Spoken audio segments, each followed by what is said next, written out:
Comments in the YouTube chat room via text and by phone at 847-931-1410. Wow. I know, it's awesome. Whatever. And now, from Studio 14 in downtown Elgin, it's The First Shift on the Talk of the Town, WRMN.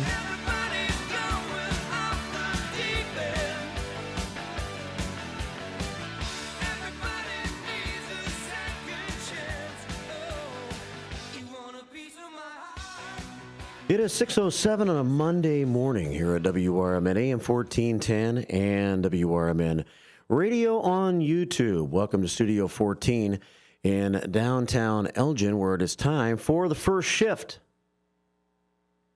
I'm Marky B reporting. And The First Shift starts every day, of course, with our Pledge of Allegiance and with our national anthem.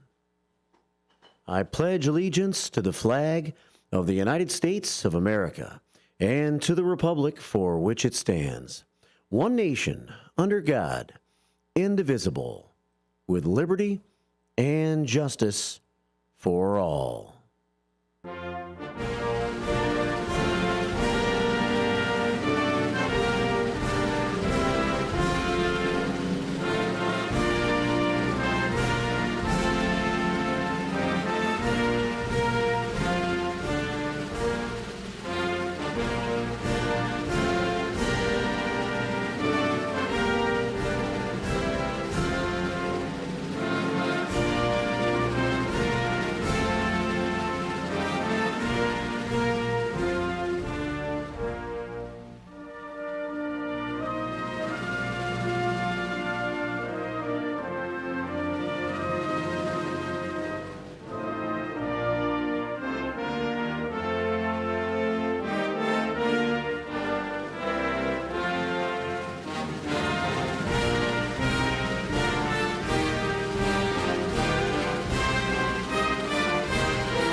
And a good Monday morning to you from WRMN and from the Fox River Valley Media Network.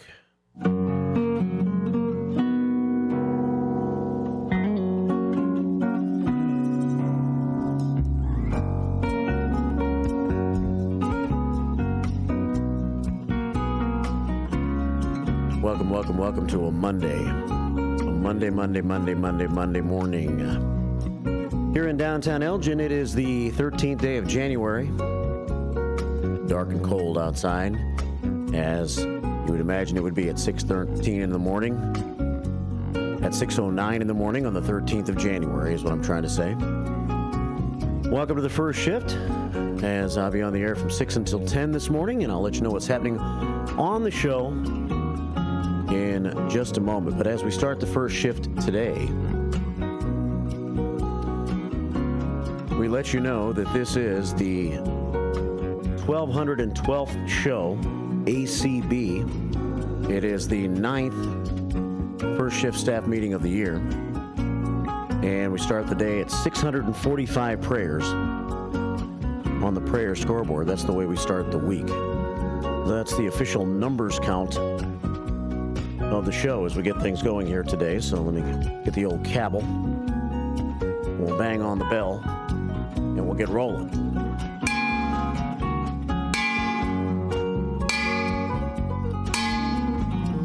Because as we start a brand new day, we have to know that we are going to win this day. Be a busy day. Hope you're ready to take on the week. We start with a very cold day. It's 9 degrees at the moment as the show gets underway today. Fair skies and 9. Winds are out of the west at 13 miles per hour, leaving us with a wind chill factor of 7 below at the start of the morning show today. So very Arctic outside this morning. Today, a cold one. Sunshine, that's the good news. The bad news is we're only going to reach a high of about 17. It was somewhat for January, a mild weekend, I would say. Weather-wise, I went outside a few times both days, Saturday and Sunday. and felt like it wasn't all that cold. You know, in a manner of speaking. Today, however, a different story as we are back in single digits at the start of the show at 9 degrees. So sunshine today with a high of 17. Tonight, partly cloudy skies and a low of 6 degrees. And then for your Tuesday, sunshine with a high reaching only 14. So a couple of very cold days, down to 3 tomorrow night with clear skies. Wednesday, we start our rebound, and then we rebound considerably for late in the week. Wednesday, we have sunshine expected with a high of 22. Thursday, partly sunny with a high of 37. And then by Friday, we will reach 41 degrees. It'll feel like summertime. Mostly sunny with a high of 41 on Friday. We will head back downward over the weekend temperature-wise, but at least we will ascend to the upper 30s and lower 40s by the end of this regular week. That's good news. Right now, however, it's cold outside as we start the show at 9 degrees today. 6:12 on a Monday morning here at WRMN. Hope you're feeling okay. It was another kind of crazy weekend around here in downtown Elgin, as you may have heard if you live in this area, as we once again had another Tent City fire. So we'll be talking about that some in the news today. Fire number 3 in Tent City. They are days away.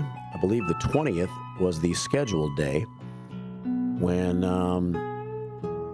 the residents of Tent City were going to be moved to the Lexington Inn and Suites here in Elgin on Route 25 just north of I-90.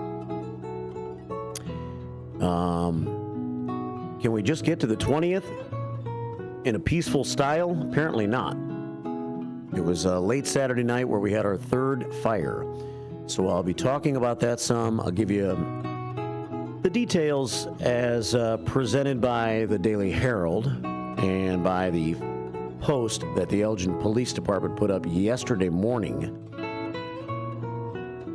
And there's so many things to talk about as far as that goes. Today it's just you and me on the show, so it's a me and you Monday, except I stand corrected on that. I correct myself because I did schedule one guest, Rob Sagan, Elgin Fire Chief, will join me this morning at about 7:40. He'll be on the phone. And the chief, I believe, was out of town over the weekend, so he wasn't actually at Tent City, I don't believe, on Saturday night, but of course, as our local fire chief, he knows the details. So he will give us the details of what he knows this morning at 7:40 as my only guest here on the first shift today. Other than that, it's a me and you Monday, which means you can give me your thoughts if you'd like to share some on what you think about the whole mess in Tent City. And we'll go to the Image 360 information line and see what you have to say. We'll go to Facebook. We'll go to our YouTube page. We're streaming on YouTube this morning at WRMN Radio on YouTube. So all your thoughts are welcome. I'll read the thoughts. I may go to Facebook. Pretty lively discussion on Facebook yesterday. And I think a lot of the lively discussion actually took place on the Elgin Police Department Facebook page. I've been told that there's a Facebook page, well, I know, I haven't been told, called What's Happening in Elgin. But a lot of things that people try to post on What's Happening in Elgin are edited off the page. They're not allowed. They're blocked. So it seems like a lot of the lively discussion yesterday was on the Elgin Police Department Facebook page. So maybe I'll look and see if I can find some comments from that discussion yesterday. And we'll have some comments right here. So we'll talk about that. I have a couple of pictures on the Image 360 information line that I was able to grab. They're not the best pictures, but they're actually off of Facebook from Saturday night. And as I transfer them over to the Image 360 information line this morning, it's not the best. But you can see that's, if you work with me here, you can see that's like an overview. That's an aerial view. And in the lower part of the picture is the river. And then the middle of the picture is the fire in Tent City. And then the top side of the picture is Route 31. You see some lights up there. That's not fire. Those are just street lights and things like that. So not the best picture, but that's one of the couple of pictures that I got from Saturday night. And let's see. The only other one that I have, and again, this isn't the greatest, but is a straight-in shot that somebody took. They posted the picture, and I took the picture of their post. So it's lost a few, resolutions since the original picture was taken. That's another picture that somebody took of the fire in Tent City. Greg Schiller, who's going to be on the show Wednesday morning, said that it appeared as if that fire was in pretty much the same spot as the other two fires. So we'll unfold that a little bit as the show goes on today. We'll sort that out. 6:17 here at WRMN. Lots of other news as we always emerge from the weekend with lots of crime time news. And so we'll clean up the streets by looking at crime time from the weekend. This came out on Friday that Anderson Contreras is fit to be tried.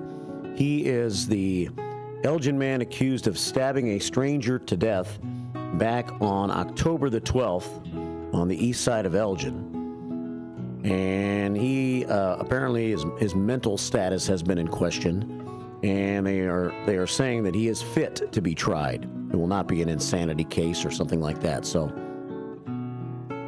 we'll take a look at that story. Murdering the Doctor, crime time from Barrington, a story we've been covering. The man William Zientek of Barrington has now been charged. Actually, he pled not guilty. He pled not guilty last Thursday in the Cook County Court to charges of first-degree murder, so I'll give you a few details on that. Homeless man causing trouble in Bartlett. You got to change it up, dude, is the headline that I gave that story. So plenty of crime times. A deadly DUI lands a man 6 years in the slammer. We also had an Illinois state trooper hurt over the weekend in South Barrington on Saturday morning.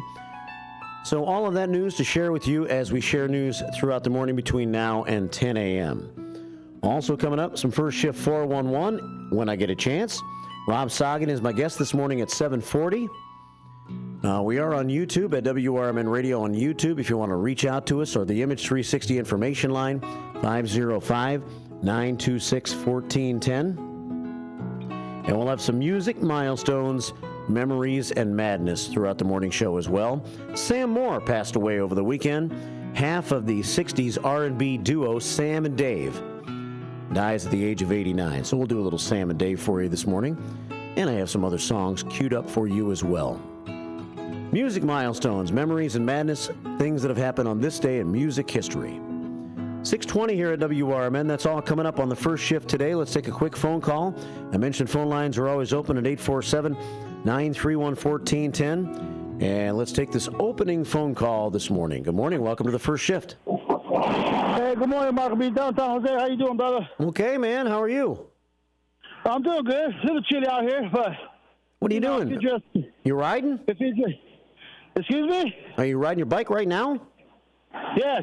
I'm on my way to work. Where are you right now on your bike? I'm heading down Raymond Street. Oh, okay. So you're just getting started. Yeah, just getting started, but I just want to call to say happy birthday to Anna the Chairman of the Internal Affairs. It's her birthday today. Anna the Chairman, one of our great first shifters, celebrating her birthday today, number 89, and she doesn't mind saying it. Yeah, 89, may God bless her. And also I want to give a prayer out to George, Genius George. Yeah. All right, buddy. We'll send a prayer his way from you, and I hope you have a good day, man. I hope stay warm. I will. Just got to keep pelling, breathe through my nose, not my mouth, and I should be good. All right, brother. Thanks for calling. You guys have a good day, Michael B. Hello, listeners. Thanks. It's downtown Jose checking in from his bicycle this morning on Raymond Street as he heads for the American Legion to work this morning. Cold morning to ride the old bike, but I think when you're used to it, you find ways to do it, and you just get used to it, right? It's 6:21 right here on the first shift. We're back with more in just a moment.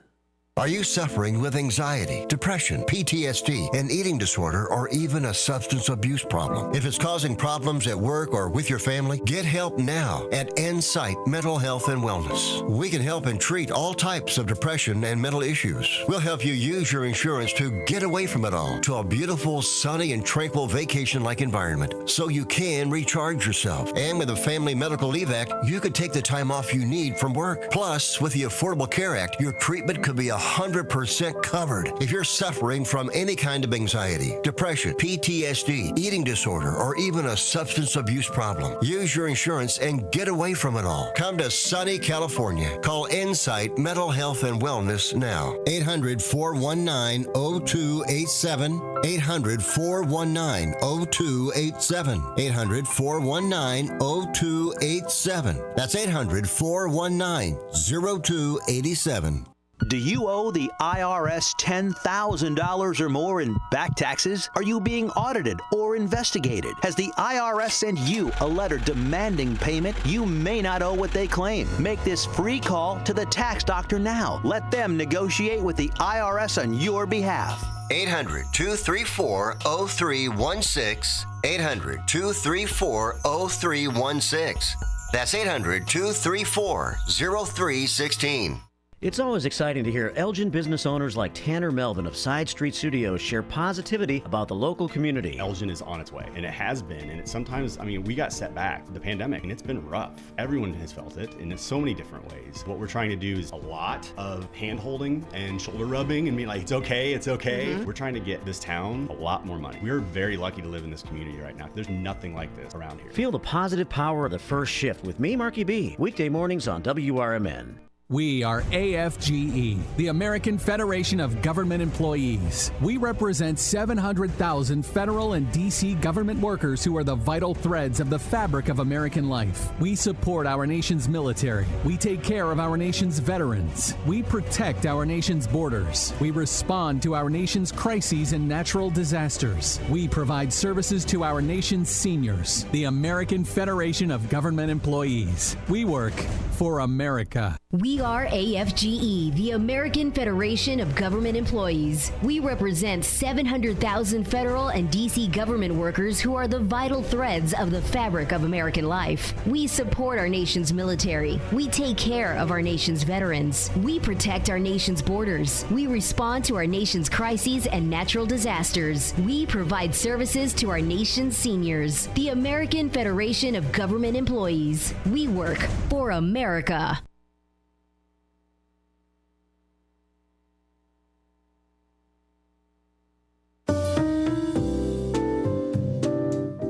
Well, all right then. Welcome back. 624 here at WRMN Monday morning, January the 13th. Hope you're feeling okay. Ready for a brand new day and a brand new week. And who knows what it'll bring, right? Who knows what it'll bring? It'll bring me an Elgin Township board meeting tonight. That's what it'll bring me. So I got that this evening. Dino and I are going to have a chance to take a look at Tent City with a tour, if you will. That's the right word. Later on today. So I'll be able to speak more about what it looks like all the way through. So it's going to be a cold one, but I brought all kinds of different clothes for that. Went out there yesterday and shot a Facebook Live from the train tracks. I was trying to figure out where to position myself over there to try to get the best shot. I may not have positioned myself the best, but got a lot of views on Facebook, so thank you for taking a look at that if you did yesterday on our WRMN Radio Facebook page. There's always that to look at, and I try to promo the show as the rest of us do, Matt and others. We still do live Facebooks as a method of promoting the different things we have going on here at WRMN. We're live on YouTube this morning at WRMN Radio on YouTube, and we say good morning to the Big Boss Man. He is on hand today, as he is off this time of the year. Big Boss Man and I and Lorena spent a little time together this weekend. Big Boss Man sends us 11 prayers to our prayer scoreboard to start us off. We have 656 prayers on the prayer scoreboard as of the moment. 6:45 at the start of the show today. We went down to the Riverside, if you will, on Saturday afternoon. I don't mean the Riverside Club. I mean the actual Riverside. We went to Joel's property. Our great first shifter, Joel, by the Riverside, Joel Smith, who passed away a couple of weeks ago. And we meandered around down there and took some pictures on Saturday down by the river. So with show and tell this morning, I will show you what we saw. As Saturday late afternoon, we went out there and took some pics and just shared a memory of Joel while we saw a lot of his artwork, which is still out there. By the way, First Shift Sherry thought it may have been snatched up, but it hasn't been. It's out there. Good morning to the big boss man. Good morning to No Nickname John. He's got the really bad pun or joke of the day. He comes off a really good week last week, a good week of bad jokes. So he's got a tough act to follow. He's got to follow his own act. And let's see what he has for us this morning. Good morning, First Shifters. It is National Clean Your Desk Day today, says No Nickname John. My favorite coffee cup was stolen off my desk, says No Nickname John. Now I have to go downtown to look at mug shots. My favorite coffee cup was stolen off my desk. Now I have to go downtown to look at mug shots. Mug shots. I say, laugh again, little baby. Thank you. Please be quiet. This needs to stop. Now. Shut up! Mug shots. That's solid. That's solid. I'll give you an 8. I will give you a Monday 8. No Nickname John. You got to be happy with a Monday 8, don't you? Anytime you can score an 8 at anything on Monday, I think you're doing okay. No Nickname John jumps in with 7 prayers on the prayer scoreboard. Becky Blue checking in on YouTube today, sending us plenty of artificial sunshine. I think we're going to get the real thing today. Now, the heat won't be coming out of that sunshine today, but we'll at least see some sunshine. A bright day expected. Good morning, First Shifters. Keep safe and warm. Plenty of sunshine from me to you on behalf of Becky Blue. Becky Blue sending many rays of sunshine our way today. Captain Keith in the house, senior engineer, Elgin High, class of 1978, back when life was great. I was 8. I was 8 in 1978, and Captain Keith is in the house. And so is Dino this morning. Dino says, God morning, Fox River Valley, first shift. Mark, you be a cold start for our week, but much to keep you warm and informed as you listen to WRMN. Prayers to all in California going through these very changing and challenging times. A prayer from Dino. It's 6:30. Let's check out some WRMN news, and then I'll have some first shift news on this Monday. With your 1410 WRMN News Flash, I'm Sean Kernan, brought to you by Progressive. The St. Charles Public Library is set to continue its popular Sunday concert series on January 19th with music of the 70s. The event will feature the talents of vocalist Gavin Coyle, flutist Carlin Lloyd, and pianist John Warfel. They'll be covering hits from iconic artists like Chicago, Elton John, and James Taylor. The Elgin Police Department investigating a shooting incident after a man was admitted to a local hospital with a gunshot wound on January 12th. The wound was reportedly non-life-threatening. The incident remains under active inquiry as detectives determine the exact location of the shooting. Flu cases are surging in Kane County following the holiday season, with emergency room visits spiking worryingly. As per recent data from the Kane County Health Department, nearly 15% of ER consultations were related to flu, COVID-19, or RSV in early January, marking a significant increase from December, where flu cases constituted less than 2% of visits. With your 1410 WRMN News Flash, I'm Sean Kernan. Progressive presents Renter's MVP's Most Valuable Possessions. Today's MVP, Tom Kelly's carbon fiber mountain bike. Because more than riding his carbon fiber mountain bike, Tom loves telling people about his carbon fiber mountain bike. Friends, family, even a local barista knows about his carbon fiber mountain bike. And that's why Tom's carbon fiber mountain bike, if you haven't heard about it, is today's MVP. Keep your most valuable possessions protected by bundling your renters and auto insurance with Progressive. Progressive Casualty Insurance Company affiliates and other insurers not available in all states. That spice is 10 out of 10. Would recommend. Hi, my name is Khadijah, and a little thing I love about the Chick-fil-A Grilled Spicy Deluxe Sandwich is that spicy kick of the chicken. It's just the right amount of heat, and it gets me excited. And then, pro tip, add that cilantro lime sauce. It cools it down. If the sandwich is at 100, the cilantro lime takes it to 200. It makes me want to, tell all my friends and family. Order a Chick-fil-A Grilled Spicy Deluxe Sandwich and a Diet Dr. Pepper on the Chick-fil-A app for a limited time. Real guests paid for their testimonial. At School of Rock, we've got something for everyone. We're located at 353 South Randall Road in Elgin, Illinois. For teens 12 to 18, our performance program prepares students for live shows at real rock venues. For ages 8 to 12, Rock 101 helps young musicians start their journey with private lessons and group rehearsals. Our rookies aged 6 to 7 explore instruments through fun games, while Little Wing, ages 4 to 5, introduces preschoolers to the basics of rock and roll music. And for adults 18 plus, we've got an exciting adult performance program for all skill levels, from beginners to experienced musicians. Visit the website at elgin.schoolofrock.com to sign up for a free trial. We start pre-enrollments in January, targeting a mid-February open. Unleash your inner rock star. Join us at School of Rock and let's make some noise. This is Sarah Silver with your Fox Valley forecast. Today, sunny with a high near 18, with temperatures falling to around 16 in the afternoon. Gusty winds up to 25 miles per hour. Tonight, partly cloudy with a low around 6. Tomorrow, sunny with a high near 15. Currently, it is 10 degrees with clear skies. I'm Sarah Silver on the Talk of the Town, WRMN.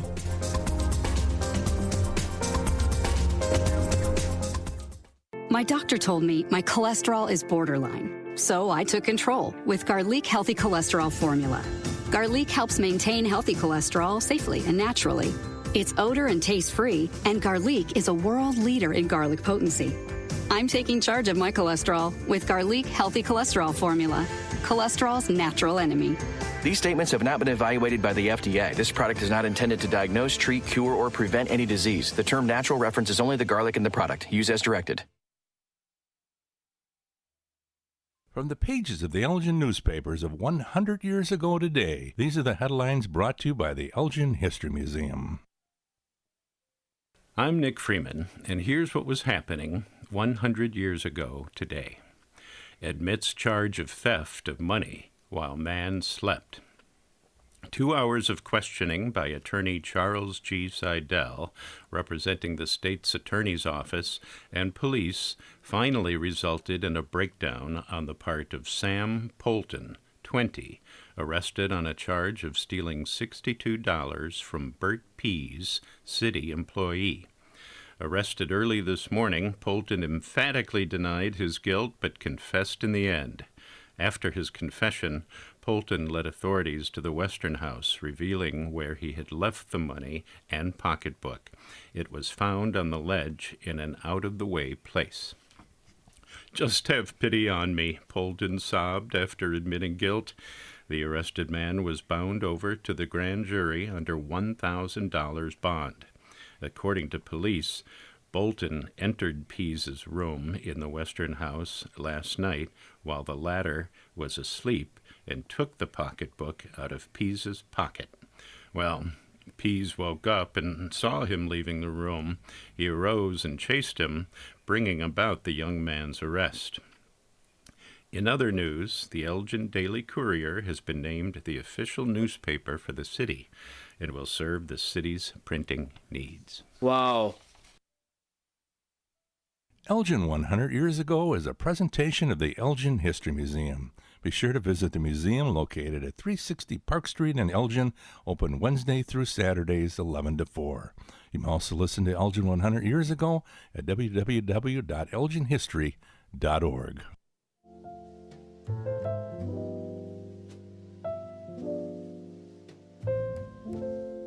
6:37 here on the first shift on a Monday morning. We're easing on our way into the week a little bit here on the 13th day of January. Don't want to take it too fast, you know what I'm saying? Anna the Chairman is here.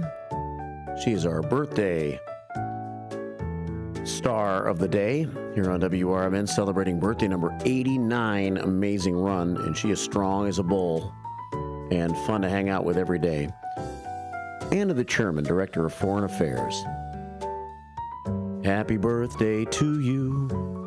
Happy birthday to you. Happy birthday, Anna the Chairman. Happy birthday to you. 6:37 here at WRMN. We are on the Image 360 information line, 505-926-1410. Want to send me a picture or a note? Please do. I took some pictures this weekend that I'll share with you throughout the show today.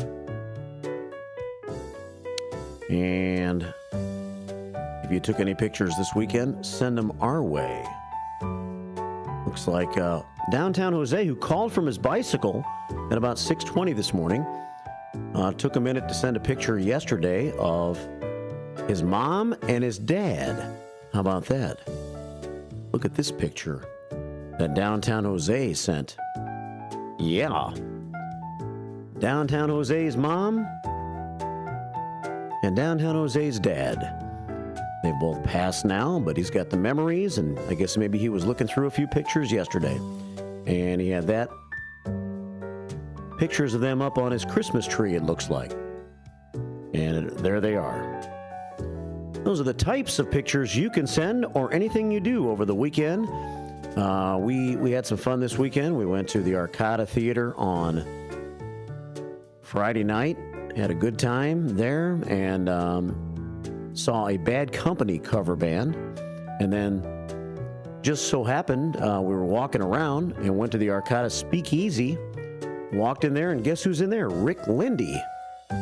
Rick Lindy and the Wild Ones, playing for their 86th performance there. Apparently, I talked to Rick for a few minutes. He says they play there like once a month.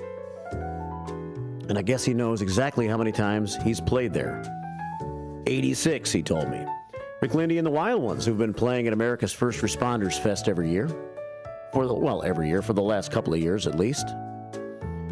6:38 here at WRMN. So that's a nice picture. And Dino sent one, and I saw the moon nice and full, right? Let me see.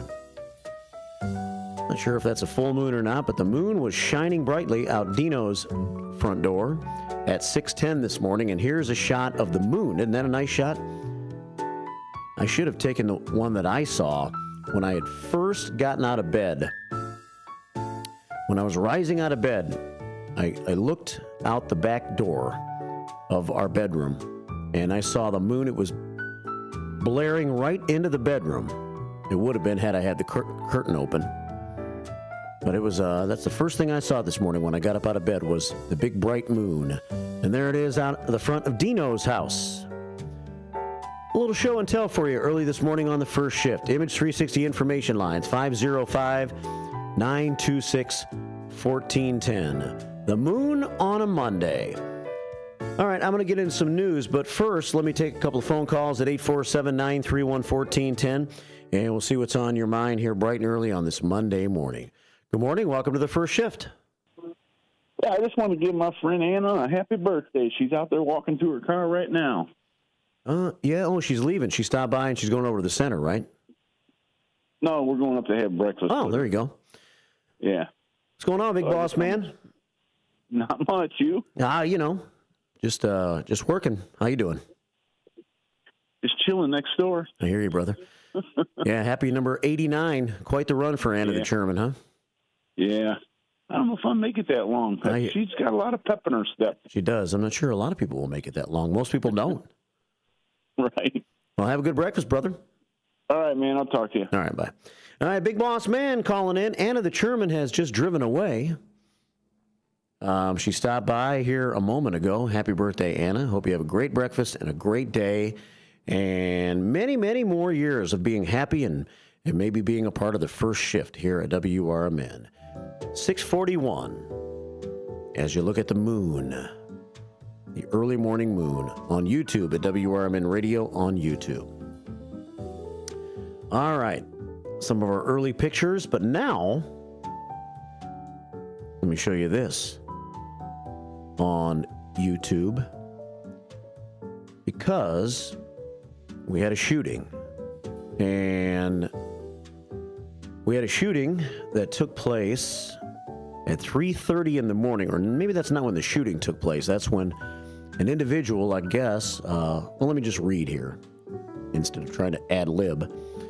Ad-libbing's not so easy on a Monday morning sometimes.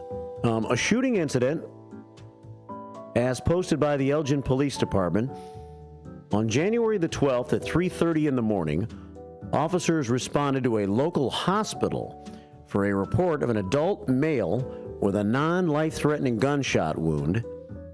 Detectives are actively investigating the incident and are attempting to ascertain where it took place. That'd be nice to know, right? That would be nice to know. Where did it take place? So we'll look for more information on this. Additional updates will be provided when they are available, but we had a shooting, not a lot of information, only the fact that someone had been taken to the hospital after being shot. And the officers responded to that hospital, which I'm assuming is either St. Joseph's or Advocate Sherman, at about 3:30 in the morning. If you have any information that may assist, please call 847-289-2600. That's 847-289-2600. Or to text a tip, send a message to 847-411 and include Elgin PD in the beginning of the text along with the message and or tip information. This is obviously an active investigation. 847-289-2600 is the number to call if you have more information on that. 643 here at WRMN. So we have that, and we have this. The Elgin Fire Department responding to a fire again. Tent City, Saturday night, the homeless encampment. State and Kimball Streets here in Elgin, just a couple of minutes away from the radio station, right across the river from the Gail Borden Public Library. Fire number 3. You could see it brightly, I guess, illuminating in the forest, as you might think of it as being. It's, well, not the wooded area, I guess, which is Tent City back there. Probably see it good from Route 31. It was at 10:46 p.m. Firefighters found 4 to 5 structures in an approximately 1,000 square foot area, fully engulfed in flames. Firefighters extinguished the flames around midnight, so it took about an hour to get the fire out, I guess, that time. There were no injuries reported once again among the residents or firefighters, and the fire's cause remains under investigation. So we'll see what Rob Soggin's got to say. The Elgin Fire Chief, we'll see if we have any more news on the cause of the fire. When Chief Soggin joins me this morning at about 7:40. Lots of comments on the Facebook page. This was a post put out by the Elgin Police Department not until yesterday morning. At some point, I think later in the morning, this post was put out. And a lot of comments started coming through. In fact, the last I saw, there were 188 comments, and it's some of the things you would expect. And a couple of our Elgin City Council candidates also were busy making comments on the thread on the Elgin Police Department Facebook page, including our friend Mark Smith, commander from the American Legion, and our friend Cecilia Brooks, who is often on Sonar and Vandemonium Boquist's show, especially on Fridays. So we'll see what some of those comments were when I get a chance to take a look at that in just a little bit here on the first shift this morning. 6:45 here at WRMN. Let's take a phone call, 847-931-1410 this morning. and take it down under for the first time this week and check in with Derica. Good morning, Derica. Hold on one second. Let me make sure I've got you correctly here, Derica. Let me see. Are you there? Are you there? Put you on hold. We'll try one more time. I think I hear static, which means you should be there. Good evening, Derica. Are you there? She is not. Okay. Maybe Derica can try back a little bit later. 646 here at WRMN. All right, let's take it to some first shift news here and see what I have. More about the Tent City fire. This article in the Daily Herald. It was the third blaze to break out, as you know by now, if you live around here, and if you've listened to the show for a while here. We've been covering it in depth. Third blaze to break out at the encampment since early December. These fires were the motivation, the final motivation that finally caused the city council to say, enough is enough, we have to do something about Tent City. Well before the fires, we started talking about the fact that the city was trying to put something into motion, some plan to take care and get rid of the main tent city. And this was back in the maybe late summer, early fall. We had the chief in here talking about it. We had Mayor Dave Captain in here talking about it. But it was something that was kind of in slow motion. But it was certainly slow motion. They were looking for the perfect solution, if there is such a thing. And I had noticed many, many times over the summer that those structures seemed to be getting bigger and bigger and more built up. And next thing you know, December rolls around, right? And we get the first of our 3 fires in Tent City. The fires finally prompted Elgin to say, this is a danger zone. We have to do something now. And so they put together a plan and have approved up to $2.5 million to clean up the area over at Tent City and offer the residents of the encampment rooms at the Lexington Inn and Suites for 4 months, with the hope that the foot stays on the gas pedal big time and that there becomes the more permanent solution after the 4 months is over with during those 4 months. A lot of work's going to have to be done in a hurry here, but this was the first big step. And so this move of the residents, which I believe was supposed to, begin on or about January the 20th. Police Chief Anna Lally said the department and the city's homelessness coordinator will once again canvass the area this week to notify residents that this move is going to be taking place on January the 20th. I think that canvassing took place last week, actually. And there's supposed to be one more week before this movement happens. I'm not sure if what happened on Saturday night, fire number 3, is going to press the accelerator pedal even harder, and maybe this move can even happen this week. 3 fires. This site has been used for encampments since a shuttered metal fabrication factory, Woodruff and Edwards, right? Is that right? Or a different factory? Was demolished back in 1990. Police believe there are 60 to 70 active encampments in the area.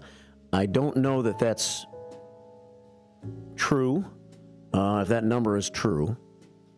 But the number of people that were actually interviewed by the police last week when they spent a couple of days down there was in the 30s.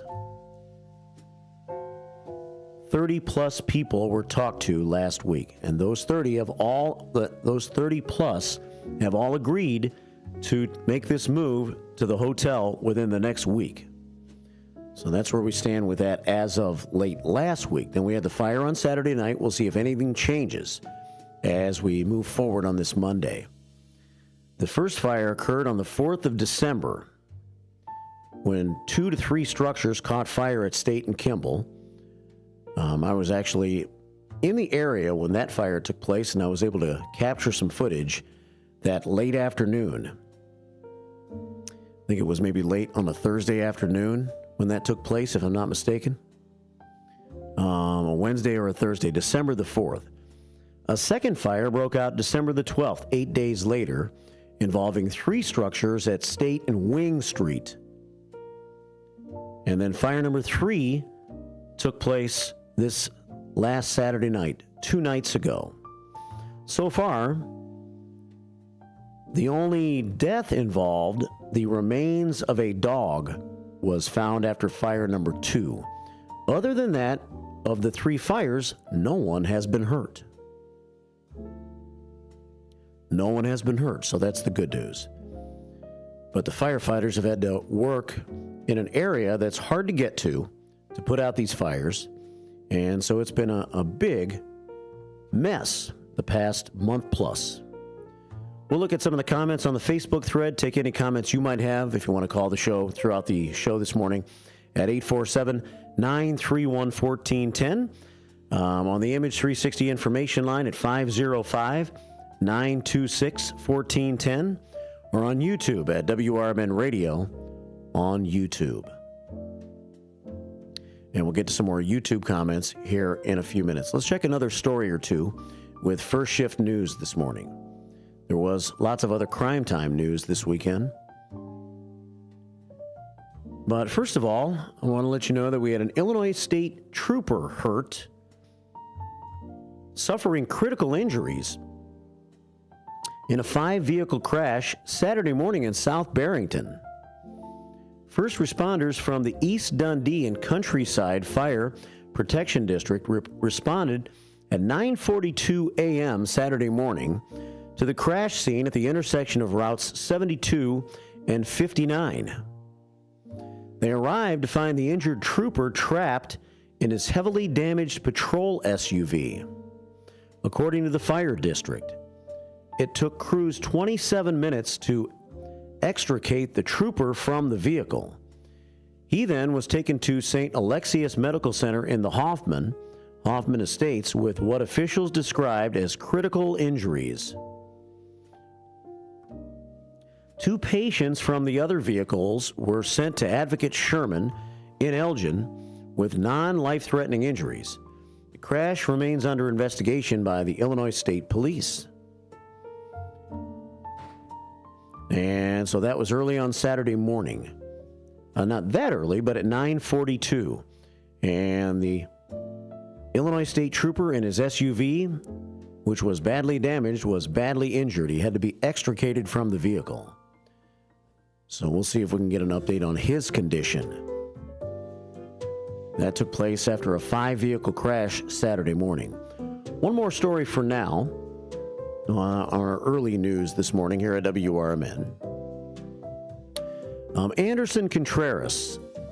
We talked about him a lot during the election season. When a lot was made as to whether Mr. Contreras should have even been free to commit the crime that he committed. The answer is no.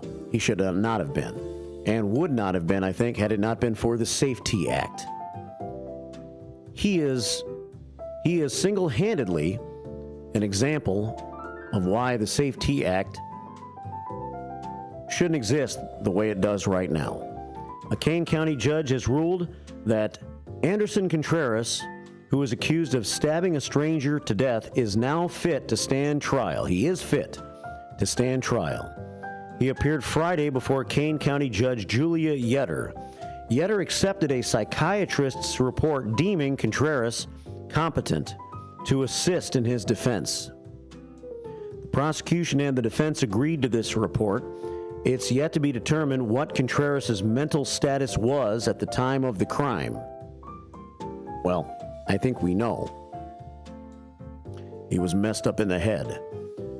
Contreras is accused of killing Sunday Ogunjimi, 36 years old, back on the 12th of October. And Contreras told police he did it because Ogunjimi was wearing red and black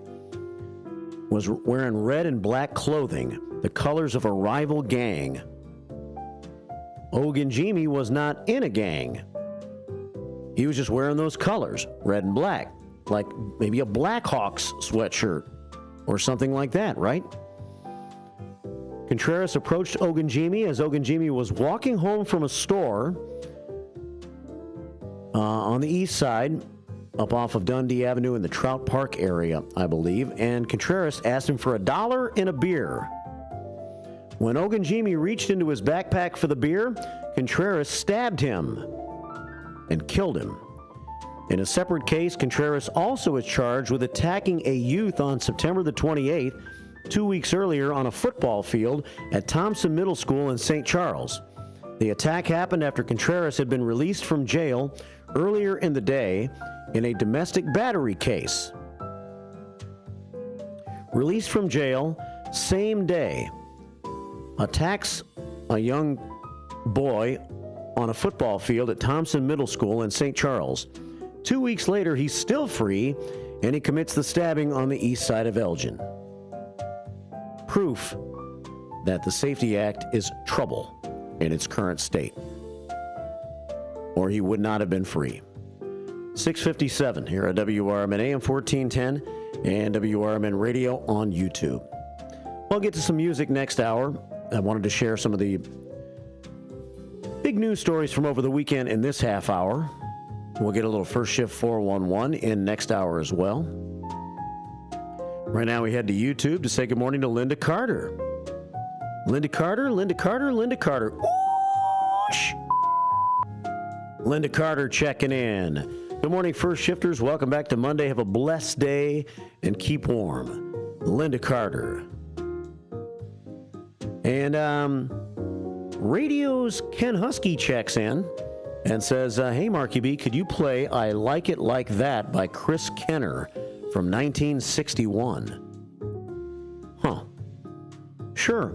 Yeah, we'll have a little music sprayed in a little bit later on this morning during the first shift today, so I'll work that in for Radio's Ken Husky checking in with us this morning on YouTube at WRMN Radio on YouTube. More of your comments throughout the first shift, more stories. But right now, it's 6:59. Good morning. You said you'd never buy your kid candy from the checkout aisle. Or forget extra diapers. And never give in to a meltdown. You'd never lick your thumb to clean their face. Never let them have too much screen time. And never bribe them for just one more bite. You say you'd never let them out in public without their hair brushed. Never, ever become a minivan mom. And you'd never give them your phone for a quiet dinner. Calling boss work phone. So when you say you'd never leave your child in a hot car, no, it can happen. Cars get hot fast, and kids can be at risk in temperatures as low as 60 degrees Fahrenheit. Never happens. Before you leave the car, always stop, look, lock. Brought to you by NHTSA and the Ad Council. Your hometown radio station since 1949. We are WRMN AM 1410, Elgin time, 7 o'clock. With your 1410 WRMN News Flash, I'm Sean Curdan. Brought to you by Progressive. The Naperville Park District has announced that they are now taking rental applications for the park pavilions and picnic areas for the period of April 1st through May 31st. The opportunity is currently open to residents, with non-residents being able to apply starting on January 16th at 8:30 a.m. The Elgin Fire Department tackled the blaze at Tent City, the homeless encampment near State and Kimball Streets late Saturday night. Responding around 10:46 p.m., crews discovered multiple structures covering roughly 1,000 square feet engulfed in flames. By midnight, the firefighters had successfully extinguished the blaze. No injuries have been reported. The Elgin Heritage Commission is now seeking nominations for the prestigious 2025 Mayor's Awards for Historic Preservation. This initiative celebrates individuals dedicated to safeguarding Elgin's rich historical history. Community members are encouraged to nominate deserving candidates by February 21st. With your 1410 WRMN News Flash, I'm Sean Curdan. Progressive presents Renter's MVP's Most Valuable Possessions. Today's MVP, Tom Kelly's carbon fiber mountain bike. Because more than riding his carbon fiber mountain bike, Tom loves telling people about his carbon fiber mountain bike. Friends, family, even a local barista knows about his carbon fiber mountain bike. And that's why Tom's carbon fiber mountain bike, if you haven't heard about it, is today's MVP. Keep your most valuable possessions protected by bundling your renters and auto insurance with Progressive. Progressive Casualty Insurance Company affiliates and other insurers not available in all states. That spice is 10 out of 10. Would recommend. Hi, my name is Khadijah, and a little thing I love about the Chick-fil-A Grilled Spicy Deluxe Sandwich is that spicy kick of the chicken. It's just the right amount of heat, and it gets me excited. And then, pro tip, add that cilantro lime sauce. It cools it down. If the sandwich is at 100, the cilantro lime takes it to 200. It makes me want to, tell all my friends and family. Order a Chick-fil-A Grilled Spicy Deluxe Sandwich and a Diet Dr. Pepper on the Chick-fil-A app for a limited time. Real guests paid for their testimonial. Progressive presents the Sports Flash on News Talk Radio 1410 WRMN. Men's college hoops on Thursday. Number 20 Purdue beat Rutgers 68-50. In overtime, UT Martin beat Western Illinois 85-83. Southeast Missouri State with a 77-66 win over Southern Indiana. Tennessee Tech beat Eastern Illinois 69-64. Tonight, the Bulls play host to the Wizards. Chicago 17-20 overall, 7-11 at home. They had a two-game winning streak snapped in their last outing, a 129-113 loss at Indiana. On the ice tonight, the Blackhawks visit Detroit. Chicago has wins in 2 of 3. They're coming off a 3-1 victory over the Avalanche at United Center on Wednesday night. The Bears completed their interview with Pete Carroll on Thursday. The former Seahawks head coach is also drawing interest from Vegas. Bundle auto and home, renters or condo, and save with Progressive. I'm Chuck Sanders on News Talk Radio 1410 WRMN. Welcome back to College Bowl season. And now it looks like a fan has run onto the field carrying a $5 KFC bowl. Oh, yeah, looks like the mac and cheese bowl with 5 original recipe nuggets, or the new Nashville hot loaded fry bowl with nuggets, coleslaw, secret recipe fries, pickles, and Nashville hot sauce. Wow, looks yummy from up here. Boy, everybody wants that bowl as more fans are pouring onto the field. Hey, Phil. Get the only bowls that matter this season. 5 delicious bowls, just $5 each. Only at KFC.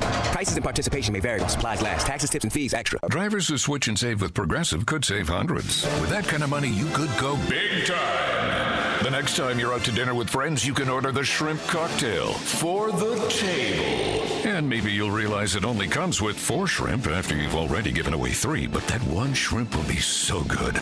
And if you switch and save hundreds, you could get shrimp all the time. Switch to Progressive and you could save big time for shrimp. Progressive Casualty Insurance Company and affiliates, not available in all states. Potential savings will vary. This is Sarah Silver with your Fox Valley forecast. Today, sunny with a high near 18, with temperatures falling to around 16 in the afternoon. Gusty winds up to 25 miles per hour. Tonight, partly cloudy with a low around 6. Tomorrow, sunny with a high near 15. Currently, it is 10 degrees with clear skies. I'm Sarah Silver on the Talk of the Town, WRMN.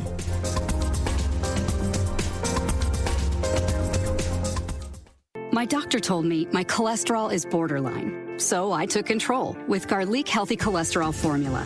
Garlic helps maintain healthy cholesterol safely and naturally. It's odor and taste-free, and Garlic is a world leader in garlic potency. I'm taking charge of my cholesterol with Garlic Healthy Cholesterol Formula, cholesterol's natural enemy. These statements have not been evaluated by the FDA. This product is not intended to diagnose, treat, cure, or prevent. When I never graduated from high school, I realized I wanted to go back to school because I didn't want to work these back-breaking jobs the rest of my life. With the help of my father and having my son, that was all the motivation that I needed to come back to school. I felt accomplished, made me feel that I could take on whatever challenges life throws at you. Find free adult education classes near you at finishyourdiploma.org. Your kids could get free or low-cost health coverage from Medicaid or CHIP. Even if you've applied before, they may be eligible now. Kids up to age 19 are covered for checkups, vaccines, dentist visits, hospital care, and more. And if they already have Medicaid or CHIP, remember to renew every year. Visit insurekidsnow.gov or call 877-KIDS-NOW.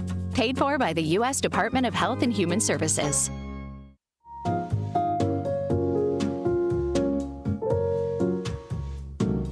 Monday. Hey. Welcome back. We're ready to take on the day and take on a brand new week. What does this week have in store for you? Elgin Township's monthly meeting tonight, 6 o'clock, over at the Township Building. Always open to the public. That's taking place. City Council meeting? Are we having a City Council meeting this week? I don't think so, right? Although, maybe we'll have an emergency meeting of the City Council. You never know. After another fire-intense city. 7:06 here at WRMN. What else is happening here in the Fox River Valley? I have some first shift 411. I got to get this clipboard cleaned up again and get the latest information to share with you about things going on around here. First shift 411 really fills up in the summertime when there's so many outdoor events to talk about. Right now, January slows down a little bit. It's sometimes more about information in the month of January than it is about events. But there's a lot of indoor things going on. 7:07 here at WRMN. Let's start this hour by checking the Fox Valley forecast. It is cold outside this morning, as you know, if you've stepped outside so far. 8 degrees this hour, fair skies. Winds out of the west at 16 miles an hour, leaving us with a wind chill of 10 below. So that's the coldest wind chill that I can remember announcing in the last few weeks. So it's very cold out there this morning. Bundle up. If you bundle up and you're not outside too long, it's not too bad. Sunshine today with a high of 17 degrees. It is going to be a cold one. Partly cloudy tonight with a low of 6. And then sunshine tomorrow, even chillier tomorrow with a high of only 14 degrees. On your Tuesday. Tomorrow night down to 3. Then on Wednesday, we start to bounce back a little bit. Sunshine with a high of 22. 14 for Wednesday night. And then Thursday and Friday. Thursday, we're looking at a high of 37 degrees with partly sunny skies. And Friday, mostly sunny with a high of 41. So 41 degrees on Friday. That's the high water mark that we'll see this week here in the Fox River Valley. Today, only in the teens, about 17 for your daytime high. It's 7:09. Current temperature is 8 degrees. Let's take it over to YouTube for a minute and see what's on your mind. We got Carol with a K in on YouTube this morning, and she says, "Good morning. I would like to say a special hello to first shift listener Vicky." Yeah, me too. I met her at the VFW on Friday, says Carol with a K. Yeah, I saw Vicky at the VFW during the day of the Army-Navy game back in December, and I saw Vicky just last week when I was at the American Legion having tacos on Tuesday, where they make really good tacos on Tuesday over at the American Legion Post 57, 820 North Liberty Street. And Vicky is there quite a bit. And Vicky's always got a smile on her face, always very nice to talk to. Thank you for Vicky for smiling and being happy and being a part of the American Legion, and apparently spending some time over at the VFW in West Dundee as well. It's always good to see you. And Carol with a K agrees. 7:10 here at WRMN. Ninny Rose checks in this morning. Good morning, says Ninny Rose in all caps today on YouTube. Rise and shine, it's coffee time. Hello, Derica, says Ninny Rose. Hope all is well. Thanks for checking in, Ninny Rose. Look forward to seeing you maybe do a drive-by if you have the kids in the car on the way to school in a little while. School back in session now here the first full week, or maybe the second full week of school here in 2025. And some of our first shifters drive by with kids in tow, including Northwest West and Northwest Wesley Jr. II. We'll see if they drive by in a little while. Shut your mouth, you thong-wearing fatty! 7:11. And so Ninny Rose said good morning to Derica. Now, let's try to do the same right here on the first shift. Good evening, Derica. Hello, Matthew B.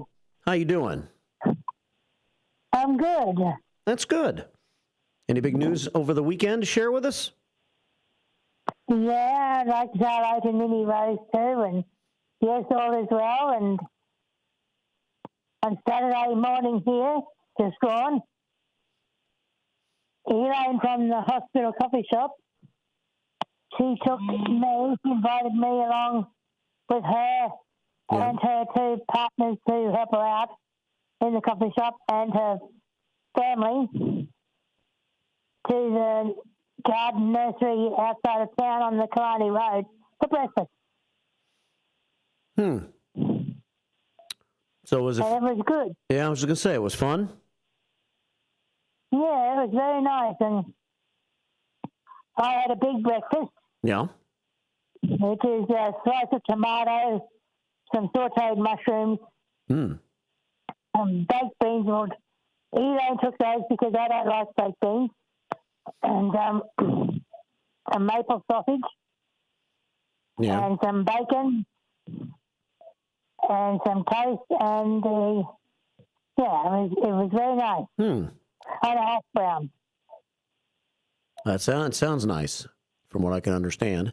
Maple sausage and some toast and some bacon, and you had a big breakfast. It sounds like you covered all the bases. Yeah, I did. Wanted to give it a try, and they at the counter where you pay for everything, they had to sign up saying old school banana split, $9.95. I didn't get to try that, but hopefully another time, if I ever go there again, I might try it then. Huh. Well, I'm glad you had a good breakfast, Erica. I don't know if there's anything you can do in the next few days when you call us to try to unmuffle your phone a little bit. Love talking to you, but it's hard to understand you, especially lately. It's been more muffly all the time, it seems like. Oh, how's this? Yeah, it's okay, but still kind of muffly. Oh. Don't know why that would be. What's that? I don't know why that would be. Huh. I don't know. Maybe you should talk a little further away from your phone or something. I'm not sure. Because it sounds like you're, like put your hand over your mouth and talk into your hand. That's kind of how you sound a little bit. Like it's hard to understand. How's this? Well, okay. I can understand you say, how's this? So that's good. That's a start. So I'd like to say hello to Hector Soto too, and Linda Carter and Wendy and a few others who like to say hello to me, and Brendan, if he's there, hello to him too. Yeah. Hello, Brendan, if you're listening this morning. Basic Brendan. We haven't seen a message from him yet, but good morning to friend of Brenda, and good morning to Wendy of Wendy and the Bobs, and all the good people, all the good first shifters from Derica. Well, thanks for calling, Derica. Okay, talk to you later. Yeah. The last couple of lines, the last couple of things you said were better. So whatever you just did, if you could do that each time you call, that'd be great. I'm eating some macadamia nuts. I went shopping today. There you go. You got some macadamia nuts at the store? Yeah, and I got some cashews as well. That's another favorite nut of mine, and I got some couple of nice cakes, and I got a Black Forest log cake and a chocolate mud cake, and it's a rainbow layer cake, which is very nice, and yeah, I got a few things. Sounds like you had a lot of cake. Mm-hmm. Yeah. I got other stuff too, so I got cat food for Pikachu. There you go. It's always important. I don't think cats like cake that much. No. No. Cake's probably not good for cats. Well, have a great day, No, Derica. Thank you for calling. Okay, then. Okay, we'll talk to you soon. All right, then. See ya. Okay, see you. Derica checking in from Australia, down under. Sounds like she's had a lot of good food in the last couple of days. 7:16 here on the first shift on a Monday morning, the 13th day of January. See, now I'm not sure what Derica did at the end of that call, but it was a little more, at least clear, right? So maybe she just needs to step back from her phone a little bit and talk into it. And that avoids the distortion factor. 7:16. Well, thanks for saying hi to Derica Ninny Rose. Cartman Dan also in this morning on YouTube. Cartman Dan says, good morning to all. There's a red flag warning 10 miles east of us now, says Cartman Dan. Have no fear, that's not here, but it is in California where the devastation has been awful. And the fires have been raging on the West Coast. And Cartman Dan's out there. He's in the San Diego area, I believe. He says, good morning, all. Red flag warnings 10 miles east of us. Send prayers for all of us and all of these displaced people out here on the West Coast. This is mind-blowing. The huge area of devastation, says Cartman Dan. Yeah. It's going to be a spot that's going to be in recovery for a long, long time after all the amazing and tragic devastation that has taken place out west during the past week with all the raging wildfires. 7:17 here at WRMN. We have Antulo checking in this morning. He says, he says nothing, but he sends a bunch of prayers to our prayer scoreboard, and we can send those out west to Cartman Dan and all the people of California this morning.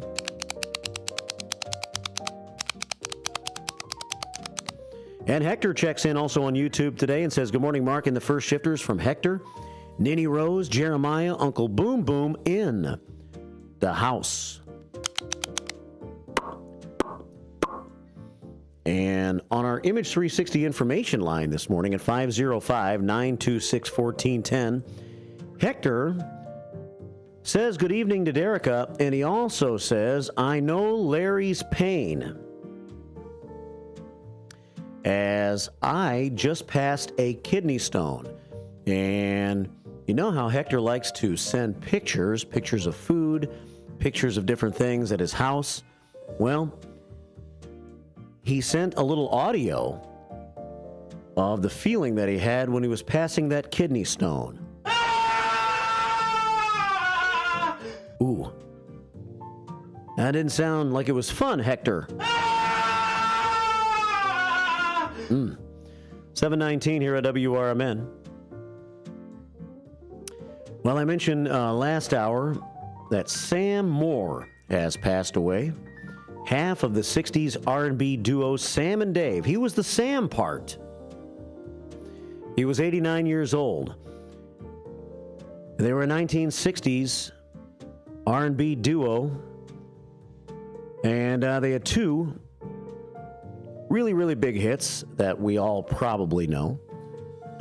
Normally, I probably would have played Hold On, I'm Coming, but Starbucks is currently in the process of destroying that song by playing it on their Starbucks commercials. Therefore, unfortunately, I'm going to become sick of that song.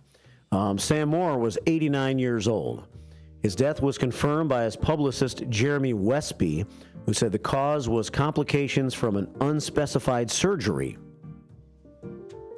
Dave Prater, who was Moore's partner in Sam and Dave, died in a car accident at the age of 50 back in 1988, so he's been dead for a long time. With Sam Moore as the tenor and Dave Prater as the baritone, Sam and Dave went big, and they were one of the signature acts at Stax Records in Memphis, Tennessee, which offered a tougher, sweatier alternative, it says here, to the more polished R&B sound that Detroit's Motown had turned into pop gold. So we'll take you into this short break, and then I'll come back with some First Shift 411 with a little bit of Sam and Dave, but not Hold On, I'm Coming. Instead, how about a little Soul Man?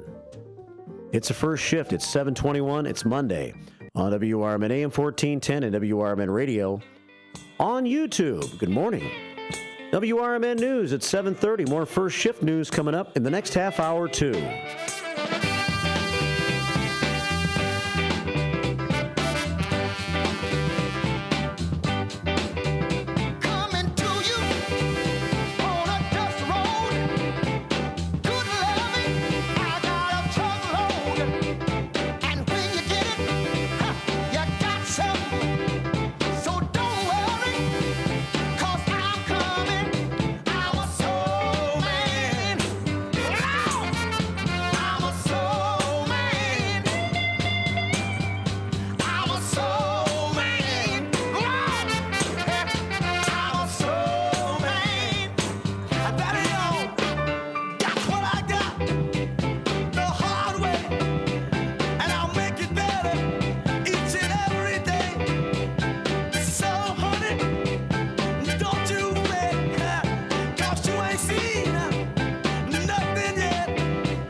Hey, Tammy, I just made an AI fact checker for the show. Do you want to try it out? Sure. Talk Time with Tammy and Friends is the best show on WRMN. Oh, Talk Time with Tammy and Friends is the best show on WRMN, huh? What a bold, subjective opinion masquerading as a fact. Sure, I bet you and all 12 of her fans feel that way. While I can confirm the show exists, yay for reality, its best status is completely debatable. And yes, congratulations, it does air Monday through Thursday, 2 p.m. to 4 p.m. Let me know when Tammy wins an Emmy or something. Until then, this is a hard nope on objectivity. Grade 310. Fact, Talk Time with Tammy and Friends airs weekdays, Monday, Thursday, 2 p.m. to 4 p.m. on WRMN. Try again when you want to talk about facts, not fangirling. I'll work on it. You better. Are you looking for a dentist near you? Choose the one with the 5-star Google rating, Bender Dental Care in Elgin. We earned that 5-star rating with our super friendly staff, reasonable rates, and outstanding patient care. Dr. Bender provides full-service family dentistry, including tooth-colored fillings and crowns, and no drill, no shot treatment for small cavities, perfect for kids. Choose Google's 5-star dentist close to home, Bender Dental Care in Elgin. We're here for you. You never know what or who you'll hear from on the first shift with me, Marky B. Like Tim Skoning, a WRMN news reporter back in the 1960s. The jingles you all play, they were purchased by Dick Sutter. He was at some radio convention. He came back with this reel. I remember them playing that in the studio. We were so excited. We thought we were network now.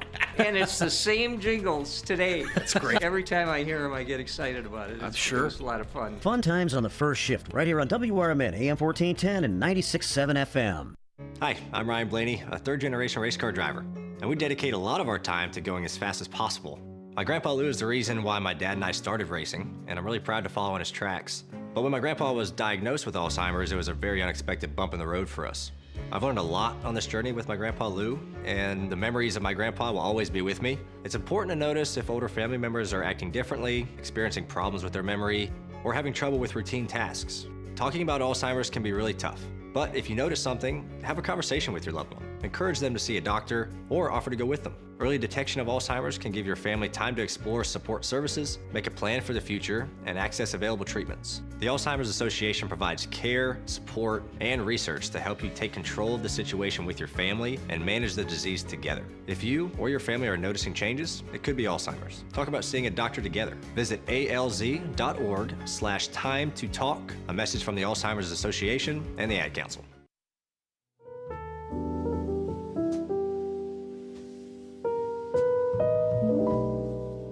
Got some pictures coming in this morning to the Image 360 information line. I'll share those as the show goes on. 7:25 here on the first shift. Welcome back. Monday morning. Cold outside, about 8 degrees this hour. But sunshine on the way today. We do have daylight and a big day of sunshine, so that'll be nice to see. At least we'll have that, even though we won't feel the heat from the sun today. Going to be a couple of chilly days. 17 today and only 14 for the high tomorrow. How'd you do in the Pick 6? I'm doing pretty good. If I get a chance today, I'll try to add everybody's up to see where we are, so that tomorrow morning maybe I can announce the winner during the show. We'll see. Kind of a busy day here on this Monday, but see if I can't take a little time to maybe do that. I was 4-1 this weekend, so I did pretty well. I think Tim Calderwood went 3-2. So I was 4-1. The playoff games to me were fairly predictable, except for last night's game. And I had said late last week that I thought last night's game was going to be a hard game to pick. It was. And the game turned out that way. Washington ended up beating Tampa Bay last night, 23-20. So the Commanders have worked their way into the second round of the playoffs as they win last night. That's my only loss of the week, as I picked Tampa Bay to beat Washington. But it was a 23-20 close game, pretty much the way I expected. I kind of thought it would be a 3-point game one way or the other, but Washington was the winner last night. The other playoff games were decided pretty handily, and it all started with the Houston Texans on Saturday afternoon crushing the Los Angeles Chargers. That was what a lot of people thought would be another hard game to pick, and I bet a lot of people, including Tim Calderwood, picked the Chargers. Me, I actually picked Houston, so I was right about that one. It was Houston 32 and the Chargers 12. So Houston moves to the second round. The Texans win the first game. Saturday night, no big surprise, I think. Derrick Henry, King Henry, and Lamar Jackson and the Baltimore Ravens. My pick to go to the Super Bowl from the AFC. Pretty much handled Pittsburgh. The final score was 28-14. So the Ravens had a big lead, 28-7, and kind of coasted from there. They move on to the second round. Pittsburgh, after a 10-3 start, lost their last 5 games of the season. That's pitiful. I mean, it's absolutely pitiful. Pitiful. Pittsburgh did the old pitiful fade down the stretch. Yesterday, Buffalo had an easy time with Denver. 31-7 was the final score in that game. And it was Philadelphia over Green Bay. Pretty easy time for Philadelphia as they beat the Packers 22-10. So 4-1 was my record. We'll see how you did. 7:29, we'll have the Pick 6 all through the playoffs, brought to you by Rookies All-American Sports Pub and Grill. We are down inside our final minute before we take our news break, so let's see if this caller has anything really quickly. Good morning. Welcome to the show. Hi, Mark. Morning. Hey, Sidekick Susan. How are you? I'm doing good. Had a good weekend. Friday we had women's Bible study. Not a lot of women showed up. We had snacks. Yeah. And then Saturday, Helen, her neighbor Helen, she made chicken wings with barbecue sauce on it. Just saw me, Becky, and Helen. That's cool. Ed couldn't come. Yeah. Hey, yeah, she Susan, made little extra chicken. Yeah. Maybe can you call back next hour, because I have to hit this news break at 7:30 here, and then I'm gonna have the fire chief on with me, so I'm short on time right now. Okay, sure, no problem. Thanks, Susan. Sidekick Susan checking in. It's 7:30. It's news time on the first shift. With your 1410 WRMN News Flash, I'm Sean Kernan, brought to you by Progressive. The Elgin Police Department investigating a shooting incident after a man was admitted to a local hospital with a gunshot wound on January 12th. The wound was reportedly non-life-threatening. The incident remains under active inquiry as detectives determine the exact location of the shooting. Flu cases are surging in Kane County following the holiday season, with emergency room visits spiking worryingly. As per recent data from the Kane County Health Department, nearly 15% of ER consultations were related to flu, COVID-19, or RSV in early January, marking a significant increase from December, where flu cases constituted less than 2% of visits. The St. Charles Public Library is set to continue its popular Sunday concert series on January 19th with music of the 70s. The event will feature the talents of vocalist Gavin Coyle, flutist Carlin Lloyd, and pianist John Warfel. They'll be covering hits from iconic artists like Chicago, Elton John, and James Taylor. With your 1410 WRMN News Flash, I'm Sean Kernan. Progressive presents Renter's MVP's Most Valuable Possessions. Today's MVP, Tom Kelly's carbon fiber mountain bike. Because more than riding his carbon fiber mountain bike, Tom loves telling people about his carbon fiber mountain bike. Friends, family, even a local barista knows about his carbon fiber mountain bike. And that's why Tom's carbon fiber mountain bike, if you haven't heard about it, is today's MVP. Keep your most valuable possessions protected by bundling your renters and auto insurance with Progressive. Progressive Casualty Insurance Company affiliates and other insurers not available in all states. That spice is 10 out of 10. Would recommend. Hi, my name is Khadijah, and a little thing I love about the Chick-fil-A Grilled Spicy Deluxe Sandwich is that spicy kick of the chicken. It's just the right amount of heat, and it gets me excited. And then, pro tip, add that cilantro lime sauce. It cools it down. If the sandwich is at 100, the cilantro lime takes it to 200. It makes me want to, tell all my friends and family. Order a Chick-fil-A Grilled Spicy Deluxe Sandwich and a Diet Dr. Pepper on the Chick-fil-A app for a limited time. Real guests paid for their testimonial. This is Larry Jones, and I'd like to talk to you about my bank, American Eagle Bank in South Elgin. Has your bank changed names in the last 10 years? Is your bank another faceless branch with headquarters in another city? Are you tired of earning next to nothing on your savings account or certificates of deposit, or does your personal banker treat you like a stranger?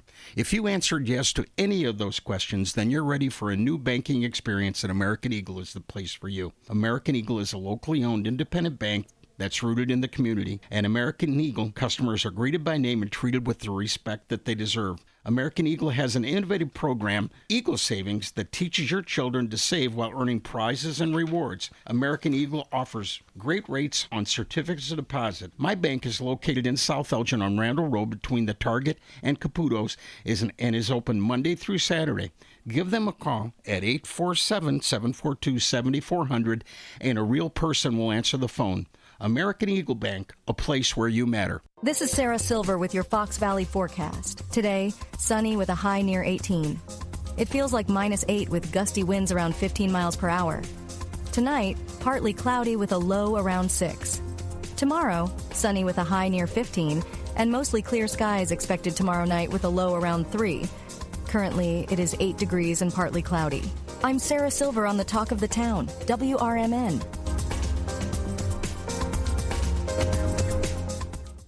Welcome back to College Bowl season. And now it looks like a fan has run onto the field carrying a $5 KFC bowl. Oh, yeah, looks like the mac and cheese bowl with 5 original recipe nuggets, or the new Nashville hot loaded fry bowl with nuggets, coleslaw, secret recipe fries, pickles, and Nashville hot sauce. Wow, looks yummy from up here. Boy, everybody wants that bowl as more fans are pouring onto the field.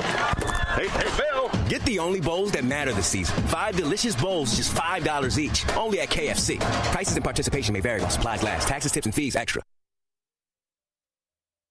From the pages of the Elgin newspapers of 100 years ago today, these are the headlines brought to you by the Elgin History Museum. I'm Nick Freeman, and here's what was happening 100 years ago today. Admits charge of theft of money while man slept. 2 hours of questioning by attorney Charles G. Seidel, representing the state's attorney's office and police, finally resulted in a breakdown on the part of Sam Polton, 20, arrested on a charge of stealing $62 from Bert Pease, city employee. Arrested early this morning, Polton emphatically denied his guilt but confessed in the end. After his confession, Polton led authorities to the Western House, revealing where he had left the money and pocketbook. It was found on the ledge in an out-of-the-way place. "Just have pity on me," Polton sobbed after admitting guilt. The arrested man was bound over to the grand jury under $1,000 bond. According to police, Bolton entered Pease's room in the Western House last night while the latter was asleep and took the pocketbook out of Pease's pocket. Well, Pease woke up and saw him leaving the room. He arose and chased him, bringing about the young man's arrest. In other news, the Elgin Daily Courier has been named the official newspaper for the city and will serve the city's printing needs. Elgin 100 Years Ago is a presentation of the Elgin History Museum. Be sure to visit the museum located at 360 Park Street in Elgin, open Wednesday through Saturdays 11 to 4. You can also listen to Elgin 100 Years Ago at www.elginhistory.com. 7:36 here on WRMN AM 1410 and WRMN Radio on YouTube. And we, as promised a little bit earlier this morning on the first shift, are joined now by our fire chief. He is Rob Sagan, of course, from the Elgin Fire Department. And we had another fire at Tent City, our homeless encampment. One of our homeless encampment. I guess it's like the main one. There may be a couple in the area, but the problems we've been having are in the Tent City at Kimball and 31 in that area, right across the river from the Gale Borden Public Library. And fire number 3 occurred on Saturday night. And so we want to talk about it a little bit, and we're joined now by Rob Sagan, Elgin Fire Chief. Good morning, Chief. How are you? Good morning, Mark. I'm doing great. How are you? Doing okay. But I wanted to make sure we got you on again today just to maybe get an update, an overview of, I guess, the third fire in about a little over a month's time over in Tent City. That's true. Yes, we had another one. It was very similar in size and scope to the one that we had, the very first one we had, which was probably closing in on a month and a half now, I'm guessing. Yeah, the 4th of December. 4th of December, yeah. And so it was about roughly the same size, 4 to 5 structures, roughly 1,000 square feet of actual space that was burned. Again, these fire, as the other two, they look spectacular from the street. It's an unusual situation or location where you're so close to major roadways where so many people can see it, and then you have this big orange glow in the sky, and so it looks a lot more spectacular than it is. This one, we were battling the cold weather, but not the winds that we had on the very first fire. Yeah. So, again, this is something that is. I'm surprised that we've had 3, but in such a short amount of time. But this is a situation that's being rectified, and I think that in the next few weeks, this is going to be a non-issue. Right. I think the movement of some of the residents in there is within the next week, I think, supposed to start happening after the police were over there for a couple of days last week going through all the process of interviewing the different residents. Correct. And so Correct. at least 30, I think, and they all said yes, they are going to go to the Lexington Inn and Suites and give this a try. So it's in the process of being rectified, but has there been any cause of this fire determined? I know that all of these fires have been kind of like iffy as far as trying to track down the actual cause, right? Correct. The real challenge here is when you're looking at these fires, so if you have a fire in a home, and, for example, you find, we feel something might be a little suspicious, we can call in what we call an accelerant detecting canine. So it's a dog that's trained to be able to detect the presence of gasoline, for example, or other types of accelerants. The challenge here is even if we felt that there was a need to bring such a resource in, it would not be unusual to have gasoline be identified, for example, in those immediate areas where they're using generators, they're using gas-powered equipment. There's probably gas being spilled. I mean, every time I fill my lawnmower or my snowblower, you spill a little gas. And so it becomes difficult. If you were in a regular home and then that accelerant detecting canine picked up or what they do, they call it had a hit on the smell of accelerant in your dining room, now that leads us down the path of that's weird. Why would you have accelerant in your dining room? Right. But in this type of environment where gasoline is being utilized, it would be a challenge to say that it was there for nefarious reasons. Yeah. Or that there are so many different, as I reported, when I talked in my presentation to the city council a few weeks ago, there are so many different types of makeshift equipment being used down there, makeshift heating equipment, makeshift electrical equipment. So it makes it very challenging to be able to get it identified. We can identify the origin for the most part in a lot of these fires, but actual cause it takes a tremendous amount of resources to be able to do that, and also money. Oftentimes, especially when you're dealing with electrical equipment, we would have to send that type of stuff out to electrical engineering and things like that. Oftentimes, when we have fires in homes and that type of work needs to be done, the insurance companies handle all of that, because they're looking to subrogate and get their loss back. Mm-hmm. But in this case, there are no insurance companies involved. That would fall completely on the city, and so it makes it very challenging for us to be able to pinpoint the exact cause. Yeah, and I know. I'm just thinking that some of the speculation, obviously, as well. First fire might have been an accident. Look at the response it got. Everybody cared. Everybody donated clothing and everything else and showed concern. And so as the third fire takes place in a little over 30 days, that's when some of the speculation starts to really arise as to, was it set? Was it set by somebody because of the fact that we went years and years without having a fire problem in Tent City, then suddenly we have three, I would agree with you on that. Yeah.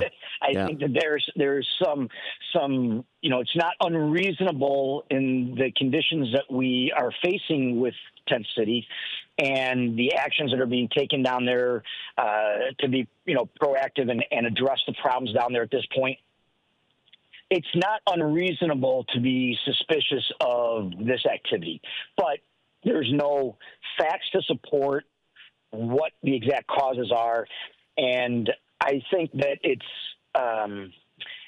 reasonable to say that it's unusual. That would be the best way for me to phrase it. Yeah. But at this point, there's no need, or is there a need to try to pursue it any further to see if there's an arson that's taken place here, considering the fact that these residents down there are only there for a number of days from here moving forward, and then hopefully the situation will be rectified because there won't be anybody down there anymore. Correct. And I think that it's a balance here. It's a balance between the cost to the city and the personnel resources needed to be able to carry out what we call an origin and cause investigation, and the months it will take to do that. And by the time even if we were able to identify ultimately what the cause was, and let's say it determines it's accidental, what did we gain by doing all of that? Mm-hmm. What's the end benefit? Months down the road, when in months down the road here, that's no longer going to exist. No structures are going to be there. It's going to be vacant, a piece of vacant land. Or we identify that, yes, in fact, it is believed to be incendiary or an arson, intentionally set fire. Where do we go from there? So it's kind of looking down the road at the end game and saying, what's the cost benefit analysis here? What do we really gain by putting all these resources into something that is going to be eliminated in starting to be eliminated in days, right, and in weeks will be completely gone? Yeah. And that's where we stand today. I hear you. And then maybe this is a question for the police department and not for you, but have you heard any word if this is the third fire since it's taken place now on Saturday night? Does this even push the gas pedal faster to try to make this move happen to the hotel, or does it put any more patrol in that area to try to stop a fourth fire from happening between now and the time that those people are out of there? Because I know it's got to be a big burden on the fire department to be over there in a tough place trying to put out those fires. Well, from a fire department standpoint, it is a challenging location. It's what they said in past interviews with you. Coming from 31, which is the most logical location for us to park our vehicles, there are changes in grade, significant changes in grade that we have to deal with. And the night of the last fire here on Saturday, as we were stretching the lines down to the fire, we encountered a freight train. So we were delayed by 3 or 4 minutes in getting that line across, and then we were able to get the track shut down. So it is a challenging environment for us. Yeah. However, and I can't talk on behalf of the police department in any way, shape, or form, but I can tell you that I understand the logistics, I've been in a number of meetings about this over the last few weeks. The logistics that are involved in making this happen are what I think precludes us from being able to move faster and faster. Well, I think if you take a step back and you look at what's happened since that first fire, we really have been moving at lightning speed. This is a tremendous machine that's being moved, and we're developing it as we go. And I think that being that we're only 8 or 7 days, whatever it is, away from being able to do it, again, cost benefit here is, we're on pace to get this done in a very short amount of time. And I'd be surprised if we can move much faster than what's happening today. Yeah, I hear you.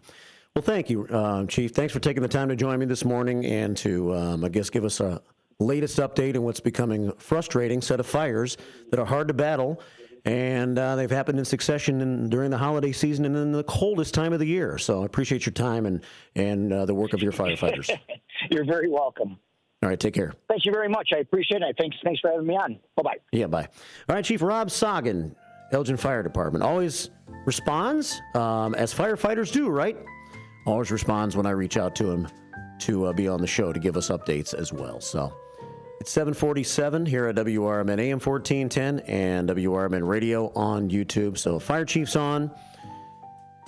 And basically, yes, I think, I believe it's probably thought by many, especially on the Facebook thread following this news that was put out by the police department yesterday, that, okay, first fire, accident, right?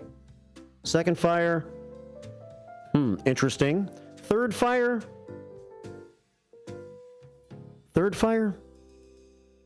started purposely? I mean, that's just a suspicion that many people have. But as the chief just explained, it would cost a lot of money, take a lot of investigating, take a lot of time to come to a determination that this apparently, might have been started on purpose. And with the action of this encampment being taken apart within the next week is when the beginning of the people moving to Lexington Inn and Suites is supposed to take place. Is it worth all the time and money and resources to try to find out whether this was purposely set or not? And do you put extra patrol down there in the next week or so to make sure someone's present at all times so that not a fourth fire starts? Maybe not the question for the fire department. 7:48 here at WRMN AM 1410 and WRMN Radio on YouTube. Your thoughts are always welcome here on the show. 847-931-1410. We have YouTube going at WRMN Radio on YouTube. And we have our Image 360 information line at 505-926-1410. And we got show and tell coming up, not only the fire shots, if we had any, but also other show and tell to share with you this morning from pictures that people have sent in. Let's take a phone call, 847-931-1410, and check in with this caller. Good morning. Welcome to the first shift. As usual, great interview, Mark. Well, thank you, James. How are you, buddy? I'm doing good. It was an interesting conversation you just had with the fire chief, and it brought up a couple of thoughts based on my past experiences and his assessment. A couple of interesting things he said was one thing called cost benefit. Yeah. And insurance companies. So you have to look at it in that regard, because really these fires that are occurring in this homeless encampment are of no loss to insurance companies. They're only losses to those people that live there. That's one interesting factor. And so that's where the cost benefit comes into with the municipality and the fire department and the police department and all those services. They'll say, well, what's the point in going further with this, because we don't have any pressure from the insurance companies. And that's where it all comes from. So if you extrapolate this into the fact that they're going to house these people in this, what's it called, the Lexington, I think it was called? Yeah, Lexington Inn and Suites, James. Yes, I'm sorry, Inn and Suites with complimentary breakfast. And a pool. And a pool, yes. Well, they could always pump water out of the pool for the next fire. Right. So now you put these people in there, and let's say there's a fire in the Lexington. Right. Now it changes the complexion of this because now there is a cost issue. And I'm sure there's an insurance company that insures the Lexington, and the rates for the insurance may rise, and I'm sure the insurance company would be interested in if it was an arson. So if the arsonist is living in the encampment, and then they move him into the Lexington, now there's a threat possibly in the future. So anyway, I'm just throwing it out there for just to think about some of those things that were mentioned, which I think are connected to what you're asking about. Is there going to be an investigation? Of course not, because there's no loss. Yeah, right. But I think you make a good point. If it's a person that's the one who is one person that's responsible for maybe starting this fire Saturday night, if it was started on purpose, is that person going to end up in the Lexington? And could the same thing take place once they're moved? That's an interesting thought. Well, yeah. I mean, it's just I'm only speculating, of course, and that's not what we want to see happen. But the old thing is always expect the worst and plan for it. So I think when they did their screening, they maybe should have went a little deeper in that to see who they're putting in there. But anyway, only time will tell. One more thing I wanted to mention. I don't want to run you out of time, but during the break, there was that thing about 100 years ago and blah, blah, blah. Yeah. And it was interesting, too, that they were talking about a guy that was arrested for a theft of $62. And he received a $1,000 bond, and they took it to the grand jury. Can you imagine that happening today? $62, you wouldn't even be arrested now.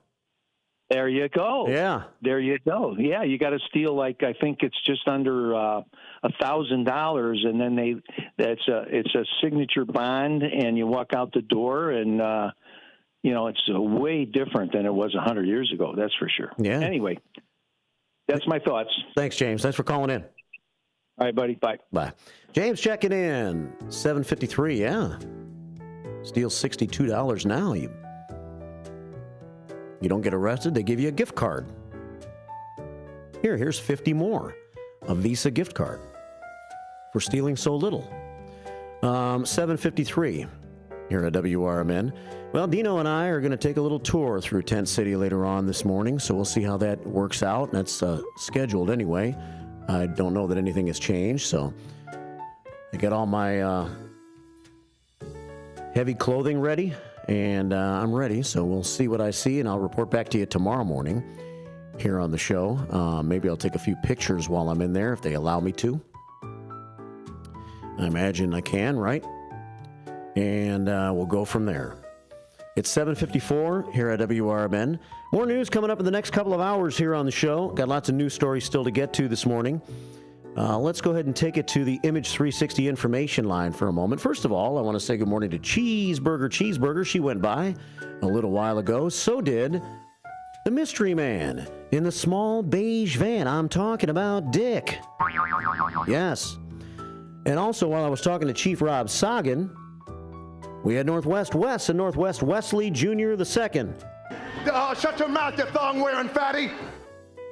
Probably understand why I didn't play that right in the middle of Rob Sagan's interview. Shut your mouth, you thong-wearing fatty. If you don't understand, I'm sorry. The Streamwood Police are on Douglas Avenue right now. I guess they must have a court appearance this morning. They're waiting at the red light with the Elgin Police right behind the Streamwood Police. I think the Elgin policeman should pull the Streamwood policeman over. I'm just saying. 7:55. That might be fun. Maybe not for the Streamwood. He might not find it so amusing. 7:55 here at WRMN. 3 minutes until the top of the hour break. On our Image 360 information line, I want to show a couple of pictures. This one is from Tammy, from Talk Time with Tammy. Pictures of the snow in Nashville. Remember when it used to snow like that here in Illinois? Look at that. You probably have pictures from years ago like this. Back when we had snow here in the state of Illinois. And they had a very snowy weekend in Nashville, Tennessee, as the snow has shifted to the south these days. Here's another great picture of how much snow and traipsing through the snow from Tammy's family. Talk Time with Tammy, 2 until 4 today. I don't know where she's going to be, but I'm guessing it's still going to be in Nashville, as she was supposed to fly back, but I think she's stranded because of the snow. We'll see if Talk Time with Tammy takes place from here in the studio today or from Nashville. I haven't gotten the latest word on that. I guess I could ask her and send her a text back, because she texted at 505-926-1410. Snowy pictures from Nashville. Hey, remember when we used to have snowmen here in Illinois? There's a snowman in Nashville from all the snow they had in Nashville over the weekend. Isn't that crazy? Yeah, I got a couple of pictures late last week. Here's one more picture from Nashville of a nice-looking tree with a bunch of snow in it. So, snow throughout the south, fires in the west. Crazy weather and crazy times. January the 13th. Here at WRMN. I took a bunch of pictures this weekend. And I got a few sent to me. And I want to go back to... Here's a picture of the yard at my dad's house and my bonus mom, Sheila, that they sent me from the snow that they had in Moscow, Tennessee, just to the east of Memphis. Remember when we had snow like that around here? Not anymore, man. The best we can do is a trace of snow on the ground now, like the South used to do. Only a trace. I'll show you some more pictures next hour. You can send me some. The commander has sent in an American Legion Queen of Hearts update. He has also sent me pictures of the American flag, which you can vote on right now. Maybe I'll show you some pictures of the flag in the next couple of hours. Mayor Mike has checked in from Hampshire this morning. We'll see what he's got to say. He took Mikey to the Northwestern basketball game yesterday. They went to see Northwestern play basketball. And we'll check all of your comments coming in on the YouTube page as well, at WRMN Radio on YouTube. On Anna the Chairman's birthday, Dino says happy birthday to Anna as she turns 89. Great loyal first shifter. It's 7:59 on a Monday, cold outside. Bundle up. Are you unemployed, underemployed, or considering a career change? Or maybe you're looking to take your career to the next level? The Business and Career Services, located at 1400 South Wolf Road, Building 200 in Wheeling, Illinois, is here to help. As a nonprofit organization, BCS supports all aspects of career development, from personalized career coaching and resume help to interview prep and even funding for job training. We're your partner in navigating high-growth careers. And it's not just individuals who benefit. Businesses can also rely on BCS for recruitment support, training resources, and strategies to retain top talent. Whether you're looking to grow your career or business, BCS has the resources and expertise to help you succeed. Find out more today at bcsillinois.org or call 847-484-8187. That's 847-484-8187. BCS, your future, our mission. Your hometown radio station since 1949. We are WRMN AM 1410, Elgin time, 8 o'clock. With your 1410 WRMN News Flash, I'm Sean Kernan, brought to you by Progressive. Flu cases are surging in Kane County following the holiday season, with emergency room visits spiking worryingly. As per recent data from the Kane County Health Department, nearly 15% of ER consultations were related to flu, COVID-19, or RSV in early January, marking a significant increase from December, where flu cases constituted less than 2% of visits. The St. Charles Public Library is set to continue its popular Sunday concert series on January 19th with music of the 70s. The event will feature the talents of vocalist Gavin Coyle, flutist Carlin Lloyd, and pianist John Warfel. They'll be covering hits from iconic artists like Chicago, Elton John, and James Taylor. The Elgin Police Department investigating a shooting incident after a man was admitted to a local hospital with a gunshot wound on January 12th. The wound was reportedly non-life-threatening. The incident remains under active inquiry as detectives determine the exact location of the shooting. With your 1410 WRMN News Flash, I'm Sean Kernan. Progressive presents Renter's MVP's Most Valuable Possessions. Today's MVP, Tom Kelly's carbon fiber mountain bike. Because more than riding his carbon fiber mountain bike, Tom loves telling people about his carbon fiber mountain bike. Friends, family, even a local barista knows about his carbon fiber mountain bike. And that's why Tom's carbon fiber mountain bike, if you haven't heard about it, is today's MVP. Keep your most valuable possessions protected by bundling your renters and auto insurance with Progressive. Progressive Casualty Insurance Company affiliates and other insurers not available in all states. That spice is 10 out of 10. Would recommend. Hi, my name is Khadijah, and a little thing I love about the Chick-fil-A Grilled Spicy Deluxe Sandwich is that spicy kick of the chicken. It's just the right amount of heat, and it gets me excited. And then, pro tip, add that cilantro lime sauce. It cools it down. If the sandwich is at 100, the cilantro lime takes it to 200. It makes me want to, tell all my friends and family. Order a Chick-fil-A Grilled Spicy Deluxe Sandwich and a Diet Dr. Pepper on the Chick-fil-A app for a limited time. Real guests paid for their testimonial. From the pages of the Elgin newspapers of 100 years ago today, these are the headlines brought to you by the Elgin History Museum. I'm Nick Freeman, and here's what was happening 100 years ago today. Admits charge of theft of money while man slept.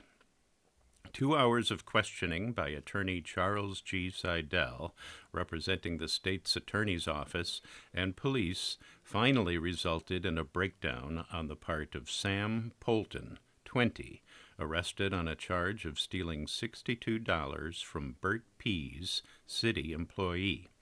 Arrested early this morning, Polton emphatically denied his guilt but confessed in the end. After his confession, Polton led authorities to the Western House, revealing where he had left the money and pocketbook. It was found on the ledge in an out-of-the-way place. "Just have pity on me," Polton sobbed after admitting guilt. The arrested man was bound over to the grand jury under $1,000 bond. According to police, Bolton entered Pease's room in the Western House last night while the latter was asleep and took the pocketbook out of Pease's pocket. Well, Pease woke up and saw him leaving the room. He arose and chased him, bringing about the young man's arrest. In other news, the Elgin Daily Courier has been named the official newspaper for the city and will serve the city's printing needs. Elgin 100 years ago is a presentation of the Elgin History Museum. Be sure to visit the museum located at 360 Park Street in Elgin, open Wednesday through Saturdays 11 to 4. You can also listen to Elgin 100 years ago at www.elginhistory.org. This is Sarah Silver with your Fox Valley forecast. Today, sunny with a high near 18. It feels like -8 with gusty winds around 15 miles per hour. Tonight, partly cloudy with a low around 6. Tomorrow, sunny with a high near 15, and mostly clear skies expected tomorrow night with a low around 3. Currently, it is 8 degrees and partly cloudy. I'm Sarah Silver on the Talk of the Town, WRMN.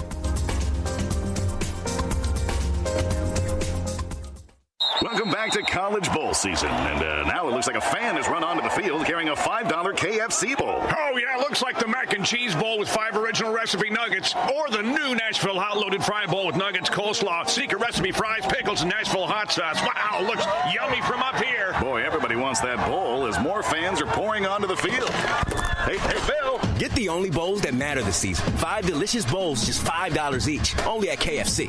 Prices and participation may vary. Supplies.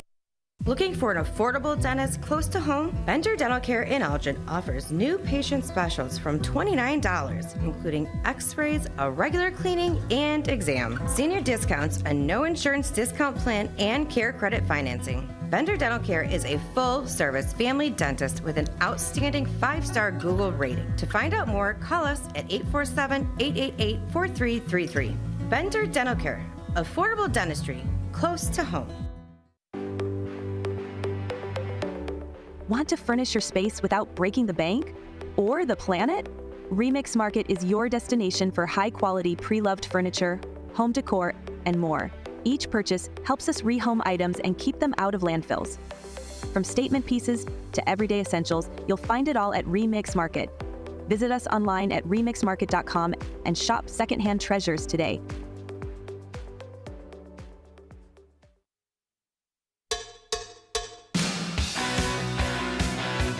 Welcome to The First Shift with Marky B on WRMN, the voice of the Fox River Valley. The First Shift is community radio featuring the latest local and national news, your Fox Valley forecast, an events and entertainment calendar, music milestones and memories, lively co-hosts and timely guests, and the First Shift staff meeting featuring listener and viewer comments in the YouTube chat room via text and by phone at 847-931-1410. I know, it's awesome. Whatever. And now, from Studio 14 in downtown Elgin, it's the First Shift on the Talk of the Town, WRMN.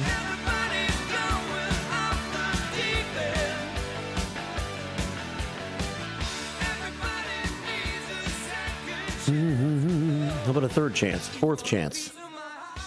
8:07 here at WRMN, AM 1410, WRMN Radio on YouTube. Well, interesting discussion with the fire chief a while ago, Rob Sagan, as we get this show underway now in hour 3 here in the 8 o'clock hour this morning.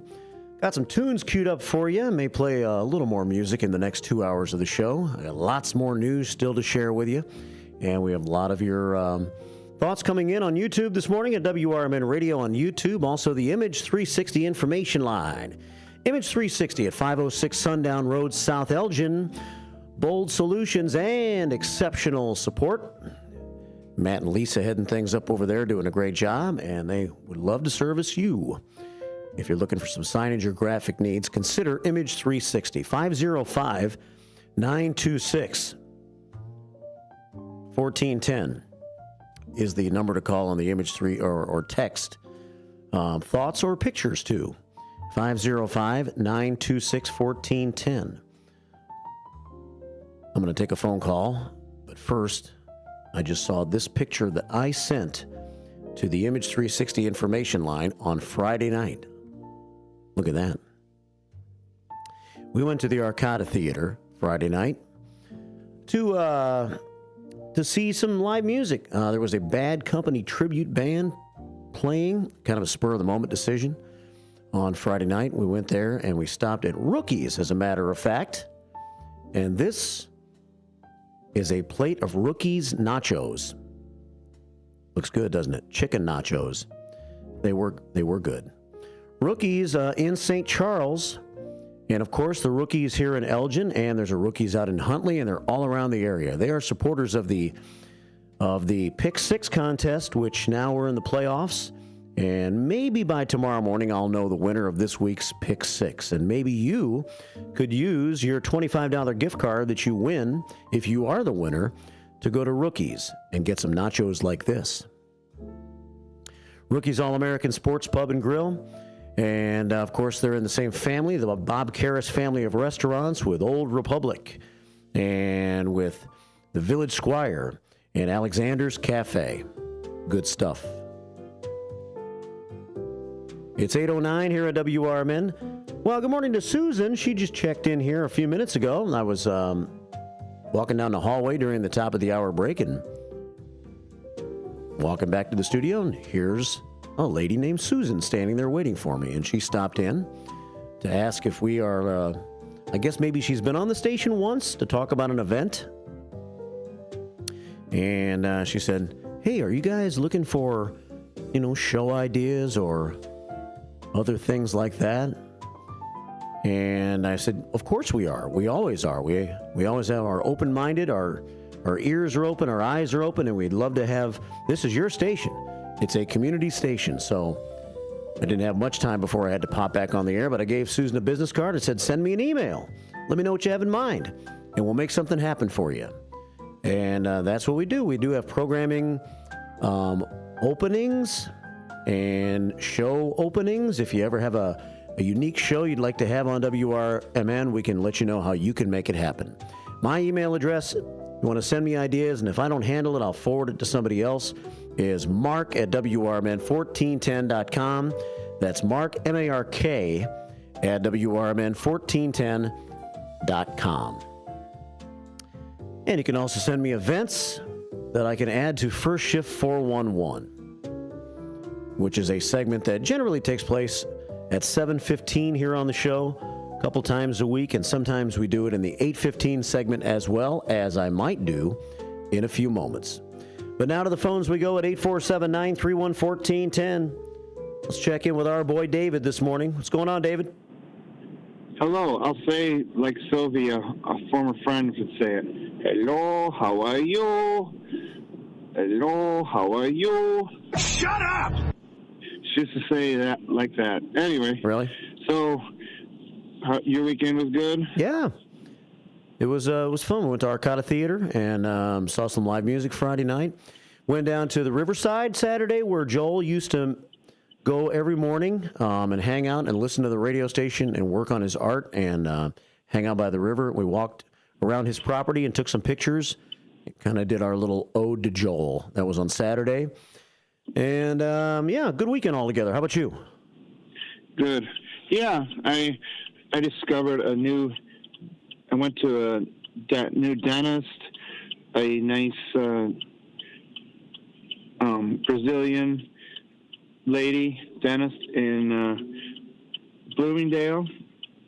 A nice person, did a good job, and she's not greedy like some dentists are. Yeah. And nice person. So, yeah, it was a good experience. And then cleaning, ate Indian food at Gaylord, fine Indian restaurant on Mall Drive near Woodfield Mall. Very good place. And, yeah, I got a lot of stuff done. And so that's good. Yeah, my cleaning job that I didn't, my one cleaning job in Mundelein, we did the bathrooms the previous weekend. He didn't want me to clean. Yeah, he redid both washrooms that haven't been done, and probably, especially the one, hasn't been not much done to it in many years, and they're really nice, so that's good.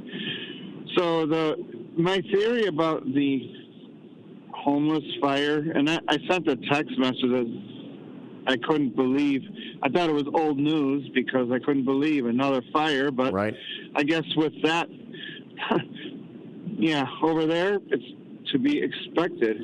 I think it might be just to keep warm, maybe, and it got out of control. That's my theory. Well, I suppose that could be a possibility, but you know, you can build a fire over there without having it get out of control. Yeah. You know, it seems like you could have a little. I mean, I'd be surprised if they didn't have little fires over the weekend or any night in the wintertime to try to stay warm. But I would think they would know how to contain it so the whole wooded area wouldn't catch on fire. Yeah. Maybe I'm wrong. Yeah. So, yeah, is there someone over there that likes being a pyromaniac or just drawing attention or getting back at someone or trying to make trouble? And so that's what worries me for when they move into Lexington. That it might be one or two rotten apples spoil the whole bunch. Yeah. I mean, if they know now that in a few days they're out of there and you got some troublemakers in there and they know there's not really going to be any consequences for them starting a fire, you know, they might just be like, let's do it again. But that's stupid. And the fire department's got to be completely annoyed by the fact that they have to go there late at night in the super cold to put out senseless fires and use a lot of manpower and run hose a long way into the field and all of that. And risk frostbite, even though it wasn't like below zero, but, you know, gotta be careful getting water on your skin and freezing. And, you know, could some people care microscopically more about their fellow man, please? You know, got to ask some basic pre-kindergarten questions here. But some people, when they don't care about themselves, why would they care about anybody else? So it just goes with the territory, and that's why I hope it goes good at Lexington. But I don't. Right. I'm not as positive about it as I would like to be. Do you know if there's a security guard? If there's going to be security guard there, is all of those bases? I'm sure they've covered those bases as much as they can, but I think the Chief Lally said that for the first 2 weeks, they're going to keep 2 police officers on duty there the entire time for the first 2 weeks. So I'm sure things will go fine for 2 weeks. I don't know after that what if they have the plan in place yet, or if there is a plan to have a security guard or a police officer there on a regular basis, or if at that point they're just on their own, and we'll see what happens. I'm not sure. Yeah. Well, Friday I'm seeing Earth, Wind, and Fire with Jason Schaff and Waukegan, so I look forward to that. Yeah, cool. We'll send some pictures, maybe. Yeah, and that's a nice theater, and, you know, good band, and like I said before, Jason Schaff, he's saying "Will You Still Love Me" by Chicago, and some other songs he shared with Bill Champlin, lead vocals, and very good vocalist. So yeah, it'll be a good time, and it's just a shame it starts so early that I wouldn't have time to sneak over to Kenosha to clean real quick, but that's okay. That's what other days are for. Just have a night on the town and enjoy it. Leave the work behind. There you go. All right, David. Well, thanks for calling, man. All right. Have a good rest of your day, and hello to everybody. Yeah, you too, man. We'll talk to you soon. Okay. Bye. All right, David checking in this morning with us at 847-931-1410. 847-931-1410. And I was texting back and forth with Tammy a little bit since she sent some pictures of her family's snow experience over the weekend. And I asked her, so what are you doing, Tam? Are you coming back to town for your show today, or are you stranded in Nashville? The answer is, as I sent her that text, she is in an Uber on her way to the airport. And she plans to be here in studio this afternoon in time for her show. So as of right now, Tammy is in Nashville, Tennessee. But if everything is on time, she should be here for her show this afternoon from 2 until 4. And she says that Nancy, one of her co-hosts on the show, who checks in from Dallas, will also be sending some Dallas snow pictures to us. As they got quite a bit of snow in Dallas, which means they got quite a bit of snow, I'm sure, in the Colony, Texas, where I lived between 1977 and 1983. We're in the middle of doing a lot of house organizing right now. And yesterday's house organization session for me took me to pictures. I have a shelf, I guess, or a couple of shelves in the laundry room where I have some things stored, like picture albums, and there were some loose pictures and books and records and movies and just assorted stuff like that I wanted to go through, see if I could organize it a little better, move that cabinet, move that shelf a little bit, which I had to empty it so I could move it. And so I came across a lot of pictures, and so that kind of stalled me a little bit, because of course, when you start coming across pictures, you have to look through them a little bit, right? Pictures of my past. Pictures of past Christmases, and pictures of my mom and my grandmother, and pictures of Germany, and and pictures of our first dog. Some of those pictures took us back to the Colony, Texas. Between 1977 and 1983, my first dog, Whiskey, Irish setter, and a good-looking dog. He was my fave. He was my first Whiskey. 8:20 here at WRMN. And I took a few pictures of my pictures to share with you on the Image 360 information line. Probably not enough, though. I don't want to bore you. They're not your pictures, right? Let's take a call, 847-931-1410, and see what's on your mind this morning. Good morning. Welcome to the first shift. Hello, this is Mean Gene. Mean Gene, how you doing, man? Oh, pretty good. Good, brother. Hey, just yesterday, I got a text. Somebody said, goodbye, Green Bay. Goodbye, Green Bay. They didn't really have much of a fight yesterday for Philadelphia. No, I mean, it was like a, what do they call it, a jab at me, because I'm a Green Bay fan and they're a Bear fan. Right. And all it said was, goodbye, Green Bay. I don't think Bears fans can take jabs at anybody. Well, I know. That's what I'm saying. Yeah. I mean, so you know what? I wasn't going to be on the same thing. I just texted back in large letters, go Detroit. Yeah. That's our division. Hope they do well. Vikings tonight against the Los Angeles Rams, and I think that's going to be an interesting game that could go either way. Well, if the Vikings play well, they're the better team. But, the Rams with Matthew Stafford and the fact they've been to a Super Bowl with Stafford and a good coach, the game's not in Minnesota, I think it gives the Rams a chance. Yeah. It's going to be something to see who's going to be in there, right? Yeah. I think Kansas City should be in there. I'd like to see them get a 3-peat. But yeah, I got nothing against Kansas City. The only thing I have against Kansas City is that they are 2-time Super Bowl champions, and I want somebody else in there. I know. Yeah, that's the only thing. I mean, I got no problem with Andy Reid or Patrick Mahomes or any of those guys, really. When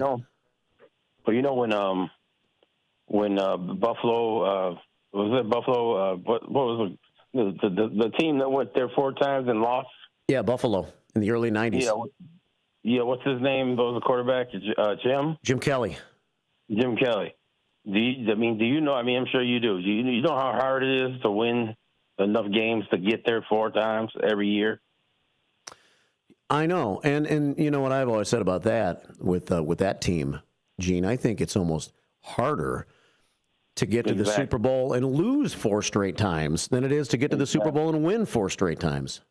Just to get there 4 times in a row, that's just crazy. Yeah, but then to have the wherewithal to keep on coming back after you've been beaten again in the Super Bowl. Exactly. Yeah. That's endurance and just that's like being in the compound. I just thought of that the other day. I was trying to tell somebody what I called where I used to be. Yeah. At the place. Right.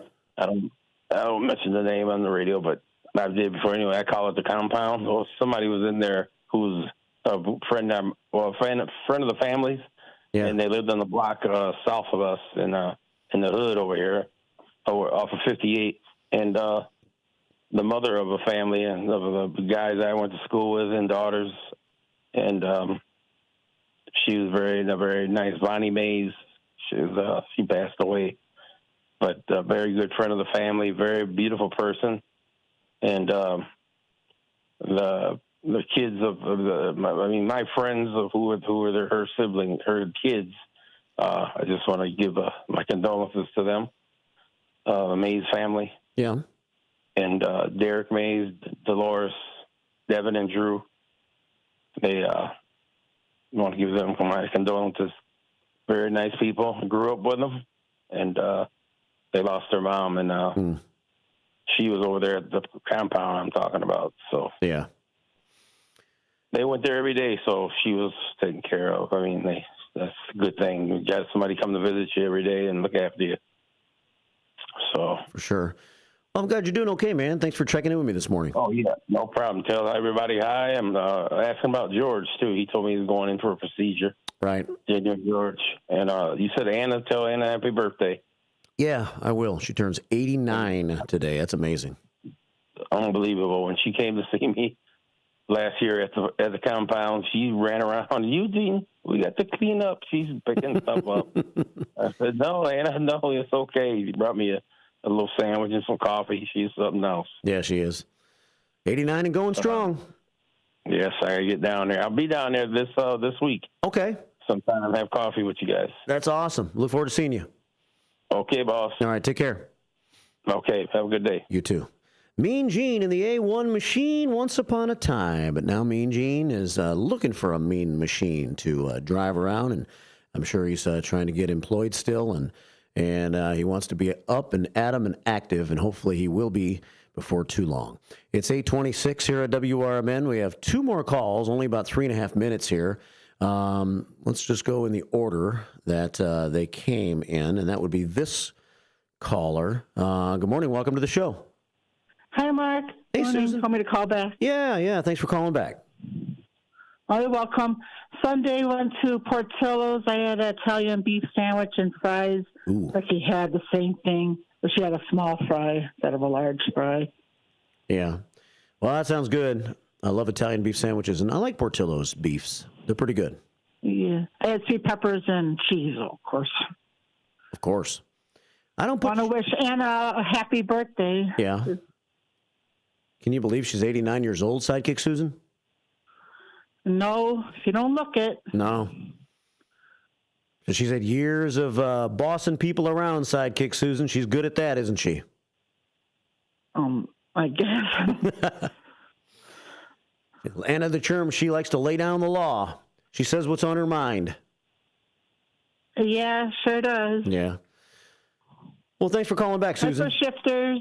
Hi, downtown Jose. Here's Becky. Okay. Hello. Beloved Becky, how are you? I'm doing good. I just wanted to mention that with the pantry over at our church, which is the third Thursday every month, between 6:30 and 7:30 at night, there's food, there's clothes, including jackets, and prayer if you need praying for, and books, and just a lot of stuff. And I also am going to be contributing homemade wash rags, crocheted, that are cleanable in the washer and dryer. Okay. And scarves. And when is this again? It's every third Thursday of the month. Okay. Between 6:30 and 7:30 p.m. So it'll be coming up on the 16th. On the 16th. Oh, yeah. 3 days from now. Yep. Okay. Well, that sounds great. Maybe you can call me again on the morning of just to remind everybody if you have a minute. Oh, okay. Okay? Sounds good. All right. I'm glad you're doing okay.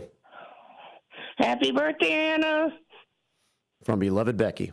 Have a great day. You too. Bye. Bye. Have a great day. Yeah, you too, Susan. I'll see you soon. Okay, Wednesday for sure. Okay, great. Can't wait. Talk to you then. Talk to you then. Bye.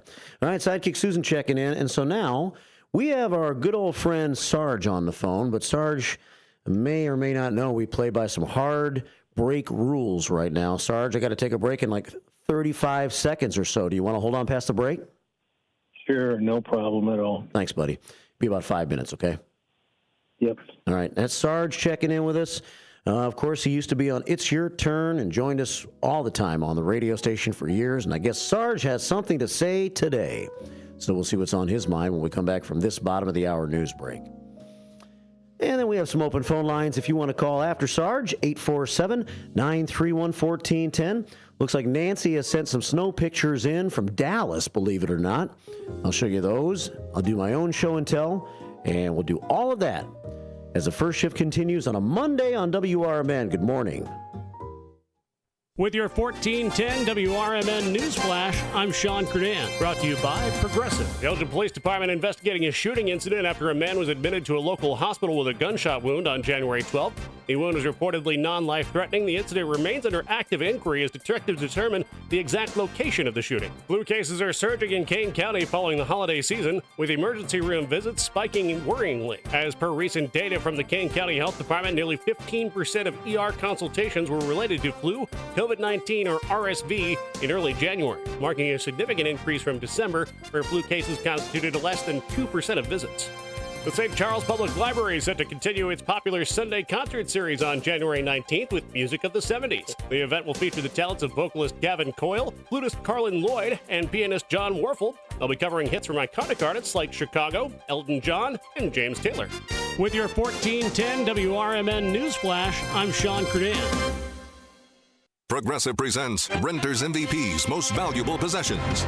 Today's MVP, Tom Kelly's carbon fiber mountain bike. Because more than riding his carbon fiber mountain bike, Tom loves telling people about his carbon fiber mountain bike. Friends, family, even a local barista knows about his carbon fiber mountain bike. And that's why Tom's carbon fiber mountain bike, if you haven't heard about it, is today's MVP. Keep your most valuable possessions protected by bundling your renters and auto insurance with Progressive. Progressive Casualty Insurance Company affiliates and other insurers not available in all states. That spice is 10 out of 10. Would recommend. Hi, my name is Khadijah, and a little thing I love about the Chick-fil-A Grilled Spicy Deluxe Sandwich is that spicy kick of the chicken. It's just the right amount of heat, and it gets me excited. And then, pro tip, add that cilantro lime sauce. It cools it down. If the sandwich is at 100, the cilantro lime takes it to 200. It makes me want to, tell all my friends and family. Order a Chick-fil-A Grilled Spicy Deluxe Sandwich and a Diet Dr. Pepper on the Chick-fil-A app for a limited time. Real guests paid for their testimonial. Are you looking for the perfect wedding planner? Or maybe you've always dreamed of hosting that unforgettable corporate event. At the Serendipity Collective, your dreams await. Located in the heart of Hampshire, Illinois, the Serendipity Collective specializes in both traditional and non-traditional weddings. They also offer event planning services for birthdays, bridal and baby showers, quinceañeras, corporate events, and more. From the moment you step into your attire for the first time, to the tears of joy during speeches and dances, they're sure to make you savor every moment of your special day. At the Serendipity Collective, they love what they do and are passionate about helping you create memories that'll last a lifetime. Visit Monday through Friday, 8 a.m. to 4 p.m., or evenings and weekends by appointment, or call at 847-749-7848, or email at info@theserendipitycollectivellc.com. The Serendipity Collective, your dream wedding awaits. This is Sarah Silver with your Fox Valley forecast. Today, sunny with a high near 18, temperatures falling to around 16 in the afternoon. It feels like -8 with gusty winds up to 25 miles per hour. Tonight, partly cloudy with a low around 6. Tomorrow, sunny with a high near 15. Currently, it is 8 degrees and partly cloudy. I'm Sarah Silver on the Talk of the Town, WRMN. Progressive presents Renter's MVP's Most Valuable Possessions. Today's MVP, Tom Kelly's carbon fiber mountain bike. Because more than riding his carbon fiber mountain bike, Tom loves telling people about his carbon fiber mountain bike. Friends, family, even a local barista knows about his carbon fiber mountain bike. And that's why Tom's carbon fiber mountain bike, if you haven't heard about it, is today's MVP. Keep your most valuable possessions protected by bundling your renters and auto insurance with Progressive. Progressive Casualty Insurance Company affiliates and other insurers not available in all states. 8:34 Monday morning. First shift continues here at WRMN AM 1410, WRMN Radio on YouTube. Thanks everybody for joining me, calling in, listening, typing in messages, whatever you do to contribute to the show every day. Appreciate you. Let's take a couple phone calls now at 847-931-1410 as the first shift continues. We check in with our old friend Sarge. Checking in this morning. You waited through the break. Good morning, Sarge. How are you? I'm pretty good, Mark. How about you? You sound pretty good. Doing fine. Doing fine. What's new? Let's see. New York, New Jersey. Oh, wait a minute. Okay. I see you're still funny. I'm sorry. I've pulled that line for so many years. Yeah. Got to do it at least once every 10. No, everything's going quite well overall. However, today I do have a appointment with our Veterans Director for DuPage County because it seems like in the course of the time that I was overseas, unaware to me at the time. It seems like I'm getting the revenge of Agent Orange coming in on me, so I've got some issues that have to be dealt with, and they are about 98% convinced that it's a result of they were spread. We didn't know they were spreading it everywhere. We thought they were just spreading it in the jungle. Yeah. But they were going around the perimeters of bases and everything else. And even then, I didn't think that had too much to do with it. But because I worked on the F-4 Phantom jets, I crawled all over the skin of those planes, which were covered greatly with it just because they were flying into it. And as this past year, there's been over 18,000 cases of interstitial lung disease diagnosed, which has included pilots. So I'm not for sure even now if this is a result of it, but because they're willing to talk to me about it, I'm going to go find out and see. I mean, I am more concerned with the guys that were in the jungle and everywhere else where they were breathing it like it was oxygen, you know. And so many of them, the same thing. It's taken, some of them died early and others, it's taken a long period of time to kill. It just burns me up that all that garbage that the government used back then without any thoughts or what the after effects would be. So, but overall, I'm feeling good. Still working out every morning and doing, you know, local things, still working with the city here and serving at my church and a few other things. Whenever I can help somebody out, I'm glad to do something for them. So sure. So I have to confess something. Yesterday I was watching the Packer game later, and it was like, oh my word.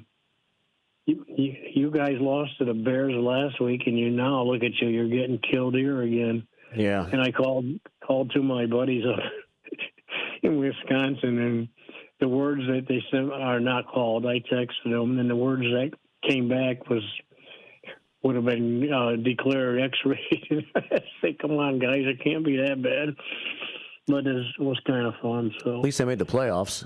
Yeah, you know, yeah, that's for sure. I mean, the Packers they were a pretty good team, not a great team, and they make a lot of mistakes. They're still a very young team, and so for them to have success, they really have to play a clean game, and I don't think they play a whole lot of clean games right now, and that's why they've lost the last couple. Yeah, I was just amazed at seeing the quarterback throw 2 interceptions in the second one. I saw it was like he threw it right to the guy standing there. There was nobody guarding him or anything. I said, oh, come on, man, you got to be better than that. So yeah. So anyway, for that, I just want to make a comment about the fires out in Los Angeles and that area. Sure. I know they're wealthy people, and I'm not in any way criticizing anybody for being wealthy.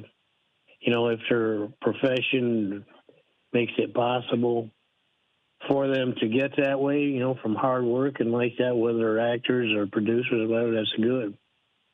But what bothers me is suddenly the government's going to just give them everything they need to rebuild.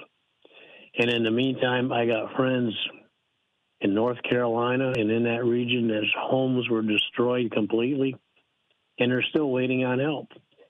But it's interesting, they are getting help, but not from the government, from private agencies like Samaritan's Purse and a few others.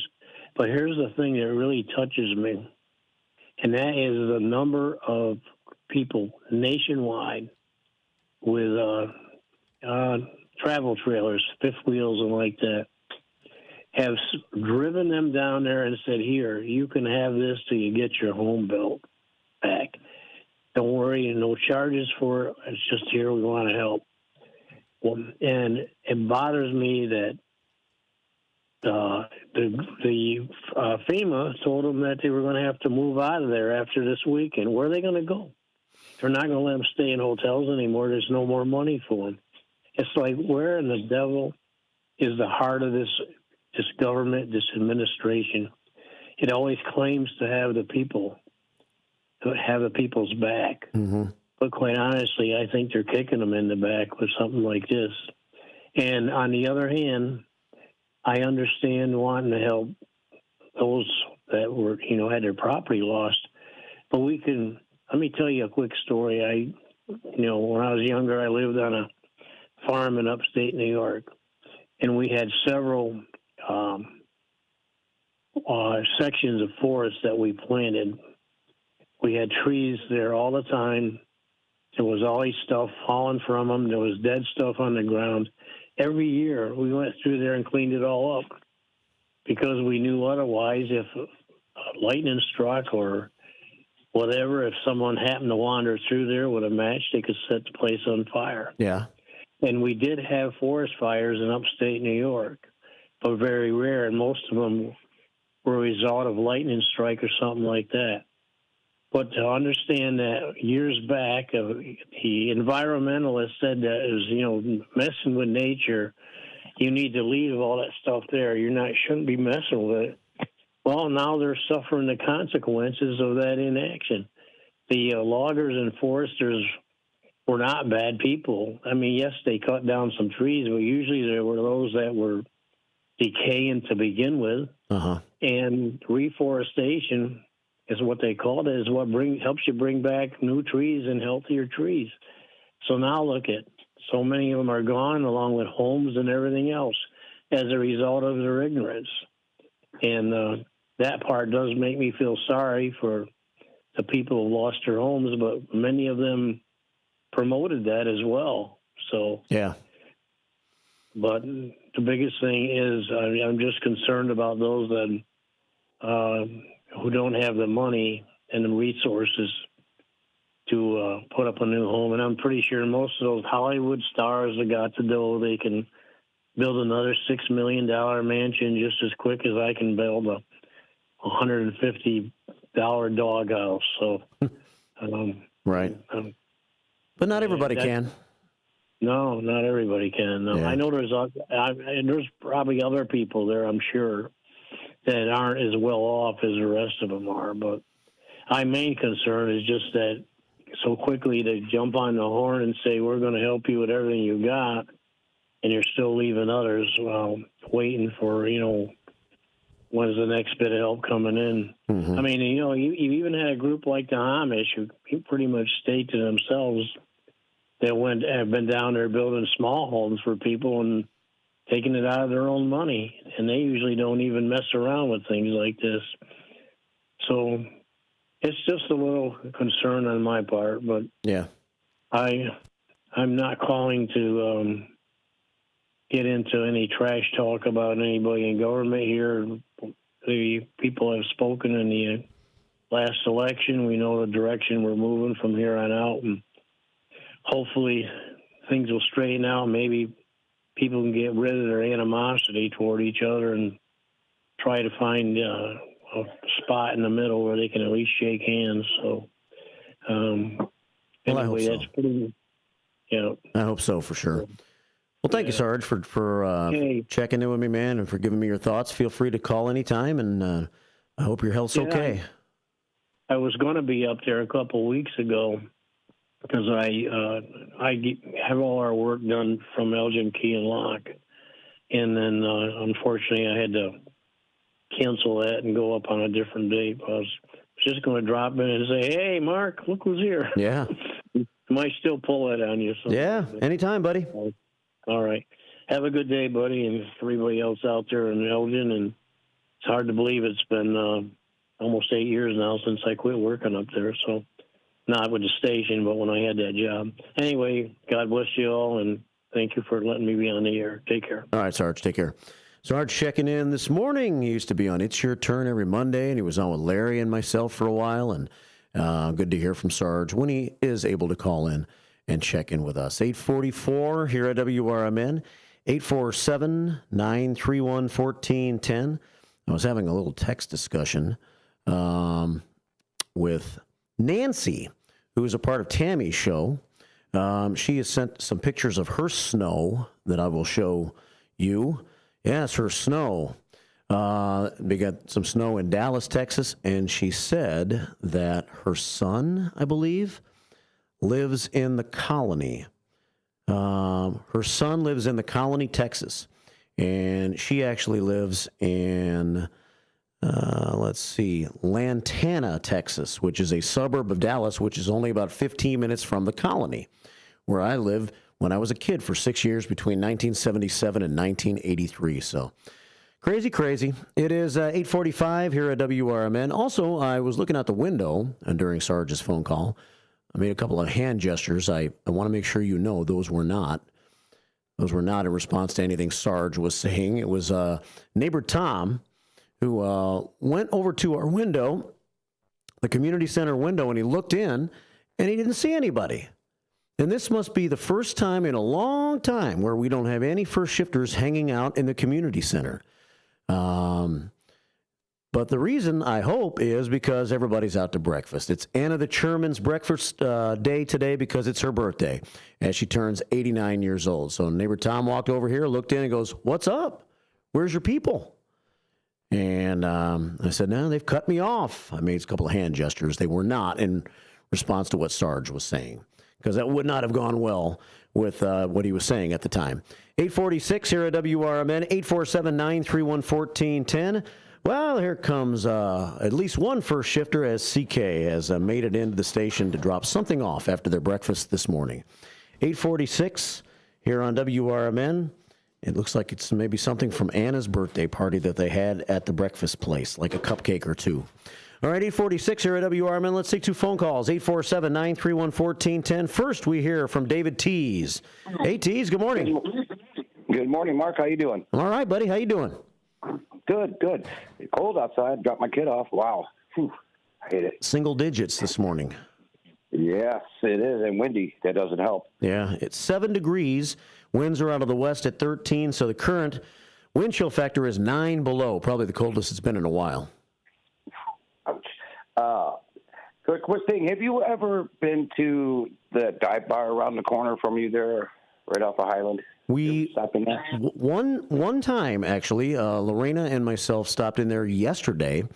We were downtown. We were working out, went to church, and then I did a live shot from down over there by Tent City, and I said, let's go stop at the dive bar. So we went in there for about 30 minutes yesterday. I like it. Yeah, it was Elliot, Cecilia, and I went over there after the show Friday to check it out. Did you? And, and I did not know that the bar was actually, did you see the bar, the top of it? It's a bowling lane. It's actually from a bowling alley. I don't think I paid close enough attention to notice that. Yeah, I noticed that, and I asked the guy, I said, is this bar top, is this like actually a bowling lane? And he says, yes. I'm like, where did you get it from? And he says, I guess some wood store where they sell wood someplace, where they tear out remodels or something like that, good wood. And he says, yeah, it's actually from a bowling alley. Is it from Bowlaway Lanes? Because that's the only place that I think a wood lanes would actually come from when they got rid of Bowlaway Lanes. He wasn't quite sure, so I'm curious now. That's interesting. I actually think, I hear that bar's doing well. They're off to a really nice start. We talked to Roger for a while. Roger, one of the owners of the bar, yes. with his wife, and he was there. And he, I guess, was a bartender at Hoppy's for a long time, over on Dundee. And he seems to have a social network of people that are going to give that bar a chance. And so that might be the first step in downtown getting a little more life over here. Yeah, that's what we need. I don't even think we have a real Italian restaurant in Elgin. We used to have one downtown, and we need more stuff downtown because we can like St. Charles, the Arcada. Hey, Hemmons can bring in some big acts. I mean, Bill Cosby played there 2 concerts, and bring in some big acts. But we don't have anything for anybody to do after seeing a nice concert like the Arcada or something like that. Around here, we need to bring that up. That's one of the things. Second thing is on Tent City, the third fire. Do you think that maybe somebody new moved in there or something? Because this is like in less than 1 year so far, we've had 3 fires there, and we never had a fire. Have we ever had a fire there? Never had a fire there. Not that I know. I mean, I had Rob Sagan on about an hour ago, the fire chief, and I said that to him. I said, isn't that crazy? 3 fires in a month? Because the first one was on December the 4th. When you've had no fires there, that we can remember in the past at all. Now, suddenly 3 makes you suspicious, doesn't it? Well, suspicious, or maybe somebody new moved in there and they got some some idea how to stay warm, and it's not working out good for them. I mean, that's what I would probably suspect. We have all the snow all around in the South. I've been showing pictures of Nashville got a ton of snow, Texas got a ton of snow, where my dad lives in Tennessee, and they got a ton of snow. We barely have a trace here in this area. Had we had the same amount of snow on the ground that they have in the South right now, I'm not sure you could have a fire like that in Tent City. Yeah, you'd be surprised. Yeah?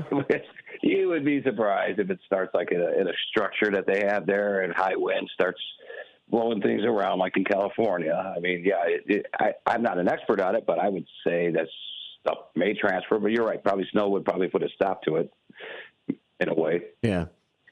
But, it's just, people are like, oh, somebody's doing this deliberately. No, somebody got ice fires. I don't think somebody would want to deliberately burn their own living space down, Well, they can't take it with them.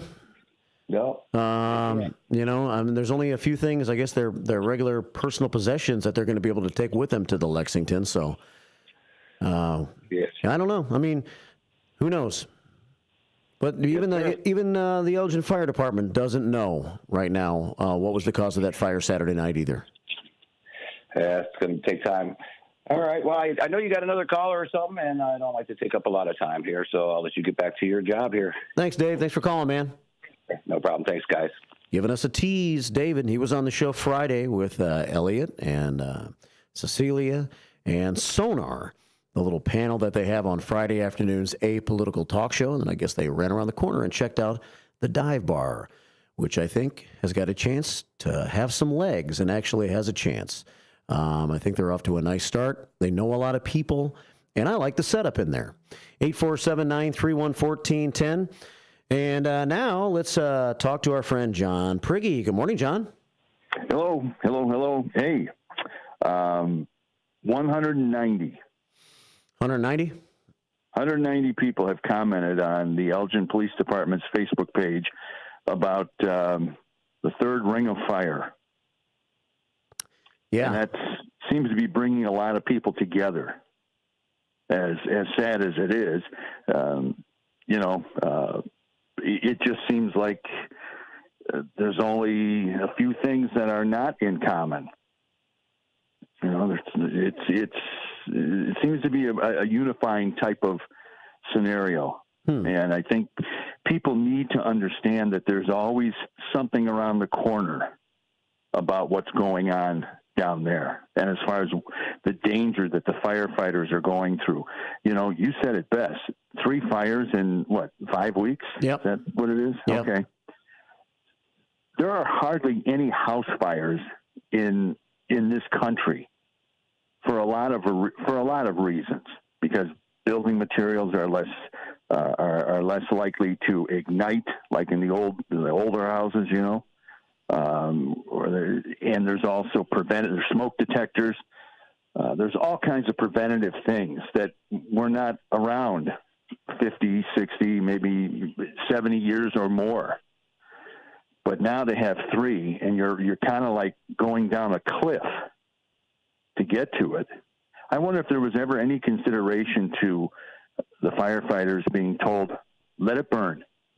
Just let it go. It's too dangerous for us to be near this property.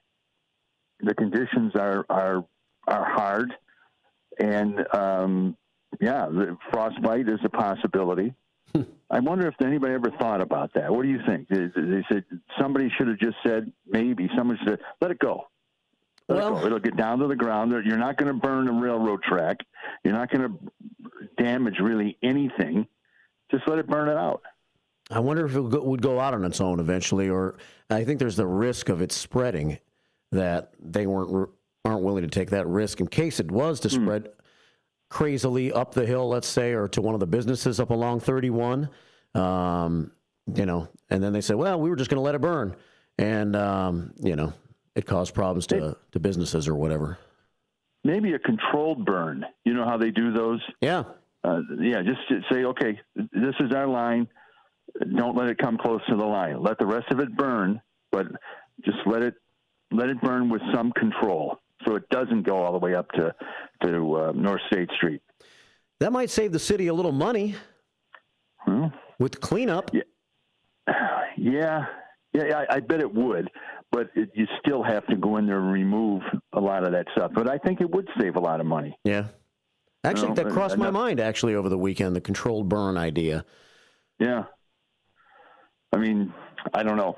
That's for guys like Chief Sagan, who, has an in-depth profile of fires and things like that. We're just commoners. Right, right. There's always something that we don't know when it comes to a specific thing like that. But, I guess the question I've been asking myself has been, well, how do you like me now? How do you like what's going on in Elgin now? Would you relocate a business in Elgin now, knowing that the leadership is just words? It's just a word. Do you think there should have been a press conference? Do you think there should have been even more outreach to the community? Do people feel safe now? If you had a business, big or small, would you come to Elgin, knowing that the leadership they can't handle this? Well, now that we've seen 3 fires, it certainly has made it seem like a lot of what's been going on is certainly reactive and not proactive. Oh God, yes, 100%. Right? Yeah. Oh God, I've already told you the stories about when I tried to get something done or develop a plan and meet with people. That was I was told, don't even waste your time. No, but they're out of the way. Leave them alone. They're not bothering anybody. You don't want them all over town, do you? Well, okay, man.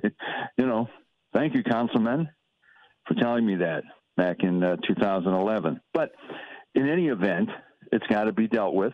Right. And, this is not a good thing on many levels. It's not a good thing. And I think the stink from this is going to be on the hands of every current councilman now. There's nobody that can claim ignorance. Dave Captain's been on the city council as a mayor or a council member for, 14 years, 16 years.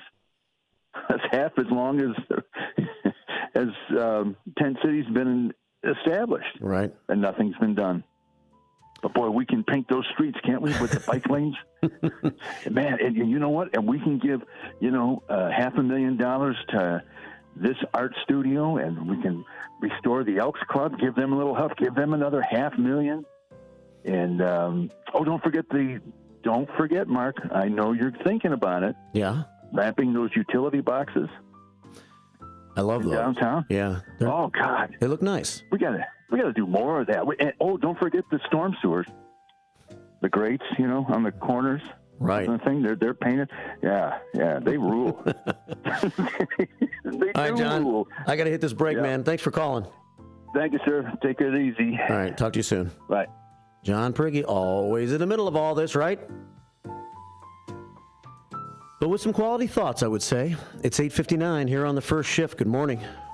Now available on Amazon.com and BarnesandNoble.com is the book called DUI Jury Trial, which is the true story of a truck driver in Illinois who was charged with driving under the influence of alcohol. Not only was he facing a revocation of his driver's license, but also a lifetime disqualification of his CDL, which would prevent him from ever driving a semi-truck again. This book includes backstories of the truck driver, the lawyers that defended the case, and the DUI expert witness who analyzed the case and then testified at trial as to the proper protocol procedures of the field sobriety tests as well as the breathalyzer test. This nonfiction novel also includes the actual court transcript from the jury trial, a courtroom showdown in which the final verdict would determine the fate of the defendant's livelihood. The book DUI Jury Trial is now available on Amazon.com and BarnesandNoble.com. Your hometown radio station since 1949. We are WRMN AM 1410, Elgin time, 9 o'clock. With your 1410 WRMN News Flash, I'm Sean Kernan. Brought to you by Progressive. The Naperville Park District has announced that they are now taking rental applications for the park pavilions and picnic areas for the period of April 1st through May 31st. The opportunity is currently open to residents, with non-residents being able to apply starting on January 16th at 8:30 a.m. The Elgin Fire Department tackled the blaze at Tent City, the homeless encampment near State and Kimball Streets late Saturday night. Responding around 10:46 p.m., crews discovered multiple structures covering roughly 1,000 square feet engulfed in flames. By midnight, the firefighters had successfully extinguished the blaze. No injuries have been reported. The Elgin Heritage Commission is now seeking nominations for the prestigious 2025 Mayor's Awards for Historic Preservation. This initiative celebrates individuals dedicated to safeguarding Elgin's rich historical history. Community members are encouraged to nominate deserving candidates by February 21st. With your 1410 WRMN News Flash, I'm Sean Kernan. Progressive presents Renter's MVP's Most Valuable Possessions. Today's MVP, Tom Kelly's carbon fiber mountain bike. Because more than riding his carbon fiber mountain bike, Tom loves telling people about his carbon fiber mountain bike. Friends, family, even a local barista knows about his carbon fiber mountain bike. And that's why Tom's carbon fiber mountain bike, if you haven't heard about it, is today's MVP. Keep your most valuable possessions protected by bundling your renters and auto insurance with Progressive. Progressive Casualty Insurance Company affiliates and other insurers not available in all states. That spice is 10 out of 10. Would recommend. Hi, my name is Khadijah, and a little thing I love about the Chick-fil-A Grilled Spicy Deluxe Sandwich is that spicy kick of the chicken. It's just the right amount of heat, and it gets me excited. And then, pro tip, add that cilantro lime sauce. It cools it down. If the sandwich is at 100, the cilantro lime takes it to 200. It makes me want to, tell all my friends and family. Order a Chick-fil-A Grilled Spicy Deluxe Sandwich and a Diet Dr. Pepper on the Chick-fil-A app for a limited time. Real guests paid for their testimonial.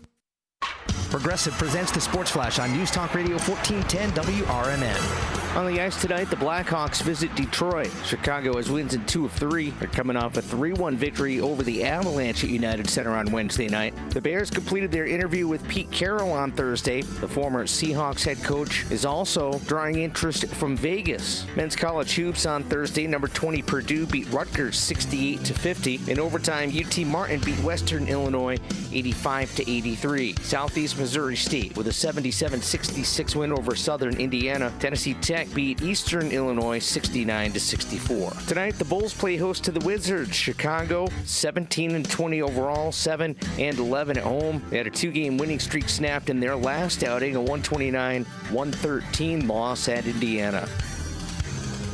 Bundle auto and home, renters or condo, and save with Progressive. I'm Chuck Sanders on News Talk Radio 1410 WRMN. Welcome back to College Bowl season. And now it looks like a fan has run onto the field carrying a $5 KFC bowl. Oh, yeah, looks like the mac and cheese bowl with 5 original recipe nuggets, or the new Nashville hot loaded fry bowl with nuggets, coleslaw, secret recipe fries, pickles, and Nashville hot sauce. Wow, looks yummy from up here. Boy, everybody wants that bowl as more fans are pouring onto the field. Hey, Bill. Get the only bowls that matter this season. 5 delicious bowls, just $5 each. Only at KFC. Prices and participation may vary while supplies last. Taxes, tips, and fees extra. Drivers who switch and save with Progressive could save hundreds. With that kind of money, you could go big time. The next time you're out to dinner with friends, you can order the shrimp cocktail for the table. And maybe you'll realize it only comes with 4 shrimp after you've already given away 3, but that one shrimp will be so good. And if you switch and save hundreds, you could get shrimp all the time. Switch to Progressive and you could save big time for shrimp. Progressive Casualty Insurance Company and affiliates, not available in all states. Potential savings will vary. This is Sarah Silver with your Fox Valley forecast. Today, sunny with a high near 18, temperatures falling to around 16 in the afternoon. It feels like -8 with gusty winds up to 25 miles per hour. Tonight, partly cloudy with a low around 6. Tomorrow, sunny with a high near 15. Currently, it is 8 degrees and partly cloudy. I'm Sarah Silver on the Talk of the Town, WRMN. Progressive presents Renter's MVP's Most Valuable Possessions. Today's MVP, Tom Kelly's carbon fiber mountain bike. Because more than riding his carbon fiber mountain bike, Tom loves telling people about his carbon fiber mountain bike. Friends, family, even a local barista knows about his carbon fiber mountain bike. And that's why Tom's carbon fiber mountain bike, if you haven't heard about it, is today's MVP. Keep your most valuable possessions protected by bundling your renters and auto insurance with Progressive. Progressive Casualty Insurance Company affiliates. I always had to be so good, no one could ignore me. Carve my path with data and drive. But some people only see who I am on paper. The paper ceiling, the limitations from degree screens to stereotypes that are holding back over 70 million stars. Workers skilled through alternative routes rather than a bachelor's degree. It's time for skills to speak for themselves. Find resources for breaking through barriers at tearthepaperceiling.org. Brought to you by Opportunity at Work and the Ad Council. Tune in to Around the House every Saturday night from 5 to 7 p.m. on WRMN. Join Eric and his expert guests for a fun and informative journey into the home improvement and healthy living lifestyle. Whether you're tackling a DIY project or thinking about your home's wellness, we've got you covered. Say goodbye to stress and hello to solutions that save you time and money. Around the House every Saturday night from 5 to 7 p.m. 9:06 here at WRMN. Sonar's got to lay off that helium. It's Monday morning here at WRMN, AM 1410 and WRMN Radio on YouTube. I know it's tempting, though. It's kind of fun. Well, let's take a phone call at 847-931-1410. Welcome to the final hour of the first shift here at WRMN, AM 1410 and WRMN Radio on YouTube. Pictures coming in from the snow of Dallas. I'll show you those shortly. Sharon, who listens in, just sent me a couple of texts from down in Texas. We have a few listeners in Texas sending me pictures, and Texas and Tennessee of all the snow that happened over the weekend, over the last few days. Here in Elgin, barely anything, except for fires. Fires in Tent City, 3 in the last 5 weeks. 847-931-1410, and 190 comments on the Elgin Police Department's post yesterday about the information about the fire Saturday night in Tent City. So this certainly has a lot of people talking. Citizens all around the area chatting with each other on the Facebook thread from the Elgin Police Department. That seemed to be the main place to go for conversation yesterday about fire number 3 and the whole situation. Let's take a phone call of our own dealing with that situation right now as we check in with George, who was nice enough to wait through the break. Good morning, George. Hello. Hello there. How are you? I'm doing fine. How about you? I'm pretty good. I find it rather fascinating that the city is investing $2.5 million to get rid of the tent city and deal with the homeless folks there. It's a lot of money. Yep. I mean, and in my humble opinion, it is justifiable. As a lot of people, it is justifiable, and I hope that it won't have any adverse consequences in any way. I remember years ago that the city dealt with its homeless issues by putting homeless people on one-way bus trips to Rockford. One-way bus trips to Rockford? Yes, I kid you not. No, I believe you. And I mean, then Rockford caught on and issued a cease and desist order. And Rockford sent them back to Elgin. Yeah. Yeah. I mean, I do feel for homeless people. I was on the brink of it myself once upon a time. After a divorce and a job that didn't work out, I was about to lose my apartment. If I hadn't, I managed to land another job within days of the end of my lease. Yeah. But everything worked out. I eventually met and married someone who took a chance on me and moved in with her. But they're going to be put up at that. I'm a bit confused. I've heard it. Some accounts stays in, some it's Lexington, or are there two different places? From what I know, it's a Lexington Inn and Suites is the only place that I've been made aware of where they are putting those people. Now, I don't know. What I did hear from Chief Lally last Friday on her show was that there are a few that are sex offenders, and they can't put them at the Lexington Inn and Suites because it's right across the street from the Elgin Math and Science Academy. So that they might be putting... Is that the former Chicago Junior School? I don't know. If it's on Dundee Avenue, I believe it would be. Just north of 90 on the west side of Dundee. Oh, yeah, I know what you're talking about. That used to be that place used to be Holiday Inn. Okay. Yeah. I mean, I can't blame them for that, really. You talking about the hotel or the Elgin Math and Science Academy? Well, the hotel used to be actually. The hotel used to be the Howard Johnson's. That's the Lexington Inn and Suites now. Oh. Yeah. Then it is on Dundee Avenue. Yeah, it is. Yeah, because across the road, there was a place called the Chicago Junior School. I understand there is a charter school there now. Apparently, it's that Elgin Math and Science Academy. Yes, sir. Yeah. But you'd have to make the buildings are far set back from the road. You'd have to do quite a bit of walking to get on the campus, and I think somebody would spot them. You would think, but I just think that there might be some sort of a law that doesn't allow you to have sex offenders housed within a certain distance of the school, and I think that falls within that distance. There were issues like that when this fellow who murdered 5 people in Yorkville in 1972 went to a halfway house, and it turned out to be across from a school, and everybody raised a big fuss about it, and he had to keep moving several times until they found one that would work. Right. Well, George, I appreciate you calling and being part of the show this morning.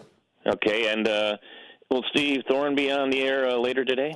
Not today, but he's actually going to do he's got a monthly show called Elgin Time, which is like an Elgin history lesson kind of show. And it's going to be on tomorrow morning between 9 and 10. And then his regular show's on Friday, the Senior Community Spotlight Show from 9:30 until 10. And then he does a show called Music Memories most Fridays from 10 until 11. Yep. I went to school with him. And if you see him, say hello. Will do. Well, okay, and I thank you so much for allowing me to spare my time with you, and I hope you find all that you're after. Oh, thank you, sir. Don't be a stranger.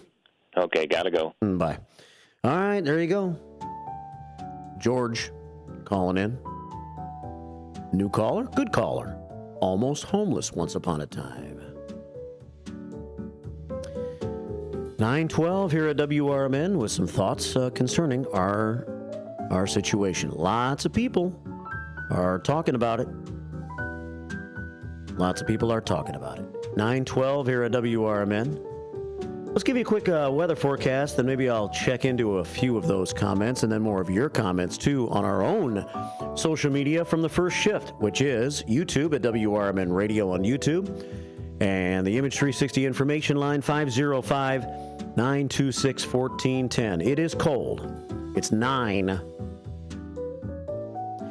degrees this hour. Winds are out of the west at 18, gusting to 24. And the wind chill is 9 below. So the actual temperature is 9 above, wind chill 9 below. Sunshine today with a high of 17. Partly cloudy down to 6 for the overnight low tonight. Tomorrow, sunshine with a high of 14. Down to 3 tomorrow night, 3 degrees. And then Wednesday, sunshine with a high of 22. On Thursday, partly sunny day, high 37, so much better. And then Friday, the best of all, mostly sunny with a high of 41 degrees Friday. Then we have another cold front coming through over the weekend, drops us to 30 on Saturday and only 16 degrees under a partly sunny sky on Sunday. So there's your forecast for the upcoming week. 9 degrees right now, wind chill 9 below. 9:14. Here at WRMN AM 1410 and WRMN Radio on YouTube. First up on the Honkers log this morning was Robles Ralph a long time ago. The Studio 14 Naked Eye Cam this morning was activated at 5:37, and Robles Ralph came rolling around about 5:46. He also checked in this morning on YouTube. He says, "Good morning, first shifters and Marky B, the Robles one in the house," sending us 11 prayers to our prayer scoreboard today. Cup of coffee and an American flag emoji too. Radio's Ken Husky checks in. And he says, the first 5 days after the weekend are the hardest. I hear you. The first 5 days after every weekend are the hardest.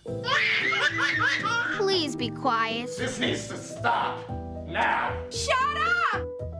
Radio's Ken Husky. Dino said happy birthday to Anna. Looks like they had a good birthday, and they had some cupcakes, and CK brought me a cupcake and some extra frosting. Thanks, CK. Thanks for helping my health kick. Hope you guys had a great breakfast. Comforting Kathleen in the house this morning for just a minute. Carol with a K says happy birthday to Anna, too. And so does Linda Carter, checking in.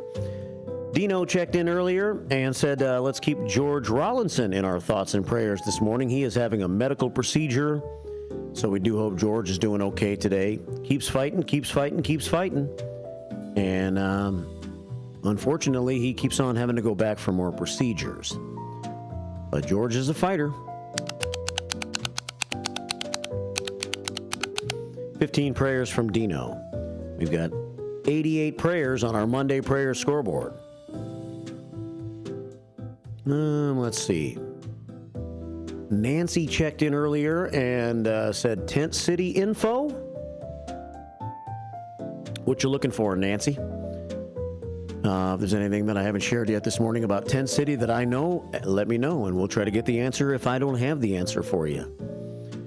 A lot of comments being made on the Elgin Police Department Facebook page yesterday after they put the information out about Saturday night's fire. Basic Brendan did check in this morning, and he says, good morning, First Shifters. My name is Brendan, and I'm listening. Dino says, hi, Brendan. Carol with a K says, my bad, Marky B. It was not the VFW where I saw Vicky. I did see her at the American Legion. Some people get the VFW and the American Legion confused. But Carol with a K actually saw Vicky, who's always at the American Legion, at the American Legion. And I always like seeing Vicky. Always has a really nice smile. Seems to be a happy person. How can she not be? As much time as she spends at our great place known as the Elgin American Legion Post 57. Wonderful Wilma checks in. Hey, Wilma. Hope you're doing okay. She says, good morning, Marky B, and our first shift friends. Welcome to a new week together. Another week together. Everyone have a blessed day today and every day.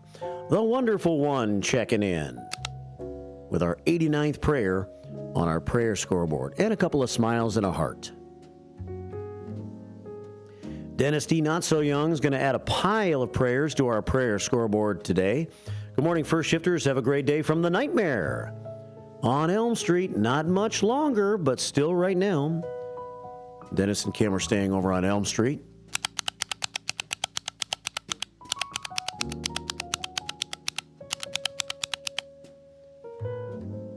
Ooh, I had the prayer scoreboard wrong. I said 89. I didn't see it correctly. It was only 69.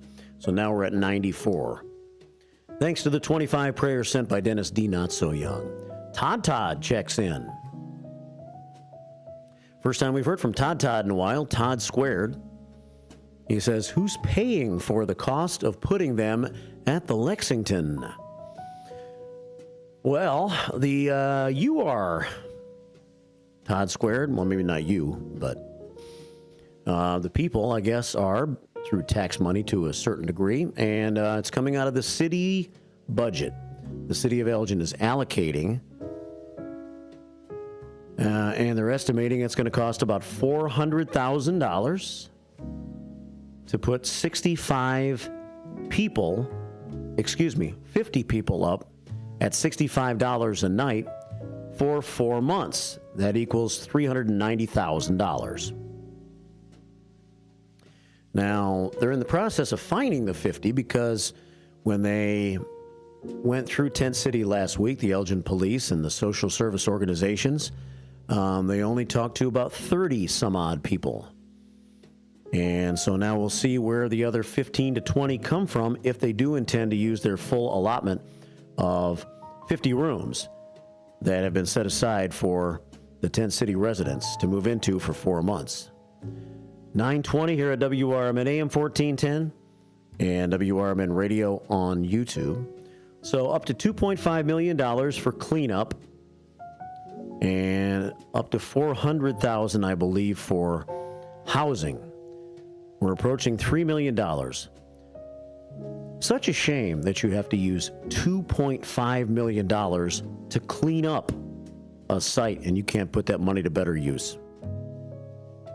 To something you can actually hold on to, you know what I mean? 9:20 here at WRMN AM 1410 and WRMN Radio on YouTube. Well, I mentioned Genius George. He was getting prayers. Now he's calling in with an update. Let's check with him. Good morning, George.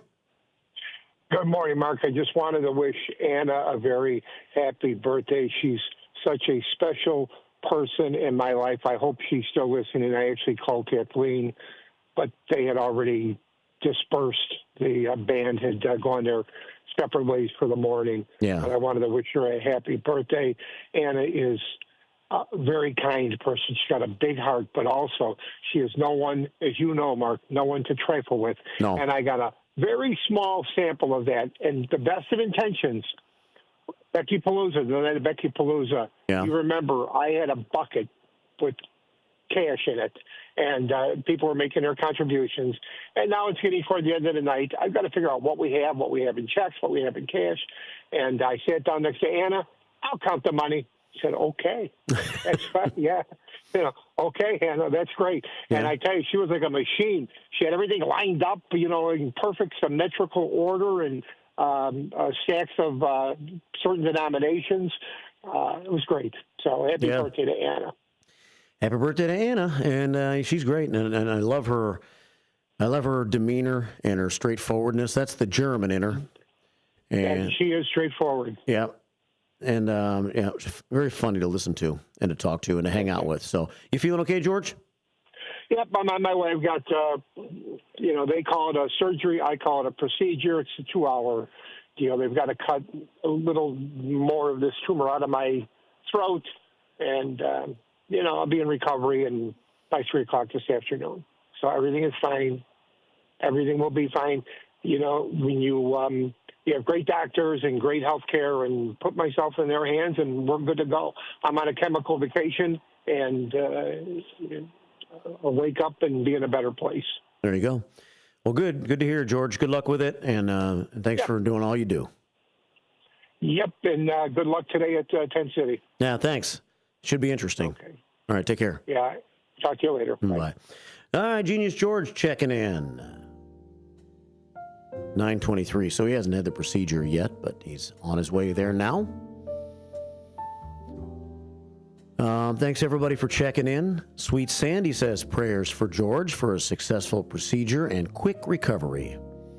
And a prayer from Sandy to Genius George. Let's see. Trusty Pat checks in on YouTube and says, Todd, go back and listen to Fridays with the Finest last week. You can find it on the Elgin Police Department Facebook page, by the way, I'm pretty sure. They usually post the show. In fact, let me see if I'm not going to click away from where I am right now. Well, I guess I did. So let's see. I'm going back in time right now, and yep, there it is. It's about 5 posts back if you want to listen to my conversation with Chief Anna Lally from last Friday. The Elgin Police Department has posted Fridays with the Finest. Trusty Pat says, go back and listen to that show and some of the past shows, and this will answer your question, I guess, as to who is for paying for all this. Todd Squared checking in this morning on YouTube. 9:24 here at WRMN. We got Kimmy D checking in. She says, good morning, first shifters. Have a great week from Kimmy D. Giving us an even 100 prayers today on the prayer scoreboard. We'll send them to George. We'll send some to California. Send some to the people of Tent City to pray that they can find their way and pray that they can take advantage of the opportunity that they're being given. to go over to the Lexington Inn and Suites and stay warm and try to do what they can to try to get their life back on track a little bit. If they feel like their life is not on track, some of them are perfectly content being homeless and plan to stay that way, I'm sure. We'll just see where they go when the 4 months is up. That'll be interesting to see all the little pop-up areas where you might see a homeless person here and there if people try to continue to buck the system. Once the Elgin law enforcement, the EPD, start to clamp down on this a little bit, we'll see what happens. That'll be something to watch. 9:26 here at WRMN. Kimmy D also says happy birthday to Anna and good luck to George today.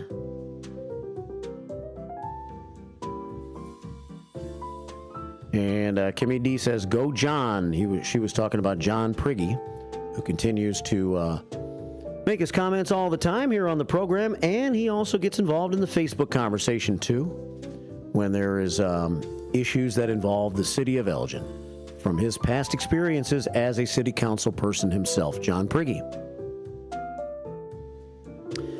Trusty Pat says, yes, George, if you're still listening, the former Chicago Junior School is the school that you were talking about. Chicago Junior School was closed just after they had built about a $6 million elementary education building. This is what the charter school uses, says Trusty Pat. All right, well, Todd Squared says, this is my first time on YouTube. I miss the old way of watching the live. Oh, that's why we haven't heard from Todd Squared in a while. He used to watch me on Facebook every day at WRMN Radio on Facebook. We switched to YouTube when new management took over the station in the spring. It seems to be a system that more people enjoy than Facebook, and it has more. There are more reasons for us to utilize that form of social media than Facebook. Plus, you can do more on YouTube than you can on Facebook. So we still do use our Facebook page for different things like promoting our programming, and that's why you might see me every once in a while, like maybe you did yesterday when I went down to the train tracks down by Tent City and filed a live report about today's show. So keep Facebook handy. As things come up, we will still utilize our Facebook page too. 9:27 here at WRMN AM 1410 and WRMN AM 1410, WRMN Radio on YouTube. Well, 9:28, we're going to catch our WRMN news break in just a couple of minutes, and then I'll have some more first shift news in the final half hour of the program. Maybe try to work in a tune or two, maybe even a piece of a song right now. We've been talking about housing all morning, right? Housing, Tent City, the Lexington Inn and Suites, and all those types of things. And on this day in music history, Graham McPherson was born in 1961. He is from an English band called Madness, and this is the only Madness song that I know. I've always thought it was a silly little song, but I kind of like it. It's called Our House, and it's Madness to take us into the bottom of the hour break.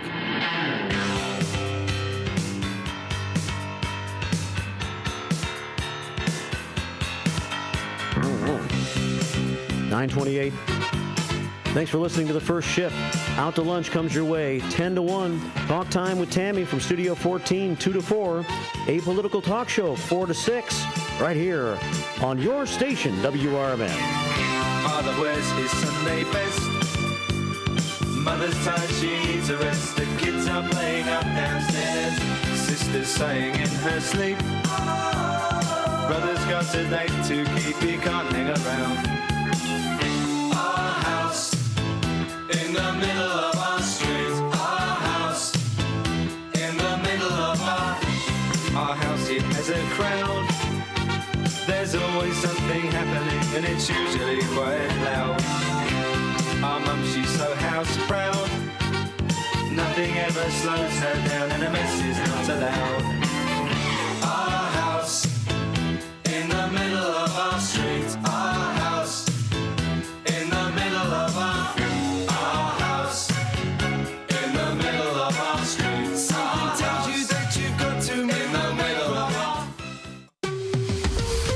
This is WRMN News. Hello, I'm Dennis Green.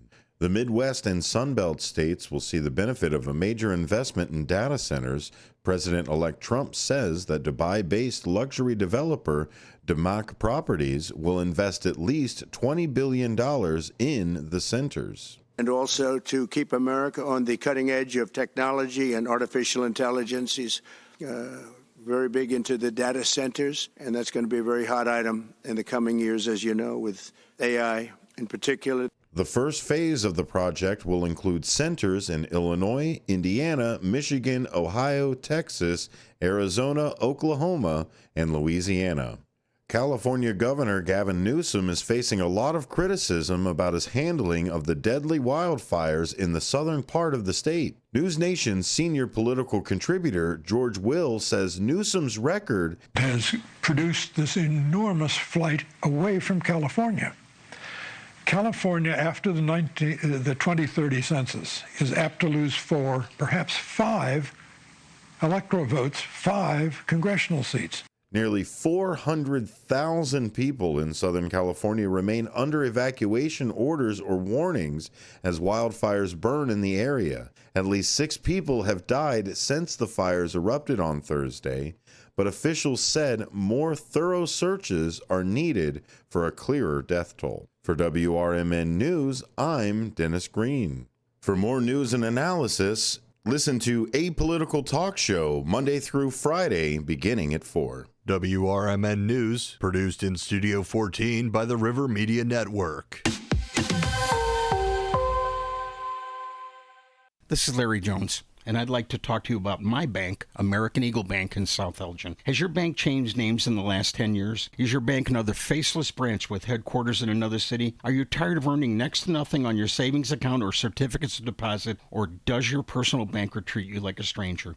If you answered yes to any of those questions, then you're ready for a new banking experience, and American Eagle is the place for you. American Eagle is a locally owned independent bank that's rooted in the community, and American Eagle customers are greeted by name and treated with the respect that they deserve. American Eagle has an innovative program, Eagle Savings, that teaches your children to save while earning prizes and rewards. American Eagle offers great rates on certificates of deposit. My bank is located in South Elgin on Randall Road between the Target and Caputo's and is open Monday through Saturday.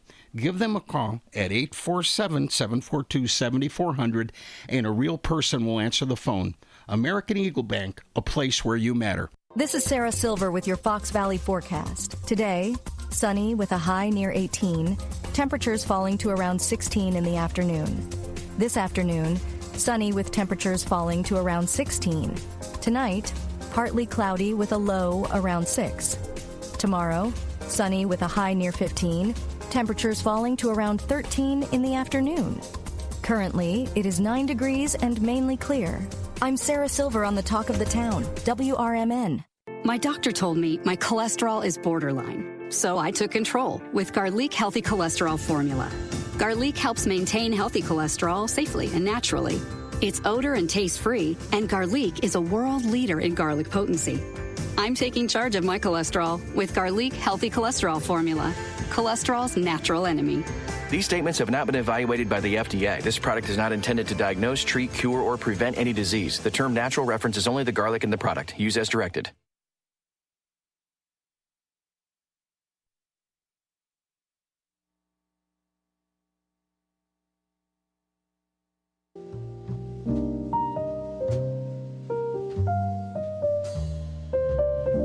.34 here on the first shift. Sunshine and cold, 9 degrees above. The actual temperature, 9 degrees below the wind chill factor. As we make our way through a cold Monday morning, but the sun is shining. That's the good news. And we still got a lot of things to squeeze into the last 20-plus minutes of this show. I have queued up the song that Radio's Ken Husky asked for earlier this morning. Chris Kenner, I Like It Like That. I'm not sure I know that song. Maybe I'll know it when I hear it. And maybe that's the song that we'll close the show with here today. 847-931-1410 if you want to call the show today and give your thoughts on whatever's on your mind. Got lots of pictures still to show on YouTube if you want to join us that way at WRMN Radio on YouTube. Snow pictures and other pictures from the weekend. You can send me your pictures at 505-926-1410. It's the Image 360 information line. Let's check in with our friend Trusty Pat. Good morning, Pat. Hey, good morning. There was kind of a close to home, a guy that came to be through Judson College, David McFadden. He was the co-creator of Home Improvement and also Roseanne. And he wrote the first year of Roseanne, but he lived in Pasadena, and he had to leave his home. His home was not burnt, though. But my son has kept close relations with through the family there, and it's kind of that. But it's like I bet you everybody in Elgin knows somebody that went there and spent either home burnt or relocated and so forth. And it's kind of sad. All those people are really. I just wonder. Several schools burnt. All those children, what are they going to do the rest of the year? I mean, you just don't build a school in 6 months or right. So on. It's kind of a. I guess I'll find places. I'll maybe find churches or something like that. But it's kind of sad. But anyway, it just came to my mind of thinking that. But it's kind of close to home. Dave McFadden came through Judson College as an adjunct professor, and he was at the University of Evansville, where he met one of the co-creators. And what's kind of interesting is that he went to somehow Hoffer Plastics got involved, and he interviewed all the women from Hoffer Plastics, most of the women, and the character from Roseanne Barr character was written around this person, and it's always been wondered who that person was. It's kind of a funny thing. Really? But it's kind of one of those things that I only knew because my son Andrew was very, very close friends with the daughter of David McFadden's daughter, who was at was at Larkin for a couple of years while he was in the Elgin area. Mm-hmm. So it's kind of a neat thing in a way. But when you hear about all the devastation, you see it in the news. It's almost hard to believe. But I saw a YouTube video where a helicopter was taking water out of somebody's pool because it was close to the fire. Really? Yeah. Wow. Yeah, it's on YouTube. This video of that. So I guess the guy was like, "Yeah, go ahead and take it. If it's saving somebody's house, go ahead and take it." Yeah. Huh. But, that's kind of interesting. But it comes down. I know that John has been all over this tent city thing, and I commend him. It's one of those things. I think we all were responsible for letting it get on to where it was in some way. But as I've said before, talked to former city manager, and he didn't let it happen. It started, and he wiped it out. But he just took care of it. Didn't take any big deal. Through the city and the public works, they dealt with it. And it should have been done years before. But how can we go back and say who was really responsible? I don't think we know who was the one. There wasn't one person really responsible. We were all responsible for letting it go, I think. Mm-hmm. Maybe it's just turn a blind eye unless we didn't go down to city council and demand, and the city council didn't demand. And so anyway, that's my thoughts. Yeah. Well, thank you for your thoughts, Pat. I think there's truth to that. I think people, if there would have been this big outcry for a long time to get rid of Tent City by the people of Elgin, then maybe they could have started to continue to demand that from the Elgin City Council as well. But you're right. It's almost like, well, there was going to be some homeless people. Where should they be? Maybe that's not such a bad place for them. And then now all this happened, so it's all out of control. Yeah, but you go over to the library, park in the parking lot, and go over to the lookout, and you look with binoculars and look at the devastation of that waterfront, and it's horrible. Mm-hmm. And you think about all the trains that go by every day with the people that have to look at that. It's like, what it is. But a question I really was hoping Anna had answered a little bit more was, okay, we have the 30 or so there. How many others are there around the city? How many different encampments are there? Is there 2? Is there 3? I have a feeling there's another, 10 to 15 somewhere. I'm not sure. Maybe John knows. Maybe John Prigge knows. I don't know. John's kept up on that, but I'm not throwing darts at John Prigge. I'm really not. John served in the city council, and due to respect for certain things he does. But I don't want to sit and say it's this person's fault or that person's fault. So right. Well, thank you, Pat. Thanks for calling. Okay. Yeah, you're welcome. All right, have a good day. All First Shifters and George. Take care, buddy. You too. All right, there's some well wishes from Trusty Pat to all First Shifters and George. And first thoughts. Well, I think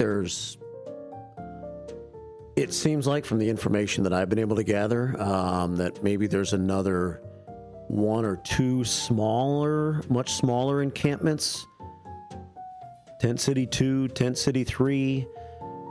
And then beyond that, I think you just have a stray here and there. Maybe one or two people find a little spot and they end up staying there. And I just wonder if we're going to see more of that. If we're going to see more of that once this tent city is cleaned up. If we're going to have more of these one or two, let's huddle over here for a while and see how long it takes before someone notices us. Or maybe they don't care if someone notices them, like off McLean Boulevard near Route 20. There's some areas off of Bluff City Boulevard, right, that I think some people have stayed in the past. Behind Bluff City Boulevard. In the Wing Park area. Who knows? Who knows? I was going, we went down on Saturday afternoon, down by where Joel by the Riverside used to go all the time. And he spent his serene time right along the river, and he put his artwork down there, and apparently he somehow maybe owns that little piece of property along the river. From what I understand, now there was a private property like sign on the tree, on one of the trees down there. But Joel maybe actually owned that little piece of property down there right next to the river. And I took a few pictures. Very fascinating. If First Shift Sherry happens to be watching this morning. The artwork is still there, First Shift Sherry. And here's a little bit of it right here for you on WRMN Radio on YouTube. Joel had some crazy taste. He had some crazy taste. And he'd go down there every day and he would just slowly but surely assemble things into what he called art. I don't know what that is. I just know it's tree branches, and some of them appear to be painted red. That's one of Joel's pieces of art. Yes, the weed was good, wasn't it, Joel? Let's see. What else does he have? This is a picture of a couple of the trees. As you stand towards the edge of the island, let's call it, and look out at the Fox River. Now, directly across from Joel's island, you can see some homes. That's Willow Lake Estates. Directly across the river from where Joel's island was. The Willow Lake Estates. And then if you look up straight up north on the picture, you can see I-90. You see the bridge that goes over the top of the Fox River, and that's I-90. So that's a picture that I took from there. These were pictures from Saturday afternoon. And as I was walking around down there, it did come to me, to my mind, that I wonder if we're going to start to see a homeless person stray over there every once in a while. And how long would they get away with it if they did? Here's some more of Joel's art on YouTube at WRMN Radio on YouTube this morning. 9:44 here on the First Shift Monday show. Hey, don't forget, tomorrow morning we do have Elgin time. Steve Thorne will be in for his monthly history lesson. And he'll be on the air from 9 until 10 tomorrow. Wednesday, we'll talk more about the residents of Tent City and those who are going to move to the Lexington. And we're going to talk to people who know them personally. Greg Schiller and Angela Aiken. And I believe maybe a third person is going to join them as my guests in the 9 o'clock hour on Wednesday morning. So more homeless talk on Wednesday morning with the Tent City situation. Where we are, what's happened, and where we're going. And Greg and Angela are both going to be here to tell us what they've been into lately. They've been very, very involved in this whole process. And they were on our most recent panel that we had with Dino on his show about 2 or 3 weeks ago. Now here's the fire pit that Joel had down there, and he would make himself fires. Now, maybe the people of Tent City need to take a look at the structure here on how to properly build a fire pit. I'm just saying. 9:45 here at WRMN AM 1410 and at WRMN Radio on YouTube. That was Joel's fire pit. Here is his pile of stuff.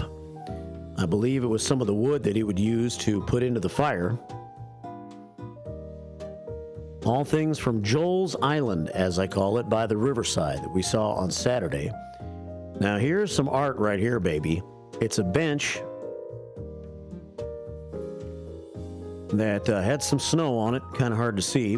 It has various items of artwork on the bench. Little bench that Joel made with a 2x4 and some stumps, I guess. And let's see what else Joel's got for us. Here's a picture from the side of the bench. 9:46 here at WRMN. Joel by the riverside. A longtime first shifter who passed away just a couple of weeks ago. We saw Gary Swick while we were down there. He's one of the friends of the Fox River, and he's the one who told us that he believed that Joel actually owns this piece of property along the river where all this artwork is still. And good to see you on Saturday, Gary. I'm not sure if you're listening right now. He was walking his dog. He lives right down there by the river as well. And he likes to take his dog down there all the time, right by the castle building along the Fox River. Gary's been very vocal when it comes to removing the dams. He is a proponent of removing the dams. And he has lived down there and been a part of the cleanup of the Fox River for a long time. Good to see you, Gary, on Saturday. He knew Joel. So, interesting time we had out there in the cold weather on Saturday, but it wasn't brutally cold. It really didn't feel that bad down there as we checked out Joel's property. 9:47 here at WRMN, AM 1410, and WRMN Radio on YouTube. Mayor Mike from Hampshire texted me yesterday, and he said that he took Mikey to the Northwestern basketball game. And here's Mikey courtside. And I guess they know Billy McKinney, who is coach for Northwestern. And there's MR3 standing courtside as the Northwestern Wildcats are getting ready to play basketball. Mayor Mike's going to be back in Thursday morning here on the show. He won't have MR3. MR3 will be in school, but what he will have is a friend of his is going to come in with him tomorrow. Let me see if I can find the message here. Did I say tomorrow? I mean Thursday. And let's see. Jimmy Vaselli of Vaselli Law will be our guest on Thursday morning. And he's an attorney from Hampshire. I believe he might be the village attorney for Hampshire. And he is going to be on with myself and Mayor Mike on Thursday morning in the 8 o'clock hour. If you need any law help, phone lines will be open. And Jimmy Vaselli will be our guest on Thursday morning. So if you have any questions that you want to ask an attorney, Mike says that Jimmy is very well versed in all different types of law. And if there's something you would like to ask the attorney, then call in during our show Thursday morning in the 8 o'clock hour right here on WRMN. And who knows, maybe that's the beginning of a new segment or show idea. We'll see how things go on Thursday. So if you have any questions, call and talk to Jimmy Thursday morning. He'll answer your questions, and he'll talk to myself and Mayor Mike Reed. 9:50 here on WRMN. Good morning to Court Stevens. Court does a great music show that Mike Reed enjoys on Saturday nights. CD showcase from 7 until 9. Brought to you by Junk Luggers and Remix Market. Good to have them on board with the station at Junk Luggers and Remix Market. Check them out sometimes if you need to lug some junk, or you want to check out a cool market. Remix Market's over there by Judson University on Airport Road, I believe. I got to go over there sometime and check it out myself. They bring you CD Showcase on Saturday night with Court Stevens from 7 until 9. Great music. As right now we're featuring music on Saturday nights between 7 p.m. all the way until midnight. This afternoon from 2 until 4, you'll hear Tammy back in studio if her trip goes well. And Tammy will be with Nancy. Now, Tammy has sent me some snow pictures from earlier this morning, and Nancy did as well. And Nancy lives in Lantana, Texas. I've never heard of Lantana, Texas, but I guess it's near the Colony where I used to live between 1977 and 1983. And even in Lantana, Texas, and the Colony, they had snow this weekend. There you go. This picture right there on YouTube at WRMN Radio on YouTube is actually from the Colony, Texas. As Nancy, who's on with Tammy, her son lives in the Colony, and I guess this snow picture was taken in the backyard of his home in the Colony, Texas. How about that? 9:51 here at WRMN. They also made a big snowman. Look at that big fat snowman. Aren't you jealous? We used to be able to make snowmen here in the state of Illinois before the climate switched all around. Now we get no snow, and they get it in Texas and Tennessee instead.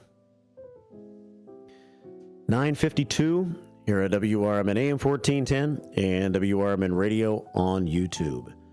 And one more picture of the Dallas skyline in the background of some snow that fell in Dallas.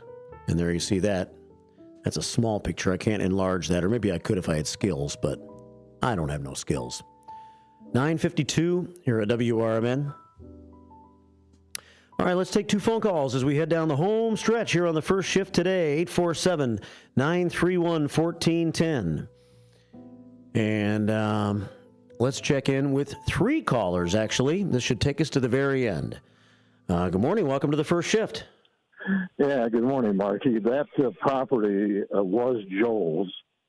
Okay. Where the property line actually ends, I'm not sure. I'm sure part of that property that leads in up to the river maybe belongs to the reclamation or the whatever city. But that was his property. Joel was my cousin, actually my third cousin. No kidding. Yeah, and growing up, of course, family reunions and all that. But Joel was a kind soul, always good-spirited, and very intelligent man, and he'll be greatly missed. I was really sorry to hear the news that he passed. Yeah. He was a good guy, and nice to hear from him on the show, and nice to see him all the time. He'd come to some of our live broadcasts, and other times we were just going to be out together, he would show up there. Yeah. So, well, thanks, Ken. Thanks for calling. All right. Okay. Bye-bye. Take care. Bye. All right, Ken Husky checking in. Radio's Ken Husky, as I call him now. He's become a regular part of the first shift here lately. One more phone call, 847-931-1410. The commander in the house, Mark Smith. Good morning, Mark. Hey, good morning, Mark B. How you doing? I'm okay. How you doing? Excellent. Just wanted to reiterate Queen of Hearts at the Legion tonight. I think it's worth over $22,000. So everybody coming out and get your tickets today. They're on special 18 tickets for $10. So come get your chance to win some good money. Yeah, I got it up on our YouTube page now. $22,420. The Queens, the other Queens are worth $1,968, and somebody hit one of those other Queens last week. Yeah, it went down just a little bit because we did turn around the Queen of Diamonds last week, which paid out, I think, $2,005. Right. Well, cool, Mark. Well, thanks for calling about that, and thanks for being active. We're giving some thoughts out yesterday on the whole saga with Tent City this weekend. Yeah, I was just going to say I was kind of engaged in that whole Facebook posting there on the EPD page about the Tent City stuff. And obviously, I was trying to engage with most folks that wanted to talk with me. Cecilia Brooks was in there engaging as well, John Priggy as well, and had some good comments, had some negative comments, that sort of thing. I think just one of the big things is that this $2.5 million, or if you want to round up to $3 million, when you put the hotel costs in, I mean, this is just really, the beginning, really. I mean, what does the city's funding outlook for this situation look like as we go long term? What is that going to cost annually? They're going to need to put in an actual, line item, budget item in to help with that, or are we collaborating with this? I think part of the problem that I have too is is the silence on it. Right, doesn't seem to be a whole lot of transparency with it. I think other than what we hear from Chief Lally, she seems to get flicked to the spokesperson, the accountability. Yeah, she's not accountable for it. I think she gets flipped the job to implement this thing. I think the silence from City Hall itself is deafening, as they're not really, showing us what their plan is for the way forward. So definitely could do better there. So, lots of good comments on those issues yesterday and today, and I encourage people to go in there and check them out and leave their comments as well. Yep. Yes, sir. Well, thank you, Mark, for all you do, man. All right. Have a great show. I'll talk to you soon. See ya. Bye-bye. Commander Mark Smith, American Legion, Post 57, runs the American Legion, running for city council. And he's on the Citizen Police Review Board, too. Yeah, you could check out the thread on the Elgin Police Department Facebook page. 190-plus comments, and maybe I'll pick and choose a few of those as we continue to analyze the situation. Again, I'll have a couple of guests on Wednesday's show in the 9 o'clock hour as we continue to talk about what is going on moving forward with Tent City, with the Lexington Inn and Suites, and beyond that. $3 million might just be step one, because that doesn't even account for anything after the next 4 months, right? 9:57, well, we'll take you into the 10 o'clock hour with a piece of this song requested this morning by Radio's Ken Husky. I Like It Like That, Part 1 from Chris Kenner from 1961. You guys have a great Monday. I'm going to go visit Tent City in a little bit with Dino. I'll tell you about it tomorrow morning on the show. I'll be back tomorrow morning from 6 until 10. So listen in, and Steve Thoren's got his show tomorrow morning in the 9 o'clock hour. That would be Elgin Time.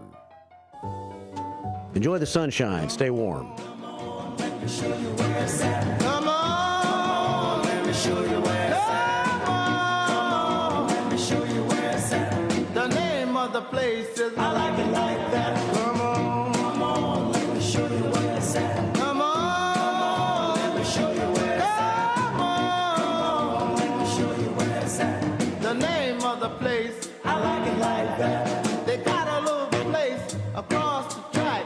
The name of the place is I Like It Like That. Now you take Sally and I'll take Sue, and we're gonna rock away all our blues. Come on, let me show you where it's at. Come on, let me show you where it's at. Come on, let me show you where it's at. We are AFGE, the American Federation of Government Employees. We represent 700,000 federal and D.C. government workers who are the vital threads of the fabric of American life. We support our nation's military. We take care of our nation's veterans. We protect our nation's borders. We respond to our nation's crises and natural disasters. We provide services to our nation's seniors. The American Federation of Government Employees. We work for America. We are AFGE, the American Federation of Government Employees. We represent 700,000 federal and D.C. government workers who are the vital threads of the fabric of American life. We support our nation's military. We take care of our nation's veterans. We protect our nation's borders. We respond to our nation's crises and natural disasters. We provide services to our nation's seniors. The American Federation of Government Employees. We work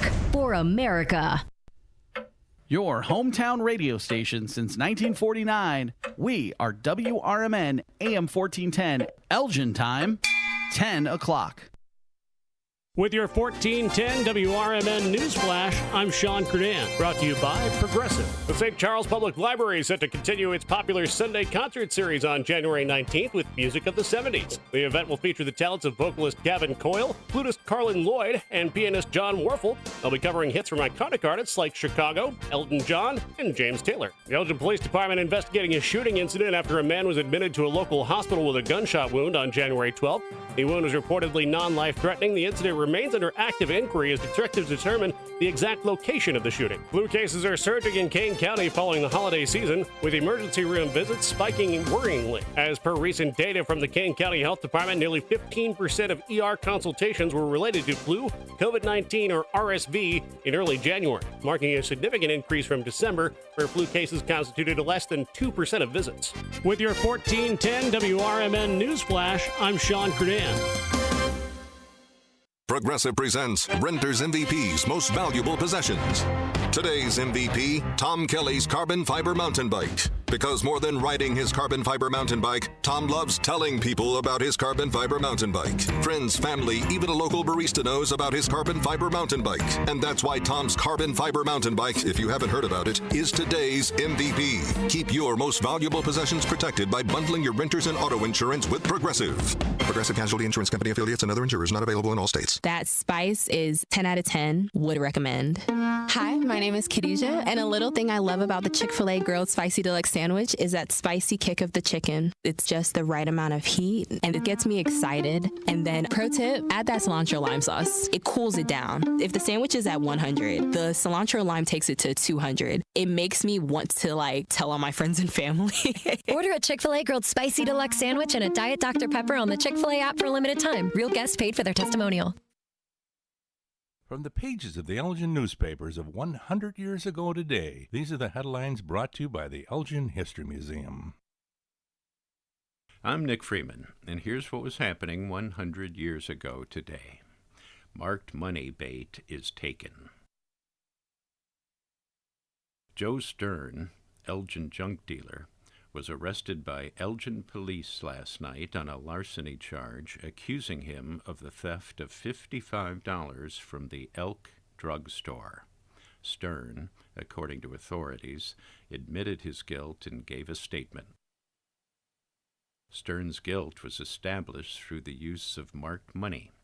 Missing money taken from a drawer for several months, drugstore proprietors yesterday decided to mark some of the currency, placing it in the usual drawer. Stern came into the store early in the evening, as was his habit. The prescription clerk went into the basement and returned a few moments later. Stern remained some time and then left the store. The money in the drawer was gone. On a warrant, Stern was arrested and the marked money found in his possession.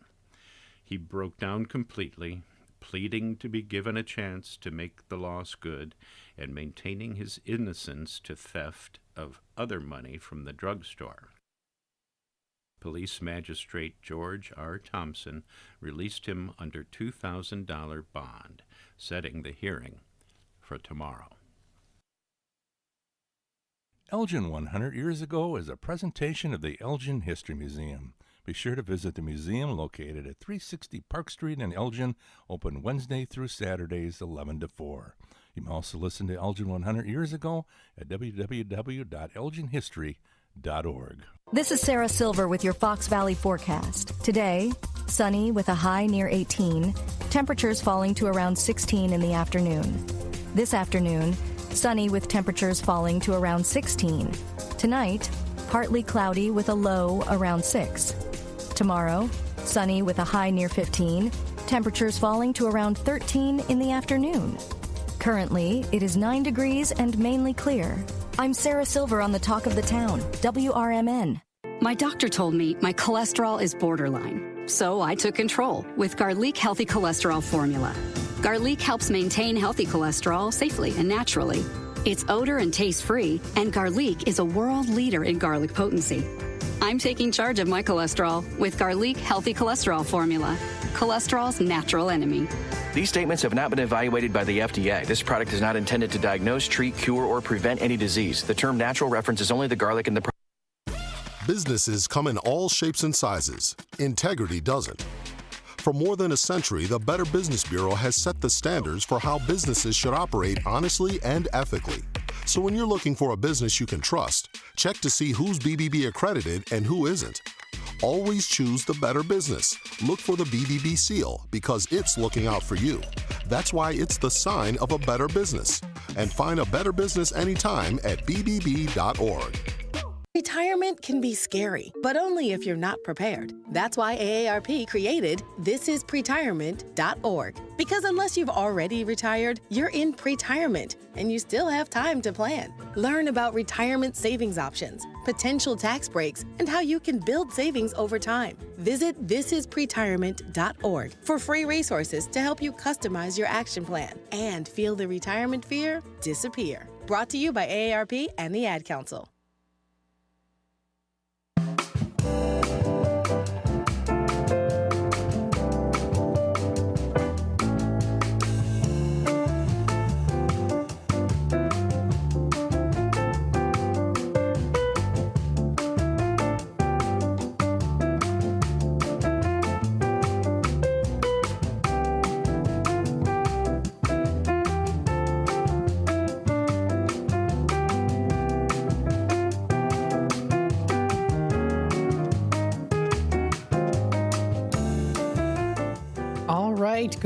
Good morning, everybody. Welcome to, oh no, wait a minute, my bell. Hang on a sec. We're starting the day off great. Here we go. Okay, I have the bell now. Welcome to Out to Lunch with WRMN AM 1410. We're broadcasting live here from downtown Elgin, serving the Fox River Valley. We hope you are enjoying your morning so far today. Oh, it is bitter cold outside today. Yes, it's very cold, but I'm not complaining because it's nice and sunny, which is definitely, a way to brighten up your day with the beautiful sunshine, the blue skies outside. Not too slick outside either. Well, maybe a little bit on the sidewalks here, but the Elgin area has been doing such a great job putting down the salt, so it's not too slick. It is a little bit on my driveway, so I gotta be extra careful. Hopefully, everyone had a very nice weekend. Maybe you had some fun things that you did. I watched Cruella for the first time, the full film with Emma Stone and Emma Thompson. I thought it was very good. Lots of interesting fashion in there too, so I definitely enjoyed that. Hopefully you had a good weekend. Maybe you stayed home to relax. Maybe you went out. Maybe you went to the mall. Maybe you went to the store. Something fun, right? Maybe you went to a theater show, right? Here on WRMN's Out to Lunch, we like to talk about, of course, all things within the arts and entertainment. Of course, local festivities that are coming up in the near future, happenings, and more community events. We like to keep you up to date with what's going on here within the Fox River Valley and what's going on, of course, here with WRMN. Now, as you know, there are multiple ways that you can listen to us. You can listen to us through the AM 1410 dial.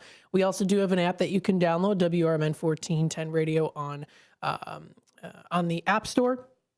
And then online Radio Box Radio Player, where you can just search up WRMN 1410.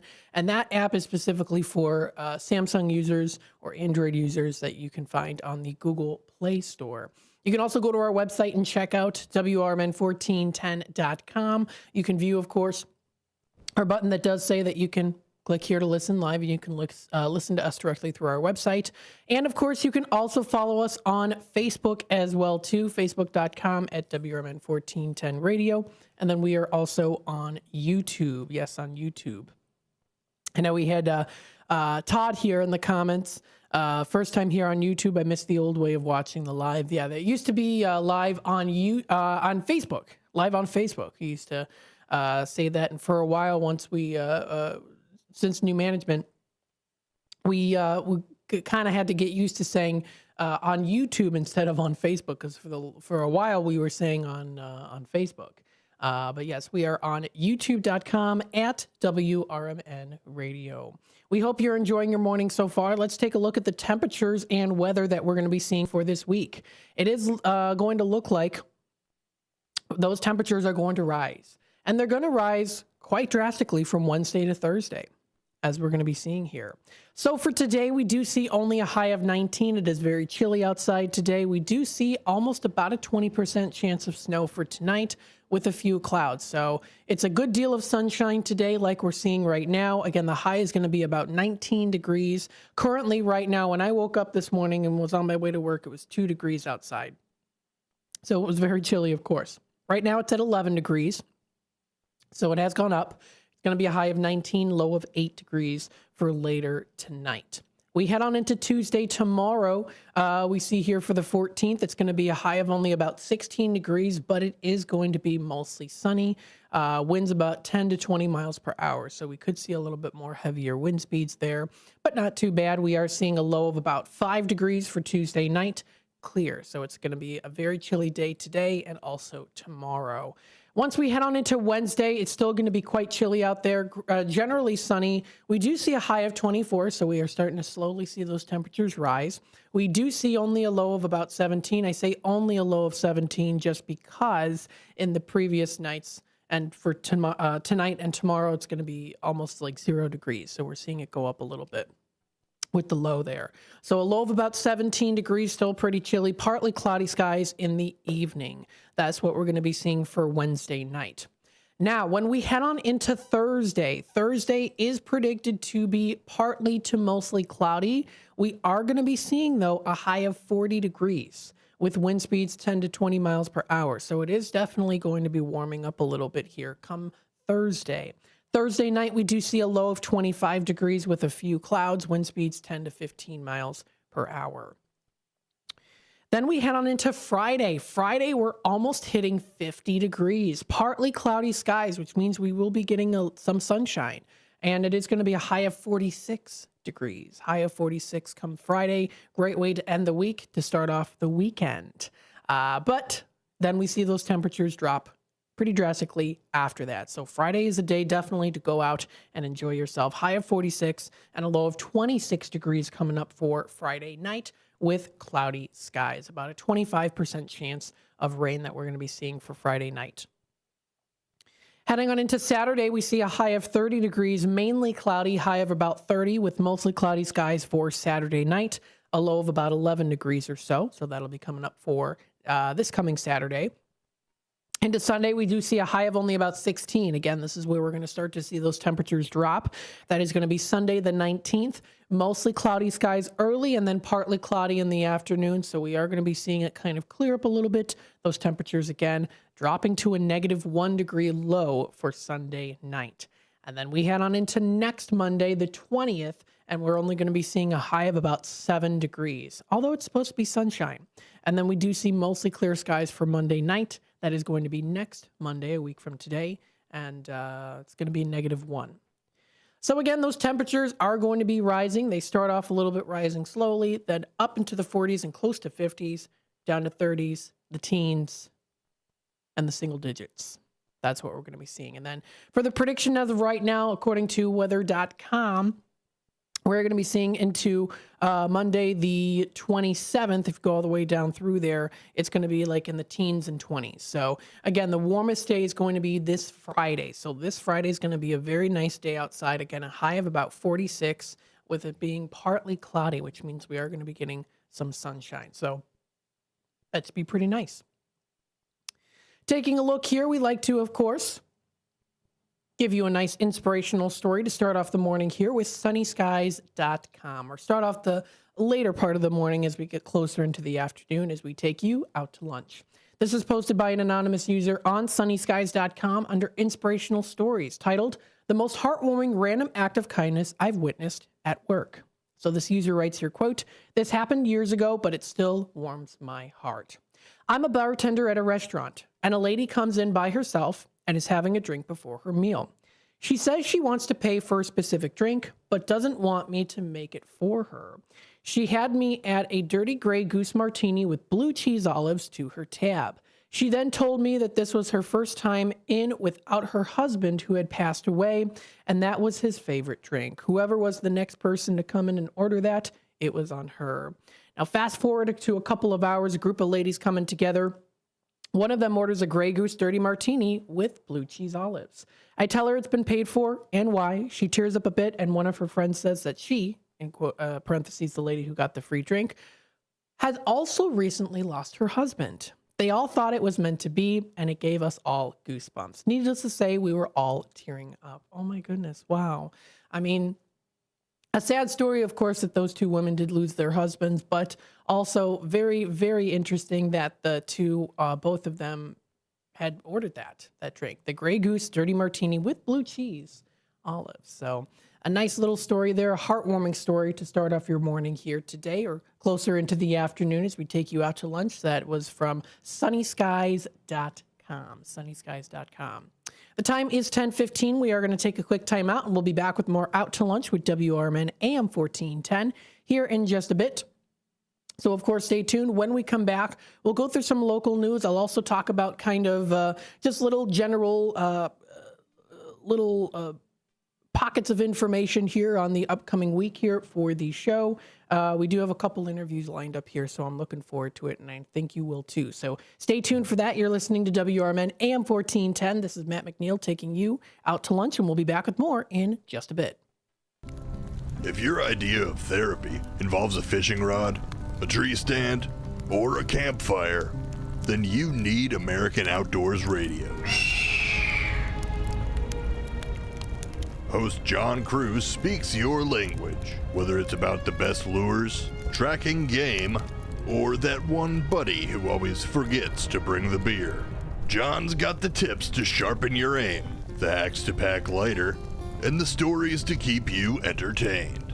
Again, that's American Outdoor Radio with John Cruz. Saturdays at 7 a.m. on WRMN 1410. Or stream it at WRMN1410.com. Get ready to outfish, outhunt, and outcamp them all on American Outdoor Radio with John Cruz.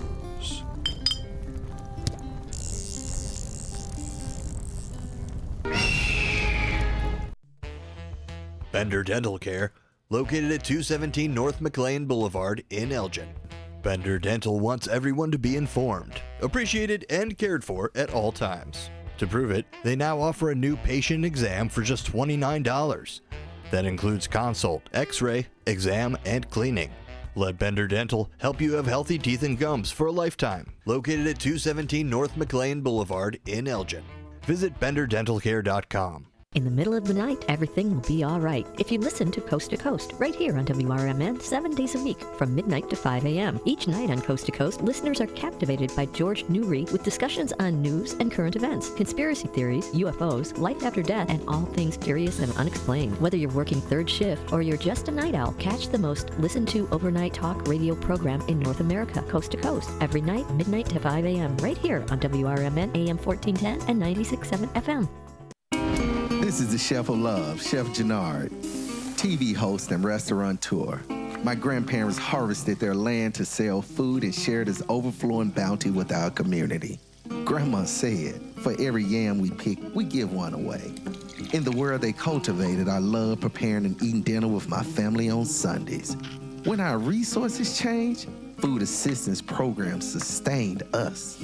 They gave me fuel to start my first culinary business at 16 years old, and inspiration to donate the extra food in my community. Through my life, I've developed an appetite to work with others to ensure everyone has access to the nutritious food we need to thrive. Together, we can help end hunger. Come on, join the movement with Feeding America by volunteering, donating, and advocating. Learn more at feedingamerica.org/act now. Brought to you by Feeding America and the Ad Council.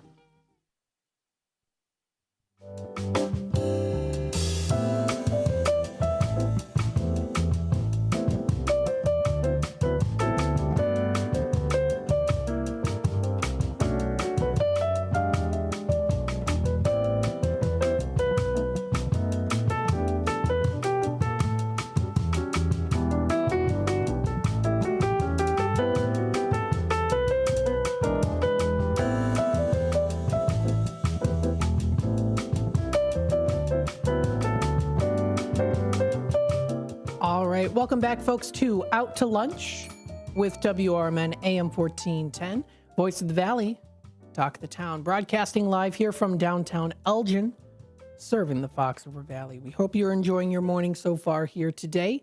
We did go through the weather, and we went through sunnyskies.com, giving you a nice, heartwarming, inspirational story to kind of start off your middle of the morning here on Out to Lunch with WRMN AM 1410. We hope you had a great weekend, and we're hoping that you are having a spectacular start to your week. Now, of course, I am going to go, pardon me, through some local news here.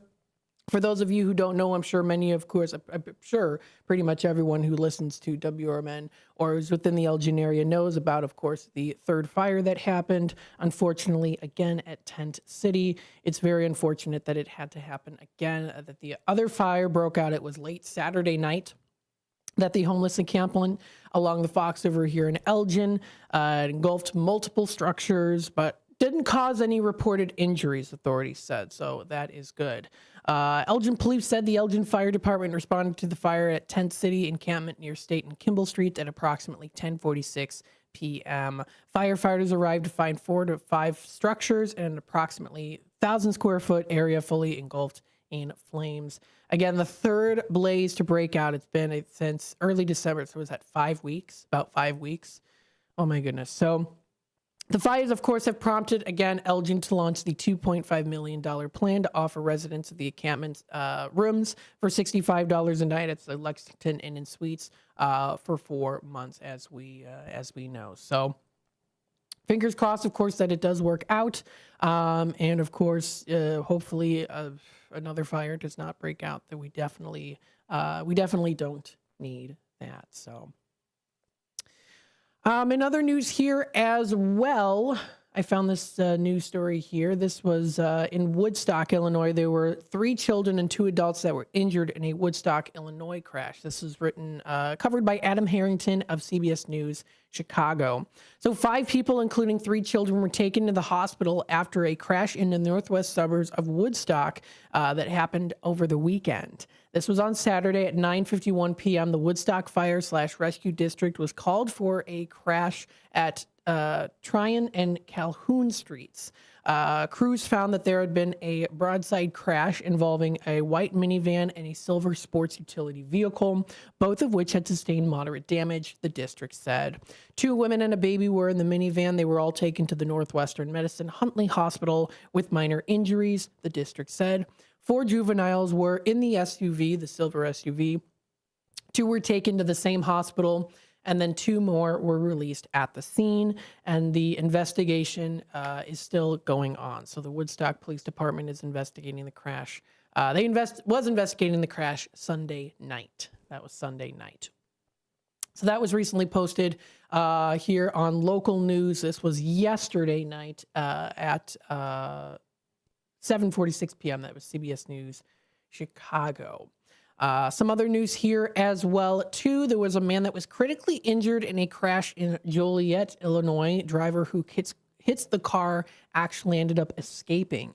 So this was also posted yesterday by Adam Harrington. A man was critically injured early Sunday morning. This was yesterday morning in a crash in Joliet at 2:56 a.m. Joliet police were called to Chicago and Benton Streets for the crash. Police said a Chevrolet Aveo being driven by a 34-year-old Joliet man and a Saturn Aurora with an unidentified driver were both headed south on Chicago Street when the Saturn rear-ended the Chevrolet.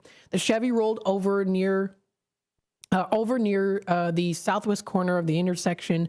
The driver of the Chevy suffered minor injuries and declined to go to the hospital. But his passenger, a 43-year-old Joliet man, had been extricated by the Joliet Fire Department and was taken to the Ascension St. Joseph Medical Center in critical but stable condition. The injured passenger was later transferred to Loyola University Medical Center in Maywood for further treatment. The driver of the Saturn bailed from the car and ran and has not been found since. So he had not been found yet. Police believe the people involved in the crash may have been in an earlier conflict at the Los Gavinos bar. That's at Hickory Street in Joliet, but this matter remains under investigation. Anyone with information or video of the crash should call the police department. That's the Joliet Police Department Traffic Unit at 815-724-3193. Again, this information has been posted on CBS News. You can find it under the local news section on cbsnews.com. In some good news, though, this is covered by Stephanie Dupree of CBS News Chicago. Queen crowned for the 2025 Chicago Street Patrick's Day Parade. As we are already into the new year here, 2025, a lot of you folks out there might be getting ready for St. Patrick's Day and the celebration. Well, the Queen has been crowned. The new leader of Chicago's annual St. Patrick's Day Parade was crowned Sunday.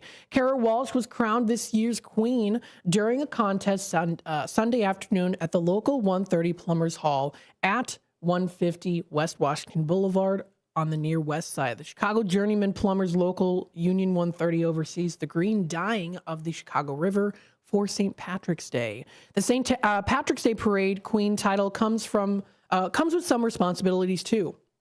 There are a lot of Irish American community events between January and the parade time in March. Walsh said that she was speechless when her name was called, saying, quote, "I'm excited for new friendships, new partnerships. It's going to be a great year. We're super excited." Colleen Connors Mullins, the parade queen back in 1975, was at the crowning along with several other past queens, saying, quote, "Enjoying every second, it goes too fast." Enjoy every second, she says to Walsh. It goes too fast. The downtown Chicago Street Parade, St. Patrick's Day Parade, is going to be set for Saturday, March 15th. The Southside Irish Parade in Beverly will be held the following day, and then the actual St. Patrick's Day follows Monday, March 17th. So I'm telling you that is definitely going to be coming up quickly. Because we're already in the middle of January as we speak. So the time definitely does fly a bit there. So as we are already into the out of 20, I still can't believe we're out of 2024 already. We're into 2025. If you want to check out more Chicago news, you can find it at cbsnews.com. Let's see here. Some other things as well, too. This was posted on Kane County Connect, some things here. All right. Community reinvestment.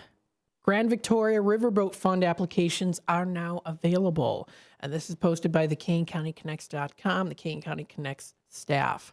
The Kane County Office of Community Reinvestment has opened an application for the 2025 Grand Victoria Riverboat Fund grant program. The Kane County Board has allocated $1,066,613 to support projects that strengthen local communities and enhance the quality of life for residents. The Grand Victoria Riverboat Fund provides gap funding annually for initiatives addressing education, the environment, and economic development. Nonprofit organizations and units of local government are eligible to apply. Now, applications must be submitted through the county's web-based portal hosted by Zoom Grants. The submission deadline is midnight on Wednesday, March 5th. So Wednesday, March 5th. Proposals will be elevated based on their availability to meet the community needs, leverage additional funding, readiness for implementation, and overall impact and urgency. The Kane County Office of Community Reinvestment staff are available to assist with questions about application procedures, project eligibility, and Grand Victoria Riverboat Fund. Since the program's launch back in 1997, Kane County has received $170,831,807 to be exact from the Grand Victoria Casino, with peak annual revenue exceeding $12 million in 2002. This year, the county anticipates receiving about $5 million. Last year, they received, the Kane County Board awarded $1,019,800 to 32 external projects. So if you want to learn a little bit more about the Grand Victoria Riverboat Fund program, you can find the application process and eligibility criteria on the website. It's www.2 kanecountyil.gov. So it has been posted. You can find it on the kanecountyconnects.com. There is a direct link where you can find information about the Grand Victoria Riverboat Fund program. Very interesting. So feel free to check that out. You can find it on kanecountyconnects.com. Lots of other good news there, too, that you can find as well, posted again onto kanecountyconnects.com. Some things coming into the future as well. So stay tuned. We're going to be back with more Out to Lunch with WRMN AM 1410. This is your host, Matt McNeil, broadcasting live here from downtown Elgin, serving the Fox River Valley. We hope you are enjoying your morning so far. When we come back from the bottom of the hour, news and messages from our sponsors, we'll go into a little bit on the Tradio side of things, giving you a little sneak peek on who has recently called in. Tradio officially starting at 12:30. Stay tuned, and we'll be back with more in just a bit. This is WRMN News. I'm Marky B reporting. The pretrial detention hearing for a man accused of killing a woman and a child in Geneva was postponed for a third time Thursday. Alejandro Cota, 50 years old, appeared before Kane County Judge Julia Yetter, accused of stabbing Cristina Chivara, 47, and her son Damien, 13 years old, to death at their home the day after Christmas. Cota was arrested that night. His attorney, Assistant Public Defender Ron Dolak, said he was recently assigned the case because the Public Defender's Office did not have time last week to assign a permanent attorney. Dolak also said that before Thursday, all he had received from prosecutors was 6 photographs and a short video. Kane County State's Attorney Jamie Mosser argued that prosecutors will send more evidence throughout the case as is standard practice. She said the detention hearing should not be delayed because of that. Dolak asked to reschedule for January the 21st, but Judge Yetter said she wanted to do it sooner and scheduled it for next Tuesday morning. Mosser said she intended to present photos, a police synopsis, and a Facebook Live video on Thursday. She was also going to show the judge a body police-worn camera video that she said depicted Cota attempting to flee. In other news, a memorial service will be held January the 25th for longtime Elginite Marlene Shales, who died November the 24th, age 93. Shales graduated from Elgin High School in 1949. She was elected to the Elgin City Council for 2 terms in the 1980s, and she and her husband Jack, who passed away in 2018, were well known for their philanthropy and charitable efforts in the community. Memorial service held January the 25th.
too. The fact that you can check out those Olmec Origins exhibits, and they're pretty. They're pretty. They're very cool to look at. You get a great feel for the artist's representation of the culture too, which is awesome. And you can actually find more information on exploreelginarea.com. That's exploreelginarea.com. The nice thing about exploreelginarea.com as well is that the website is also mobile friendly. So if you go onto their website, you can also find it there too. It is mobile friendly, which is great. Let's double check here on the levels here on the YouTube side of things. Again, on youtube.com at WRMN Radio. Looks like it's coming through nice and clear. Very, very nice. Awesome. Thank you, Sonar. Again, you're listening to WRMN AM 1410. We'll continue on here and go through what is coming up here within the area of the Fox River Valley. Now, coming up here at Remix Market of Chicago, great place, of course, where they remix items. You can donate items. They will allow donations. They purchase items. And then really what it is for items that maybe people no longer want. And you can get a pretty good discount on them. Well, coming up to, on Wednesday, January 15th, they're going to be having a workshop that's coming up.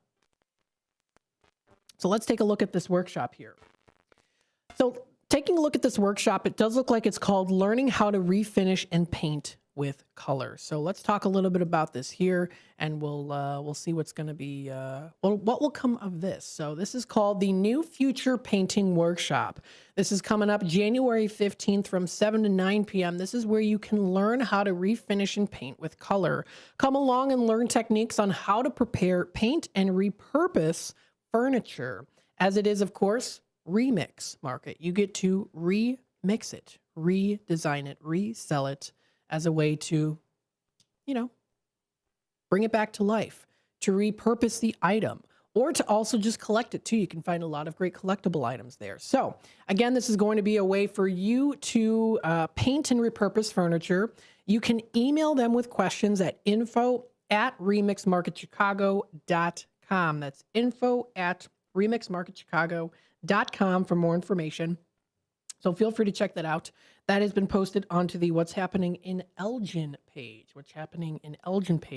on Facebook. This is a great way to learn some awesome techniques. If you do want to check out more information, you can find their website and Facebook page, remixmarketchicago.com, or you can also find them on their Facebook page. So check them out on Facebook. They recently did move.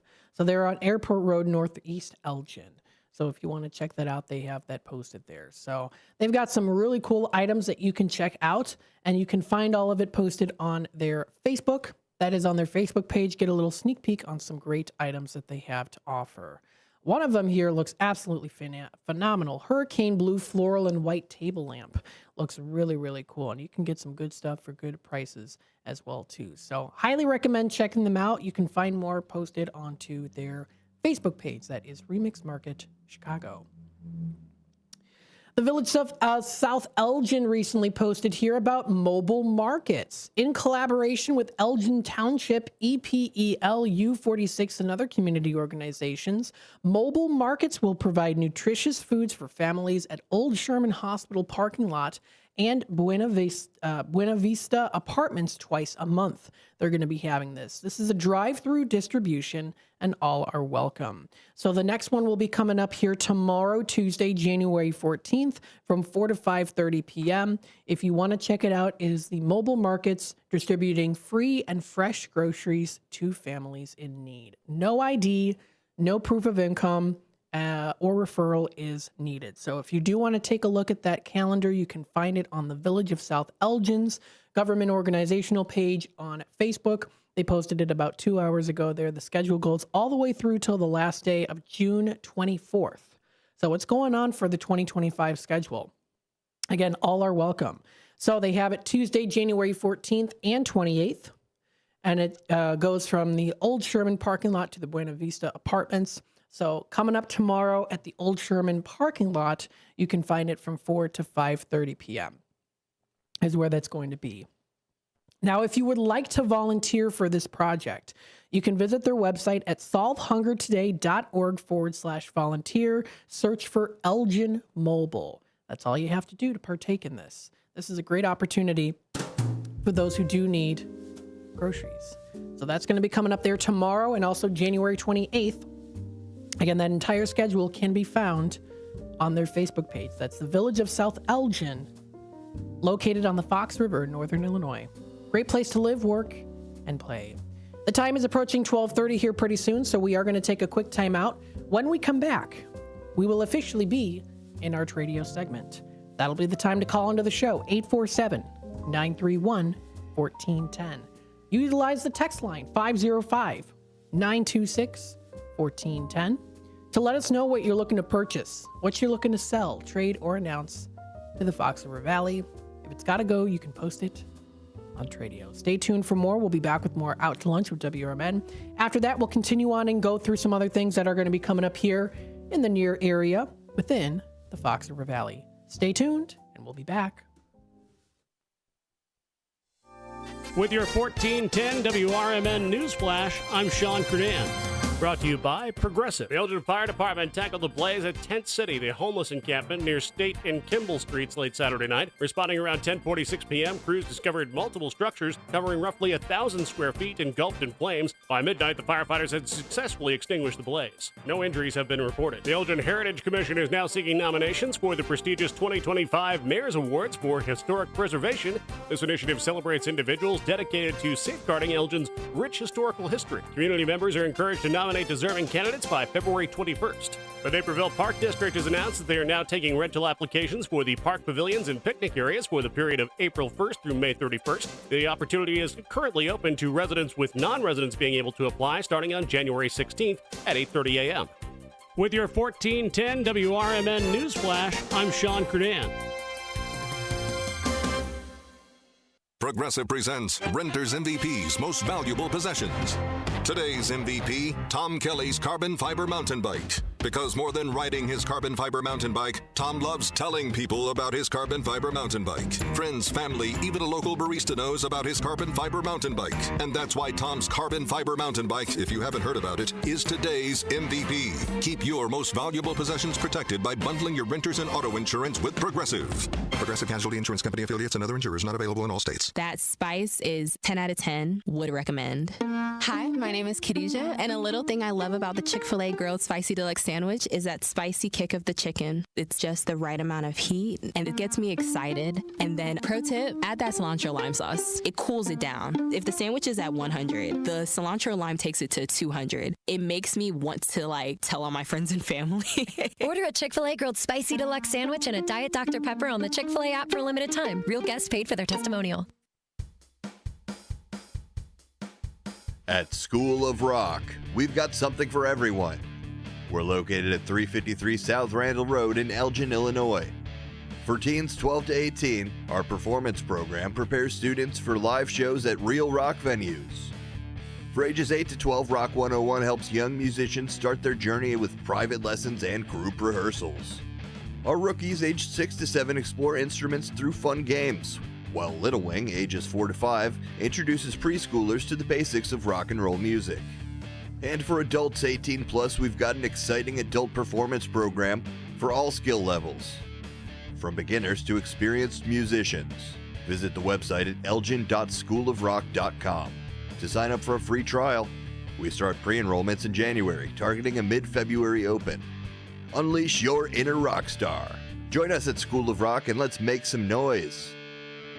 This is Sarah Silver with your Fox Valley forecast. This afternoon, sunny with a high near 17, with temperatures falling to around 15. It feels like -4. Tonight, partly cloudy with a low around 6.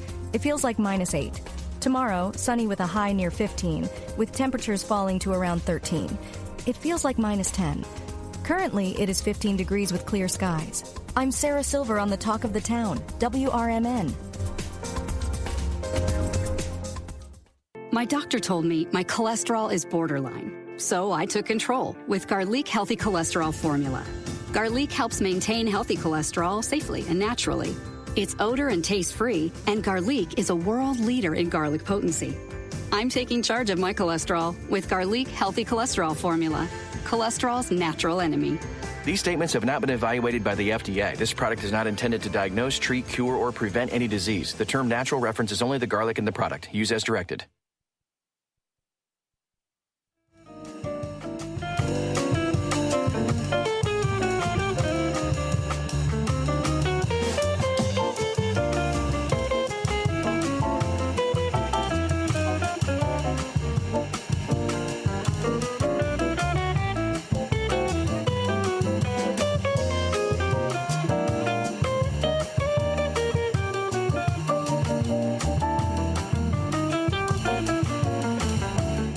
All right, welcome back, folks, to Out to Lunch with WRMN. AM 1410. It's a beautiful sunny day outside today. We hope you're enjoying the day. Nice and sunny indeed. And a perfect time to call into the show, 847-931-1410, because call into the show, yes, it is Tradio. If you are interested in buying, selling, trading, and or announcing to the Fox River Valley area, maybe you've been looking for that nice pair of shoes that you've been looking as a collector's item for quite a while. Someone out here in the Fox River Valley might just have it. If you're looking to maybe purchase a particular comic book, maybe you're looking to sell some furniture, whatever the case might be, whatever the items might be, feel free to call into the show here today at 847-931-1410. Let us know what you are looking to purchase, what you're looking to sell, what you're looking to give away or trade, and what maybe event you might be having that maybe I missed here on the show. Let us know here. You can feel free to do so by calling the number 847-931-1410. Don't forget, you can also utilize our text line 505-926-1410. That number, of course, is brought to you by Image 360 in South Elgin. So let's take a dive into our Tradio segment, see who has recently called in, and maybe some of these items might be interesting to you. Or maybe you might have these items that these folks are interested in. 847-931-1410. Let's take a look here. We have a Tradio caller from a couple days ago. He does have a snowblower. So he's got a snowblower for sale. It is a 4-cycle engine, 3 speeds. Now, the nice thing about the snowblower, it does have a directional double stage snow chute. So that's pretty nice. Did I say show shoot? I meant to say snow chute. I typed that in wrong here. Snow chute. And that is for $350. That's the asking price on that. So if anyone is interested in this very nice snowblower, again, it's a 4-cycle engine, 3 speeds with a double stage snow chute. Feel free to reach out to him. That number is 847-741-8276. 847-741-8276. Another Tradio caller here, Linda and Huntley. She has some things to sell. She, I do believe, still has that oak table with 4 chairs. So if you want to reach out to her, that number is 847-271-8219. 847-271-8219. Another Tradio caller here still looking for the recliner for her granddaughter, as well as a Simon Learning Game and Etch-a-Sketch. If you do want to give her a call, that number is 847-717-3028. 847-717-3028. Another Tradio caller here as well. We have Susie. She has quite a few items for sale. She has 3 homemade full-size quilts that her mother-in-law made. She said her mother-in-law was, I think, 85 at the time when she made them. She said they're not perfect, but they're in very good condition. So if you want to reach out, of course, they were made with love, $50 or best offer for these 3 homemade full-size quilts. She also does have a very nice 1975 24-piece set bakeware. This includes here the nice blue doves and hot pink tulips that are painted onto there. There are no chips or cracks. $150 or best offer is the asking price on this set. Again, a 24-piece set. It's a lot.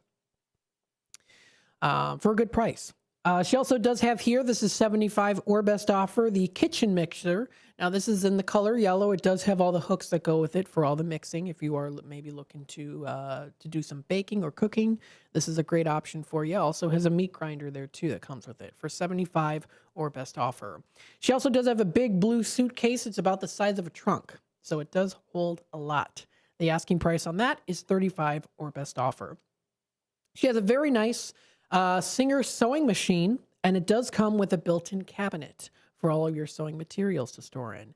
And of course, it also probably makes very nice home decor, furniture decor, maybe in like a nice formal living room, or maybe a den or suite, or den or bedroom. $75 or best offer. And then she also does have a set of pots and pans. They're glass. She did say that you can't use them in the microwave, but of course you can use them on the stove and in the oven. And then she also does have antiques. So if you want to reach out to Susie, that number is 630-536-9922. That is 630-536-9922. Another Tradio caller here. This is Bill. He sells those movie posters. They are originals, theatrical full-size film posters that you can find, like you usually find in the movie theaters. And if you want to reach out to him, if you're looking for something particular, he's got 007 posters. He's got Ice Age. He's got War of the Worlds. So he's got a lot of good ones out there too. If you want to give him a call, you can, or he does say text or email. Sorry, so it's text or email. You can text him at 708-793-3980 or email him at billsellsposters@gmail.com. Again, 708-793-3980 or email him billsellsposters@gmail.com. We have wood by Jeff in Elburn. He's still looking to get rid of some firewood that he has here. Of course, it's getting very chilly outside, so if you need some more firewood, maybe if you want to have a nice outdoor fire event, I don't know, like a nice little bonfire outside, if you can stand the cold, or maybe have it inside. If you have a fireplace in your home, you can get some firewood. He also does have some sycamore, mahogany, and cherry wood. He's got some tinder pieces of wood. He's got some mail sorters as well, too. Tapers for making bows. So if you want to reach out to him, the number is 630-365-9488. 630-365-9488. Again, that's the number to dial if you want to call into the show here. It's 847-931-1410. Again, that's 847-931-1410. So feel free to give me a call here. Let us know what you're looking to purchase, sell, trade, and or announce to the Fox River Valley area. In the meantime, we'll continue on for a couple more minutes talking a bit about what is happening in the area. But we do have a caller on hold, so let's take it to the phone lines. Hi there, caller. You're on with WRMN. Hi. I heard it in the middle of your segment about someone wanting a recliner or wanting to sell a recliner. Oh, she's looking for a recliner for her granddaughter. Okay, I have one, and that's what I wanted to know the information so I could give her a call, and hopefully she would love it. Oh, awesome. Yes, whenever you're ready, I can give you that information. Okay, I'm ready. Go ahead. The number's 847-717 Okay. 3028. Perfect. Thank you so much. You're very welcome, and I guarantee she will definitely be very grateful. Okay. Thank you. Have of course. A blessed day. You too. Bye-bye now. All right. For the Tradio caller listening, hopefully you're listening in. You got a caller. You got a caller there. Very good. Very good. To the Tradio caller looking for the Simon game and Etch-a-Sketch, you have a caller for the recliner, possibly that you might get for your granddaughter. Very, very nice. Thank you so much for calling in today, listener. And hopefully to the Tradio caller, local Tradio caller that has called in about the recliner, that you get it. Very, very nice. I know that she'll be very grateful. Very good. So there we go. I'll update that on the list here that someone did call in. And for the Tradio caller out there, number 847-717-3028. Let us know if she does follow through, and that you do get the recliner for your granddaughter, because that would be very, very good. Always let us know, too, for those of you who are listening in, if there are any Tradio announcements here that are maybe a little bit out of date, please feel free to let me know. If you say, hey, you know what, you've been announcing that, I already sold that, of course, feel free to let us know. I do try my best too. If you are a recaller, if you call back again, and we've been announcing your announcement here, that I try to say, okay, did you sell that already? Or, of course, if there's anything that you might have already listed, if we already sold it, just to make sure so that we keep the messages going and that it's all up to date. Absolutely. The time is 12:44. We're going to take another quick time out. We'll be back with more Out to Lunch with WRMN, and then we'll continue on from there. We'll be in about 11 minutes left of the segment after the break, and then we'll go through more on what's happening here within the Fox River Valley. Stay tuned. We'll be back with more Out to Lunch in just a little bit. At Britain's Touchless Car Wash, they know life gets busy. That's why they're here 24/7 to keep your car looking spotless, fast, and easy. Their advanced brush-free wash technology delivers a sparkling clean without a single scratch, because they treat your car like it's their own. Here's the best part. Right now, you can get a free car wash just for joining their text club. It's simple. Just text BRITT to 30400, and your first wash is on them. Britain's Touchless Car Wash has 2 convenient locations, 1923 Larkin Avenue in Elgin and 555 Willow in West Dundee. They're proud to keep your car clean while giving back to our community. Text BRITT to 30400. That's BRITT to 30400 now for your free car wash, and see why Britain's Touchless Car Wash is the fast, gentle, and reliable choice. My mom has taken up going to the park to practice yoga. My dad's going to a club, but not a book club, a salsa club. Finding new hobbies comes with age. My mom has started getting lost and not knowing where she's going. Becoming lost or disoriented doesn't. Confusion with time or place may be a sign of Alzheimer's. An early diagnosis can help improve the quality of life for your loved one. Learn the warning signs of Alzheimer's at 10signs.org. Brought to you by the Alzheimer's Association and the Ad Council. I've just been feeling so sluggish lately. You should try the Metamucil 2-Week Challenge. The Metamucil 2-Week Challenge? Yeah, Metamucil 4-in-1 Fiber helps trap and remove the waste that weighs you down. Start your daily routine now, and in 2 weeks, you could be feeling great. Well, it's been 2 weeks. How you feeling? Lighter and feeling great. If you want to feel lighter by promoting digestive health, sign up to take the 2-week challenge at Metamucil.com. These statements have not been evaluated by the Food and Drug Administration. This product is not intended to diagnose, treat, cure, or prevent any disease. Get ready for an unforgettable Saturday night of music on WRMN AM 1410. Starting at 7 p.m., join Cord Stevens live from Studio 14 for the CD Showcase. Cord mixes together a blend of his favorite country music tunes because, as he says, a song remembers when. Then at 9 p.m., don't miss the Pure American Country Radio Show, hosted by the legendary Hall of Fame disc jockey and voice of the Grand Ole Opry, Bill Cody. Enjoy the best in classic country alongside today's real country hits, perfect for every fan of the genre. But the fun doesn't stop there. At 11 p.m., join country music enthusiasts Jim Dandy and Mike Patrick for Branson Country USA. With a rotating roster of special guest stars from the vibrant Branson entertainment scene, you'll get a taste of the best talent in country music. So grab your boots and settle in for a night filled with heartwarming tunes and legendary sounds. Tune in every Saturday night from 7 p.m. to midnight on WRMN AM 1410, where the heart of country music comes alive.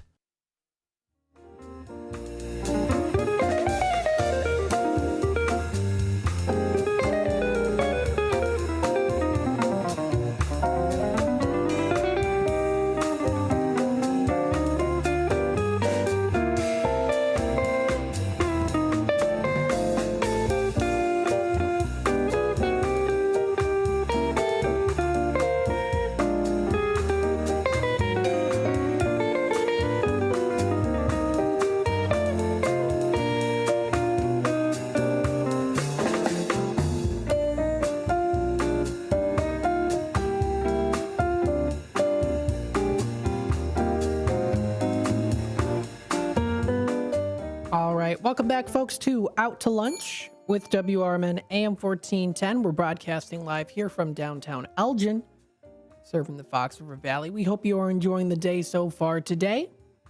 Let's continue on here and talk a little bit more about what's happening here within the Fox River Valley. Now, of course, we're also still on our Tradio segment, too. So if you want to call into the show, the number here is 847-931-1410. Again, that's 847-931-1410. You can also text us to the Image 360 number 505 926 1410. 505 926 1410 is that number to text us to. So let's see and continue on what is going on here in the area. Posted by the Elgin Community College Workforce Development and Continuing Education. Could you picture yourself with a new career? Well, are you ready to take the next step in your career? You can join them for a free presentation at their exciting short-term training programs that can prepare you for a high-growth occupation in just a few months. This is going to be coming up in 2 days. It's January 15th at 10 a.m. and January 23rd at 5 p.m. Now, you don't want to miss out this opportunity to learn how you can jumpstart your future. To register, you can visit their website at elgin.edu/CEREG, and you search WFD-133 or information. You can find information posted onto their website and also on their Facebook page. You can feel free to check that out. That's under the Elgin Community College Workforce Development and Continuing Education. So it is posted on there too. You can find it. That is under self-service elgin.edu if you would like to do that. Find out more information in general about the Elgin Community College at elgin.edu. And of course, you'll fit right in. I felt very welcome there at Elgin Community College, and I made some great acquaintances and friends too. So if you want to check that out, that's elgin.edu, elgin.edu. You can check out more information. You can find their bookstore, library, art center, athletics, latest news and jobs at ECC.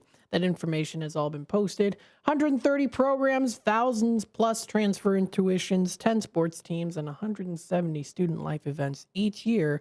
Check this out and more at elgin.edu. Hampshire Area Chamber of Commerce recently posted here, of course, the 3rd annual Heart of Hampshire Ice Sculpture and Cocoa Crawl will be coming up. Lots of fun. Beat the Midwinter Blahs with some fun in downtown Hampshire. You can join the Hampshire Area Chamber on Washington and State Streets for the Heart of Hampshire Ice Sculpture and Cocoa Crawl. This is going to be coming up Sunday, February 16th from noon to 3 p.m. All you have to do is you can register and pay online, and you will receive your commemorative mug and free cocoa from their participating downtown business, a map of the locations, goodie bags filled with swag, and s'mores kit to roast downtown. Only those who register will receive a mug, goodie bags, s'mores, and free cocoa. Mugs can only be held once registration is completed and paid online. Please contact the Chamber to pay for your registration by cash or check. You can call them at 847-683-1122. All registrations are final and cannot be refunded. Advanced pickup location for the mugs will be at the Hampshire Chamber at 113 West Oak Knoll Drive on February 13th and 14th. You can also pick up your items on the day of the event at the Guardian Angel Basset Rescue at 138 Washington Avenue in Hampshire. Now, free cocoa and s'mores are only available to participants who register in advance. However, they are welcome to attend the event, view the many ice sculptures, dine and shop at their local businesses. Check out more information. It's posted onto the Hampshire Chamber of Commerce's Facebook page. And of course, you can find more information also posted on hampshirechamber.org if you go to their website. Now, also featured here, too, they are going to be offering a live sculpture demonstration. So for those of you who maybe want to take up sculpting, they're going to offer that free live demonstration. Bring the family to watch as blocks of ice are transformed into an object of beauty right before your eyes. It takes quite a while to learn that, too, but you can definitely perfect it as well when you learn it if you're really geared towards wanting to do that as a hobby of yours, or even not as a hobby, as something that you really, really want to be passionately doing. So you can snap photos of your favorite ice sculptures, help them celebrate with some midwinter fun. Check out more information, business.hampshirechamber.org is where you can find this information posted about the Cocoa Crawl. Some other things as well, business and career services in Wheeling, Illinois. The Cook County Career Connector events will be back again in 2025. It's going to be bringing more opportunities to grow and thrive, just like the ones featured that's going to be here. So They do have like a video there too of the previous one. So stay tuned. They're going to be making moves together, visiting the hire and careers events on cookcountycareerconnect.org. You can learn about that in the spring to learn about 2025 events. So you can find that information posted onto their website. Some other things that are coming up here too as well. Yeah, so there's the hiring event. That's February 12th, 10 a.m. to 12. It's a hiring event and career mini mart. That's going to be coming up in Schaumburg. So that is brought to you by bcsillinois.org. Check them out. Business and Career Services. You can find that at northcookjobcenter.com. Taking a look at some other things here too. Get in line because Country Night is coming up at Bannerman Sports Grill. This sounds like a lot of fun. This is coming up on the 16th of January. That's on a Thursday night from 7 to 10 p.m. Now, what's going to be featured here is open line dancing. That sounds like a lot of fun. And you don't have to necessarily be a pro. It's just for fun. DJ Dave will take songs and also dance requests. You can get in line. We'll be on the floor leading dances all night long. So if you're a beginner or advanced dancer, they've got you covered. They have $10 cash cover, great food and drink specials, and you can check out more information. They're located in Bartlett. So they're in Bartlett. Friends Trivia at Copper Barrel on State. So if you do love the TV show Friends, a very popular show, you can maybe test out some of your knowledge of the show with trivia at Copper Barrel on State in Hampshire, coming up Thursday, January 16th at 7:30. That's at 7:30. You can also check out other things under the events page. It's pretty easy to navigate on exploreelginarea.com. You can find all of that posted onto there too. That is within the Elgin area. Also, of course, including there all places within, most places within the Fox River Valley. So Explore Elgin area doesn't include everything in the Fox River Valley, but it does. All the places happen to be within the Fox River Valley. So if you want to check that out, you can view it on their website. That is, again, exploreelginarea.com. They've got a good list of things. And also check out foxvalleyvalues.com, checking out featured deals, offers, upcoming events, and more. Feel free to view that information posted onto their Fox Valley eValues and Deals website.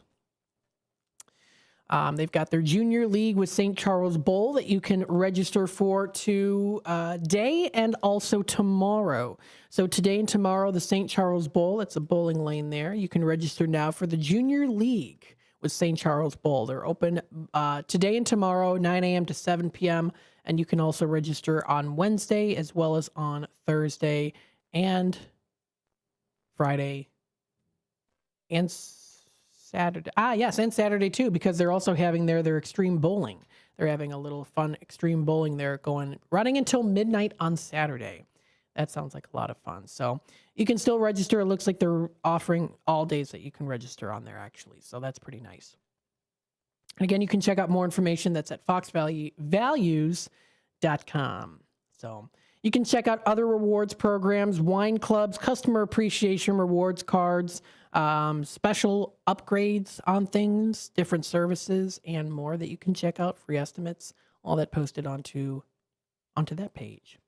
And again, more information can be also found on exploreelginarea.com. Enjoy Aurora. There are a lot of ones out there. Again, you're listening to WRMN AM 1410. This is Matt McNeil taking you out to lunch with WRMN AM 1410. Looking forward to this week. We do have a nice lineup so far here. Couple interviews. We do have a special guest coming up on Wednesday to discuss a civics competition that's coming up. So I'm giving you a little heads up sneak peek on that. And then stay tuned. Coming up Friday the 17th, there's going to be a Hampshire fundraiser that will be coming up as well too, to talk about a fundraiser for history, the preservation of history of Hampshire. So we've got an interview coming up on Wednesday and also on Friday.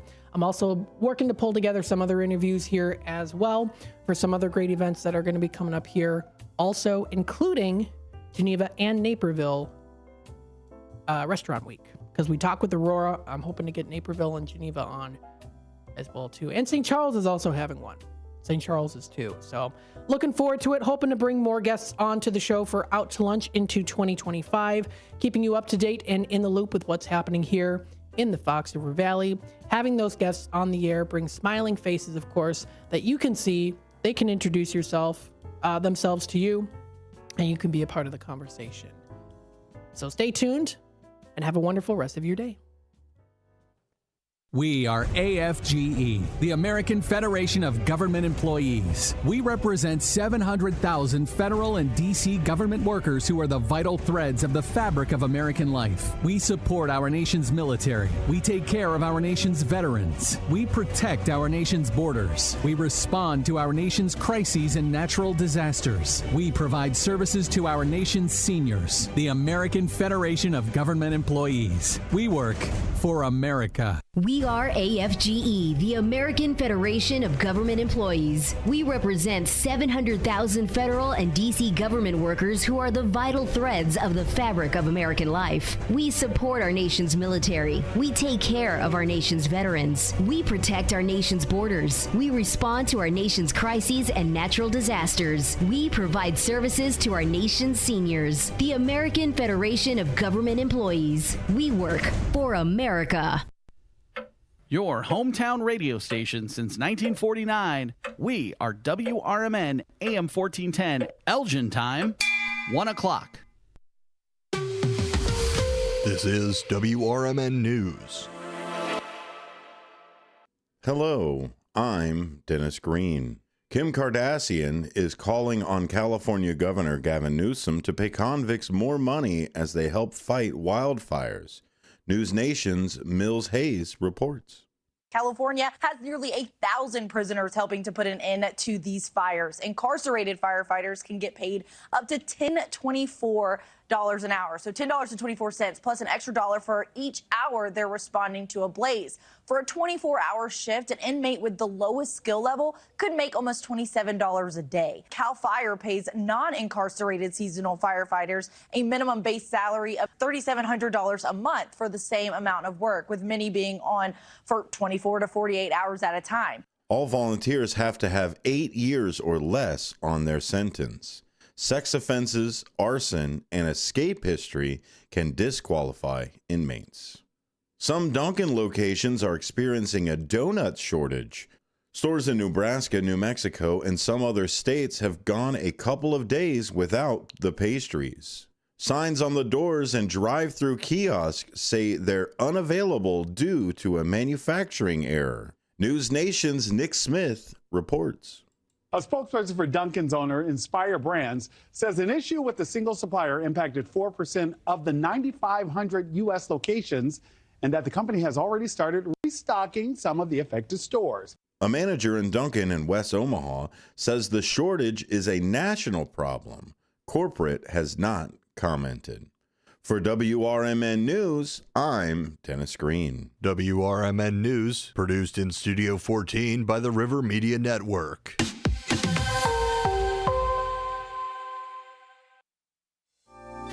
With your 1410 WRMN News Flash, I'm Sean Curdan. Brought to you by Progressive. The Elgin Heritage Commission is now seeking nominations for the prestigious 2025 Mayor's Awards for Historic Preservation.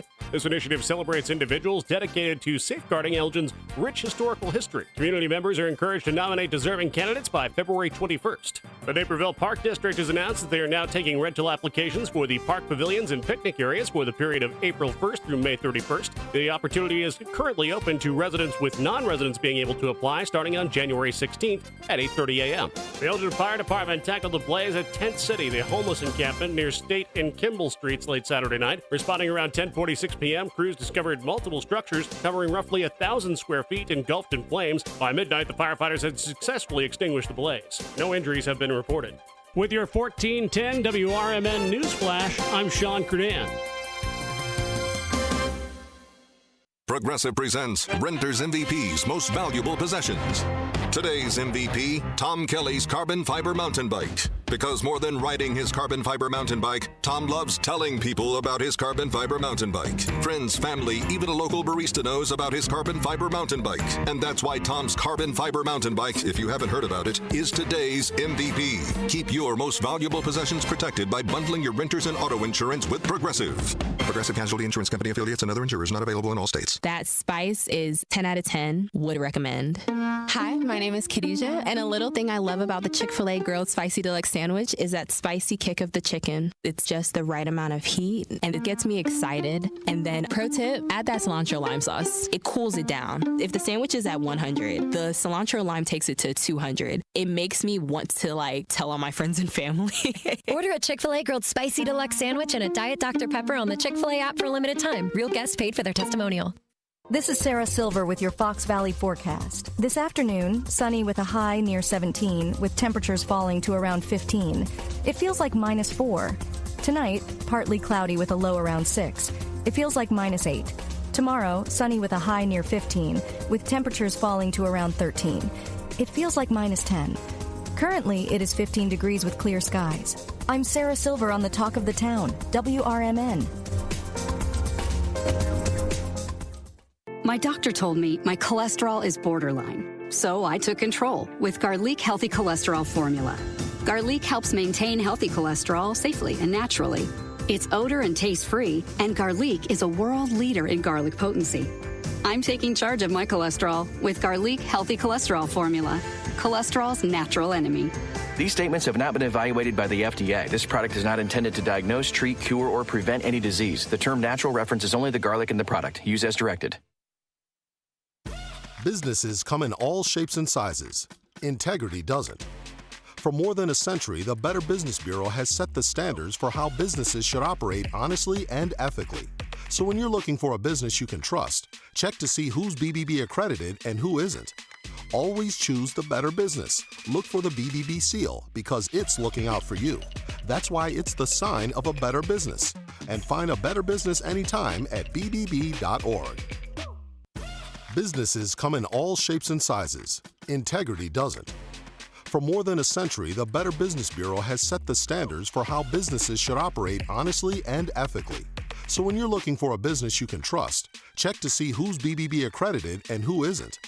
Always choose the better business. Look for the BBB seal because it's looking out for you.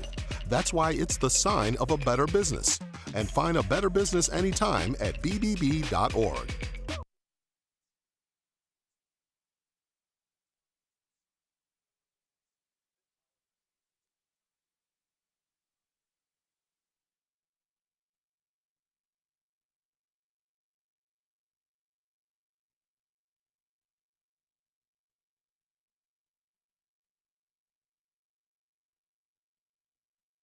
Why not try more talking than texting, more social engagement and less social media? And let's spend time with real friends and not computer-generated ones. Wine is family, friends, and connections. Wine is us. Cheers to us. Brought to you by Sonoma County Vintners. Enjoy responsibly.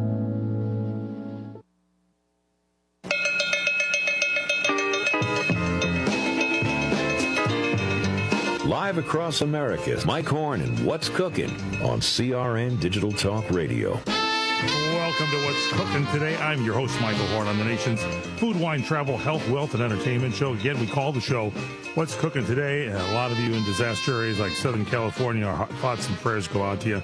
A lot to talk about here on the show today, and we have some great guests take us away from the news and into maybe relax a second. We have sommelier Spready Valente here. She's the 2025 LA International Wine Competition chief executive that runs this organization, and she has ways of trying to bring the country together through tasting wine. We'll get to all those details for you. Also, clinical nutritionalist Tara Coleman is going to be here talking about fueling our kids' return to school, especially if you've been in places like Southern California where you've had wildfires and the schools have closed down, or maybe the school is burned and no longer there and the kids are going to someplace new.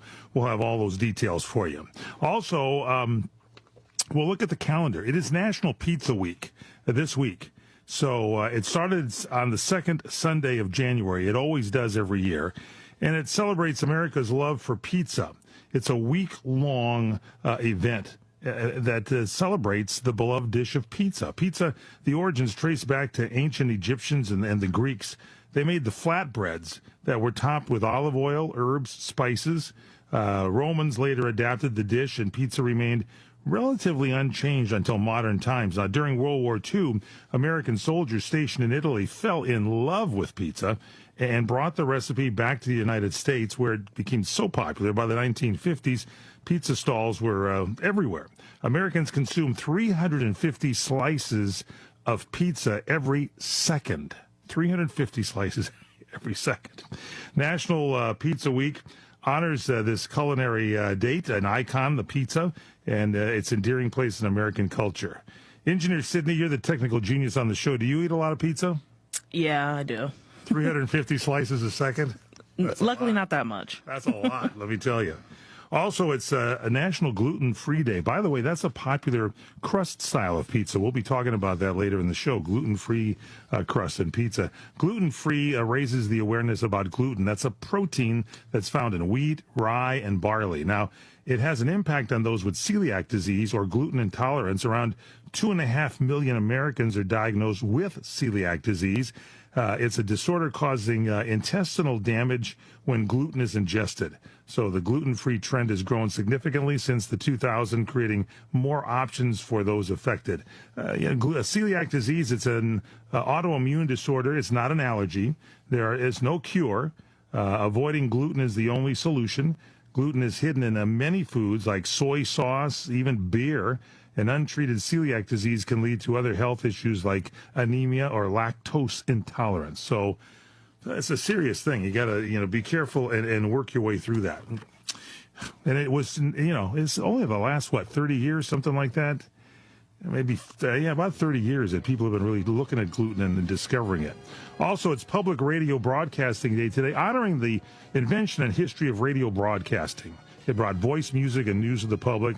Today pays tribute to pioneers like Marconi, who demonstrated radio communication way back in 1895, and a guy named Reginald Fessenden, who brought the broadcast the first voice and music signals in 1908, the Reggie Fessenden Show. Is he still on? I don't know if we'll maybe see if we can find some air checks on him. The first public radio broadcast occurred in 1910. It featured a live opera from New York City's Metropolitan Opera House, although it was deemed unsuccessful at first because of poor sound quality. It was not a terrible radio. Anyway, radio broadcasting is widely available, especially during emergencies, and we'll talk about that later, too, right here on What's Cooking Today. I'm your host, Michael Horn. Thanks for joining us. Progressive's Auto Quote Explorer lets you easily compare direct rates from different insurance companies, so you can be confident you're getting the right one, even if it's not with Progressive. Way more confident than you were when you tried online gaming. Who knew 12-year-old boys could be so mean? And where did they learn to swear like that? 2 hours of losing to these underage trash talkers, and you're starting to question if maybe you really should stick to pickleball and other boomer stuff. So use Progressive's Auto Quote Explorer and be confident you're getting insurance that's right for you. Progressive Casualty Insurance Company and Affiliates. Not available in all states or situations. Prices vary based on how you buy. My doctor told me my cholesterol is borderline, so I took control with Garlic Healthy Cholesterol Formula. Garlic helps maintain healthy cholesterol safely and naturally. It's odor and taste free, and Garlic is a world leader in garlic potency. I'm taking charge of my cholesterol with Garlic Healthy Cholesterol Formula, cholesterol's natural enemy. These statements have not been evaluated by the FDA. This product is not intended to diagnose, treat, cure, or prevent any disease. The term natural references only the garlic in the product. Use as directed.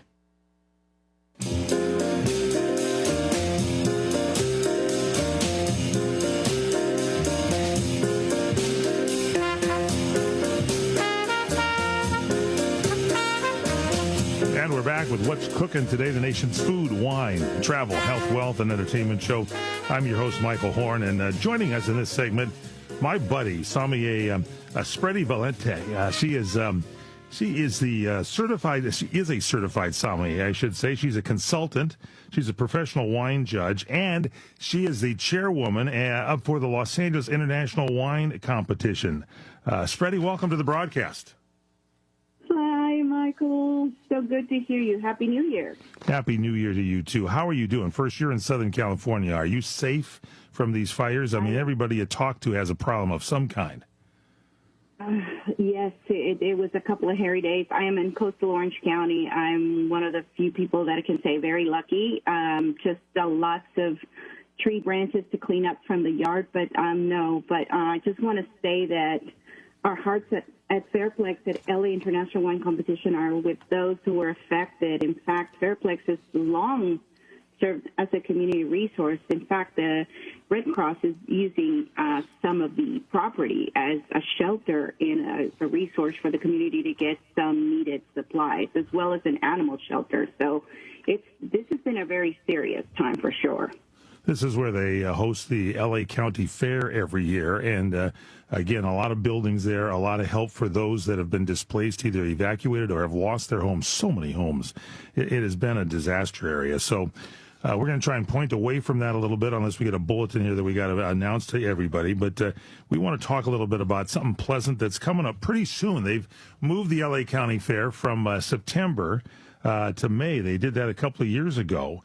And you are in charge. And I think a lot of people, as long as this has been going on, well, my gosh, almost 100 years here, if you take a look at it, a lot of people don't realize there's a national, international wine competition that happens every year at the fair. Tell us about it, Spready.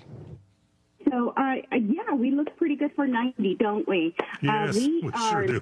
turning 90 this year, and it's amazing. We were founded in 1935, and it was originally established to help the wine industry thrive after the Prohibition. And we got started with a mere 100 wines and 16 judges, and we've become this amazing worldwide known wine phenomenon, if you will, that now is international. We get entries from some incredible places, and we have evolved into a marketing little powerhouse for wineries to showcase their wines in LA. We teach wine classes during the LA County Fair, and then we also have another event in June called Cheers, which celebrates all of the gold medal winners, not just our wines, but our spirits, olive oils, dairy. And pretty soon, I think we're, talking about launching a beer competition as well. That's amazing. This, again, the competition's been going on since 1935. That was the first year. I believe it's the oldest wine competition in the United States. Am I right about that? I believe we are. I haven't found anyone that has anything else to dispute that. I've spent some considerable amount of time in the archives at Cal Poly Pomona, who have done a fantastic job in curating all of the information regarding LA and our history and wine. And so far, no one's beating us. So, yeah. Spready Valente is our chairperson for the this LA International Wine Competition. It is held now, the competition itself in April. The results are known right after the competition, and then the fair starts in May. And you actually can taste the winning wines at the fair in the pavilion that's there. And this is again, it started in 1935, over 90 years old. I think this is the 90th year. And you got a lot of changes. I mean, there's been changes in the industry itself where not as many people seem to be aware of wine. There's a lot of things to turn around a little bit and get people aware of it. Give us some of the things that are changing this year. Well, let me tell you why. Something that's really important is the industry, our wine industry, in the global stage is facing many significant challenges, in declining consumption, increased health campaigns, impacting all of the alcohol sales. So all of us at LA International are really wanting to evolve beyond medals. We have become this proven marketing platform where we want to help our wineries expand into U.S. market and basically boost our brand visibility. So one of the things we're doing is we are bringing back sweepstakes. So this year, Michael, you're going to have to work a little extra. We're going to work an extra day because we're going to select from the best of the best. We're going to have a best of show this year. Pretty exciting, too, is that this year you're all going to have to say goodbye to paper. We're moving on to the digital form. You're going to be judging on iPads this year. Wow. There's going to be a lot of talking and teaching to all of the judges this year. And also we're moving to a much more stringent way of vetting our judges. I know you got a copy of our questionnaire. We are trying to showcase our wineries that we are selecting the best of the best. And we received well over 150 applications to become judges this year. So you know the people that are going to be judging are the best of the best, and you know you're in there, Michael. So, yeah, that's some of the changes that we have, and, we're excited that we're going to also expand our international outreach. As a matter of fact, in a couple of weeks, I'm heading to Wine Paris to basically let our international friends know of all the benefits we have for the wineries that will enter the competition from 48 countries that are going to be exhibiting at Wine Paris. So we're going global. So we're going global more than ever before. It is the LA International Wine Competition, and it's expanding. And again, the best of show, there's, the best, there's always a point scale from, I guess a 95-point wine or whatever it is, or it could be a gold medal or a silver or a bronze or no award. But it also has the best of class. So if it's the class of the Cabernet, we nominate a winner. Now we're going to be nominating the best of show. So there's going to be a wine, and maybe if it's a tie, I don't know, that will be the overall best wine of the entire competition. Am I correct in that? Absolutely. And, it occasionally happens in other competitions. Sometimes you get wines that may tie. Well, we have to break the tie. Don't worry. You'll be voting. I've encountered this situation before. We will tackle that, and you will have a best of show. And that will be one of the most exciting things is that, we're going back to that. We haven't done that in from what I understand, this goes way before my time. So it's when I first started, they were doing that before this. So I remember Tommy Lasorda had a wine from Italy. This wasn't just your baseball wine where somebody takes bad grapes and put a picture of a baseball on it. These were this was a wine from Italy. It was just a Pinot Grigio that was the best of the entire show, and that had to be, I'm telling you, 20, 25 years ago that happened. So it's pretty amazing. I'm glad you're bringing this back. Can you hang on with us for one more segment?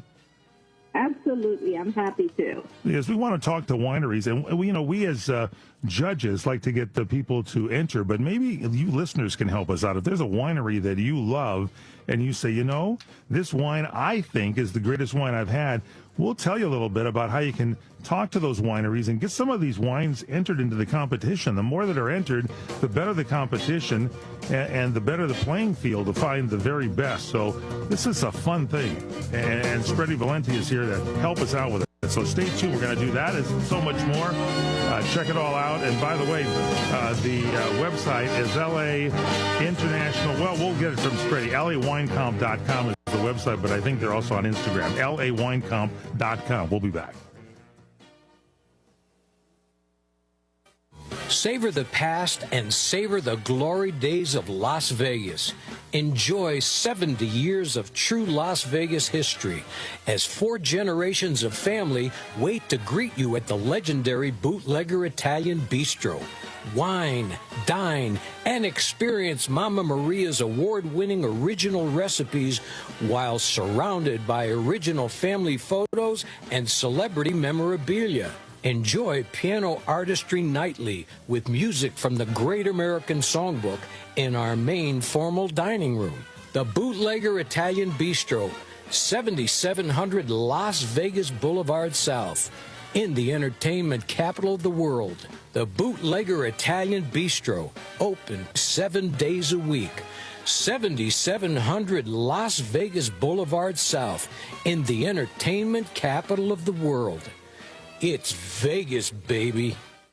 Are you nearly maxed out on your credit cards? It doesn't matter if you're using your credit cards for fun or to survive. At the end of the month, your statements come in, and you can either pay them or you can't. If you can't, late fees and interest rates get tacked on. And now you're struggling just to make the minimum payment due. Do you feel trapped? Am I talking to you? Good, because I personally researched some companies that can help you. They may be able to reduce your credit card balances by 50% and stop the late fees. If you qualify, please call our special debt hotline number right now for a complimentary free 5-minute consultation. Deal with your credit card problem now before it gets much worse and put more money back in your pocket. Trust me, I've been there too. Call right now. 800-475-7125. 800-475-7125. That's 800-475-7125. You hear that? That's the sound of uncertainty lurking under your hood. You know the feeling. I know I do. That sudden sinking sensation when you see a check engine light or your car unexpectedly breaks down and you're faced with sky-high repair bills. It's time to shield against unexpected repairs with CarShield. CarShield is America's most trusted auto protection company and has an A rating with the Better Business Bureau. Don't let the fear of a breakdown keep you up at night. Trust the Shield, CarShield, and say goodbye to terrifying repair bills and hello to peace of mind. Your plan also comes with 24/7 roadside assistance, courtesy towing, rental car options, and so much more. Don't wait till it's too late. Call CarShield now before a breakdown. Protect your wallet. Protect your car with CarShield. Get our best protection ever. Call now. You'll thank me later. 800-824-7094. 800-824-7094. That's 800-824-7094.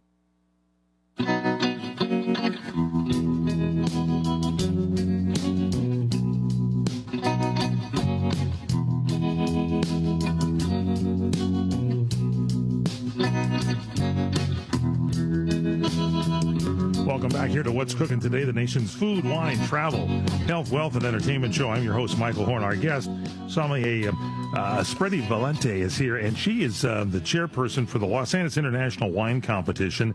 90 years old this year. It's going to be held in the month of April, the judging and the results shortly thereafter it, and then the L.A. County Fair will be held in May, and you'll be able to sample and see and taste all the great wines. Now, we mentioned it matters more than ever. You know, Spready, I talked to a lot of wineries, and you say sales are down, and then the wineries say sales are down. And then I ask them, I say, have you entered your wines in competitions? And a lot of wineries have done so in the past, and they've received golds or scores in the 90s or the high 80s or whatever it might be. And then they wonder why their sales are down when they're not hanging their hat on a competition that points we as consumers to a lot of the great wines. And I'm thinking, maybe the consumers can help. If there's a winery you know that has great wines and you love it, and you contact them as one of our listeners and say, hey, you know, this LA International Wine Competition is coming up. You should enter because I think your wines are absolutely outstanding. What does a winery have to do, and what do our listeners have to do to spread the word? Let me go back a little bit. You had mentioned that, wineries don't. About 6 months ago, there was an article by Force Magazine basically stating that wine competitions were outdated because they don't help marketing efforts from wineries. And I would say that's the truth for the large majority, but they don't have what we have at LA. For example, we feature all of the winning wines in our marketplace, which last year alone, we sold 21,987 flights of winning wines. We poured 5,149 glasses sold. We taught classes to 709 guests who attended our wine classes, and each guest receiving 6 to 7 servings per glass. And we buy those wines so that we can use these wines for education. So we are doing much more than just handing a winery a medal. We help them by giving them a platform. We invite our wineries that if they want to come and teach a class using their winning wines, we allow them to. We're giving them a platform that I know no other competition is doing. Absolutely incredible. And because you can taste these wines that are gold class or 90-point wine class. I know some restaurants that have wines by the glass of very high-end wines. A lot of people, well, I've never had, Screaming Eagle. I've never had Camus or whatever. You can taste them at some of these restaurants. Now you can taste whatever wines you think. You want to think 90-point wines? You go to the L.A. County Fair. As Spready just mentioned, you can get flights, you can buy them by the glass, you can taste them. I mean, and plus there's classes that are held there that we teach you the fine points of wine. This is a fun event. Indeed. We're so proud of what we do because, the LA County Fair received well over 750,000 people to walk through our wine garden last year. That's a lot of exposure. Our walls are covered with wine bottles of all the winning wines. So we are giving you a huge platform to tell people, hey, my wine is good, or you want to try it, come to the LA County Fair, and you can try it for yourself. And again, I see a lot of people tasting and enjoying themselves. We have sakes. We have, it's really an exciting time to be at LA County Fair because very few people know about this.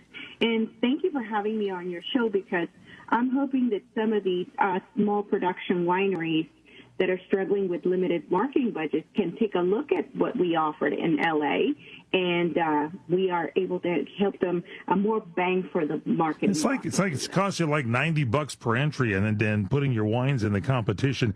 We got short on time here. How do we find out more? How do we, as listeners and consumers, find out more? How do we, as wineries, find out more?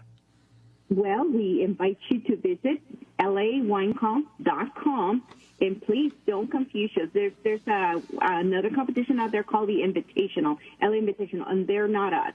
We are the LA International Wine Competition, and we are based in Los Angeles, in Pomona, to be more exact.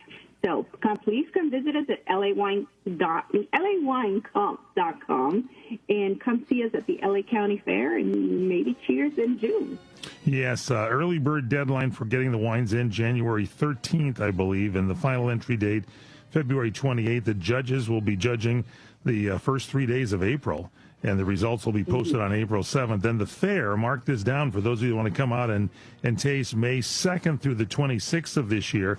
And then our other event, Cheers Food and Wine event that comes your way June 21st of this year. So check it out on more. Remember, don't get confused. It's LA International Wine Competition. The website is LAWinecomp.com. That's LAWinecomp.com. LAWinecomp.com. Freddie, thanks so much for being with us.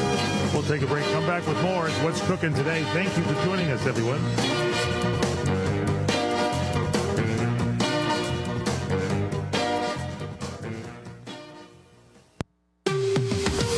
This is WRMN News.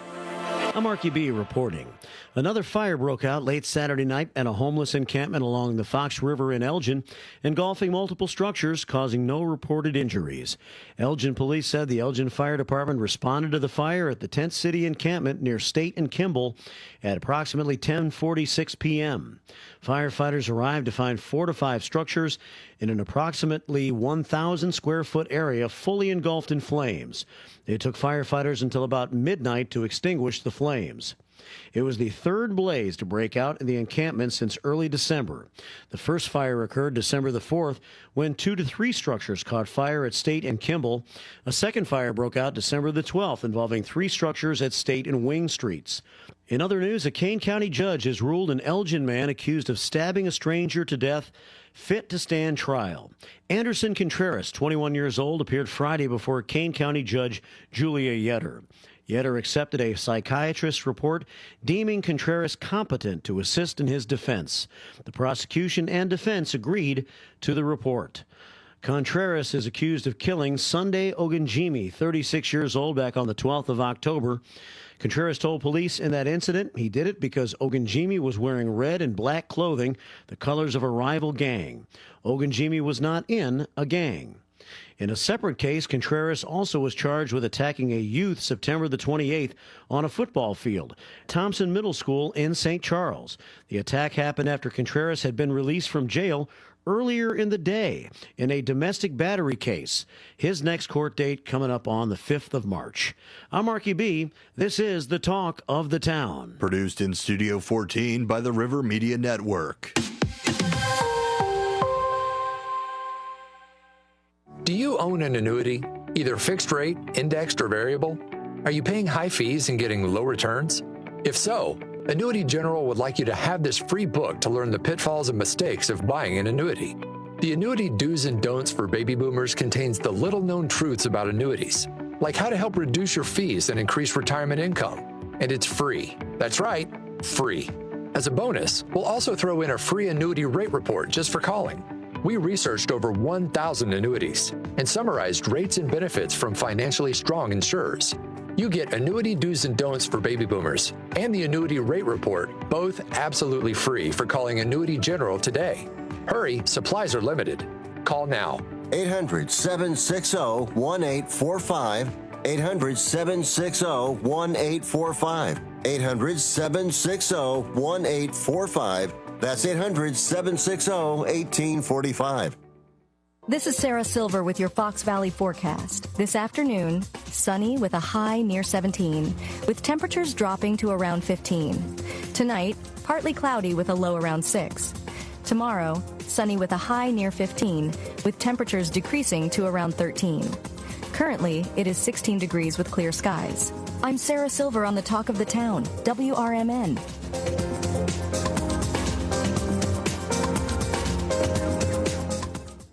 Welcome back to College Bowl season. And now it looks like a fan has run onto the field carrying a $5 KFC bowl. Oh, yeah, looks like the mac and cheese bowl with 5 original recipe nuggets, or the new Nashville hot loaded fry bowl with nuggets, coleslaw, secret recipe fries, pickles, and Nashville hot sauce. Wow, looks yummy from up here. Boy, everybody wants that bowl as more fans are pouring onto the field. Hey, Bill. Get the only bowls that matter this season. 5 delicious bowls, just $5 each. Only at KFC. Prices and participation may vary while supplies last. Taxes, tips, and fees extra. On the west side of Maui.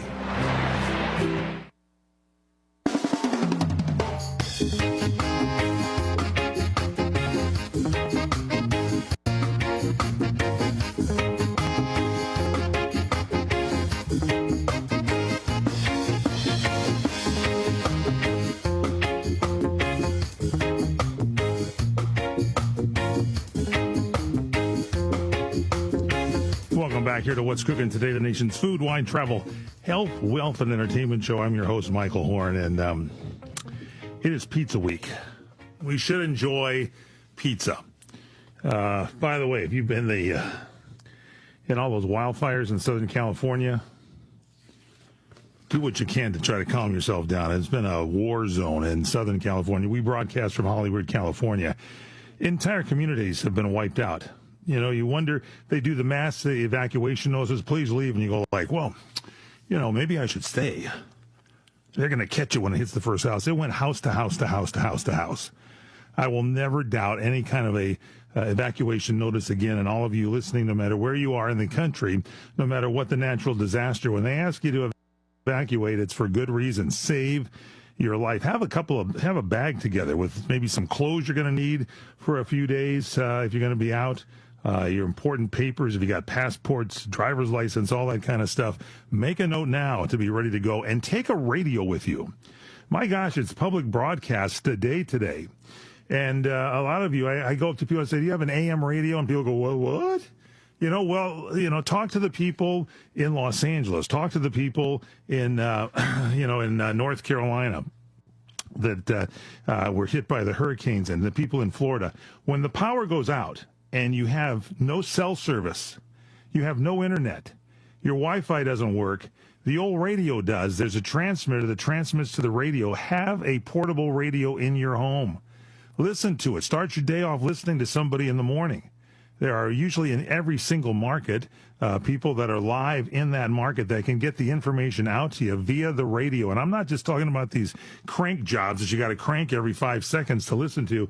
Buy a portable radio. Now, here's the problem. There's a lot of stores that don't have them anymore. When I was a kid, you could go to Sears, you could go to, the department stores like a Walmart or a Walgreens or something and say, hey, where's your radios? And pick one up.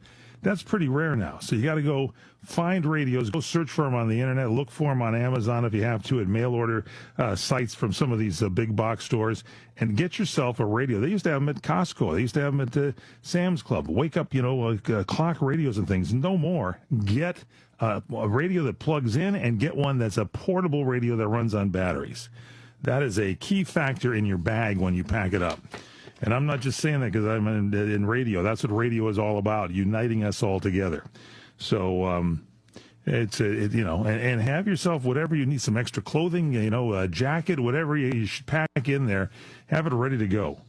I've been through fires before. I walked the top of my house and spread water on top of it. So you feel it's the weirdest feeling of your life to be sitting up there, maybe the only person left in the neighborhood. And again, I did it because I knew the way out, and officers knew that I was staying back there. But let somebody know if they say it's not safe at all, you'd best leave. It really is a way to go, and it's not for amateurs.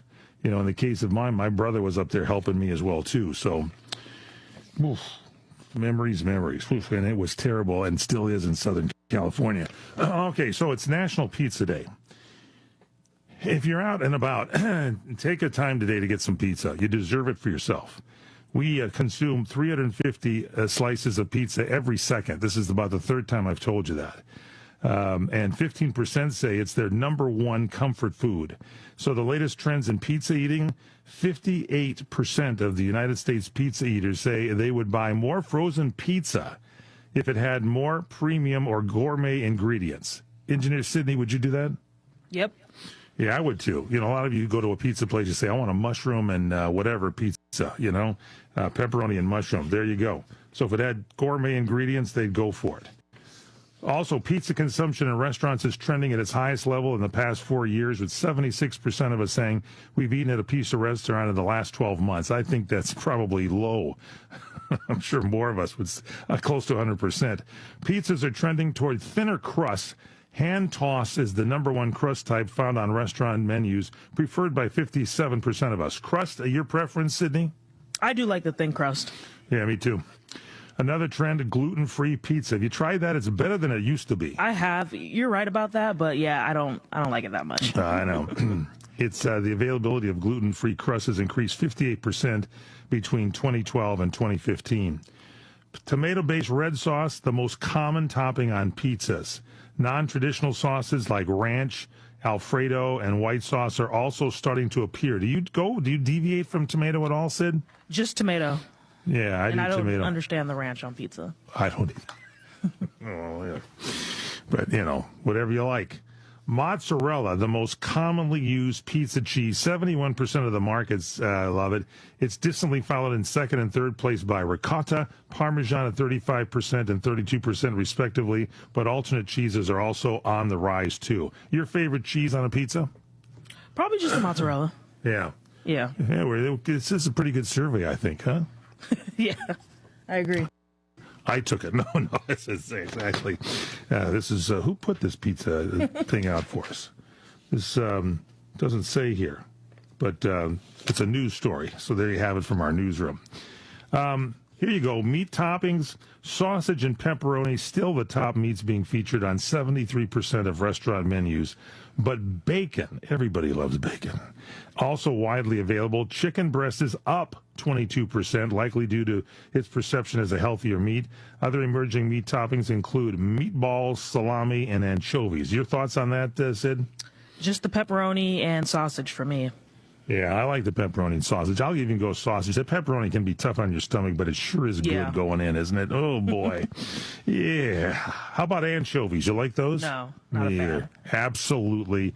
Get me some anchovies on that. I'll ask you, and I'll go ahead and say, no way. That's it. No anchovies. All right. Onions, tomatoes, mushrooms, peppers featured on pizza toppings on at least 73% of restaurant menus. You like those veggies, tomato, mushroom, peppers? Yes, onion? I like the veggies. Yeah, I do too. And I like them mushrooms. Yeah. They're really good. You mix it in with some meat that's pretty good. And you know what should be on there? Olives. Do you like black olives? No, I don't do the olives. Yeah, see, I got into them. And once I did, more olives for me. I tell you. All right, check it all out. It's Pizza Week. Not just a day. It's Pizza Week. So get out there and, you know, make sure you eat the right stuff there, too. All right, we're going to take a break. When we come back, going to get your kids ready for school. Clinical nutritionist Tara Coleman is here, helping us focus on kids' health as they return to school. I'm Michael Horn. It's What's Cooking Today. Thanks for joining us. Attention pet lovers. Try Greska's Carbon 60, a revolutionary pet supplement designed to keep your furry friends at their very best. It's packed with powerful antioxidants. Greska's Carbon 60 supports your pet's immune system, joint health, and vitality. Now, whether you have a playful pup or a seasoned senior, Give them the gift of wellness with Greska's Carbon 60. Visit our website at C60.com. That's the letter C, the number 60.com, or call 720-600-6040. You can learn more and order today. Your pets deserve the best, so give them Greska's Carbon 60, because a healthier pet means a happier you. Go to C60.com or call 720-600-6040. C60.com or 720-600-6040.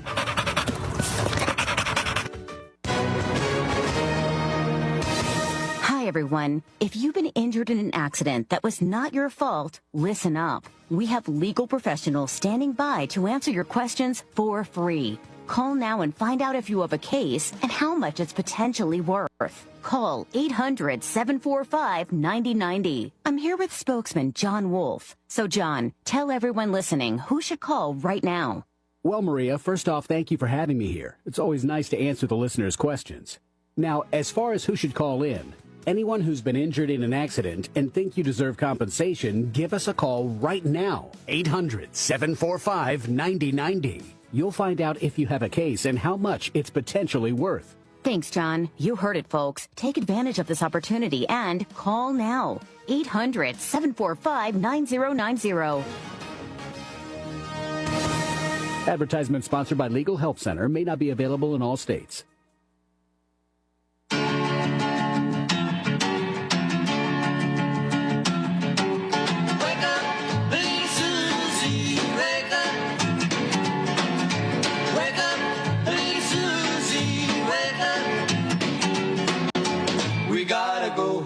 Welcome back here to What's Cooking Today, the nation's food, wine, travel, health, wealth, and entertainment show. I'm your host, Michael Horn.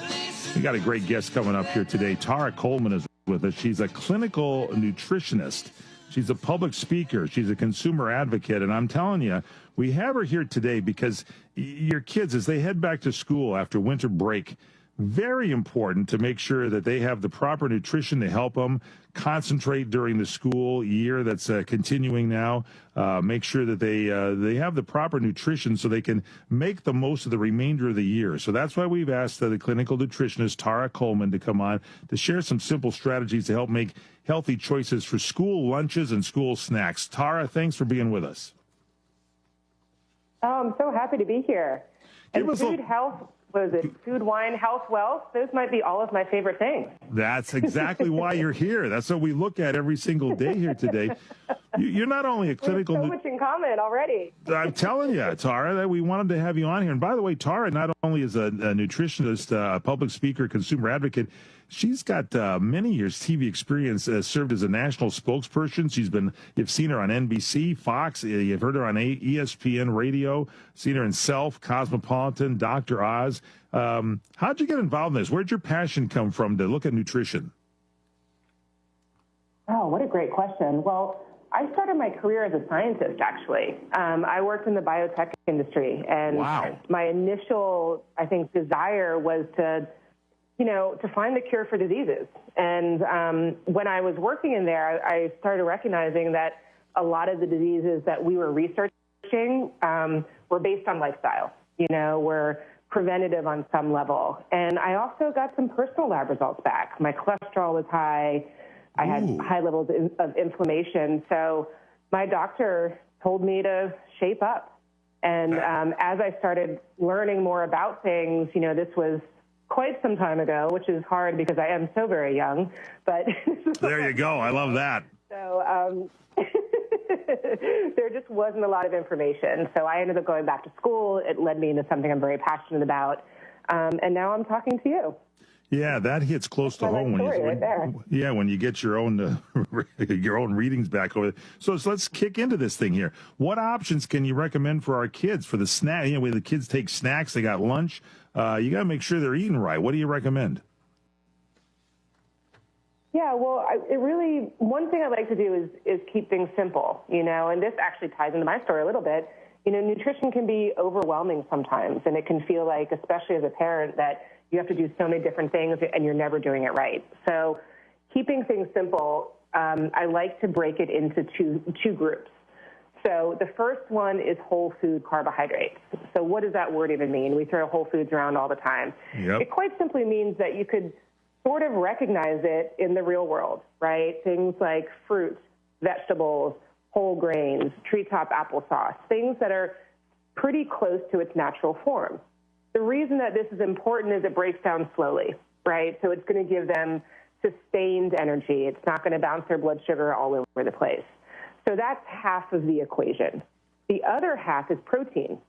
Protein is their satiety macronutrient, and quite simply, all that means is it's going to keep them full. So protein could be turkey slices, it could be string cheese, it could be nuts, yogurt, peanut butter. So really, when you're thinking about balancing out that snack, and honestly, this works for adults as well, making sure that there's something from that whole food carb group and that protein group is really as complicated as it needs to be. You know, and when you think about applesauce, you mentioned this, when you're sick and you're trying to get some food going again, they talk about, was it the brat diet or whatever, the A in there is applesauce, for gosh sakes, right? Yeah.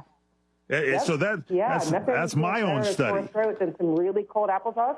Yeah, I'm not the scientist, but that's what I always remember. So, you know, and you got to keep the kids' blood sugar balanced during school, right? I mean, if you don't eat right, your sugar levels, especially on kids, go up, down, go crazy. Oh my gosh, yeah. I mean, think about, you know, it happens to us as adults as well. Maybe we manage it slightly better, although that's questionable, you know. But think about when our blood sugar drops, right? When we get really hungry, we can't concentrate, we get cranky, we get irritable.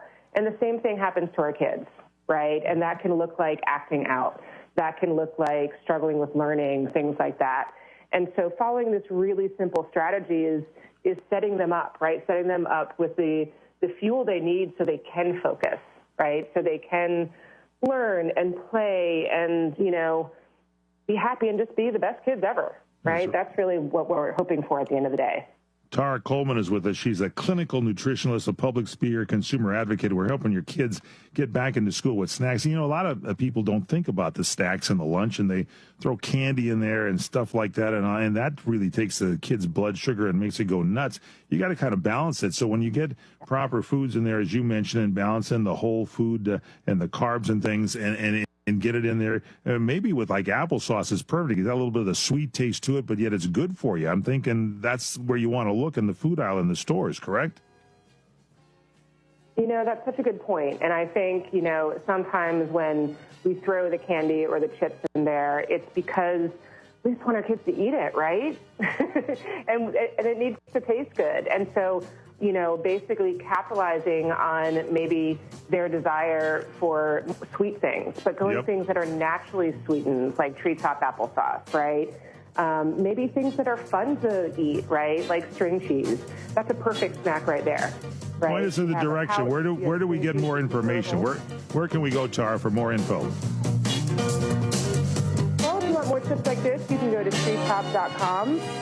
Lots of videos, lots of recipes, and a lot of help. Recipes, videos, help at treetop.com. Get your kids going there. Treetop, T-R-E-E-T-O-P, treetop, I love it.com. You're experiencing pain, back pain, shoulder, elbow, or hand pain, pain from a sports injury. If so, schedule a visit with Dr. Michael Sheps, the leading expert in laser therapy for pain management. Call 310-873-4422 or go to drsheps.com. Experience Epic T, the breakthrough laser therapy system that Dr. Sheps developed to make you pain-free in less time. Laser therapy is a non-invasive, safe, and effective in-office procedure that penetrates deep into your skin without damaging the tissue. It perfectly targets areas of pain to promote fast, natural healing. Relax your muscles, ease muscle spasms, joint stiffness, and arthritis pain while increasing blood circulation. For over 25 years, Dr. Sheps has helped Olympic athletes and sports enthusiasts alike get back in the game. Schedule your visit with Dr. Sheps at his Brentwood office in California. Call 310-873-4422 or visit drsheps.com. That's DRSHEPS.com. 310-873-4422.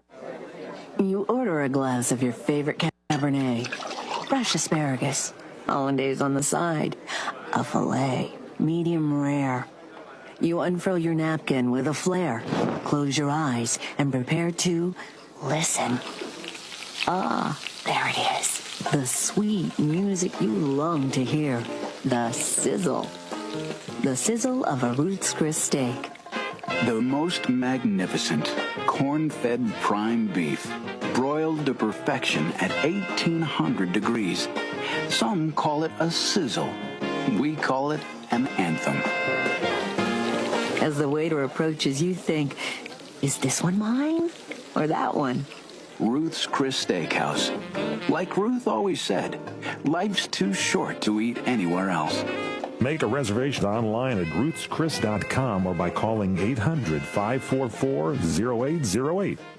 1 out of 2 Americans thinks their life is worthy of a book. Here's another startling stat. You may be one of the 15% of people who bothered to start your book and one of the 6% that got halfway through it, but your gem of an idea likely died. Or did it? Some published authors are making significant money, so join the ranks of the successful people that finish their books with help from Dorrance Publishing. Call right now and our experienced editors and writers will explain to you what it's going to take to get your book completely written, published, and then taken to market to sell it. It's a free consultation, so call right now. Find out how much time and money it takes to finally get that book idea of yours published. Make your dreams happen. Call Dorrance Publishing right now. 800-786-1468. 800-786-1468. 800-786-1468. That's 800-786-1468.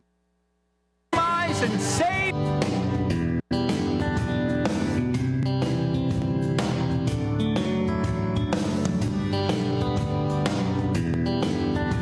Welcome back here to What's Cooking Today. I'm your host, Michael Horn, on the nation's food, wine, travel, health, wealth, and entertainment show. You know, restaurants have come together. They're feeding the frontliners that are going on there, too. But they've also come together to support the LA Regional Food Bank.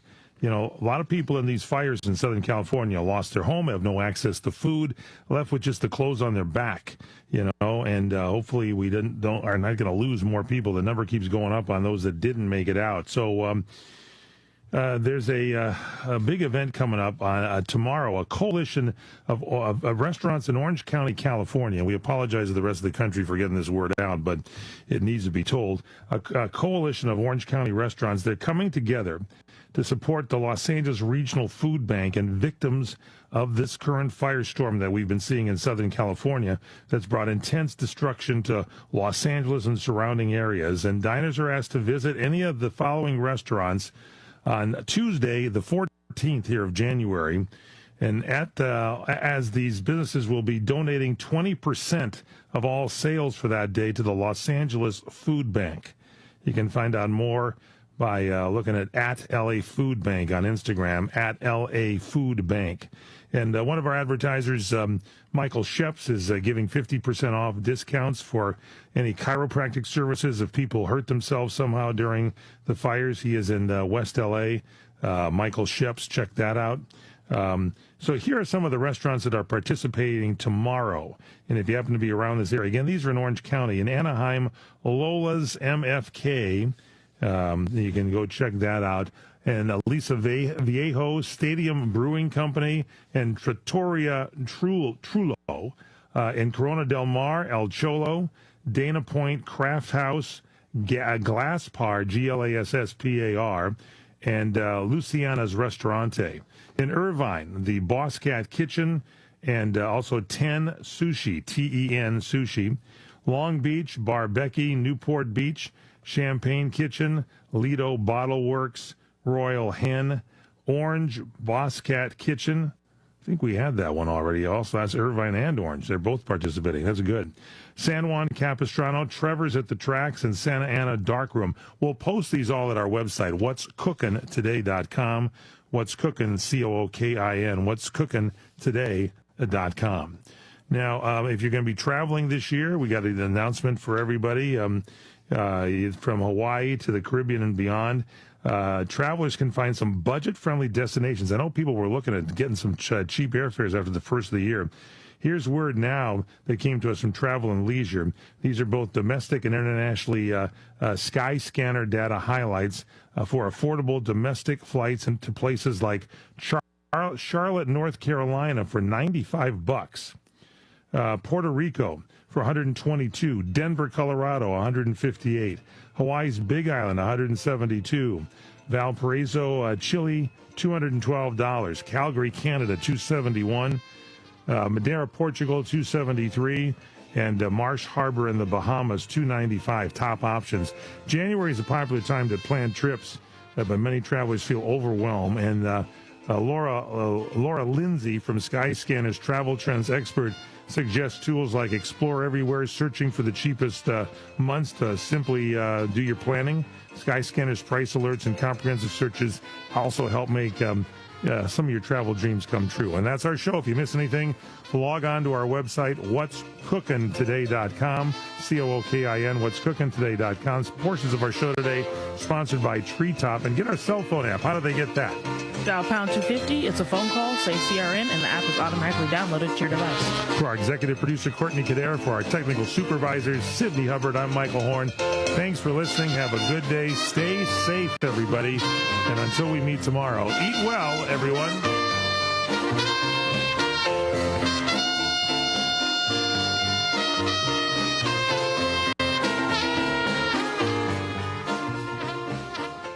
This is Larry Jones, and I'd like to talk to you about my bank, American Eagle Bank in South Elgin. Has your bank changed names in the last 10 years? Is your bank another faceless branch with headquarters in another city? Are you tired of earning next to nothing on your savings account or certificates of deposit, or does your personal banker treat you like a stranger?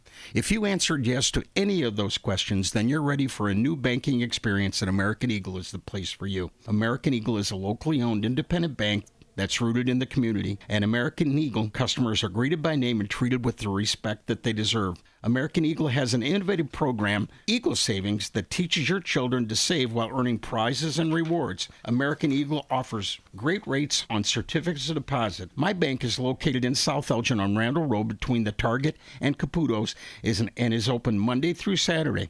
Give them a call at 847-742-7400, and a real person will answer the phone. American Eagle Bank, a place where you matter. Your hometown radio station since 1949. We are WRMN AM 1410, Elgin time, 2 o'clock. This is WRMN News. Hello, I'm Dennis Green. Kim Kardashian is calling on California Governor Gavin Newsom to pay convicts more money as they help fight wildfires. News Nation's Mills Hayes reports. California has nearly 8,000 prisoners helping to put an end to these fires. Incarcerated firefighters can get paid up to $10.24 an hour, so $10.24 plus an extra dollar for each hour they're responding to a blaze. For a 24-hour shift, an inmate with the lowest skill level could make almost $27 a day. CAL FIRE pays non-incarcerated seasonal firefighters a minimum base salary of $3,700 a month for the same amount of work, with many being on for 24 to 48 hours at a time. All volunteers have to have 8 years or less on their sentence. Sex offenses, arson, and escape history can disqualify inmates. Some Dunkin' locations are experiencing a donut shortage. Stores in Nebraska, New Mexico, and some other states have gone a couple of days without the pastries. Signs on the doors and drive-through kiosks say they're unavailable due to a manufacturing error. News Nation's Nick Smith reports. A spokesperson for Dunkin's owner, Inspire Brands, says an issue with the single supplier impacted 4% of the 9,500 U.S. locations, and that the company has already started restocking some of the affected stores. A manager in Dunkin' in West Omaha says the shortage is a national problem. Corporate has not commented. For WRMN News, I'm Dennis Green. WRMN News, produced in Studio 14 by the River Media Network.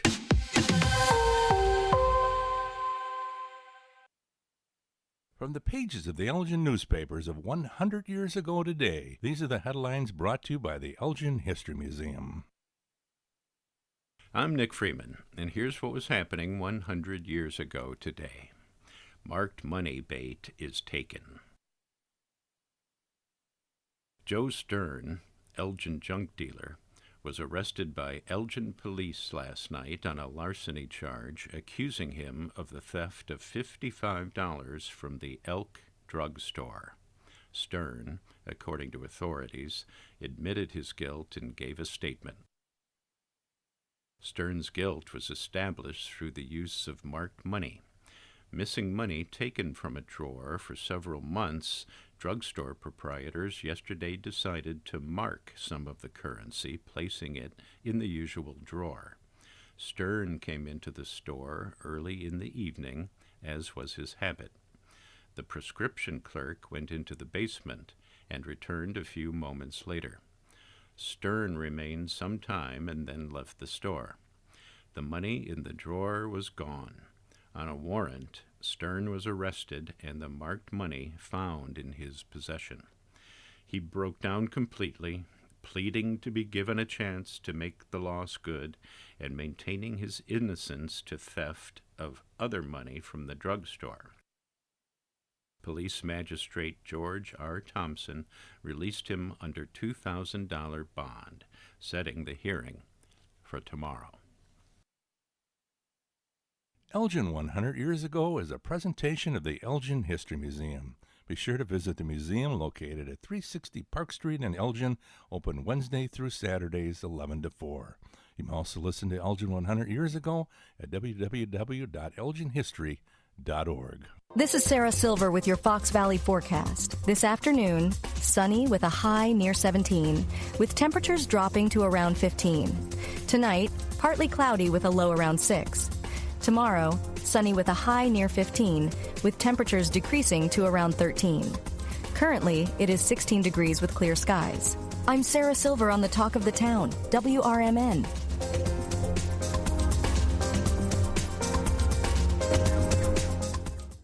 Welcome back to College Bowl season, and now it looks like a fan has run onto the field carrying a $5 KFC bowl. Oh, yeah, looks like the mac and cheese bowl with 5 original recipe nuggets, or the new Nashville hot loaded fry bowl with nuggets, coleslaw, secret recipe fries, pickles, and Nashville hot sauce. Wow, looks yummy from up here. Boy, everybody wants that bowl as more fans are pouring onto the field. Hey, Bill. Get the only bowls that matter this season. 5 delicious bowls, just $5 each, only at KFC. Prices and participation may vary while supplies last. Taxes, tips, and fees extra. 88 unread emails? Okay. New credit card? Delete. Congratulations, you've just won. Goodbye. COVID-19 news and delete. Wait, learn about treatment options for COVID-19. No and go. Okay, kind of catchy. Know that oral prescription treatment options are available for COVID-19 if you're at high risk. And go see your doctor if you experience symptoms or test positive. And forwarding that to mom. Talk to your pharmacist or doctor if you or a loved one gets COVID-19. Know and go. Sponsored by Pfizer. If your restaurant's grease is causing problems, don't worry. Hopkins Grease Company is here to help. Since 1947, they've been providing reliable grease recycling, grease trap services, and more for restaurants across the Chicago suburbs. With a full fleet and expert staff, they offer quick professional service. And as a family-run business, they pride themselves on delivering personal service you can trust. Call Hopkins Grease today at 847-458-1010. That's 847-458-1010. Hopkins Grease, the Fox Valley Grease Boys.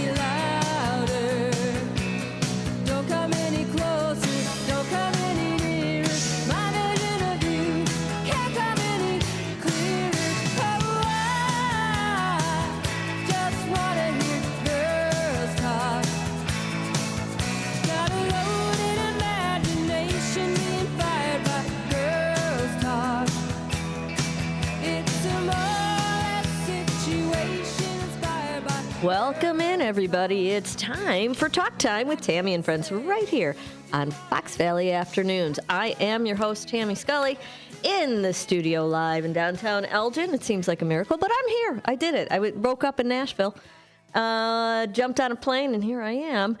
And we've got Matt helping us at the board today. Welcome in, everybody. Hey, Hello, Matt, hello. how's it going? I am doing good. I'm keeping warm. It's chilly out. So. It's a little cold out there. Yes. Get your animals in. If you got critters out there, don't let them out there too long because it's cold out there for those little puppy paws or whatever kind of paws you got going on there. What's new around this joint? Well, of course, the fires. I just heard about that one. Yow. Another one, huh? What are they doing about that? Anything? I know that they are, so Dino and Mark just went out there and they just did a little report. Today? They're going to have a guest on at 7 tomorrow. So. Oh. Yeah, it's another sad event, unfortunately. It happened, it's been 5 weeks, I think, since the first one. Nobody hurt.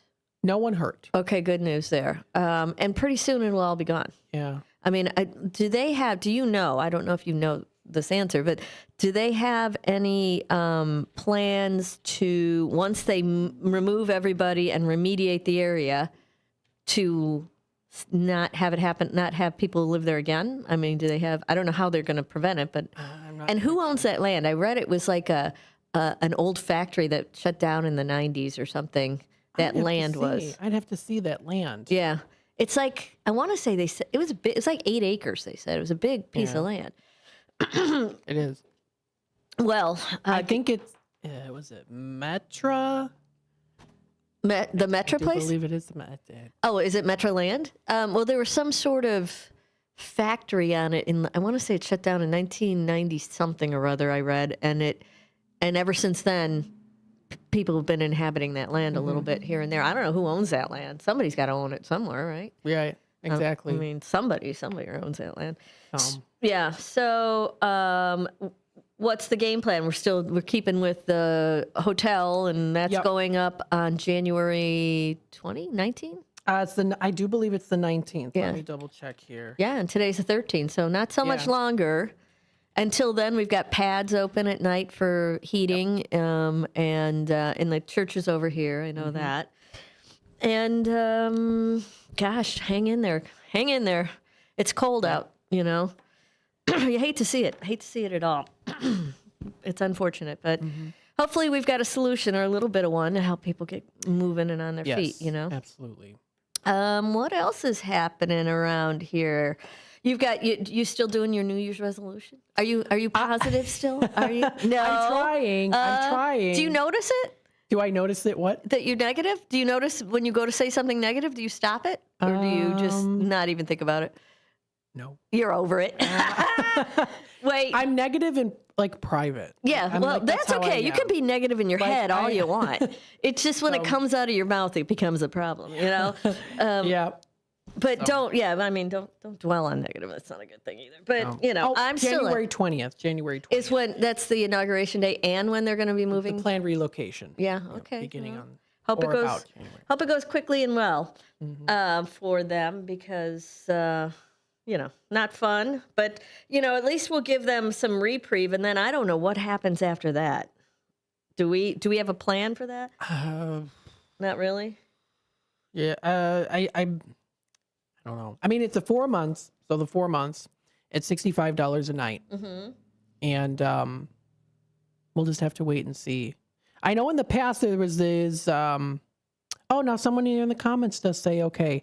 So it was, let me see. Let me see what it says. What factory was it? Oh, okay. So it was, I'm getting a lot of comments. Well, what okay, so I didn't even realize. I'm sorry. I didn't even notice the comments here. Okay. Mark says the city of Elgin owns most of it. That's why they are paying to clean it out. Oh, they do? Okay. Yep. Got it. It was not a factory. Pat says might be a lumber yard named Geisters, maybe. Oh, a lumber yard. Huh. Possibly.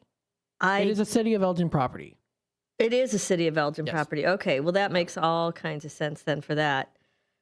Right? I mean, because city of Elgin, if they own it, and you know, I was talking to Becky Herkert, who hops on the show with us now and then. That Homewood has had where she lives down by Flossmoor in the south suburbs.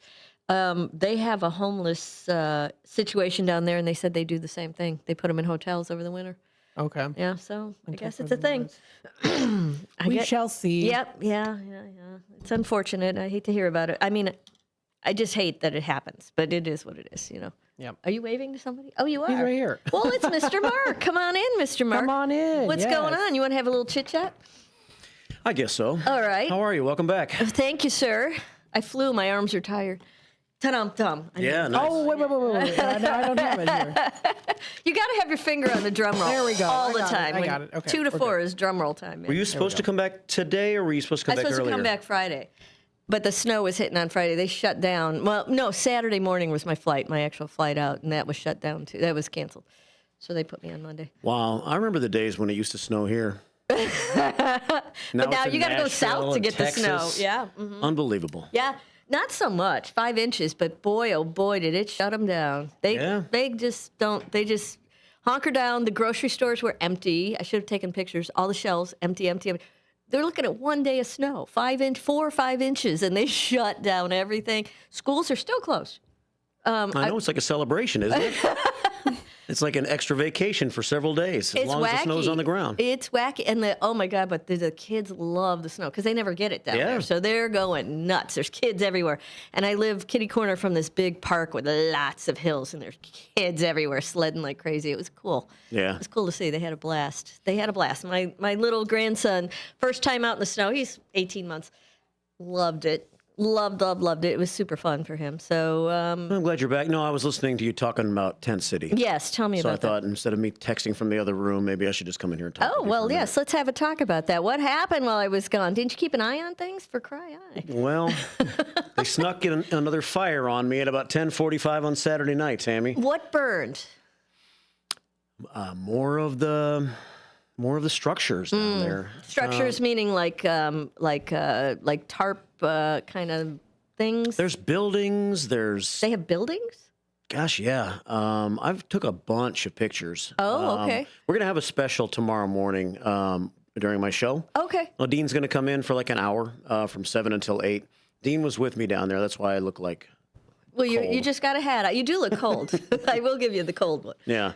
So we were down there for about an hour and a half, thanks to Alton Gallagher. He's an Elgin police officer who took us down there and kind of let us roam around some. Okay.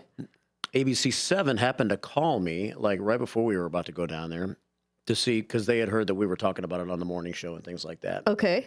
So they were also down there preparing a story that I assume is going to air tonight on ABC. About it. So.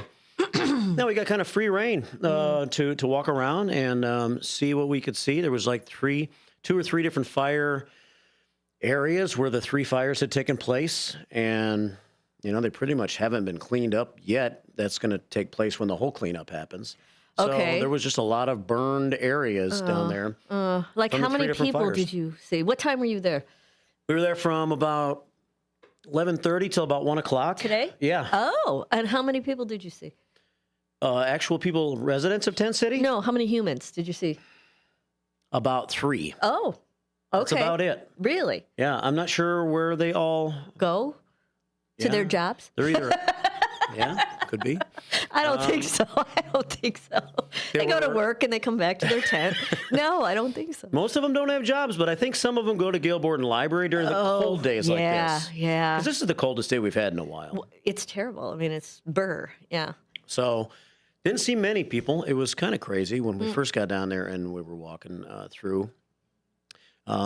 This guy started walking just on his own, not really paying attention to anybody. I'm not sure where he was headed.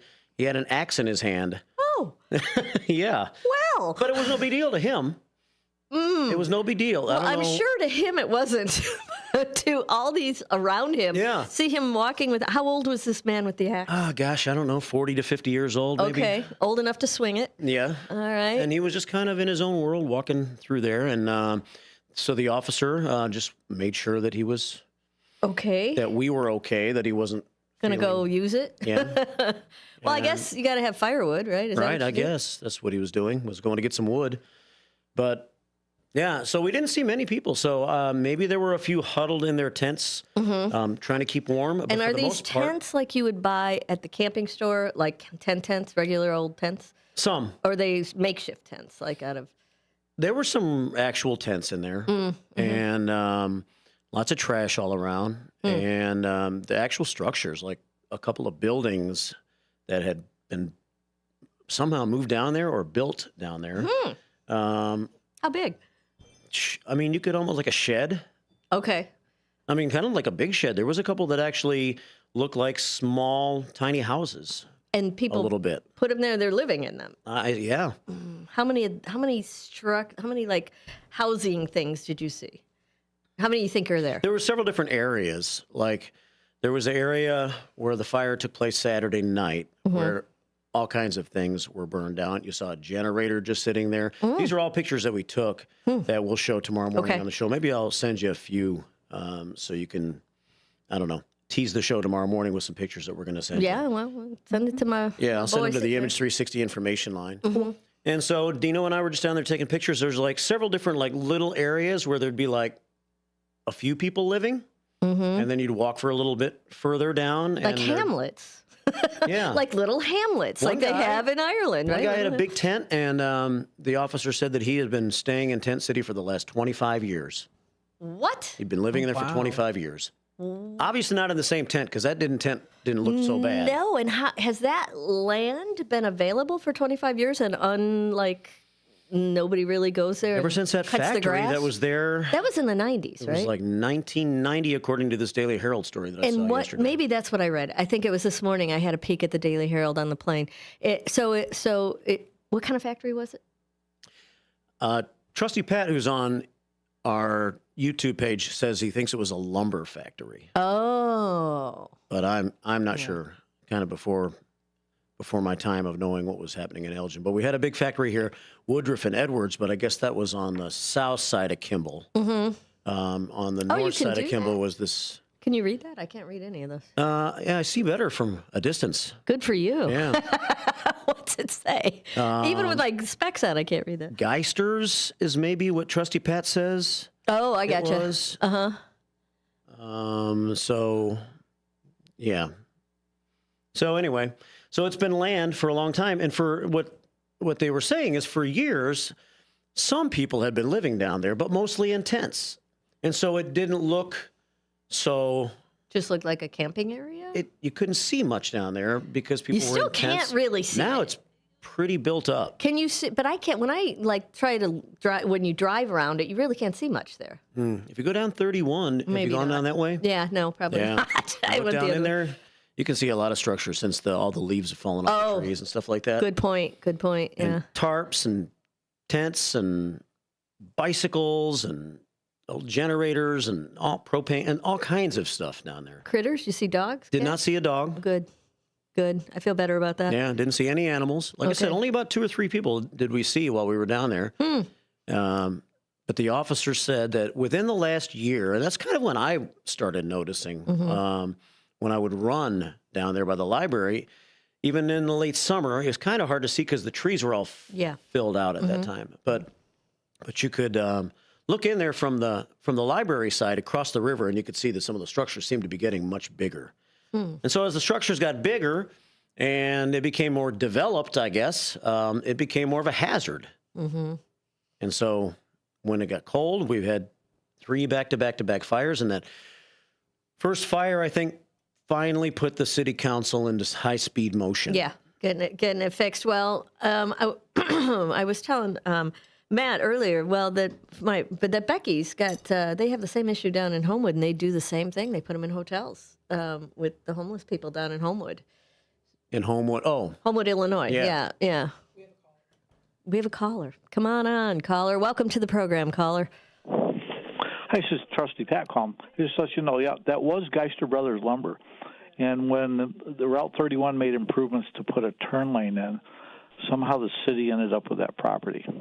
Oh, that makes all kinds of sense. Geister Brothers closed. Geister Brothers used to have specialty lumber. So if you wanted a better quality of lumber, you usually went to Geister Brothers. There on the farther to the east was was Siegel Lumber Company back in the 70s and 80s. That burnt, had a fire, so they kind of didn't have anything there anymore. And Geister's closed down somewhere around the same time. I want to say about 1990 or so. Maybe some of the Elgin residents might be able to know a better date on that. I don't recall, but Jim Geister was the guy that owned it. It was his family, and I think his father owned it or something like that. But Jim Geister, it was called Geister Brothers, and so long time place there, and so that's what was there, and somehow the city ended up with it. But as I said, I talked to former city manager who just went on his own as sort of city manager back 20-some years ago, and just kind of more or less just moved everybody out.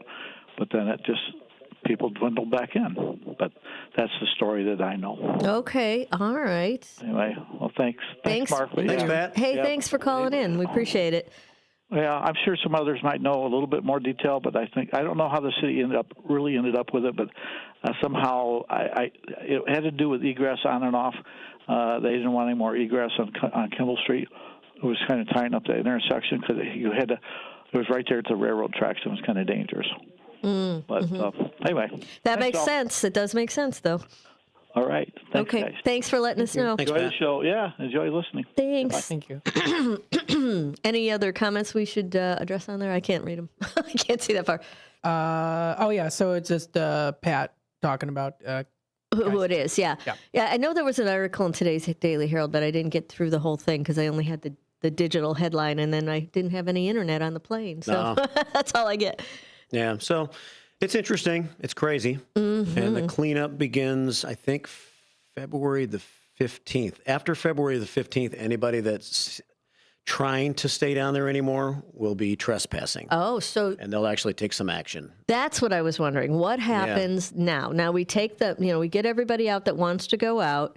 You remediate that land however you need to do it, clean it up, whatever you're going to do to it. And then what? What is there like a plan to keep people out because it sounds like people have been living there for a long time, like years. And one guy's saying 20 years. 25 years. Which, what? Like, that sounds amazing. Like, I know. How could you do it, right? How could you do it? But I guess if that's all you know, that's what you know. Yeah. I don't know. There was a little spring of water that was kind of running down there. And the officer said that's where many of them wash their clothes down in the spring. Where do they dry them now? I didn't see any clothes hangers. You didn't see a dryer? Didn't see a dryer. Not one that was plugged in anyway. No. To the generator that was in the middle of the fire. Yeah. I don't know, man. It's a tough life. How did they decide who gets to go to the hotel and who doesn't? Well, there weren't as many people down there as I thought there might be. But then again, the city says, the police, Anna Lally from the police department, the chief said that it just varies what time of the year it is as to how many people are down there. More in the winter or more in the summer? Probably more in the summer. I would think so. Yeah. But, yeah. So when they actually did their interviewing, for lack of a better term, last week they parked the big emergency operations vehicle out there for a couple of days, and they tried to go in there and talk to everybody that they could find. And apparently it was between 30 and 35 people that they talked to. They're paying for up to 50 hotel rooms, according to the vote that the city council took, for 4 months. So it was 30 some odd people, and every single one said yes, they would go to the hotel. I don't know why they wouldn't. I know, but right? Yeah. I mean, even if you don't know that you really think you want to do it, I would think you'd say yes for now. Right. And I'll give it a whirl. And if I hate it, I'll come back. But then they're going to try and come back and I don't know. Are they going to I guess that's my question. They have to find another place to try to hide, I guess, if that's what their plan is. What's the plan to keep people out? They're going to put a big fence around it. That's it? And I guess check it and make sure nobody's in there. Well, patrol it? I don't know what the long-term plan is for that property. Yeah. I think just to have it go back, because they're not cutting down all the trees. They're going to cut down the very small little twiggish trees, but they're going to leave the big ones. So it's still going to be kind of a little wooded area. Okay. In the future, I think. So how to keep people out of there, I'm not sure. Yeah, are they going to be doing patrolling the whole time? It'll be like in rotation. I don't know. Of that area? Yeah. Probably just a regular part of a patrol officer's beat, Yeah. I guess, to Yeah. check down there and make sure nobody else is living down there. And then the biggest other thing will be what happens after 4 months. That's right. I mean, yeah, what you're saying That's is they might go exactly- back that's what I'm down there, looking at, or will the city have a permanent option for them after 4 months? That's the big challenge. You only have 4 months. That goes fast. Well, okay, so tell me what you think a permanent option looks like. I mean, there's been chatter about maybe the city purchasing the Lexington Inn and Suites and I don't using know. that as kind of like their I can see the homeless- good and the bad with that, you know. I don't know. Are they considering it? They didn't rule it out the last time I mentioned Hmm. it to Assistant City Manager was here a couple weeks ago on the Friday show. They have to have continuing funds then to keep it running. Do they have that?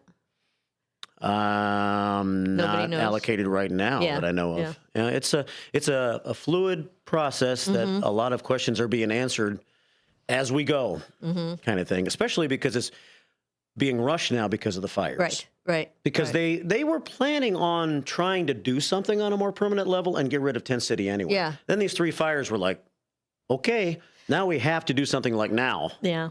I have a request. Can we get that little guy who's always up here at the park? Can we get him a hotel room? Because I get sad every time I see him in his shopping cart out there. I think his name's Enrico. Oh, let's get Enrico a room. Did anybody ask Enrico? I wonder if Enrico wants That's a what room. I'm. Well, that's. I mean, did But then anybody ask again, him? He's in the park.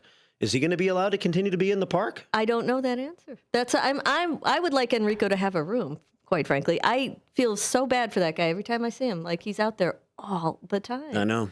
I just makes me sad. You know, you hope they have somewhere warm to go.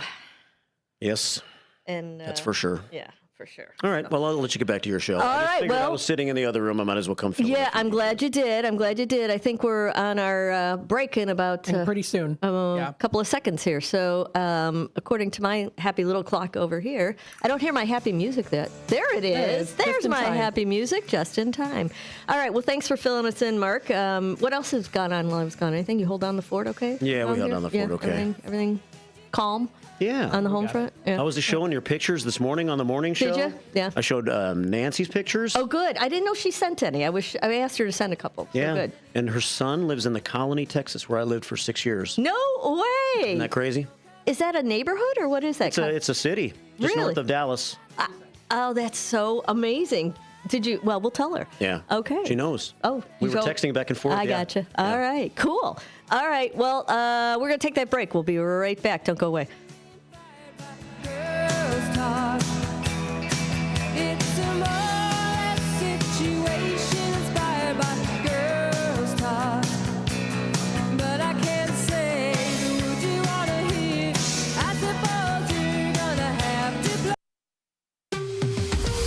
This is WRMN News.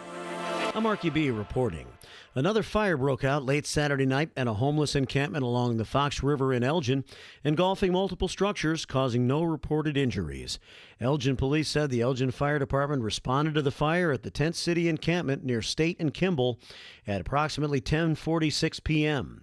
Firefighters arrived to find 4 to 5 structures in an approximately 1,000 square foot area fully engulfed in flames. It took firefighters until about midnight to extinguish the flames. It was the third blaze to break out in the encampment since early December. The first fire occurred December the 4th when 2 to 3 structures caught fire at State and Kimball. A second fire broke out December the 12th involving 3 structures at State and Wing Streets. In other news, a Kane County judge has ruled an Elgin man accused of stabbing a stranger to death fit to stand trial. Anderson Contreras, 21 years old, appeared Friday before Kane County Judge Julia Yetter. Yetter accepted a psychiatrist's report deeming Contreras competent to assist in his defense. The prosecution and defense agreed to the report. Contreras is accused of killing Sunday Ogunjimi, 36 years old, back on the 12th of October. Contreras told police in that incident he did it because Ogunjimi was wearing red and black clothing, the colors of a rival gang. Ogunjimi was not in a gang. In a separate case, Contreras also was charged with attacking a youth September the 28th on a football field, Thompson Middle School in St. Charles. The attack happened after Contreras had been released from jail earlier in the day in a domestic battery case. His next court date coming up on the 5th of March. I'm Marky B. This is the Talk of the Town. Produced in Studio 14 by the River Media Network. At Britain's Touchless Car Wash, they know life gets busy.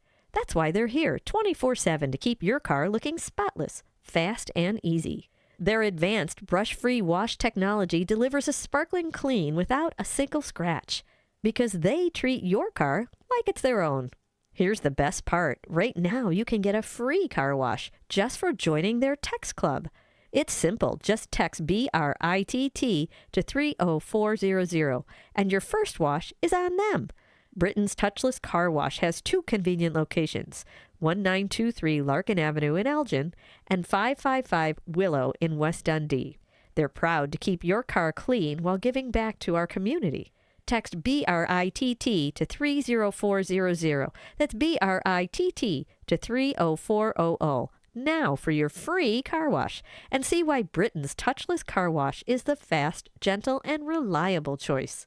This is Sarah Silver with your Fox Valley forecast. This afternoon, sunny with a high near 18, falling to around 13. It feels like -2. Tonight, partly cloudy with a low around 4, rising to around 7 overnight. It feels like -8. Tomorrow, sunny with a high near 16. It feels like -14. Currently, it is 18 degrees with clear skies. I'm Sarah Silver on the Talk of the Town, WRMN. Progressive presents Renter's MVP's Most Valuable Possessions. Today's MVP, Tom Kelly's carbon fiber mountain bike. Because more than riding his carbon fiber mountain bike, Tom loves telling people about his carbon fiber mountain bike. Friends, family, even a local barista knows about his carbon fiber mountain bike. And that's why Tom's carbon fiber mountain bike, if you haven't heard about it, is today's MVP. Keep your most valuable possessions protected by bundling your renters and auto insurance with Progressive. Progressive Casualty Insurance Company affiliates and other insurers not available in all states.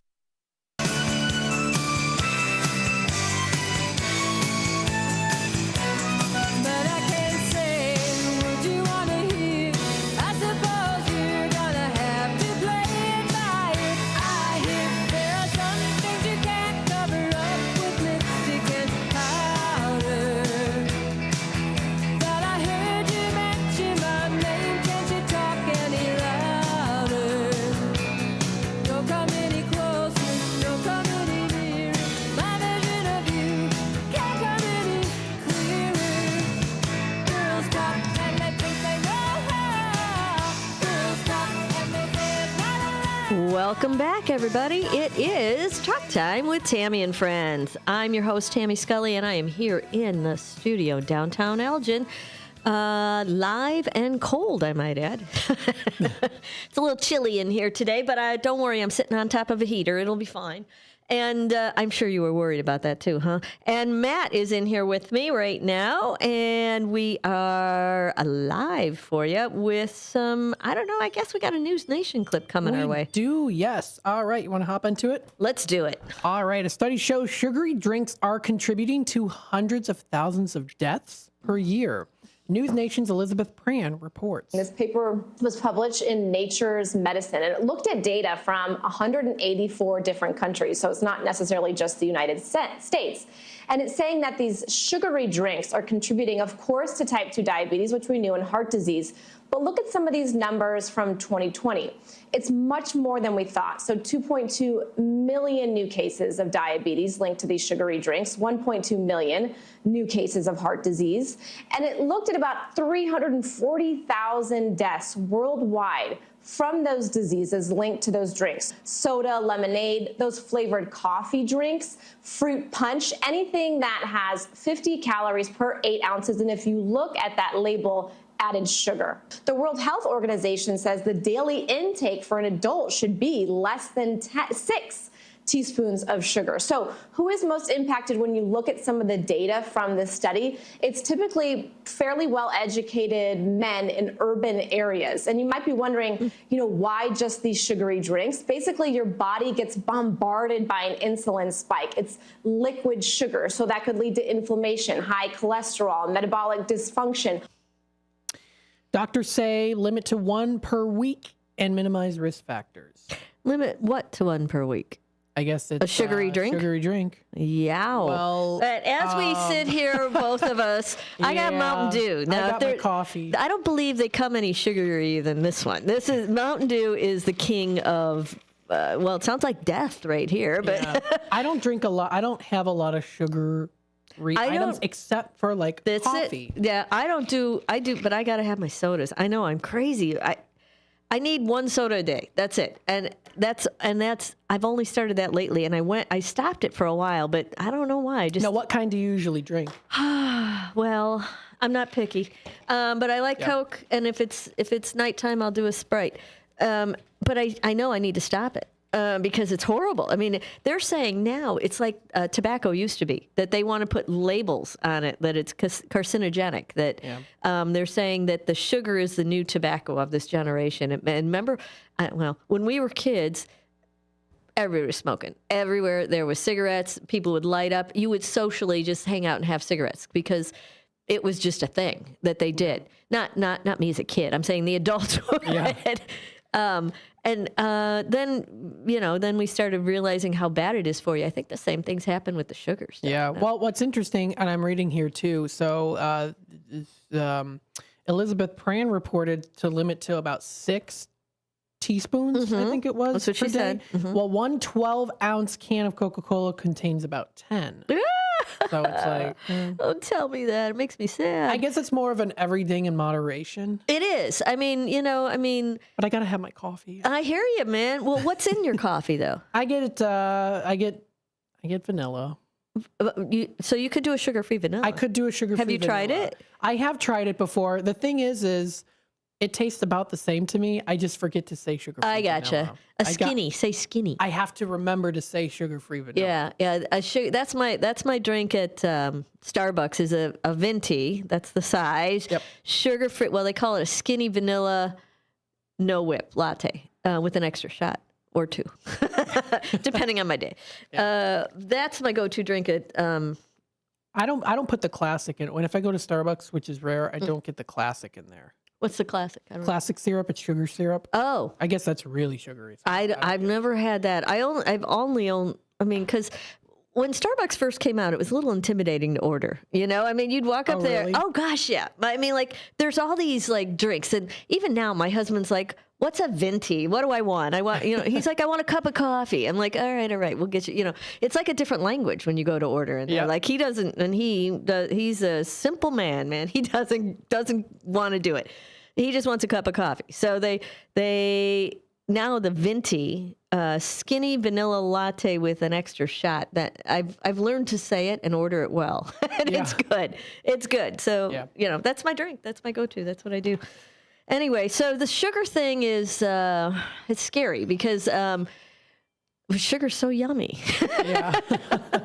Yeah, that's the only thing. I mean, and then I've also heard things about sweeteners too. It's better for you, but sometimes people say it's not. So. No, I don't think it is. I think that they've proven that like sucralose and all those are carcinogenic. So those are big no-nos in my book. The only thing that I'll use is stevia, and I use it a lot. Well, now I just heard. I want to say over the summer they came out with a thing saying even stevia is not what you think it is. And I have a garden and I grow stevia in the garden, and I'm thinking if I can grow it, how bad can that be? But apparently it's frowned upon. Yeah. The thing is, and I was talking about this earlier today on Out to Lunch because today's National Gluten-Free Day. It is. And you get articles that say, gluten's not bad for you. Others that say it's horrible for you. Mm-hmm. Other articles say, do you really need to be limited?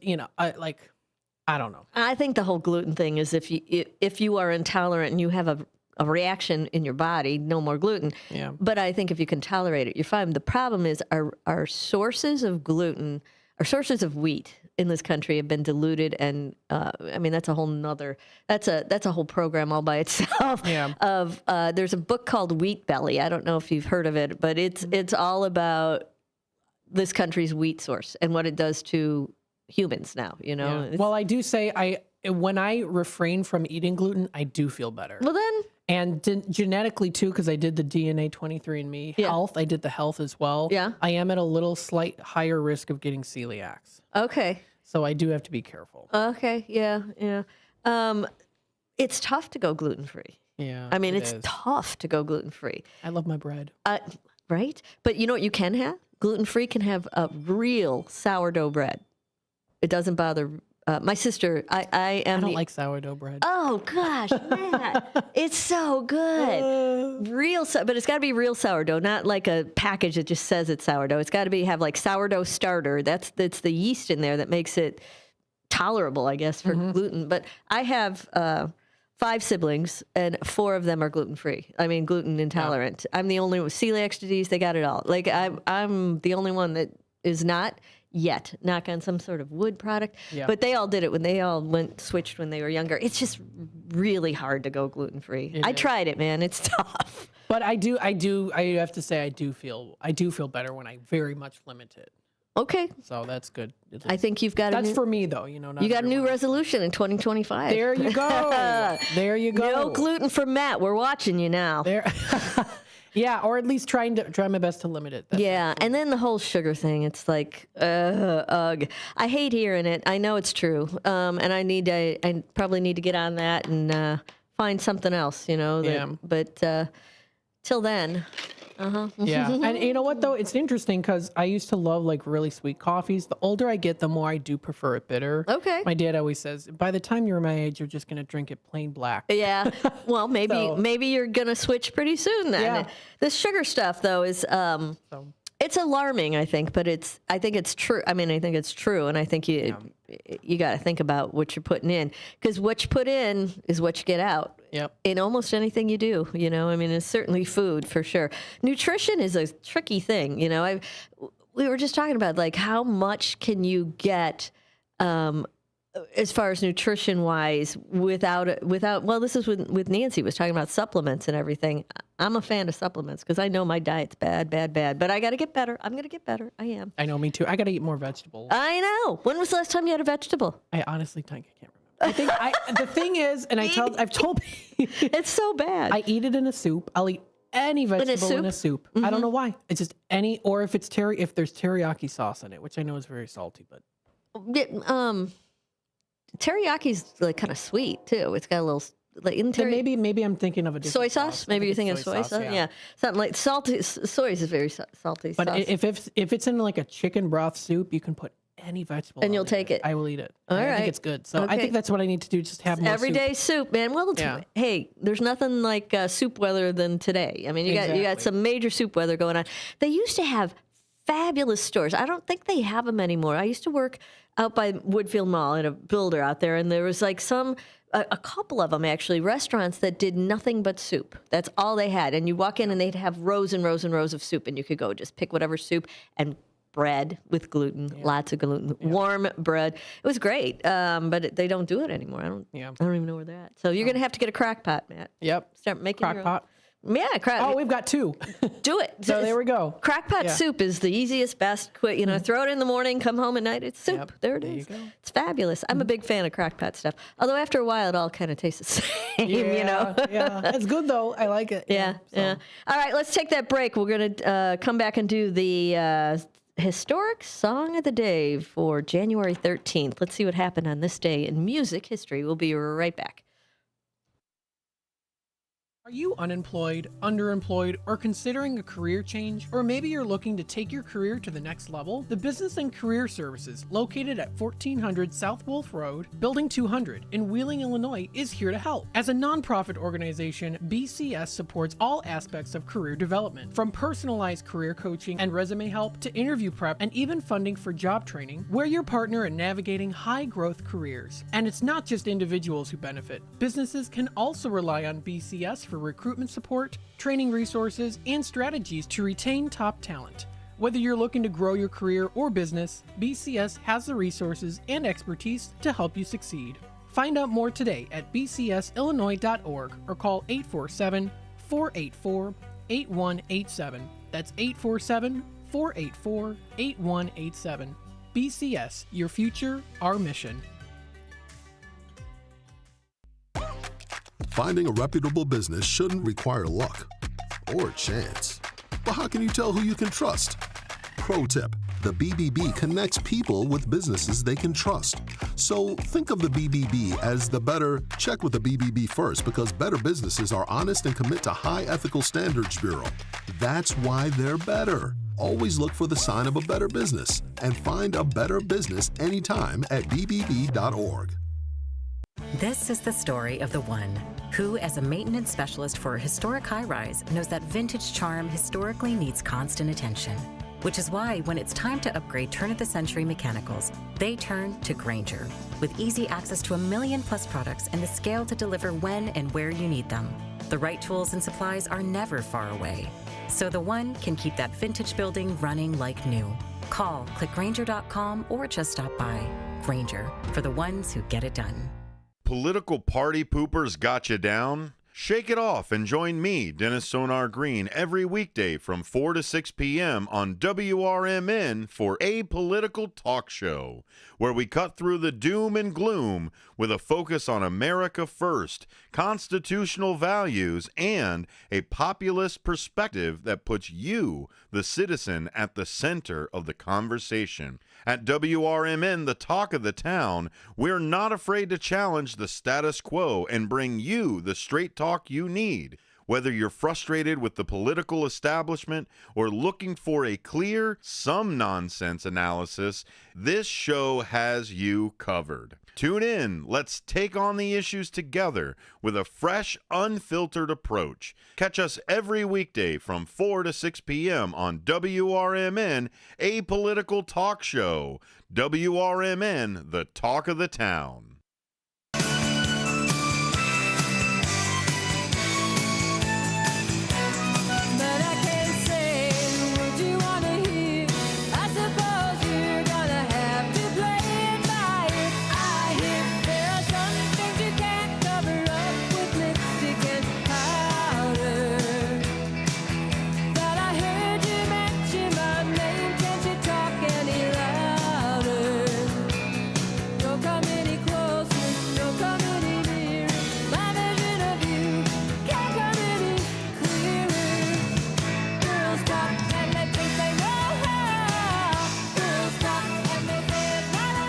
Welcome back, everybody. It's time for Talk Time with Tammy and friends right here on the Fox Valley Afternoons. Thanks for tuning in, everybody.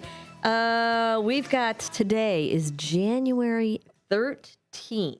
The time has flown. It has. I mean, I have a whole stack of New Year's bad dad jokes, and I don't know. It might be a little. I'm going to do them for the first couple weeks. You're going to get some bad dad New Year style, and then after that, I think we're going to have to come up with some normal bad dad jokes, if you will. Let's see what happened on this day in history, in music history. Let me check the birthdays. What kind of birthdays do we have going on today? Sometimes they have, a lot of people, a lot of ones that people know, and I find it interesting that a lot of them are born on the same day. A lot of talented people who are singers are all born on the same day. I find that very interesting. I don't see too many on today's, though. So let's just talk about what happened.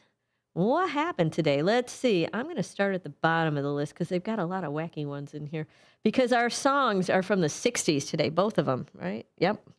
Let's see. 19 on this day. Chubby Checker, 1962. Chubby Checker went back to number 1 on the U.S. singles chart with The Twist in 1962. The Beatles in 1963 recorded a TV appearance on the ABC television program Thank Your Lucky Stars in Birmingham, playing their new single, Please Please Me. The show was broadcast on January 19th. And then in 1965, I got Bob Dylan. Sorry. I don't know if I did that backwards. 1965, Bob Dylan. The first day of recording sessions for Bob Dylan's Bringing It All Back Home album were held at Studio A, Columbia Recording Studios in New York City. Dylan recorded Subterranean Homesick Blues and its hit, It's All Over Now, Baby Blue. We're going to play that for you right now. A little Bob Dylan. This is especially good if you just saw that movie. But even if you didn't, still a good song. Here it is, Bob Dylan.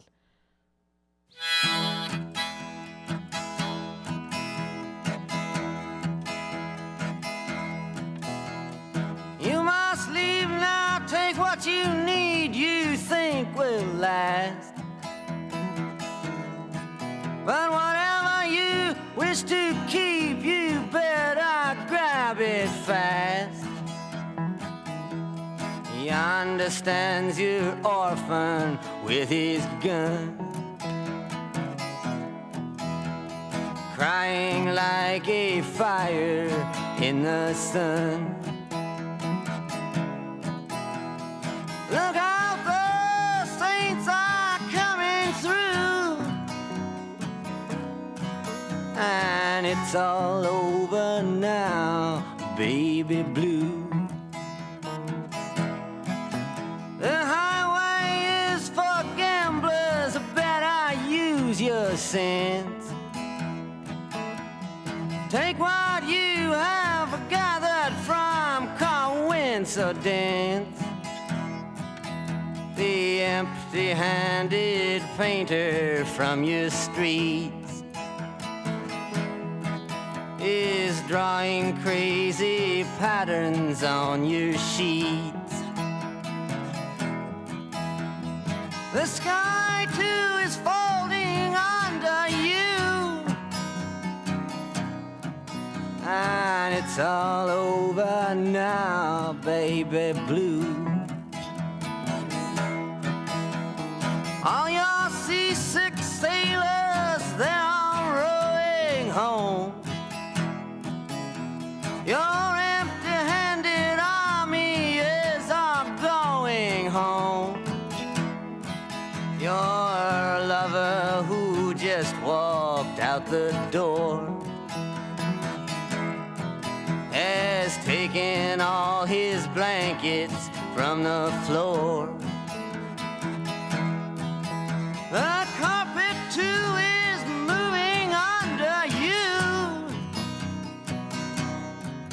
and it's all over now, baby blue.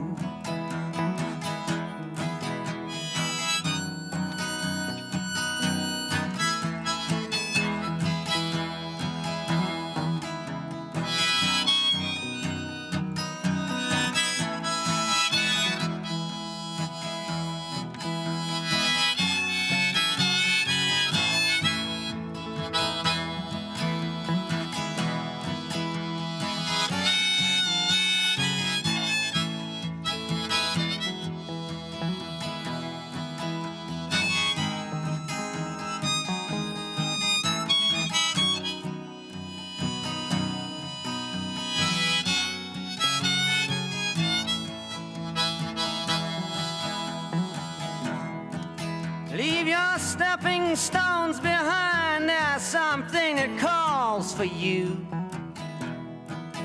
Forget the dead you've left, they will not follow you. The vagabond who's rapping at your door is standing in the clothes that you once wore. Strike another match, go start anew, and it's all over now, baby blue.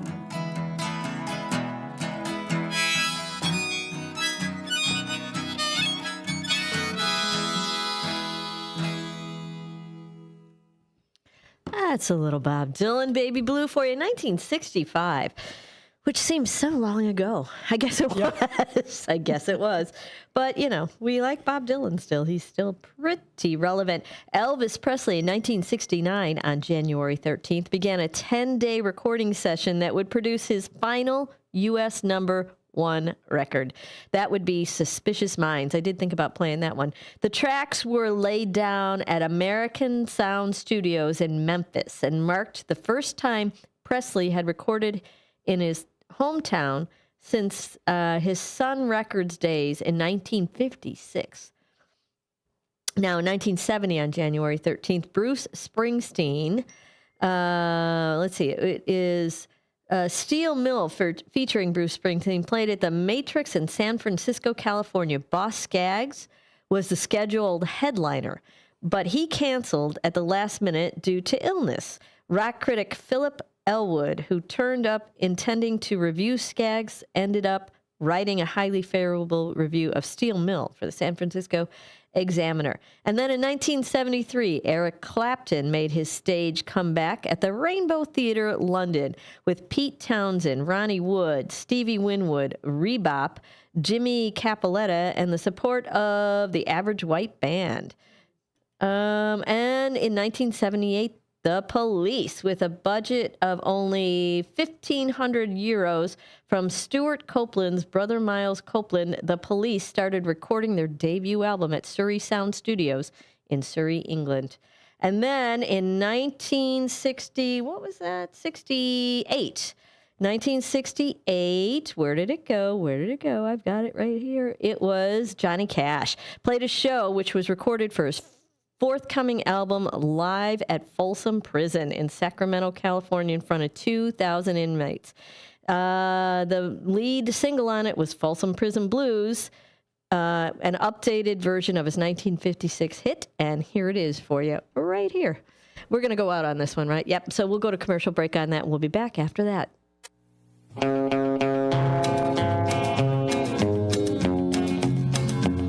I hear the train a-comin', it's rolling around the bend, and I ain't seen the sunshine since I don't know when. I'm stuck in Folsom Prison, and time keeps dragging on. But that train keeps rolling on down to San Antone. When I was just a baby, my mama told me, son, always be a good boy, don't ever play with guns. But I shot a man in Reno just to watch him die. When I hear that whistle blowing, I hang my head and cry. Hey, Tammy, I just made an AI fact checker for the show. Do you want to try it out? Sure.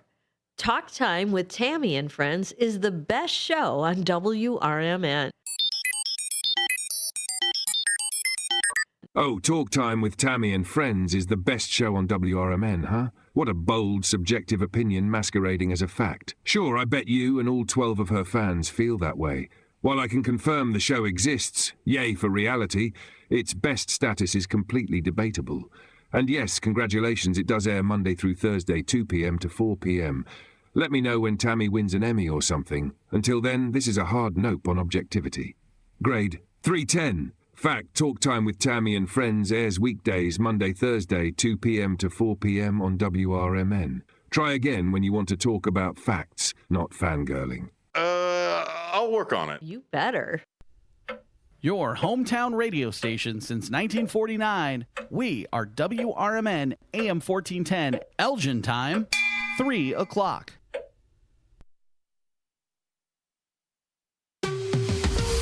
This is WRMN News. Hello, I'm Dennis Green. Kim Kardashian is calling on California Governor Gavin Newsom to pay convicts more money as they help fight wildfires. News Nation's Mills Hayes reports.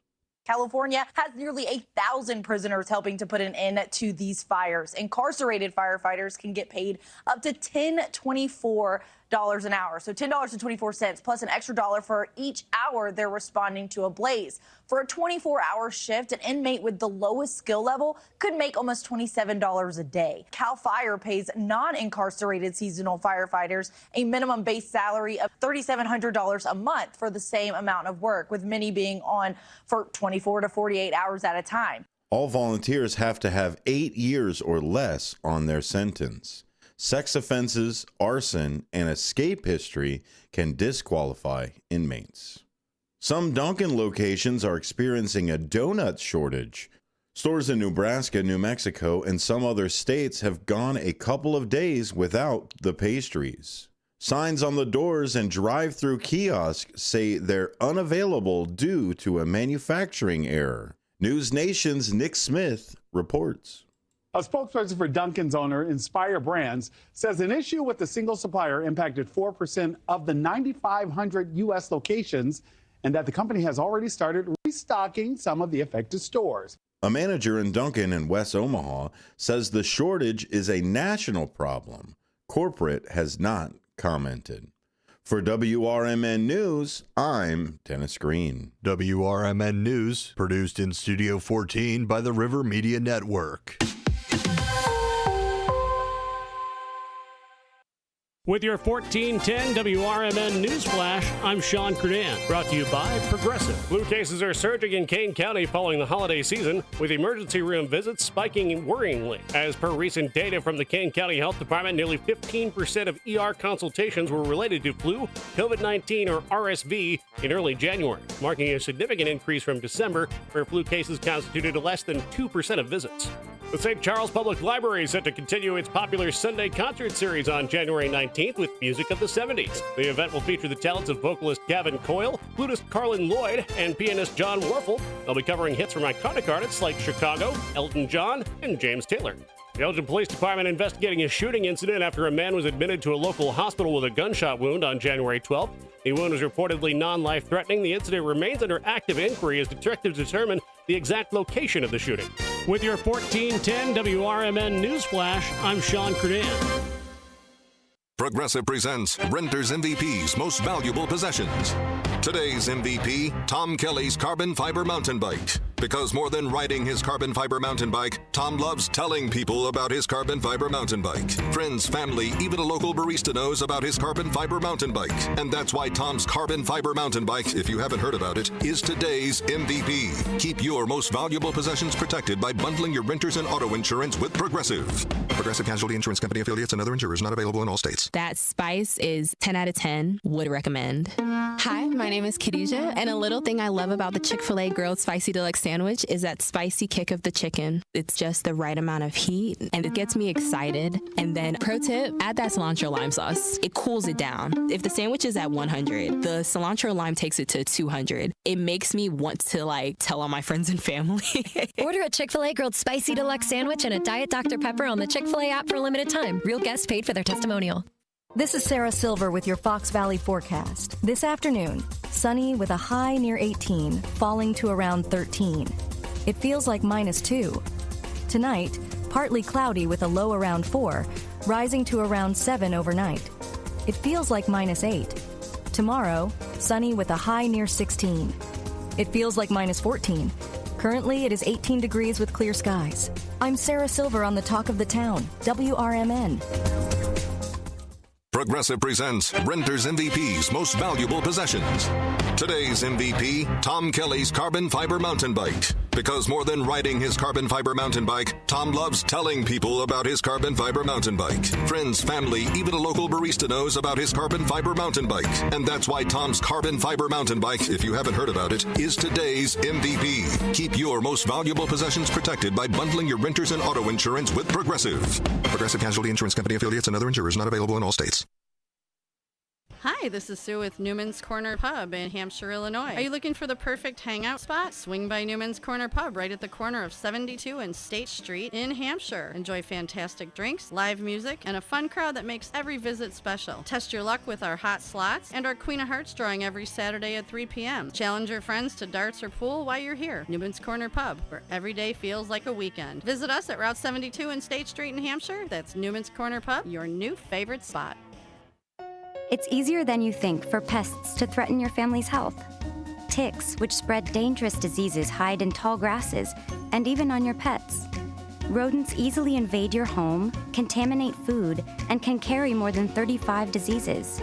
Mosquitoes, which breed in standing water, transmit many diseases. Get the facts you need to protect your family at pestworld.org. It's that easy.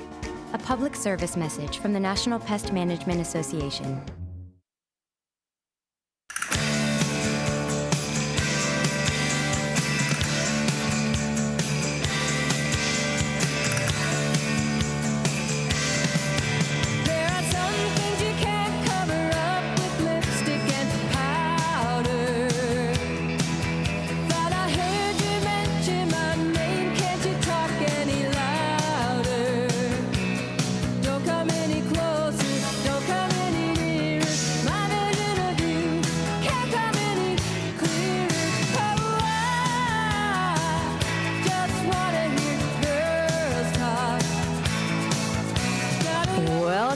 back, everybody. It is Talk Time with Tammy and Friends right here on Fox Valley Afternoons, WRMN. Thanks for tuning in. It is burry cold out there. Let's see, we're supposed to get a high of 19 around these parts today. Where are we at right now? Let me have a look. Oh, guess what? We're at the high, 19. Burr. Going down to 9. Hold on to your hats. Going down to 9 degrees tonight. Partly cloudy this evening, then becoming cloudy after midnight. Tomorrow, you're going to get a high of 15 degrees with partly cloudy skies. And then tomorrow night, oh my goodness, 3. Hold on to your hat. Northwest winds 5 to 10 miles an hour, but 3 degrees is your low for tomorrow night. And then Wednesday, we're popping up a little bit, 23 degrees, generally sunny despite a few afternoon clouds. The sun matters, man. When the sun's there, it makes it all better. Not all better, but it's much nicer to be in the cold with a little sunshine. And then Wednesday night, partly cloudy skies early, and it'll become overcast late during the night. Thursday, we've got a high of 38 degrees. It's a heat wave. I bet we'll see some shorts out there. Cloudy and northwest winds at 10 to 20 miles an hour. And then Thursday night coming down to 26 degrees. A few clouds from time to time. We've got Friday. Oh, my. We will see bikinis out there. 45 degrees. Partly cloudy skies. Southwest winds 10 to 20 miles an hour. So that's going to make it a little bit chillier than we thought. And then Friday night, 24 degrees and cloudy skies. Saturday, you're getting a high of 29, mainly cloudy. And then Saturday night down to 7 degrees. So Friday it's 24, Saturday it's 7. Drops pretty cold on Saturday night. Sunday, high of 12. Oh my goodness, hold on to your hat. Considerable cloudiness on Sunday, some decrease in clouds later in the day. And then Sunday night, -4 is going to be your low. So I think we're going to get some cold stuff coming our way. We've got Monday a high of 7 degrees and Monday night a low of -1. Yikes. Wow. I don't like it. Hate to break it to you, but nothing new for any of us, right? It's super cold out there, which makes this whole homeless thing even more treacherous. Yeah. Mr. Mark sent us a couple of pictures. We're going to toss them up here for you. And hey, Mark, feel free to come in and talk if you want to chat about this for a minute, but we're going to put them up here and just have a quick look at them. There are actual structures out there. That I didn't realize. Like he said structures. We didn't really realize. Pictures worth 1,000 words, isn't it, kids? Yeah. If you can get to your YouTube at WRMN Radio, we've got a few of them up there for you to look at if you're interested to see what exactly is in that encampment and how does it look. This one that's up now, it's just sort of scattered. It's just stuff everywhere. But the actual structure ones are like kind of mind-boggling to me. Like how? Let me see if I can scroll down to one that's like, I mean, even here, and this looks like, I mean, they've got a pathway here. It's like, well, that looks like vehicles have been on it almost. Yeah. It must just be walking, right? Or there's no vehicles out there, is there, Mark? No, no vehicles. There's really no way you can drive down in there. Okay. There's a lot of trees in the way as you kind of walk down into that. So that's just a walking path, I guess. Maybe some people ride their bikes on that. Oh, okay. Yeah. There was a lot of bicycles in various states of... Now this looks like home sweet home. Look at this. I know. I mean, it's like a little lean-to shack with a lazy boy out front. It's got a little snow on the lazy boy, but that's okay. Yeah. It's actual window, though. I mean, a window's in there. Yeah. That looks, livable. If you're homeless, that looks pretty livable. Right. Yeah. There's another one that's the guy that's been in the tent for 25 years. Well, he's got an estate that's his going tent. on there. Wow. That's not a bad sized tent. No, that's a giant tent for what? I don't know for 25 years how big it would be. Like I said, I'm not sure how many tents he's gone through in 25 years. I don't know how long a tent lasts if it stays outside all the time. Yeah, I don't know. It doesn't get put down. Is this the structure? Yeah. It's another almost like a little... Can you blow that up at all, Matt? I can try. I don't know if you can zoom in on that little house back there. But that looks like new construction. Is that like are they doing a neighborhood in there? Look at that. It's like got actual windows placed in it. It looks like it's almost like a roof, like a real roof, like a shed or a shack or something, right? And then you see a tent on the left next to that. Yeah. So you've got like some tents, some structures. Guest tent. It's a guest tent for guests. Right. Yeah. Yeah. Oh, wow. So, yeah. And the officer that took us on the tour said they were just about actually to start building more structures in there when the fires started to happen. How are they building? Like, where are they getting the materials? Guess they're pretty resourceful. I guess so. I mean, now slowly this but surely. looks like Now that almost looks like a full-size house. it doesn't looks like a ranch house, like a little with window. It's got like it's amazing. But it's not. I mean, like I said, it's hard to see from pictures sometimes, which you can see with the naked eye. Yeah. So that's put together with like tarps and all kinds of different things. It is but it this looks one, like what we're looking at? Yeah. You see the tarp on the far left side. I do. There. The red one? Is it red? Yeah. Yeah. So that's just a few of the pictures that I sent, a few of what we'll get into tomorrow. Dean was out there taking a bunch of pictures too, and he took a few more detailed pictures of small things. So there's a bike. And again, some of this was the area that was affected by the fire. Yeah. One of the 3 different fires that they've had down there. So pretty crazy. Do we know what started the fire? Did anybody figure that out yet, or no? Not really.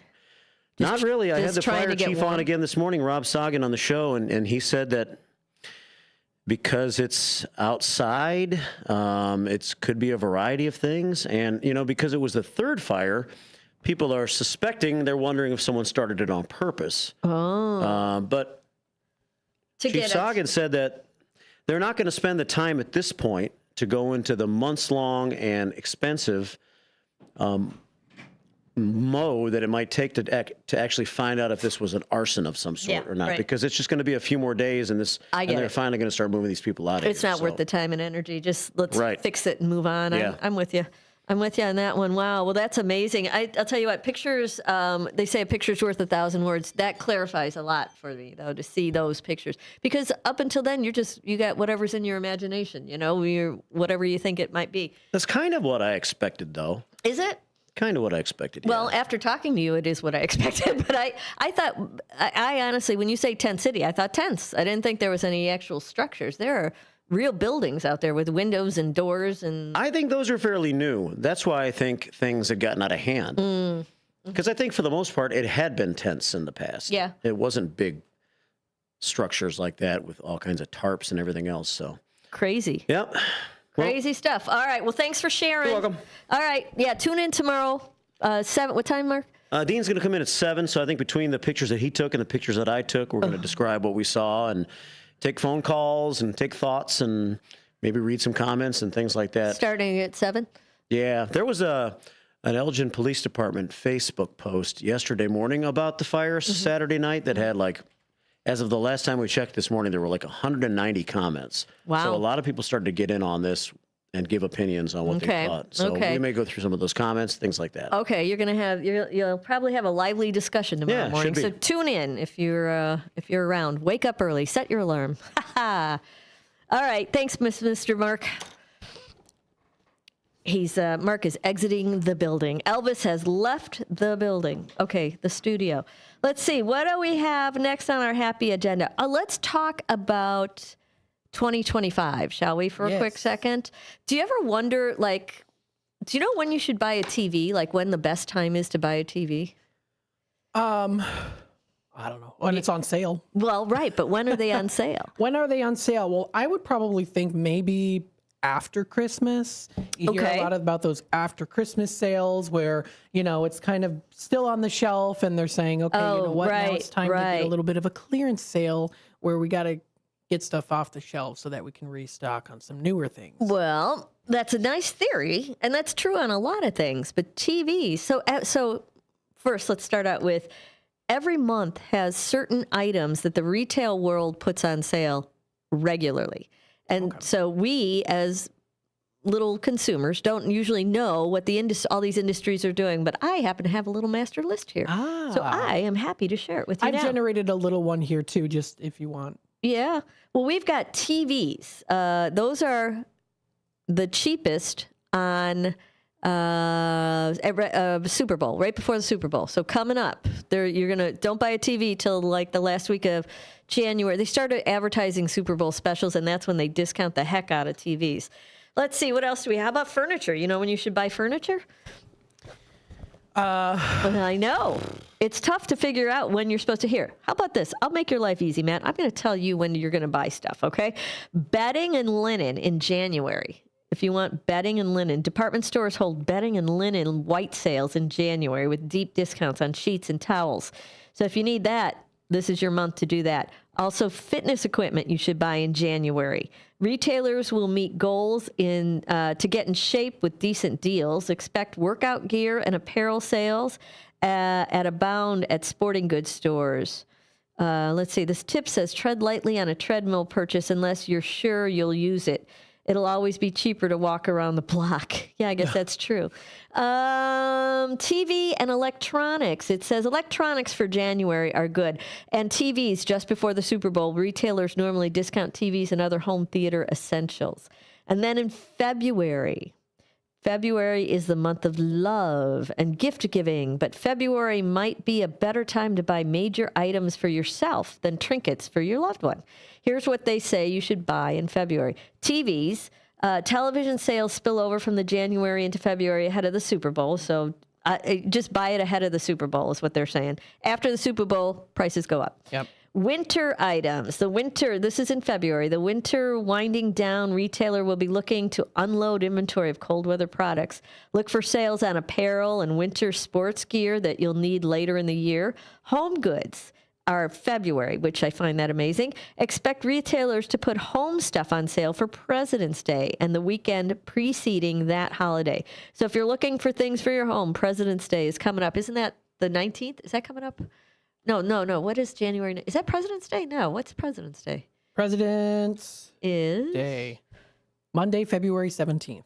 February 17th. Okay. January 19th. Is that... That's some sort of holiday, isn't it? Or the 20th, something like that. The 20th is usually, and that's at Inauguration Day. This is the 20th. Yeah, but is it a holiday of some sort? No, I'm cracking up. Maybe. I might be losing my marbles. It happens. I don't think so. That's okay. Let's see. Let's keep looking at February. Winter items we talked about. Home goods we talked about. Leftover chocolate, right? Randomly weird. The savvy couple does Valentine's Day a week late to save a buck. Martin Luther King Day is. That's it. That's what I was looking for. Yeah. I'm like, I knew it was a major holiday. I knew we were everything was shut down. I couldn't remember it. Martin Luther King Day. That's what it is. Let's see. Grab a heart-shaped box of candy on February 15th. When stores will be discounting their Valentine's Day leftovers. Okay. Now, only if that coincides with your new 2025 resolution. So the candy thing. You know what I'm saying? Sweets. Yeah, you might want to give that away. Let's see. In March, we've got, there aren't any major shopping holidays in March, but that doesn't make a total lack of sales. Look for deals on these products. Tax software. Unfortunately, yeah. Retailers like to discount their tax software in March ahead of the tax day in April. Grills. Buy your summer grilling necessities now to avoid a spike in prices when summer arrives. St. Patrick's Day essentials. Around St. Patrick's Day, online retailers and department stores usually discount green clothing, party supplies, and jewelry. And then vacuum cleaners is a March purchase. If you want a vacuum, March is the discounted time to buy it. Some retailers will be ready to reward early spring cleaners with a deal on Dyson, Shark, and other vacuum brands. Let's see. What else do we have? Well, April. They tell you in April you can still get vacuums on sale. And then tax same items go on sale, like calculators, things like that, paper, shredders, stuff like that. Beauty products are on sale in April. Time to get outside and look your best. The Sephora spring sale is usually in April. Sustainable items are on sale in April to celebrate Earth Day. Be on the lookout for retailers deals on sustainable items such as reusable totes and water bottles, sustainably made clothing, and other green products. Is this the time you start composting? Yeah, no, I won't do that. That's not me. My daughter keeps trying to put a compost in the house. She killed a bunch of worms one year. I'm not doing it, man. I'm not doing it. Not doing it. Let's see. In May, we've got spring apparel. By May, retailers will discount spring clothing that has already been hanging on racks for a month or two. Okay, so here's your furniture month, May. 3 of the biggest blowout shopping days are Black Friday, Labor Day, and Memorial Day. Memorial Day is in May, so look for furniture and home decor discounts from big box stores. And then small kitchen appliances are usually on sale in May. They discount, use May discounts as an opportunity to buy small kitchen appliances such as coffee makers and blenders. Typically, these products are included in Memorial Day sales, and they make great gifts for upcoming summer weddings. Okay. In June, June is short on days, but long on the list of deals. Here's some purchases with discounts in June. Lingerie. Stock up on undergarments in June. That's why Victoria's Secret, for example, has been known to host its famous semi-annual sale. The sale also typically occurs in December. Other semi-annual sales happen in June. The midway point is known for sales at lots of stores. In past years, there have been stores like Bath & Body Works and Brooks Brothers. They hold semi-annual sales. I think both of those stores are gone. Is Bath & Body Works? No, that might still be around. That's still around. I think, is Brooks Brothers still around? I thought that one was gone. Brooks Brothers? Brooks Brothers. It's Brooks. Yeah, I don't know. I thought that one was gone. I could be wrong. Let's see. What else do we want in June? In June, we want gym memberships. It's Those still around. They are? It's still around. Brooks yeah. Brothers are? They were old. Man, they were from, I remember them when I was a kid, Brooks Brothers. Let's see. This is gym memberships. Now, June seems like a weird time to have a gym membership on sale because, January, or December, and everybody works out and they cut the gym prices down. Well, in June, consider buying a gym membership during the summer. And be sure to negotiate for the best deal. Gyms may be eager for signups when people are more likely to spend more time outside. Yeah, I don't know about that. Tools and other dad gifts. Oh, yeah, it's Father's Day. In preparation for Father's Day, many retailers will offer deals on a variety of power tools and outdoor gear, as well as things like men's clothing. Solo Stove has discounted its portable fire pits around this time in the past. July is when you can get summer apparel, July 4th items, personal electronics. Amazon Prime Day, by the way, now they do the July one, right? They do that Amazon Prime Day in July. So you're likely to expect the similar timing in 2025, basically Black Friday in July. And it's a hot sale for electronics, gadgets, among other categories. It also drives other retailers to compete with copycat sales. So July's got a lot of good sales going on in it, and school supplies can be purchased in July on sale. Kids won't want to think about end of summer, but retailers start putting it out there. And then August, you get back to school supplies everywhere. Backyard products start coming out on sale right out the end of summer with a big deal on lawnmowers and other seasonal outdoor equipment that's needed for outside, like a grill. And then swimsuits are on sale in August. They want to get rid of the ones that they've got in there. There may not be many swimming days left, but you can get a suit for next year. And then tax-free shopping. Back to school can be expensive. However, to aid in the purchase of school supplies, clothes, personal computers, and other approved necessary, many states offer a tax-free weekend. We do not. Illinois does not. Tennessee does. I found it was weird. One of the first weekends I stayed down there over the weekend, it was a big deal. The whole week before school starts, there's no tax on anything that you want to buy that could do with school. Clothes, food, lunch supplies, anything like that. Anything you want to buy, they no state income tax for that week. They have like a week of no state income tax. It's kind of cool.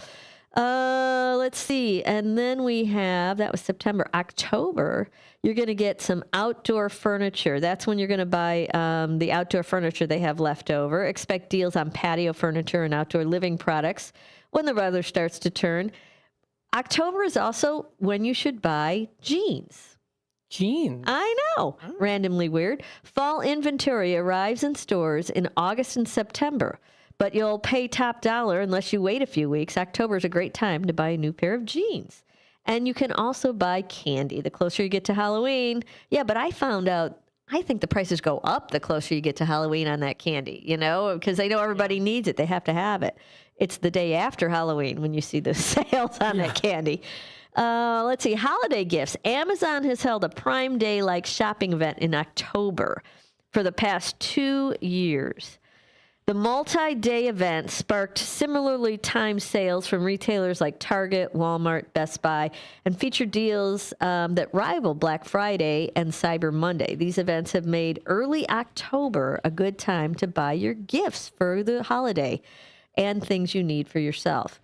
And then November, as in Black Friday deals, look for gadgets, TVs, tablets, laptop.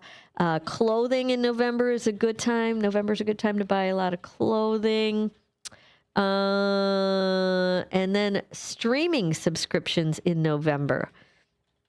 As if you need another password to remember. Yeah, that's a true statement. November has become a great time to sign up for new streaming services. Popular content providers like Hulu and Paramount have offered solid subscription discounts during extended Black Friday sales. Now, in December, they say you should pick up your electronics. Those Black Friday electronics, except your TV. Those get right before the Super Bowl. Coming up. Go get one this week. You got time.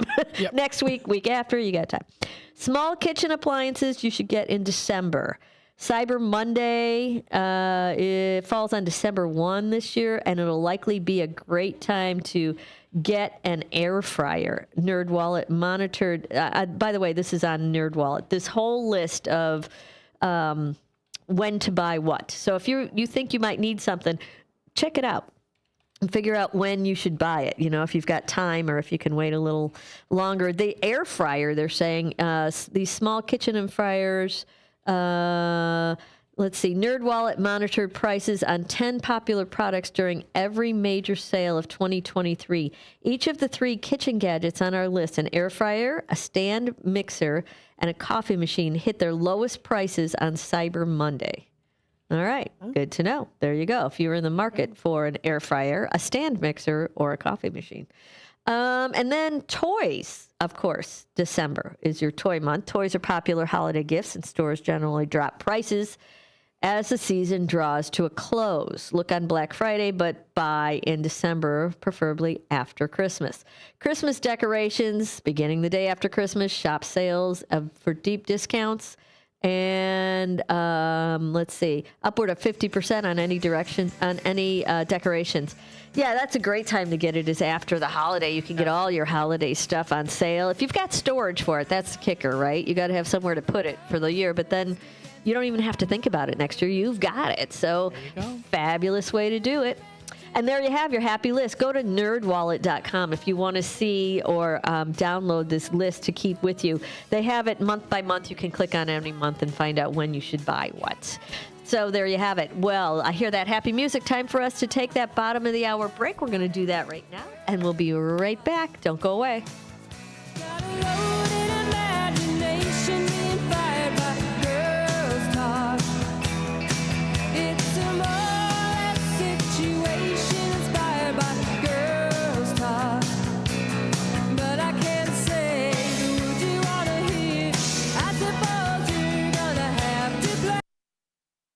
With your 1410 WRMN Newsflash, I'm Sean Kernan. Brought to you by Progressive. The Elgin Police Department investigating a shooting incident after a man was admitted to a local hospital with a gunshot wound on January 12th.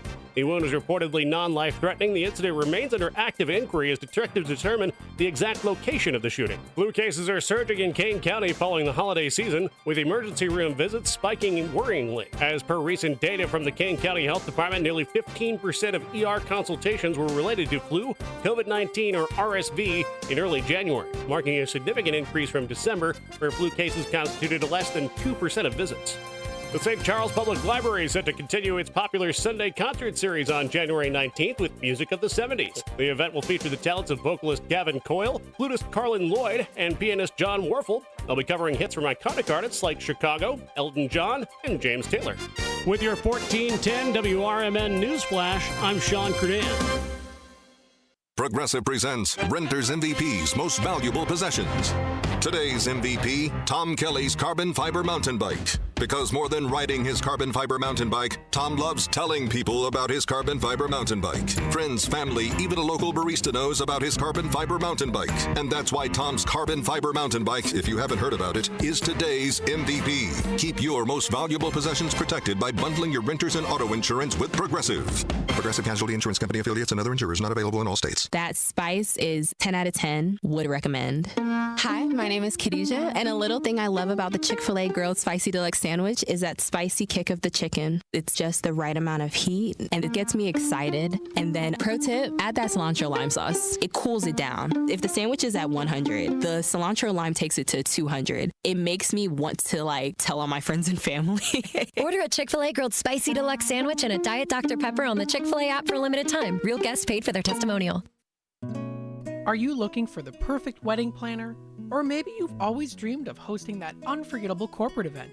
At the Serendipity Collective, your dreams await.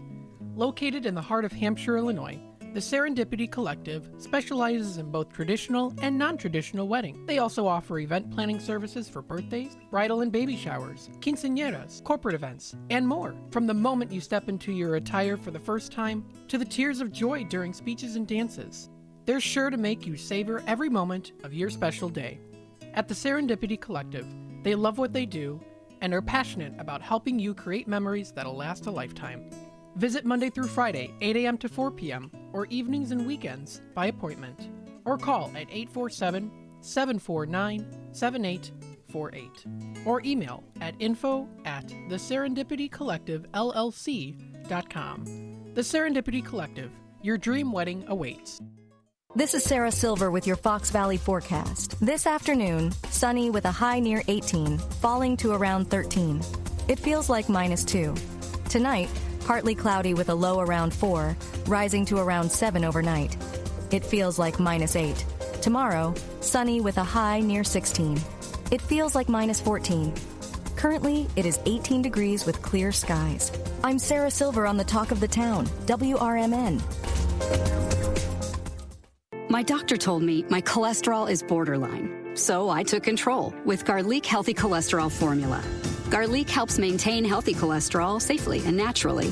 It's odor and taste-free, and Garlic is a world leader in garlic potency. I'm taking charge of my cholesterol with Garlic Healthy Cholesterol Formula, cholesterol's natural enemy. These statements have not been evaluated by the FDA. This product is not intended to diagnose, treat, cure, or prevent any disease. The term natural references only the garlic in the product. Use as directed.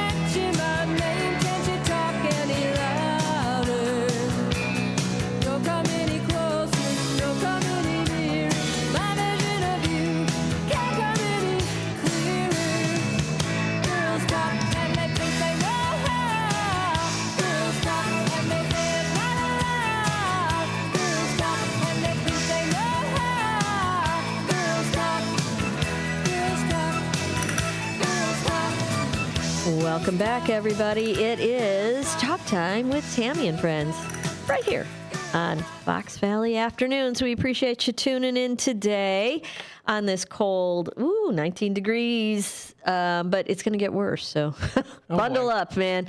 Not so bad. Let's see, is it still 19? Yeah, I still hold 19 steady out there. But we're going to go down to, we're only going down, sunset is at 4:45 today, and then 12 looks like the low. So, no, my bad. No, 9, 8. 8 is the low. Yuck. Okay, it's going to get cold out there. Hold on to your hats, kids. Hold on to your hats. It gets cold. Well, let's see. We've got Matt at the controls over there looking up some News Nation stuff for us. What do you have today, Mr. Matt? All right, a little update on the Los Angeles wildfires. Okay. At least 24 people have died in the Los Angeles area wildfires that have been blazing since last week, News Nation's Briar Enton reports. We're near Brentwood. We're trying to get up into these canyons on the front line. It's difficult. We've got the Starlink, but hopefully we won't don't lose the signal. I want to show you, though, this is really the front line here. You can see this line of firefighters digging, trying to create a barrier between the smoldering earth, because even though it doesn't look like it's burning anymore, beneath it is still smoldering, and the homes in the area. And they're on the defensive. They feel like they have a moment now before the winds pick up later. LA County Sheriff Robert Luna said Monday that there are 23 active missing person cases in the county. Well, in addition to the 24? Yep. Yeah, I bet that number's going to grow once this is all said and done. I mean, you just look at the destruction. It's unbelievable. I mean, you were telling me about the Palisades. Palisades? Yeah. Palisades and the houses and how, I mean, they're big. They're nice houses. They're nice. They're really nice houses out there. Malibu, Pacific Palisades, and Santa Monica used to be my old stomping ground, and it is pretty crazy what's going on out there. But it's it's par for the course, and it's not the first time it's happened. There's been a few fires. I think if you look up like which wildfires were out there, there's a couple, and I think that's how many structures so far? We've got 2,000 down, something like that. Yeah, something around. I was saying it wrong. Palisades. Is that right? Pacific Palisades. Palisades. I don't know. I said Palisades. Yeah, Palisades. Palisades. Yeah. I keep seeing like they do like live shots on the news, or they did at the beginning of that, and my office is like right over their shoulder, right there. That's where I was at the corner of PCH and Sunset Boulevard, which is like where all the live shots were taken when they were reporting from Pacific Palisades. It's just sad. It's just really sad to see all the destruction that's happened, and it's just it's unfortunate, but history is repeating itself, because they've had fires out there before, nasty ones, you know, that have burnt thousands of structures. And so it's the other thing that, and Matt and I were talking about this a little bit earlier, is that most people aren't aware of how difficult it is to rebuild out there, because they make it so hard. And the governor came on. I know he did a little press conference. I saw him, and he was saying that, he's going to cut all the red tape on all that, and it's not going to be that hard. And there's a thing called, I want to say it's like the Pacific Commission or whatever, that they have to approve, and they put up, they just make it really difficult to rebuild anything along that ocean front there. Mm-hmm. And so people walk away. They end up just walking away because they just throw their hands up and like they're done, trying to get it done. So hopefully what he says is true, and he'll make it easier for them to rebuild, because otherwise what are they going to do with that? They've got a lot of destruction out there. Right. It's super sad. Is it contained? Do we know any of that? I haven't been up on it because I've been on an airplane, but do we have anything? Do we know if I want to say, were there 5 fires going on or 4? I don't know. There's 4 separate areas that were burning, I think. Are any of them contained to 100% yet? Or probably not, huh? I don't believe so. Yeah. Well, it's unfortunate, and just keep praying for them because they need it, There's 3 major LA County fires burning 38,600 acres. So there's 3. How many acres? 38,000. Think about how big 38,000 acres is. That's a lot. They were saying it was the size of Miami-Dade County. I thought they said that whole, like it was like 38 acres is big. Yeah. Yeah, and it's all on fire, and it's all spread out. That's the other thing. It's like there's a little here, there's a little over there, there's some over here. And you go, well, how could that happen? Well, because there's a couple of things that go on out there. Because they're kind of in a drought. They were definitely in a drought, and then they kind of got out of it, and now I think they're back in it. And then this brush stuff grows. This it grows everywhere, and it's just like when I lived in Hermosa Beach, and behind me and to the right, I had a neighbor who in his backyard, all this overgrowth, like just tons and tons of overgrowth, and they wouldn't clear it out. They did nothing about it. They just left it there, and they had skunks. Oh, wow. I know. You don't think about skunks at the beach, but there were beach skunks everywhere. Yeah. And it was my dogs. They hit my dogs twice, which is no. Has your dog ever been skunked? No, thankfully not. No, you don't want to live through that. That's not a fun deal, man. I didn't know what hit them. They went outside to go potty, and they squeal, and they both come running, and the door's open. And they both run in, and it smelled like, it didn't smell like skunk spray. It smelled like ethnic cooking. It smelled like a really, like, I don't know. And I was like, what is happening? And they start rolling on the carpeting. Like, they both roll. And I'm like, what is going on with these dogs? They were skunked, and it was tough to get. It was 3 months worth of smells in that carpet to get out. Like, it was bad. Is it true that tomato juice helps? I tried it all, man. What ended up doing the most good is a combination of Dawn dishwashing detergent and peroxide. Okay. And something else, baking soda, a little bit of baking soda. Okay. I think it was a bath with that. A couple of baths with that helped him a lot. And then I had to put that kind of stuff on the carpet because you couldn't get it out. Like, it was just, God, it was awful. Awful. I don't wish that on anybody. But my point about that story was that brush grows fast, and then it's dry, and then a spark hits it, and boom, there it goes. There used to be days out there that they had no, like, you couldn't burn a fire in the fireplace. Like, you couldn't, because spark might come out the chimney. Yeah. You know, all that. You had to really watch what you were doing. They had high alerts on that kind of stuff. So it's unfortunate, but I hope it comes to an end pretty soon. The winds were supposed to kick up yesterday, I think it was, and the Santa Ana winds, that's what starts all this. These Santa Ana winds are like, ridiculously fast, and then they just blow all these embers around and it catches everything on fire. It's unfortunate, but it is what it is. So listen, we're going to take that last break of the program. We're going to come back and we're going to talk about some riddles, some jokes coming your way. We got some New Year's jokes with Matt and I, so don't go away. We'll be right back after this. Are you ready to take your brand to the next level? Image 360 South Elgin is your ultimate destination for custom signs and visual communication solutions. Looking to rebrand your office interior? Need striking vehicle wraps or decals for your fleet? Or perhaps you're in the market for a standout trade show display? At Image 360 South Elgin, they've got you covered. As your full-service custom sign and graphics partner, they deliver bold solutions and exceptional support. From outdoor signage to eye-catching store signs, indoor graphics to comprehensive branding solutions, they have the experience to elevate your brand's presence. Trust Image 360 to create a long-term partnership that gives your brand 360 degrees of exposure. Visit them at 506 Sundown Road in South Elgin. Image 360 South Elgin. Bold solutions, exceptional support.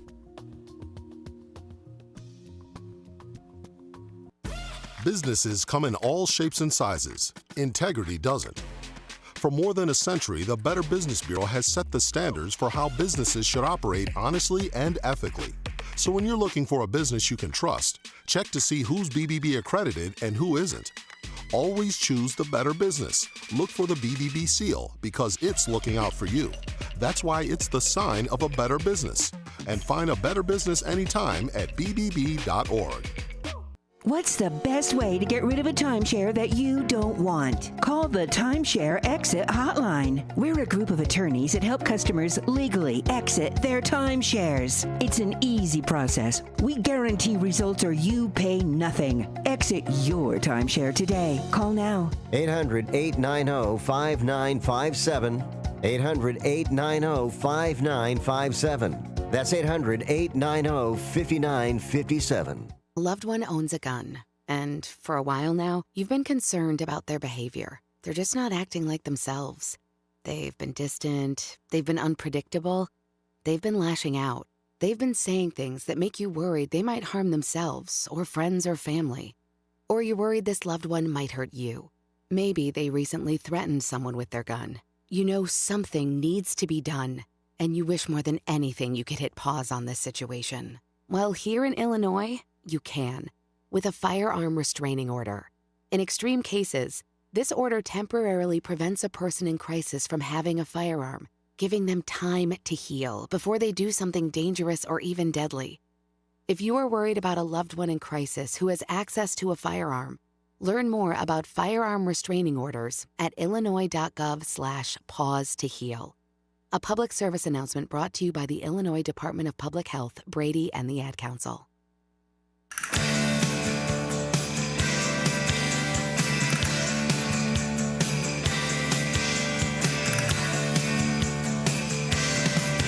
There are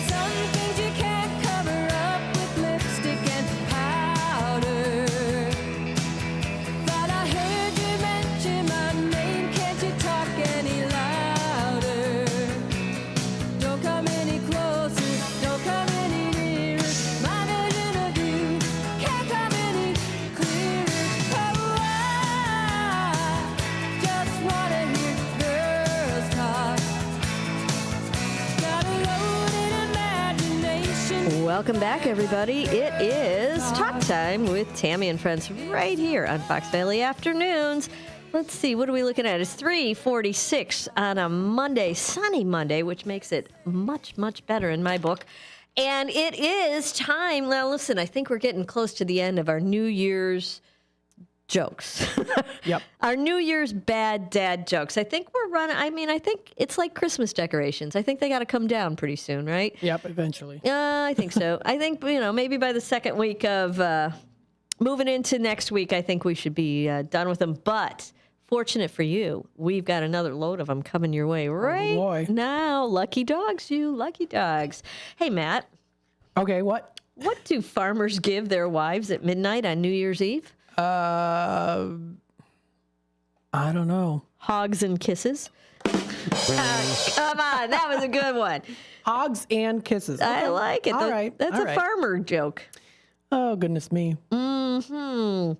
Let's see. Last year, I was able to keep all my New Year's resolutions. Oh no, this is so dumb.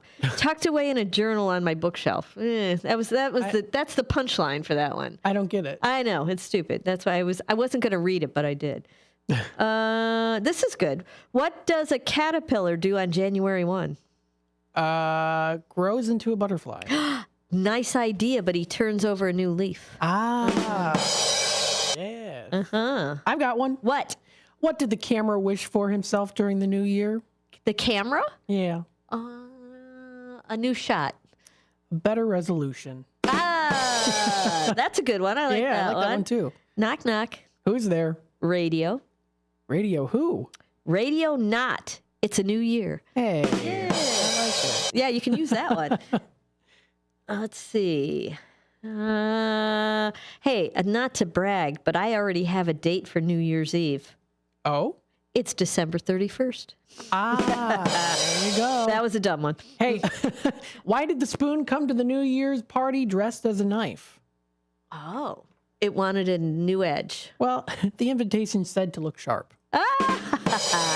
That's what he did. Did you hear about the guy who started fixing breakfast at midnight on December 31st? Trying it because it was a new... I don't even know. You're almost there. He wanted to make a New Year's toast. There we go. Toast. Toast. Toast. Got it? Toast. Was it gluten-free? It could be. It could be. It depends on his resolution that year. Where do you go to do math homework on New Year's Eve? I feel like I know. I've heard this one before. And We might have done this. I can't remember. There's only so many New Year's Eve jokes out there. Times Square. Times Square. Let's see. No,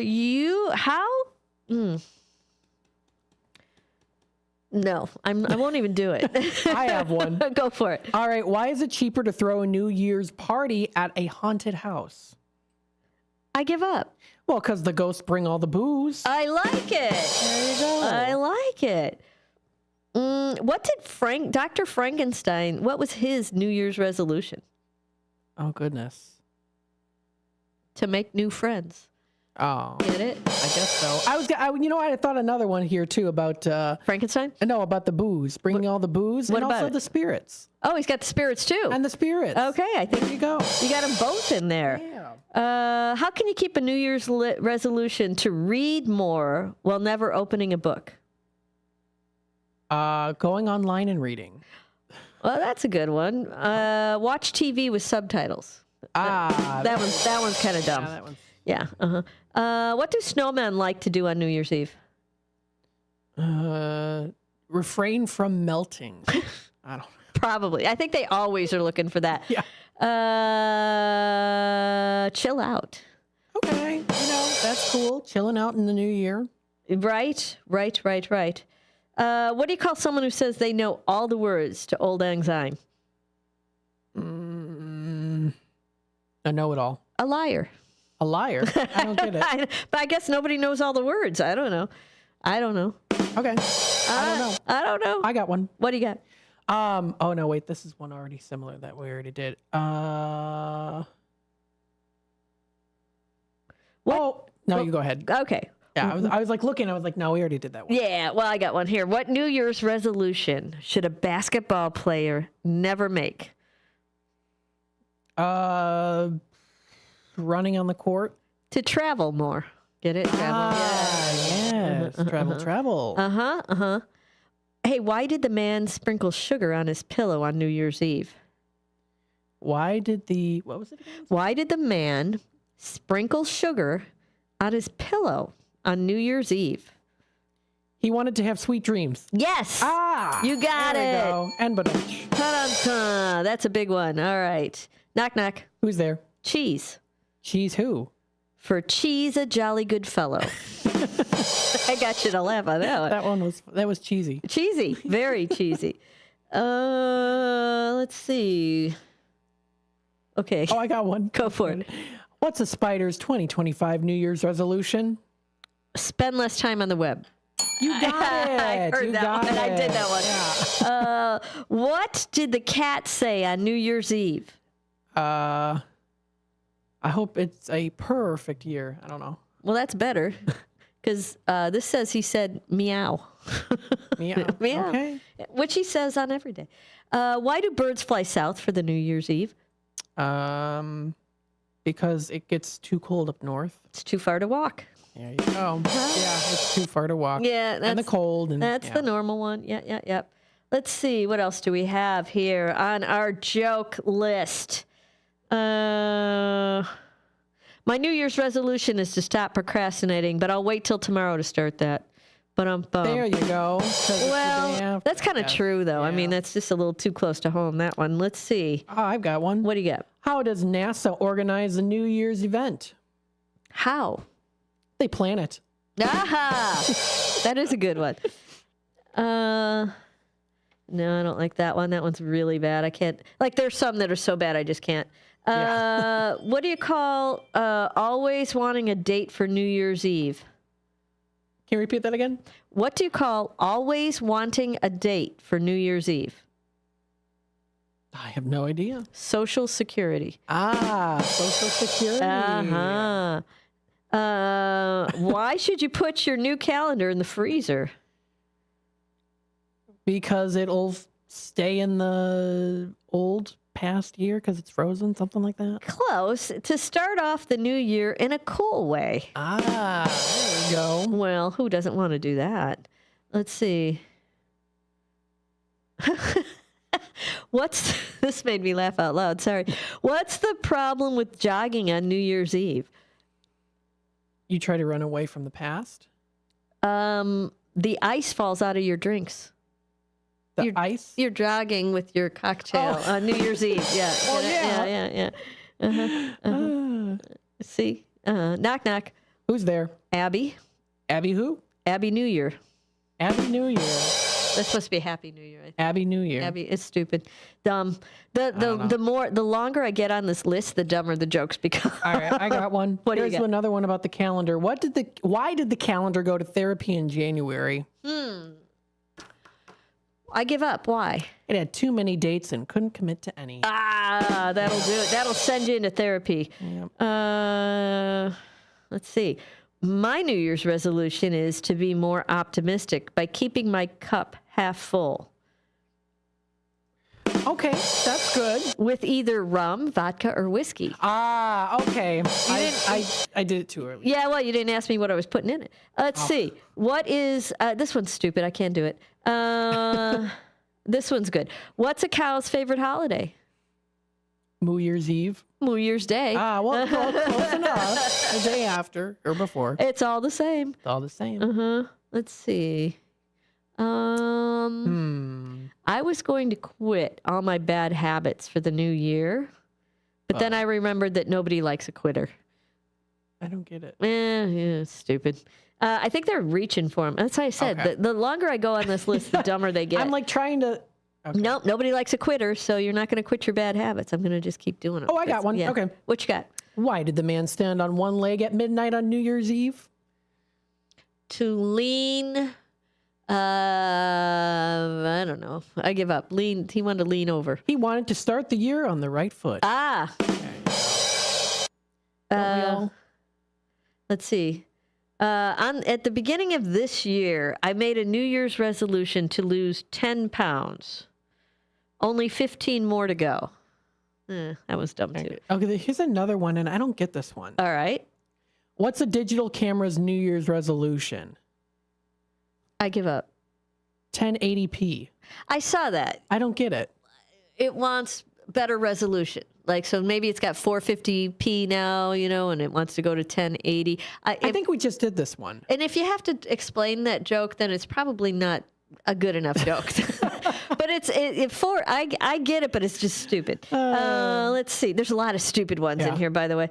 But that's okay. Let's see. What is a New Year's resolution? Something that goes in one ear and out the other. What's the best New Year's? Oh, you just did that one. That one was stupid. What's my New Year's resolution? To break my New Year's My New Year's resolution is to break my New Year's resolutions. That way, I succeed at something. Yeah. I mean, yeah, because you actually do succeed at something by breaking it. Okay, I do have one. Okay, go. Where does Sir Lancelot go on the 31st of December night? He's a knight. He goes... I give up. Where does he go? A nightclub. A nightclub. Of course he does. Yes. What happens to the man who shoplifted a calendar on New Year's Eve? What happened to him? He wasn't able to return it because it was old. He got 12 months. An iPhone and a firework were arrested on New Year's Eve. One was charged and the other was let off. I get it. Yeah, stupid. What did the little champagne bottle call his father? Pop. That I get. That one was a good one. Yeah. I would lose weight for my New Year's resolution, but I hate losing. Ta-da-da. Why was 6 afraid of 9 on New Year's Eve? It's got to be like a 7, 8, 9 type. Right, because 9, 8, 7. Yeah. Right. All right, we got to... And that's it, man. That's it. I got happy music coming your way. I promise. No more bad dad New Year's jokes. But you're going to get more bad dad jokes. They just won't be New Year's. All right. Hear that happy music. Time to skedaddle. Thanks for listening, everybody. We'll be back tomorrow. But I can't say, would you want to hear? I suppose you're going to have to play. This is the Chef of Love, Chef Jannard, TV host and restaurateur.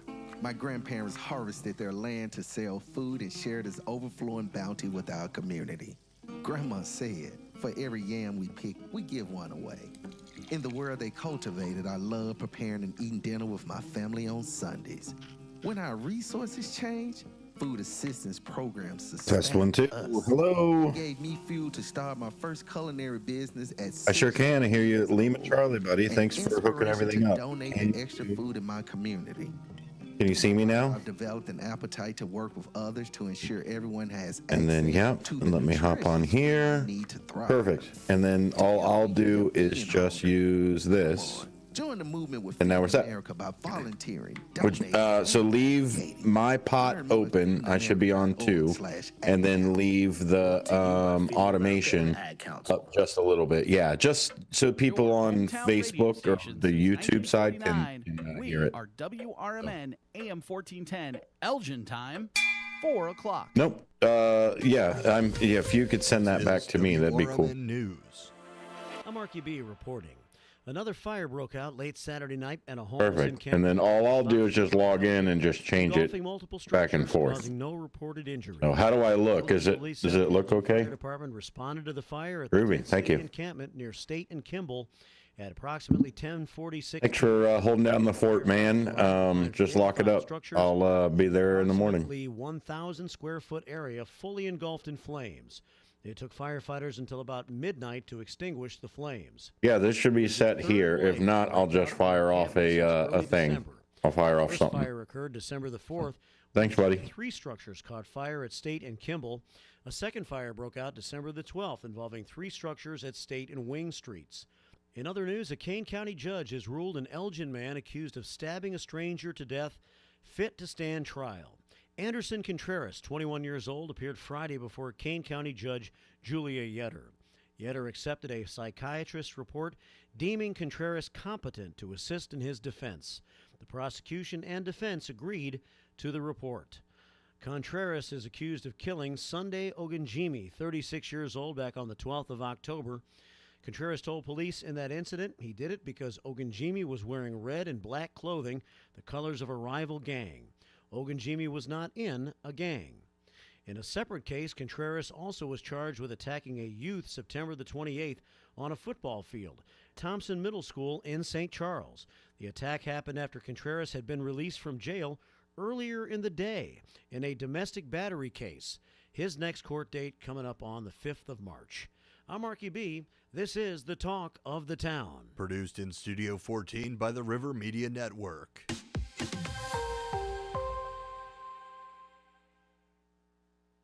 From the pages of the Elgin newspapers of 100 years ago today, these are the headlines brought to you by the Elgin History Museum. I'm Nick Freeman, and here's what was happening 100 years ago today. Marked money bait is taken. Joe Stern, Elgin junk dealer, was arrested by Elgin police last night on a larceny charge, accusing him of the theft of $55 from the Elk drugstore. Stern, according to authorities, admitted his guilt and gave a statement. Stern's guilt was established through the use of marked money.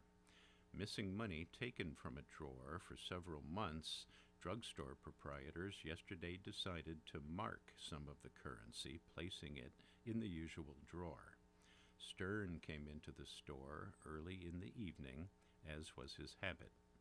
The prescription clerk went into the basement and returned a few moments later.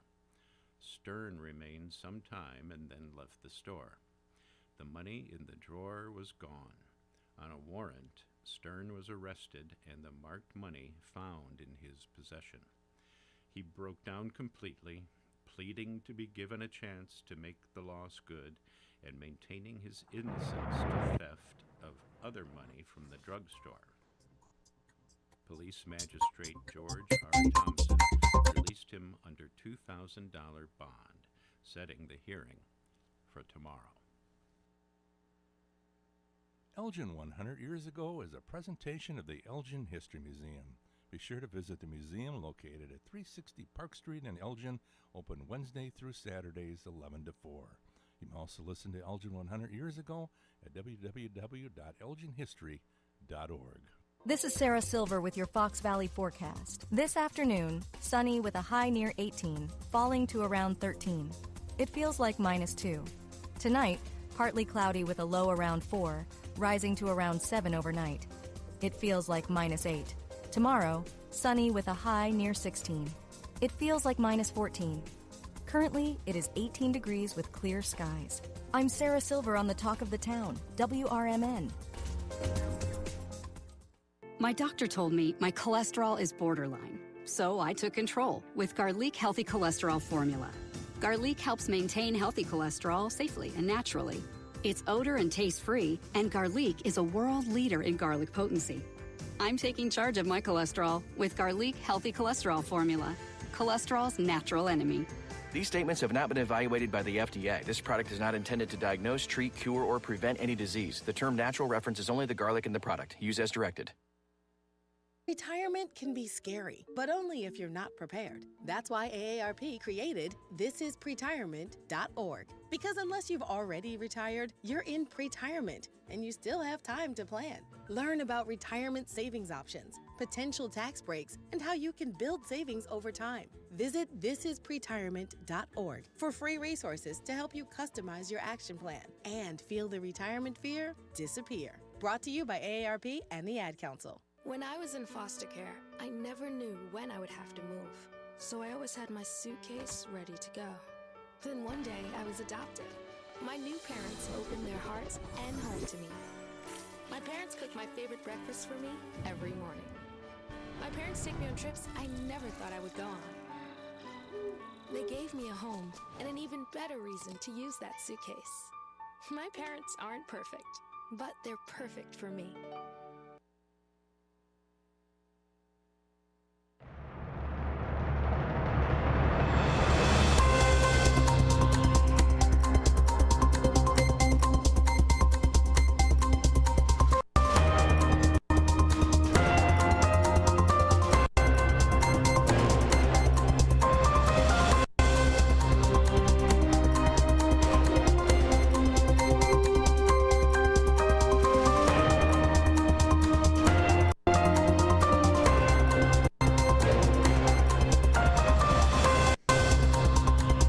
Hello, America, and good day to our friends around the world. This is a political talk show on WRMN. My name is Dennis Sonar Green. I'll be taking you through the next 2 hours of airtime on this political talk show right here. Why do we call it a political talk show when it is a political talk show? Well, exactly that. We try to get political, but keep as much of the politics, or at least the back and forth, and name calling and pejoratives and everything else. We try to keep that under wraps, or at least as little as possible, because you all deserve a source of information, a place where you can get information or engagement or be able to hear what the other side has to say from a perspective of not necessarily the name calling, and from we're all just here to try to make America better. America is great now. It could always be better. And that's the way that I try to present us. It's a new week, a new full week of politics and learning a little bit about our social environment, our economic environment, so that way we can be engaged, that we can be informed voters and citizens, because the more engagement, the more we know the rules, the more we know what's going on, the more that we can be engaged, the more that we can step in, the more we can play the game, the more that we can be involved. So, without further ado, this is, of course, Monetary Monday, backed by popular demand, and that's what we're going to go over today. We're going to use a game that we've all probably played before in our lives around a table, probably got mad at friends. It's kind of the point of the game. And so what we're going to do today is we're going to look at Monopoly and how Monopoly can tell us a little bit about the economic system that we live in right now. Now, we use a couple of vehicles for teaching. I teach over at the Illinois Media School. It's part of the Be On Air network. So if you'd like to check out any of those schools, beonair.com is the place to go to look up those. I teach over at the O'Hare campus. You're more than welcome to come by at any time. So when we teach things, we're taught to teach it in a few different ways, in a few different forms. It's called a pedagogic approach. Do you teach it with just a lecture? Do you teach it with hands-on learning? Do you teach it a few different ways from a few different viewpoints? So what I'm going to do today is we're going to talk about the monetary system with Monopoly, and we're going to talk about the capitalist system in terms of one of its biggest haters, and that would be Karl Marx. So we're going to kind of combine the two of them into what Monopoly and Marx can kind of tell us about the system we're living in right now. Now, I do believe we are now living in a new Gilded Age, right? Do you remember when the Rockefellers, and we had the, I believe it was Carnegie's and JP Morgan and all of these different, Carnegie, all of these different wealthy individuals that were driving not only the economic system itself, but also the innovation within that economic system. Now, I'm one of those people that argue, give me enough money and I'll revolutionize the economic system or the technology or whatever it is. There isn't $1 billion that you put in the right place that doesn't revolutionize the system. Now, granted, Kamala Harris will have a little bit of an argument on what $1 billion can't buy you. So what we're going to talk about a little bit is about the comparison between now and the Gilded Age, about all of the different wealth economy, about how the different larger people of J.P. Morgan, Rockefeller, and Carnegie, and how the Roaring Twenties came about. And was it because of them? Was it because the innovation in general? All of the different sides that are through there.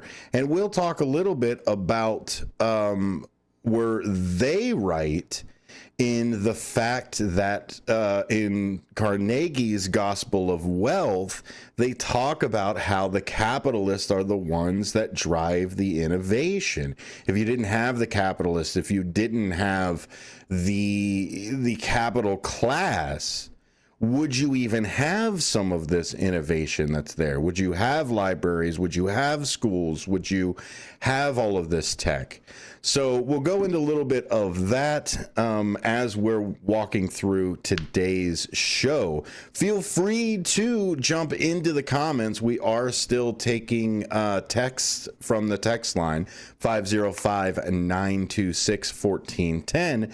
And then we are also taking comments from the YouTube side. That is youtube.com/@WRMN radio. We're going to take a quick break. We're going to start our train moving. Gilded Age aside, we'll get walking through this Monetary Monday with more apolitical talk show on WRMN after these important messages. Now available on Amazon.com and BarnesandNoble.com is the book called DUI Jury Trial, which is the true story of a truck driver in Illinois who was charged with driving under the influence of alcohol. Not only was he facing a revocation of his driver's license, but also a lifetime disqualification of his CDL, which would prevent him from ever driving a semi-truck again. This book includes backstories of the truck driver, the lawyers that defended the case, and the DUI expert witness who analyzed the case and then testified at trial as to the proper protocol procedures of the field sobriety tests as well as the breathalyzer test. This nonfiction novel also includes the actual court transcript from the jury trial, a courtroom showdown in which the final verdict would determine the fate of the defendant's livelihood. The book DUI Jury Trial is now available on Amazon.com and BarnesandNoble.com. Haven't been to the dentist in a while? Bender Dental Care in Elgin has a new patient welcome offer. Complete exam, regular cleaning, consultation, and x-rays for only $29. Okay, that bears repeating. A complete exam, regular cleaning, consultation, and x-rays for only $29. Bender Dental Care has a verified 5-star Google rating. It doesn't get any better than that. Family dentistry at its best. Bender Dental Care in Elgin. Court Stevens is back on his hometown radio station. Join him for a magical drive down memory lane. Every Saturday night, Court is playing the tunes, country style and otherwise, to spark memories, because a song remembers when. CD Showcase broadcasts live every Saturday night, 7 to 9 p.m., right here on WRMN AM 1410. Be sure to check out cdshowcase.com for historical details about show, information, links, and playlists. CD Showcase is brought to you locally by Junk Luggers and by Remix Market. You said you'd never buy your kid candy from the checkout aisle. Or forget extra diapers. And never give in to a meltdown. You'd never lick your thumb to clean their face. Never let them have too much screen time. And never bribe them for just one more bite. You say you'd never let them out in public without their hair brushed. Never, ever become a minivan mom. And you'd never give them your phone for a quiet dinner. Calling, boss, work phone. So when you say you'd never leave your child in a hot car, no, it can happen. Cars get hot fast, and kids can be at risk in temperatures as low as 60 degrees Fahrenheit. Never happens. Before you leave the car, always stop, look, lock. Brought to you by NHTSA and the Ad Council.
an even beneficial outcome of capitalism, as long as wealthy reinvested their surplus and wealth in ways that uplifted for others.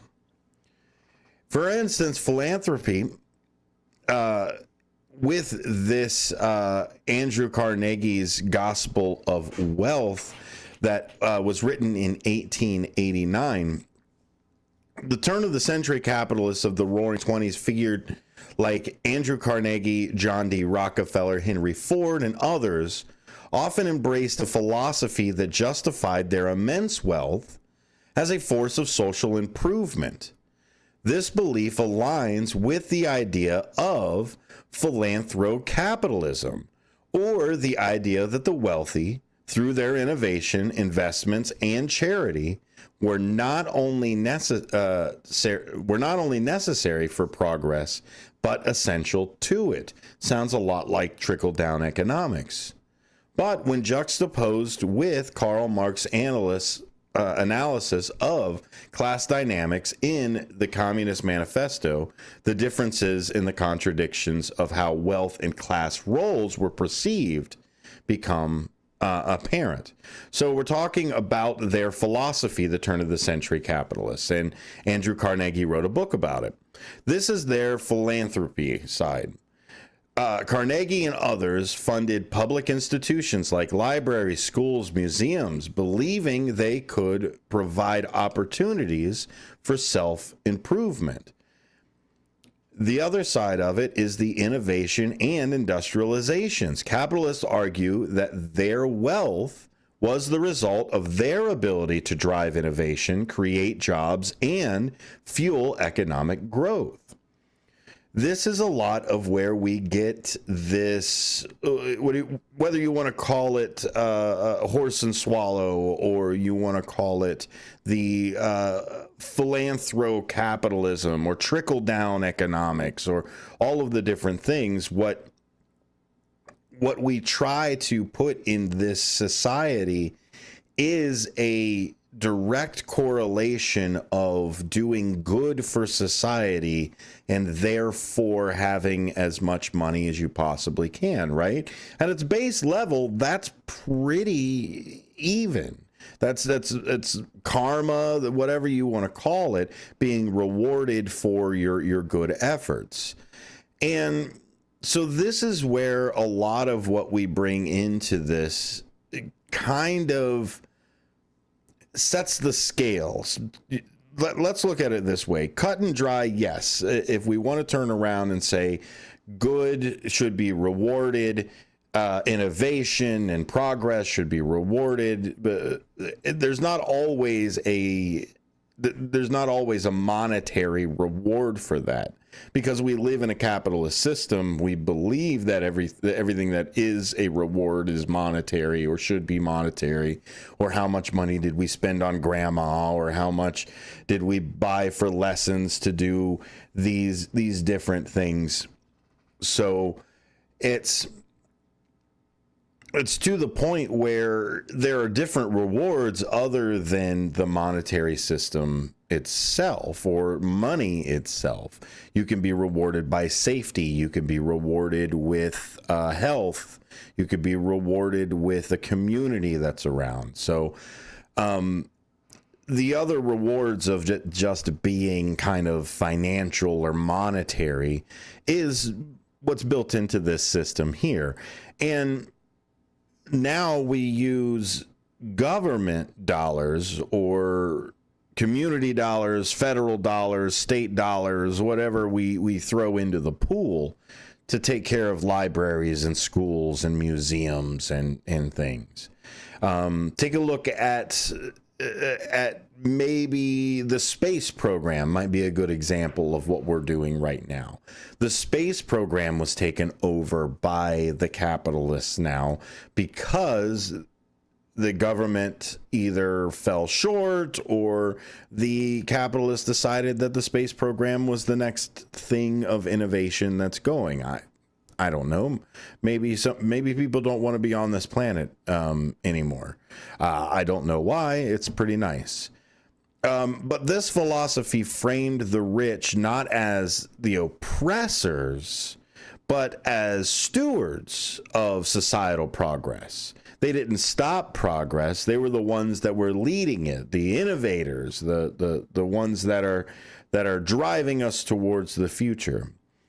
However, this view is often downplayed the role of workers and ignored this.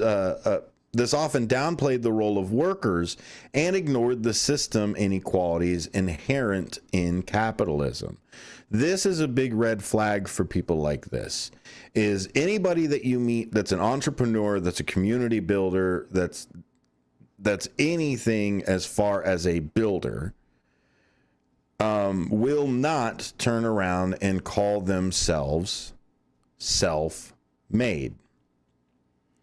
People that usually don't have to work within systems, don't have to really see the inner workings of the people that help create the world every day, call themselves self-made. Self-made millionaires, self-made billionaires. Heck, there are self-made thousandaires out there. But when you turn around and you ignore the societal contribution to what you've achieved, you kind of fall short of the overall reason of why we have a society to begin with.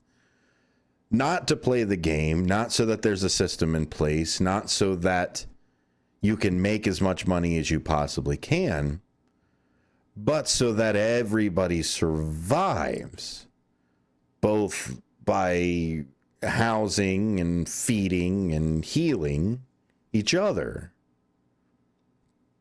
And so that's the ultimate goal for a society to begin with, at least as far as I see it. There may be others that say otherwise, but otherwise I would say if that wasn't the goal of a society, why do we live in neighborhoods? Why aren't we just back in the woods just hitting each other with rocks for the few squirrels that we're able to catch? But let's move on. Let's talk about how they thought the necessity of wealth concentration. So now the capitalists thought that this was essential to the forwarding of humans and in the economy and technology and everything else, was the necessity of wealth concentration. Turn of the century capitalists justified the vast disparities in wealth by claiming a few things. First off, efficiency.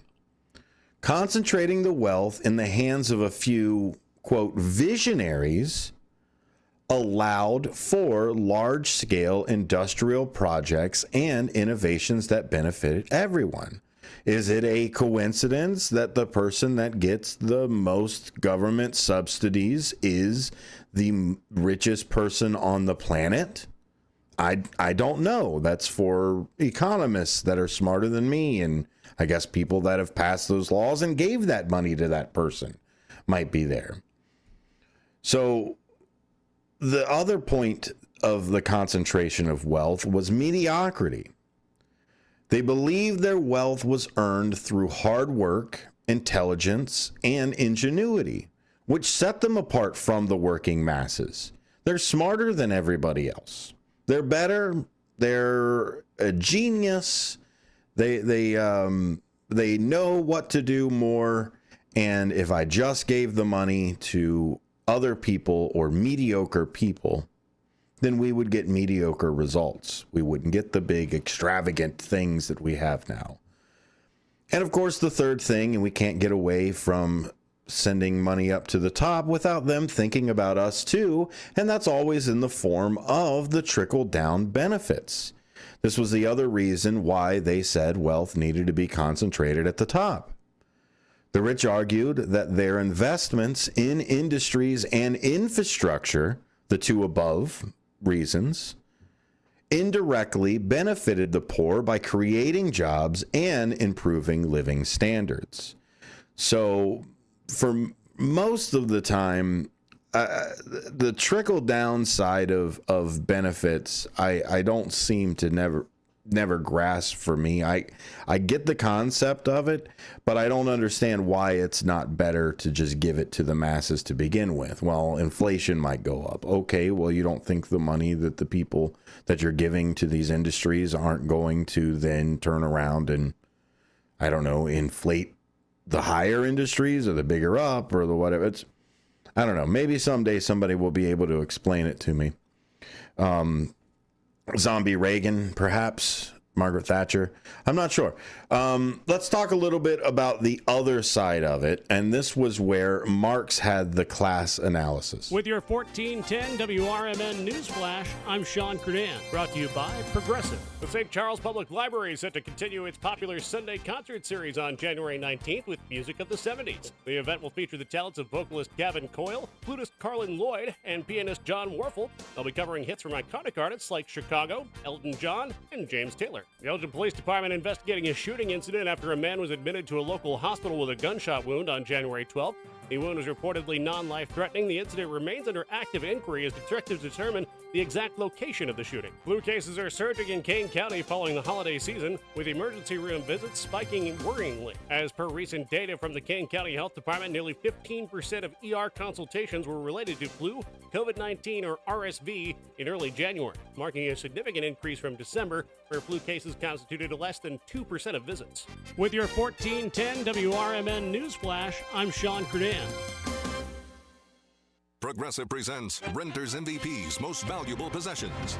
Today's MVP, Tom Kelly's carbon fiber mountain bike. Because more than riding his carbon fiber mountain bike, Tom loves telling people about his carbon fiber mountain bike. Friends, family, even a local barista knows about his carbon fiber mountain bike. And that's why Tom's carbon fiber mountain bike, if you haven't heard about it, is today's MVP. Keep your most valuable possessions protected by bundling your renters and auto insurance with Progressive. Progressive Casualty Insurance Company affiliates and other insurers not available in all states. That spice is 10 out of 10. Would recommend.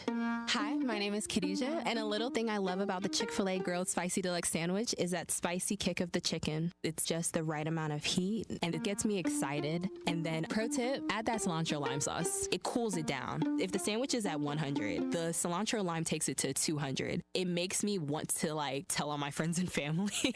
Order a Chick-fil-A Grilled Spicy Deluxe Sandwich and a Diet Dr. Pepper on the Chick-fil-A app for a limited time. Real guests paid for their testimonial. Do you own an annuity, either fixed rate, indexed, or variable? Are you paying high fees and getting low returns?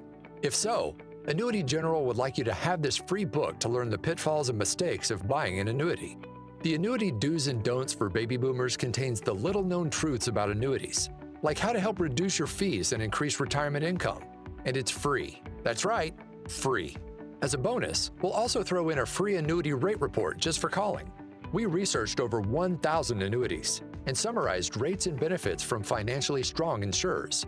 You get Annuity Do's and Don'ts for Baby Boomers and the Annuity Rate Report, both absolutely free for calling Annuity General today. Hurry, supplies are limited. Call now. 800-760-1845. 800-760-1845. 800-760-1845. That's 800-760-1845. This is Sarah Silver with your Fox Valley forecast. This afternoon, sunny with a high near 18. It feels like -2 with gusty winds up to 25 miles per hour. Tonight, partly cloudy with a slight chance of snow showers. Low around 4, rising to 7 overnight. Currently, it is 17 with clear skies. I'm Sarah Silver on the Talk of the Town, WRMN.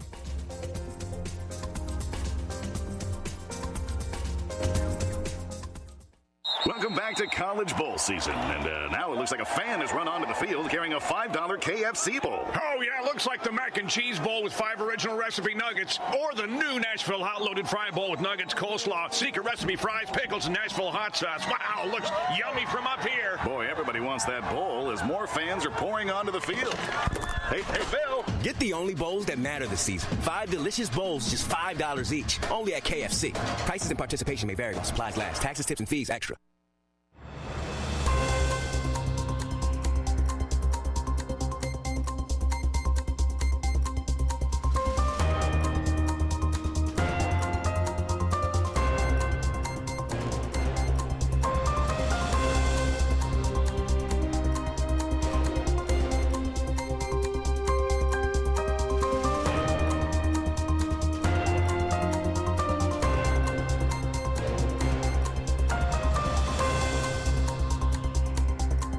Hello, everybody, and welcome back to a political talk show here on WRMN.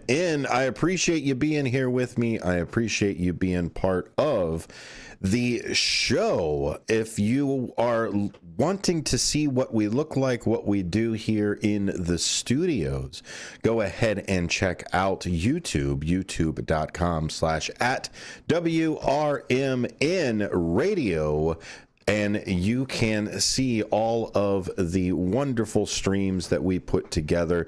Even the interview from the first shift this morning with Rob Sagan, that is Fire Chief Rob Sagan, came on Marky B's show this morning. And that video is already cut up and posted, talking about the third fire of Tent City. So we'll continue to monitor that for WRMN and follow us on Facebook for some more of those updates. So we're talking a little bit on Monetary Monday about the actual system that we live in, the monetary system. Now, what do I mean by monetary system? Well, the things that have money, life tickets.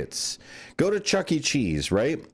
Chuck E. Cheese has a monetary system. Now, they're Chuck E. Cheese tokens or Chuck E. Cheese tickets, but it's still a monetary system.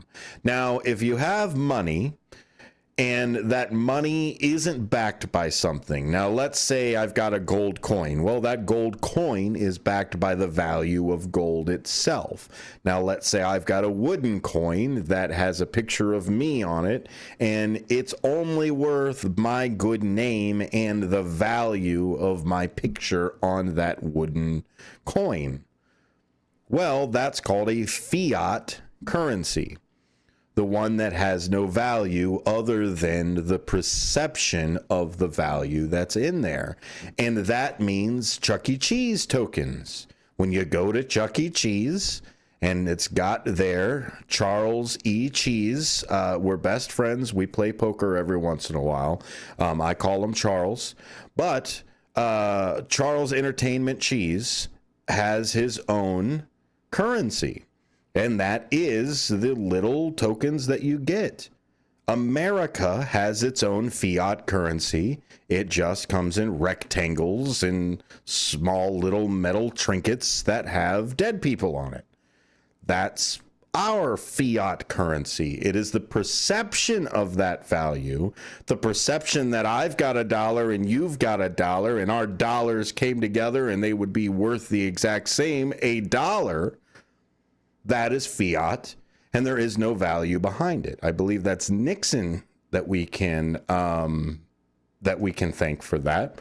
But that's not to say that that didn't have a bad relationship or at least a rocky relationship with money before Nixon took us off the gold standard. Before that, you remember, well, maybe not you, but greenbacks were a thing. Also, we had it was illegal to have gold at a certain point. So the monetary system has changed in a few different ways. That's the system. That's the trinkets. That's the things that we trade back and forth. But the system, the economic system, has always been capitalism.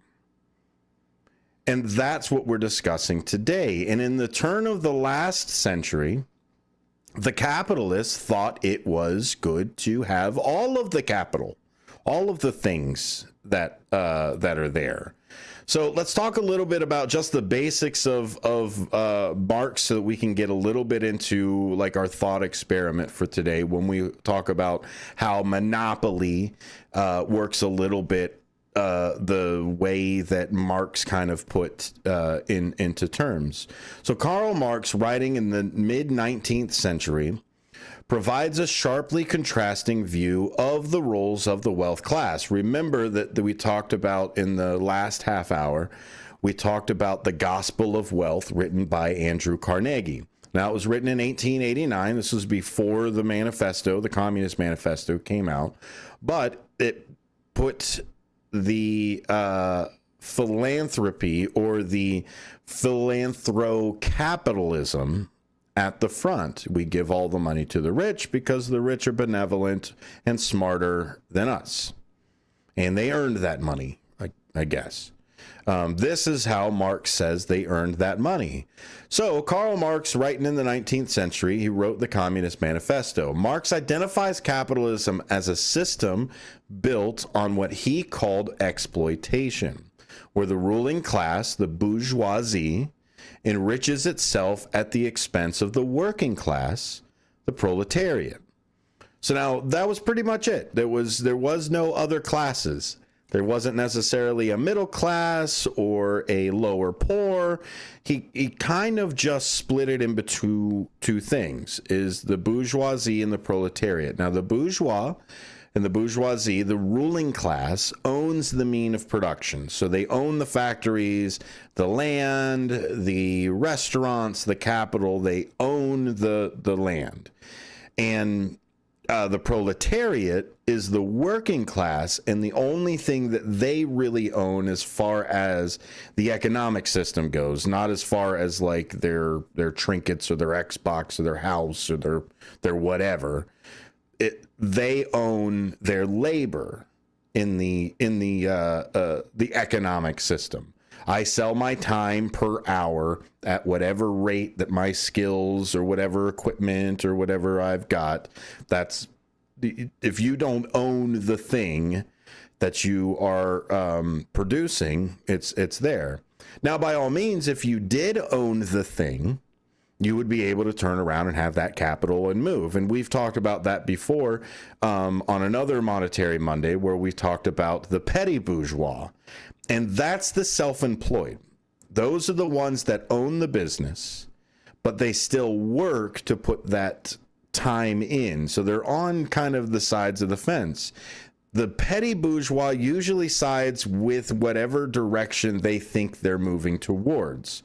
If a small business owner thinks that their business is going to grow exponentially, then they're going to side with the rich or the bourgeois because they hope to be the bourgeois down the line, where they don't have to work. They could just own the company. And the petty bourgeois that is struggling and having trouble and may end up just working for somebody else while the company falls apart, that one is one that usually fights for the proletariat because they will end up being one on one side. So Marx really said, if you are the middle, you're moving on one direction or the other, and that's usually the class that you side with. So from Marx's perspective, the wealth of the bourgeoisie is not a product of their ingenuity or benevolence, but the exploitation of the proletariat. The rich are not necessary, quote, for progress. Rather, they perpetuate the inequality of the system of oppression. Now, would the workers, the proletariat, be able to have the same amount of money or more money if they owned the business while they were actually working as well? Well, the petty bourgeois tells you that is the case, yes. That the petty bourgeois who owns the business and can still work the business can still move. And if you've noticed, the petty bourgeois isn't the people that own the giant corporations. They're the small business owners. Maybe you own a small franchise. Maybe you've got 5 or fewer stores. Maybe you own just your own shop. You're still a owner. You still own the means of production. But what separates you is you're not using someone else's labor to run it. You're using your own labor. So that's usually the difference. And I've talked about it before on the difference of being self-employed and being a business owner. If you're a business owner, you can walk away for 3 months, come back, and your business is still working, is still paying you, is still driving. That's a business owner. If you are a self-employed person, you cannot leave your work. You cannot leave your business, because if you leave for even 2 days, it falls apart. You're not a business owner. You are self-employed. So let's talk a little bit about the false consciousness. Marx also critiques the ideologies that justify the inequality, calling them forms of false consciousness. The idea that the rich are benevolent stewards of progress, he would argue, masks the exploitive nature of capitalism and discourages workers from recognizing their collective power and challenge the system. And what that does is it says, well, it's the whole, there are more of us than them. We're the ones that have that produce things, et cetera, et cetera. Now, I'm not saying that people should not take their money and invest it and then turn around and get a return on it, money working for you, et cetera. That's where the bourgeois versus the proletariat comes in. That's what you are. You are a person that has your money work for you, not you. You use capital. You are a capitalist to use capital to work. So there's a few different ways to put it over there. So let's just look just a few key comparisons right before we get in there. The role of wealth for the turn of the century capitalists. The role of wealth is necessary for societal progress, funding innovation, job creation, and philanthropy. While Marx turns around and says wealth is accumulated through the exploitation and represents the alienation of the labor value.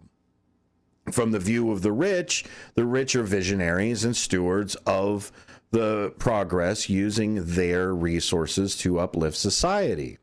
While Marx views the rich as the bourgeois are exploiters who maintain control over the means of production and suppress the working class.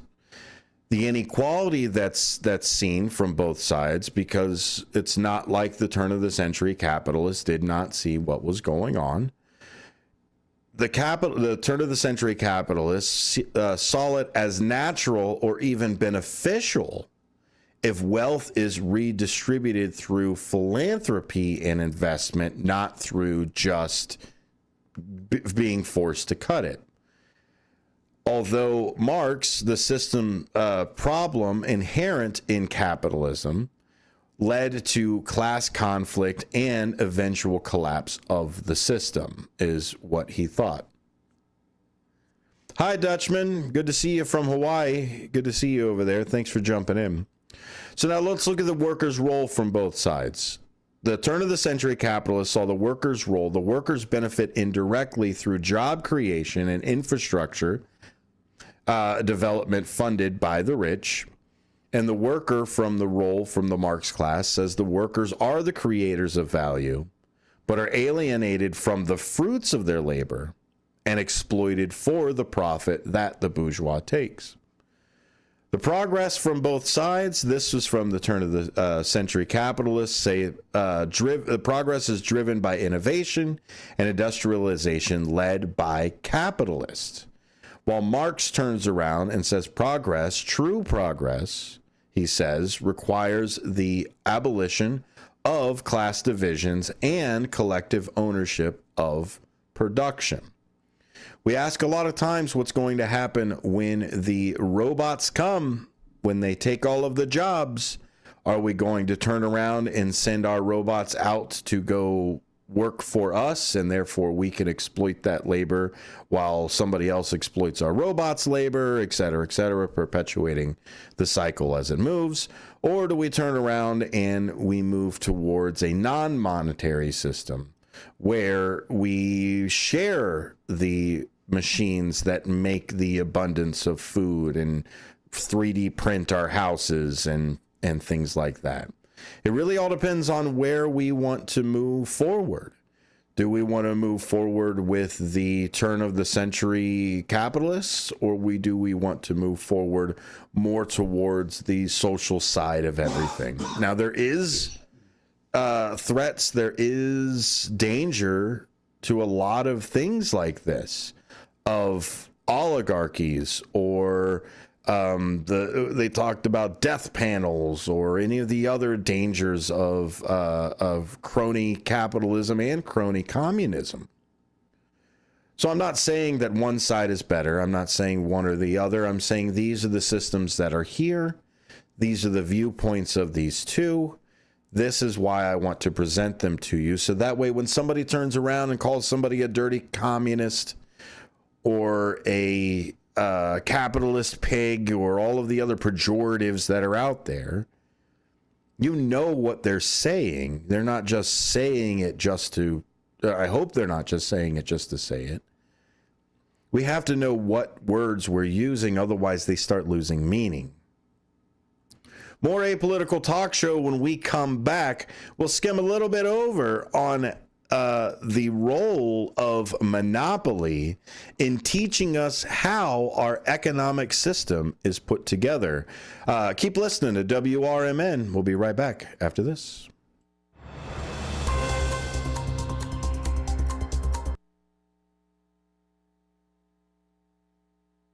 Let me tell you a story about Bill. Bill was a normal guy in his 50s. He had back surgery about 2 years ago. Bill was in a lot of pain. He dealt with his pain by taking the Percocets his doctor prescribed for him. Bill took more and more and more of them to help with the pain, until one day the prescriptions weren't enough to get rid of Bill's pain. Then one day Bill found someone to help him get rid of the pain with illegal drugs he didn't need a prescription for. Fast forward to today. Bill lost his job and his family. The only thing he does have is his drug dealer. If you know Bill's story and you don't want to end up like Bill, call the Detox and Treatment Helpline right now to get away and get treatment. 800-694-1127. 800-694-1127. 800-694-1127. Call right now. Help is standing by. 800-694-1127. Businesses come in all shapes and sizes. Integrity doesn't. For more than a century, the Better Business Bureau has set the standards for how businesses should operate honestly and ethically. So when you're looking for a business you can trust, check to see who's BBB accredited and who isn't. Always choose the Better Business. Look for the BBB seal because it's looking out for you. That's why it's the sign of a better business. And find a better business anytime at bbb.org. Clutter happens, but junk doesn't have to weigh you down. At the Junk Luggers, we're your full-service junk removal and hauling pros, tackling everything from single-item pickups to major cleanouts. We handle the heavy lifting, and with our commitment to the green way, we rehome and recycle to keep your unwanted items out of landfills. So, whether you're clearing out the garage, downsizing, or saying goodbye to old furniture, we make the process eco-friendly and easy. Call 1-800-LUGJUNK or visit junkluggers.com today. Let's save your space and the planet together.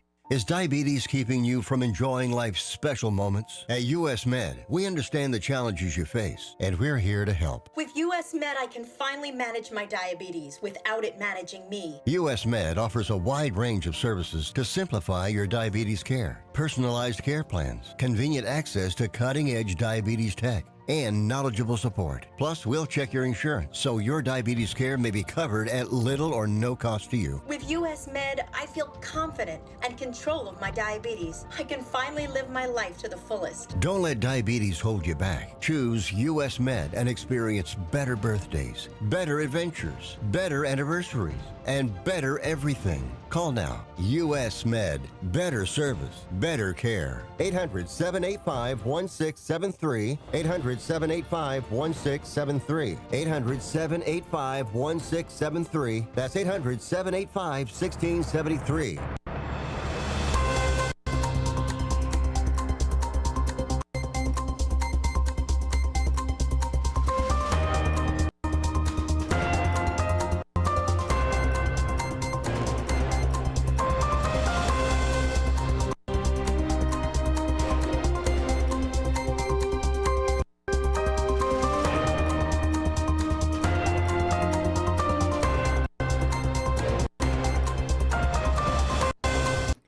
Welcome back to a political talk show on WRMN. We really appreciate you being here. Why don't you drop us a line? Send me a message at sonar at WRMN1410.com, or you can always send us a message at info@WRMN.com. If you're interested in these banners that rotate down at the bottom of the screen here on the YouTube side, you want to put a banner for you. If you've got a well wish, I've got a list of birthdays of people that want to have a birthday banner down at the bottom. You go ahead and reach out to info@WRMN1410.com or sales@WRMN1410.com for all of the different ways that WRMN can help you with your media business solutions. So I think that what we were getting into a little bit as we get close to the top of the hour is we were talking about the different systems that were out there, the different economic systems, a little bit of the different monetary systems that are in there, both our dollars and Chucky's dollars as well. No, that's Charles E. Cheese. If you were playing at home, that's where it goes. Marx's critique of capitalism can be effectively illustrated using Monopoly. The game itself mirrors many of the dynamics Marx identifies in the Communist Manifesto: class struggle, wealth concentration, exploitation, and systemic inequality.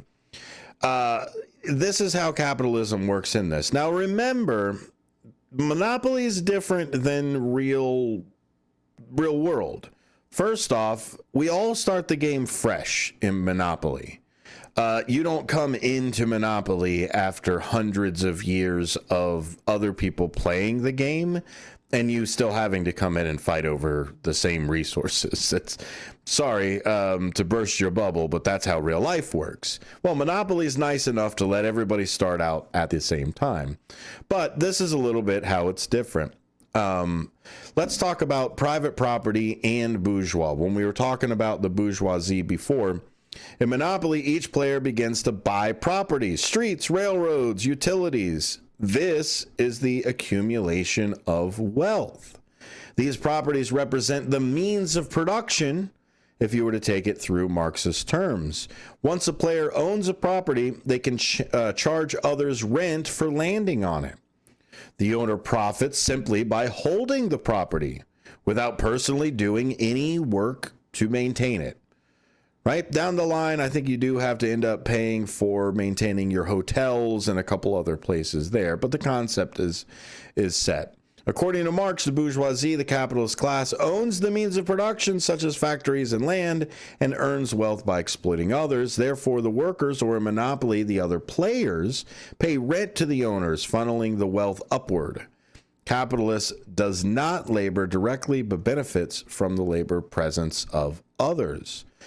The exploitation and the surplus. If a player owns all of the properties that are in, owns all of the properties in a color group, they can build houses and hotels, exponentially increasing the rent. This increases player A's profits without providing corresponding benefits to the other players.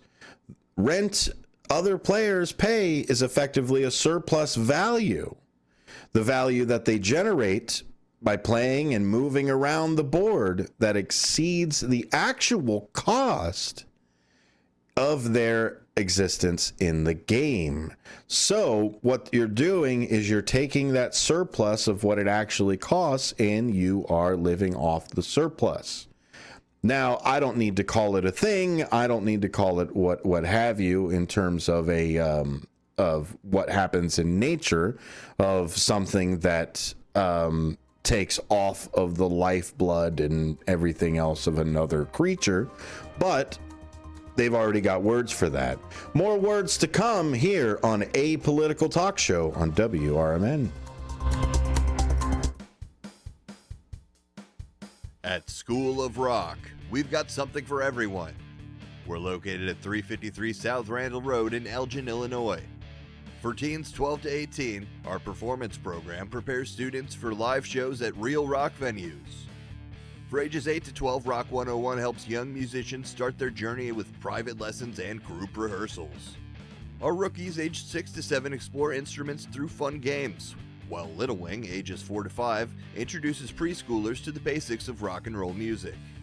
And for adults 18 plus, we've got an exciting adult performance program for all skill levels, from beginners to experienced musicians.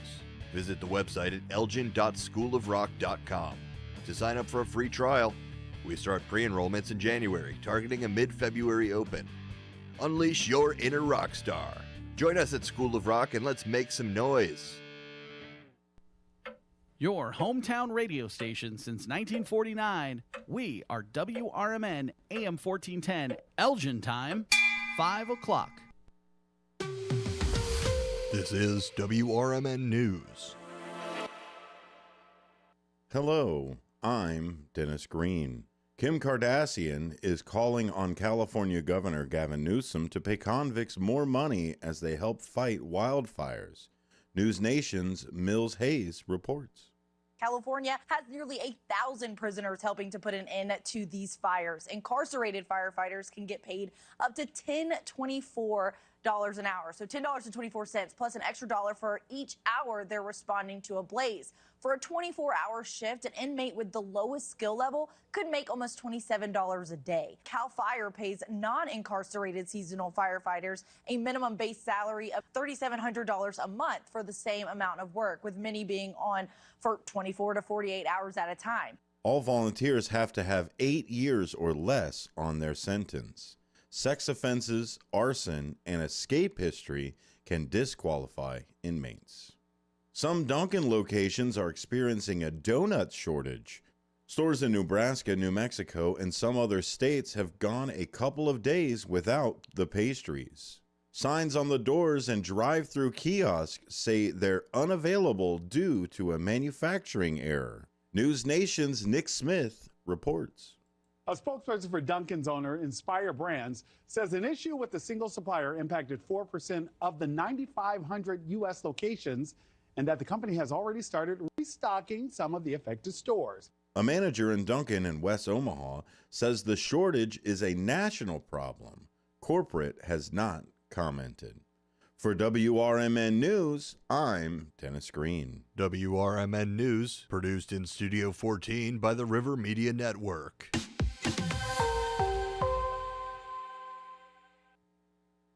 From the pages of the Elgin newspapers of 100 years ago today, these are the headlines brought to you by the Elgin History Museum. I'm Nick Freeman, and here's what was happening 100 years ago today. Marked money bait is taken.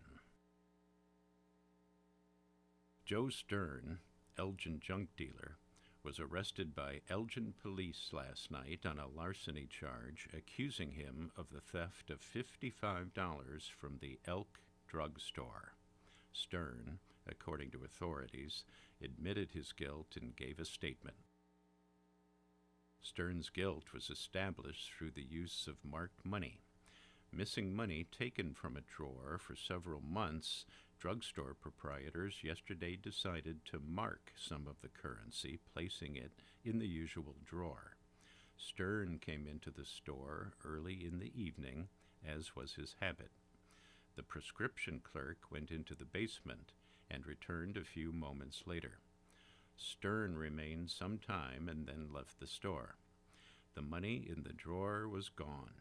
On a warrant, Stern was arrested and the marked money found in his possession.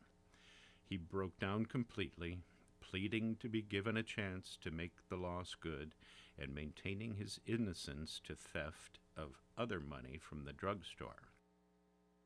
Police Magistrate George R. Thompson released him under $2,000 bond, setting the hearing for tomorrow. Elgin 100 Years Ago is a presentation of the Elgin History Museum. Be sure to visit the museum located at 360 Park Street in Elgin, open Wednesday through Saturdays 11 to 4. You can also listen to Elgin 100 Years Ago at www.elginhistory.org. This is Sarah Silver with your Fox Valley forecast. This afternoon, sunny with a high near 18. It feels like -2 with gusty winds up to 25 miles per hour. Tonight, partly cloudy with a slight chance of snow showers. Low around 4, rising to 7 overnight. Currently, it is 17 with clear skies. I'm Sarah Silver on the Talk of the Town, WRMN.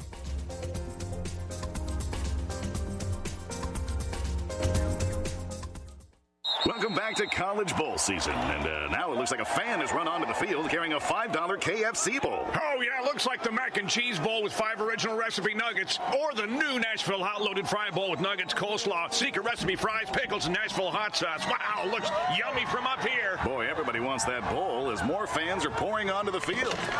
Hey, Bill. Get the only bowls that matter this season. 5 delicious bowls, just $5 each. Only at KFC. Prices and participation may vary while supplies last. Taxes, tips, and fees extra.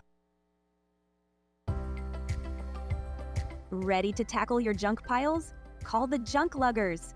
From old furniture to entire cleanouts, we do the heavy lifting. And here's the best part. We rehome and recycle as much as possible to keep it all out of landfills. Feel good about your cleanout the green way. Call 1-800-LUG-JUNK or visit junkluggers.com today for your eco-friendly, stress-free service. Looking for an affordable dentist close to home? Bender Dental Care in Elgin offers new patient specials from $29, including x-rays, a regular cleaning, and exam. Senior discounts, a no insurance discount plan, and care credit financing. Bender Dental Care is a full-service family dentist with an outstanding 5-star Google rating. To find out more, call us at 847-888-4333. Bender Dental Care, affordable dentistry, close to home.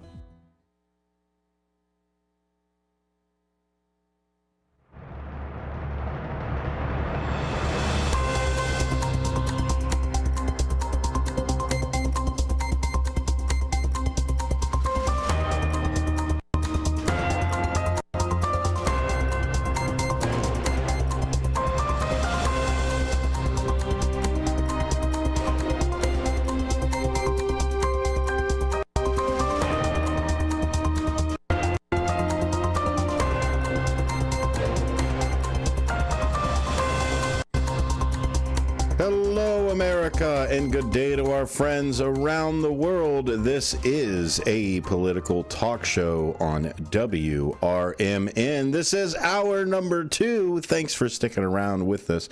If you missed hour number 1, well, of course, that comes before this hour. Monday through Friday from 4 to 6, a political talk show on WRMN is your show. Because, let's face it, your tax dollars deserve a better explanation than, oops. That's usually what ends up happening. So we welcome you in. Thank you very much for being here with us. We're going to run down some news stories of the week. I've got a few of them sitting here in front of me. If you've got a news story that we need to talk about, make sure you either leave it into the chat or you text it over to us, 505-926-1410. We've got a couple people sitting in the YouTube chat right now, youtube.com/@WRMN radio. Get there when you get home. We see lots of things. Let's see here. We've got the Dutchman sitting in there. You want to see a political nightmare? Come out here to Hawaii, says the Dutchman. Kenneth also comes in, WRMN, that's right. And he also says, is there any luck in where you land or don't land in real life, just like in Monopoly? Of course, there is some luck in capitalism. You ever hear about being born with a silver spoon? We're continuing our conversation a little bit from the last hour of Monetary Mondays. What we do here on a political talk show is we usually spend the first hour talking about a subject, something that pertains to the news or something that we all need to know. On Mondays, we talk about monetary systems. On Tuesdays, we do technology. Usually on Wednesdays, we pick a specific word in politics that we would like to dissect. Thursday, we look at legislation and the way that our government functions. And then Friday is my favorite day. That is, of course, Free Speech Friday, where we bring on our free speech panel and talk about the news from the week. If you're only going to watch one show for apolitical talk, that is the one to watch on Free Speech Friday starting at 4. That's the place to be here on WRMN. So let's talk a little bit about that lucky space that Ken brought up. You're right.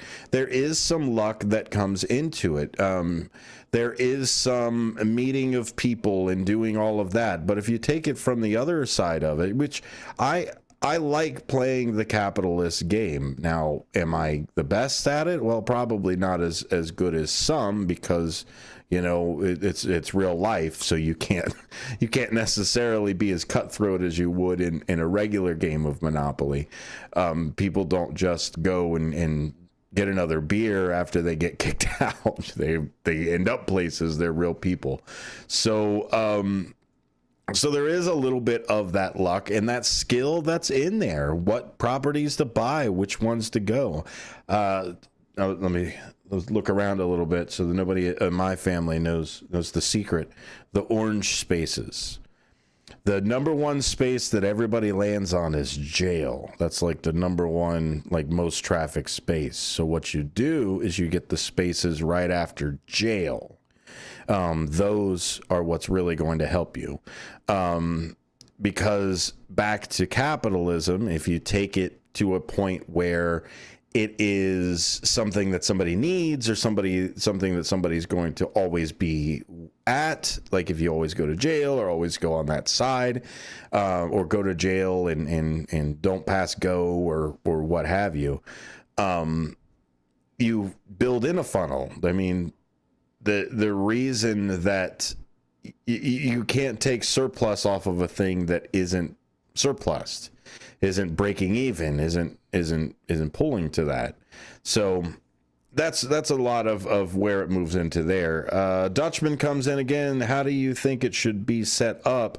How do you think that the people should get paid? See, that's the other side. Let's bring up another point. What do you believe will be the political implications for the California Governor Newsom as a result to the fires? That is a great question that is there. This is a big problem for a lot of reasons. This is obviously the first big disaster for the Trump administration as they come into power.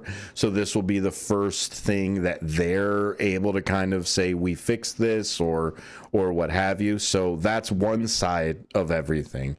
Governor Newsom, on the other hand, I think he's trying as hard as he can to still stay in the running in 4 years. So this is not a very good start if they are going to start campaigning or start positioning themselves in that position. Now, are they doing what every politician does in a national disaster?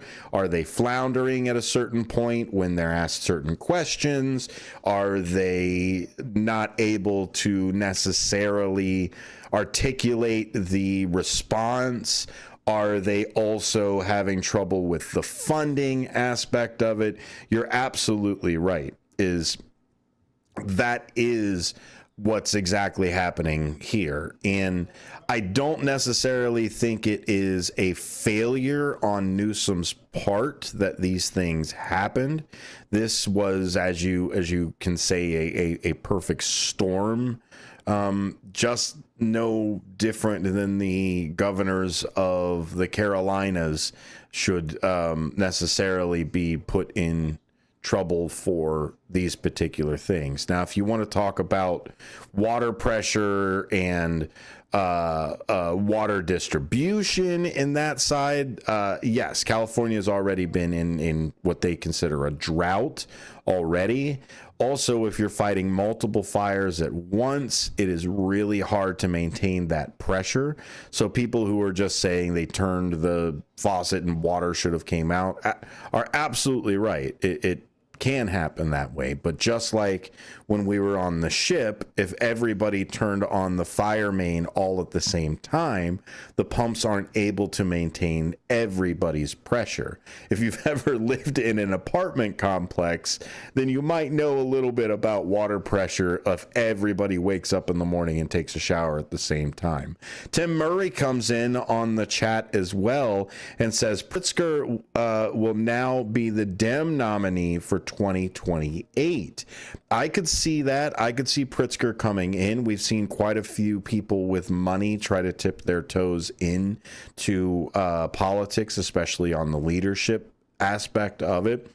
I think Pritzker, on the other hand, is happy where he is.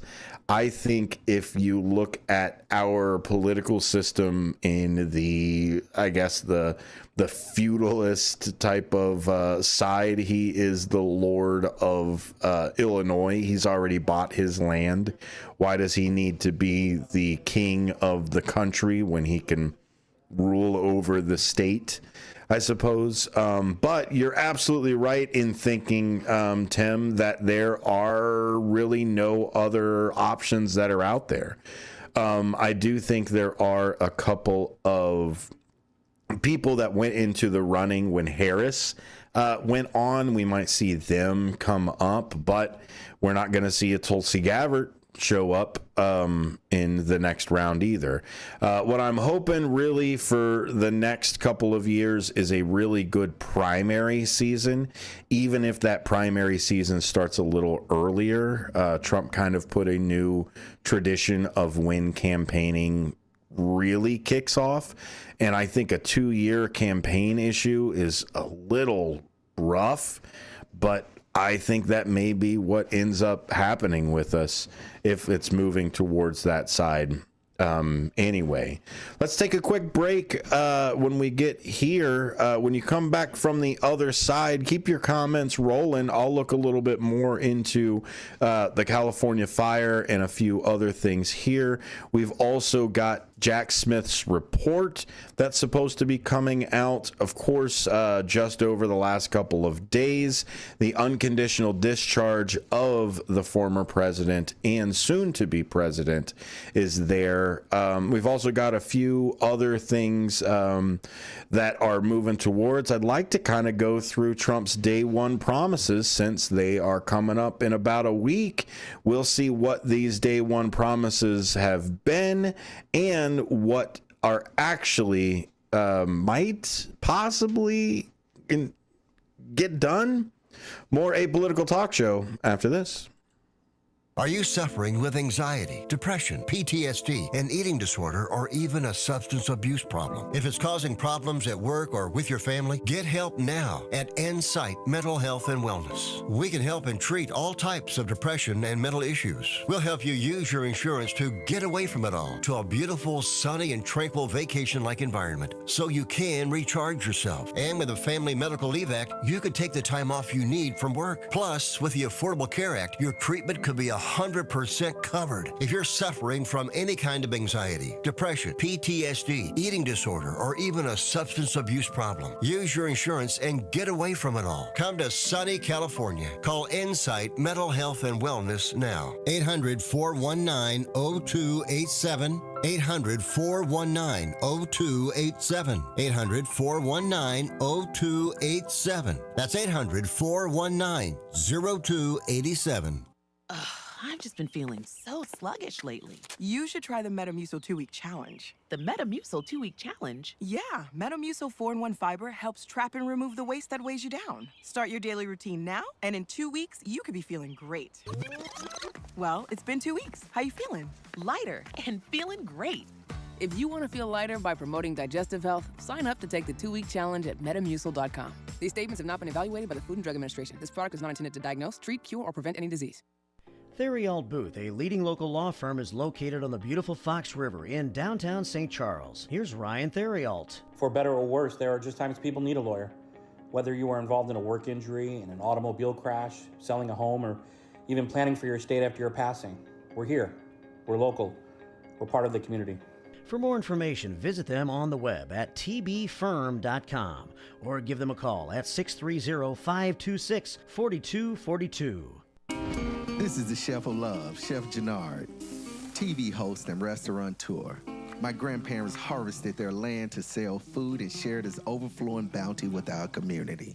Grandma said, for every yam we pick, we give one away.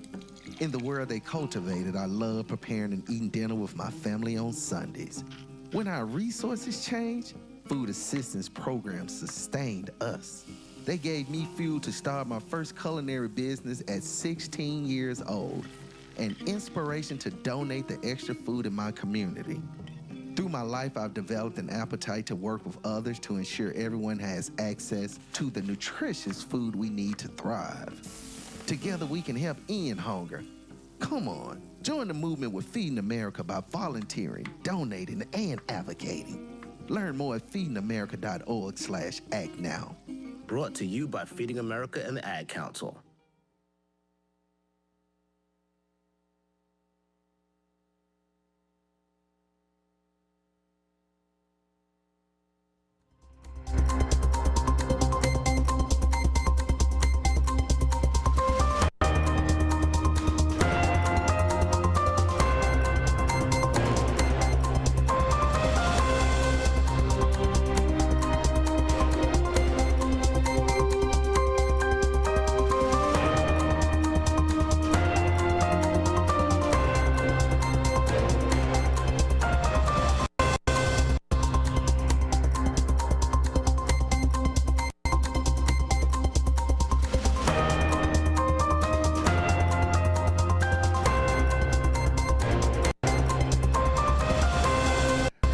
Welcome back to A Political Talk Show on WRMN. That's WRMN 1410, and WRMN1410.com is where we simulcast. Thank you for being here. Thanks for being a part of the show. We've already got Tim and Ken and the Dutchman and Brandon and Mark and Pat, all kinds of amazing people that are still part of the show. We welcome you in. Thank you very much for being here. If you are on the YouTube side, hey, hit that subscribe button. Only about 30% of our viewers are actually subscribers. And if it's something that you like, if you see something that's here, it doesn't cost you a dime. You can just hit that subscribe button, and we were able to keep track of our subscribers, and it will help get things in front of more people. We welcome everybody in. Thanks for being a part of this show. This isn't a political show for the right. This isn't a political show for the left. This is a political show for the American populace, which you are. You're part of the population that is America, and we welcome you in to being part of the show.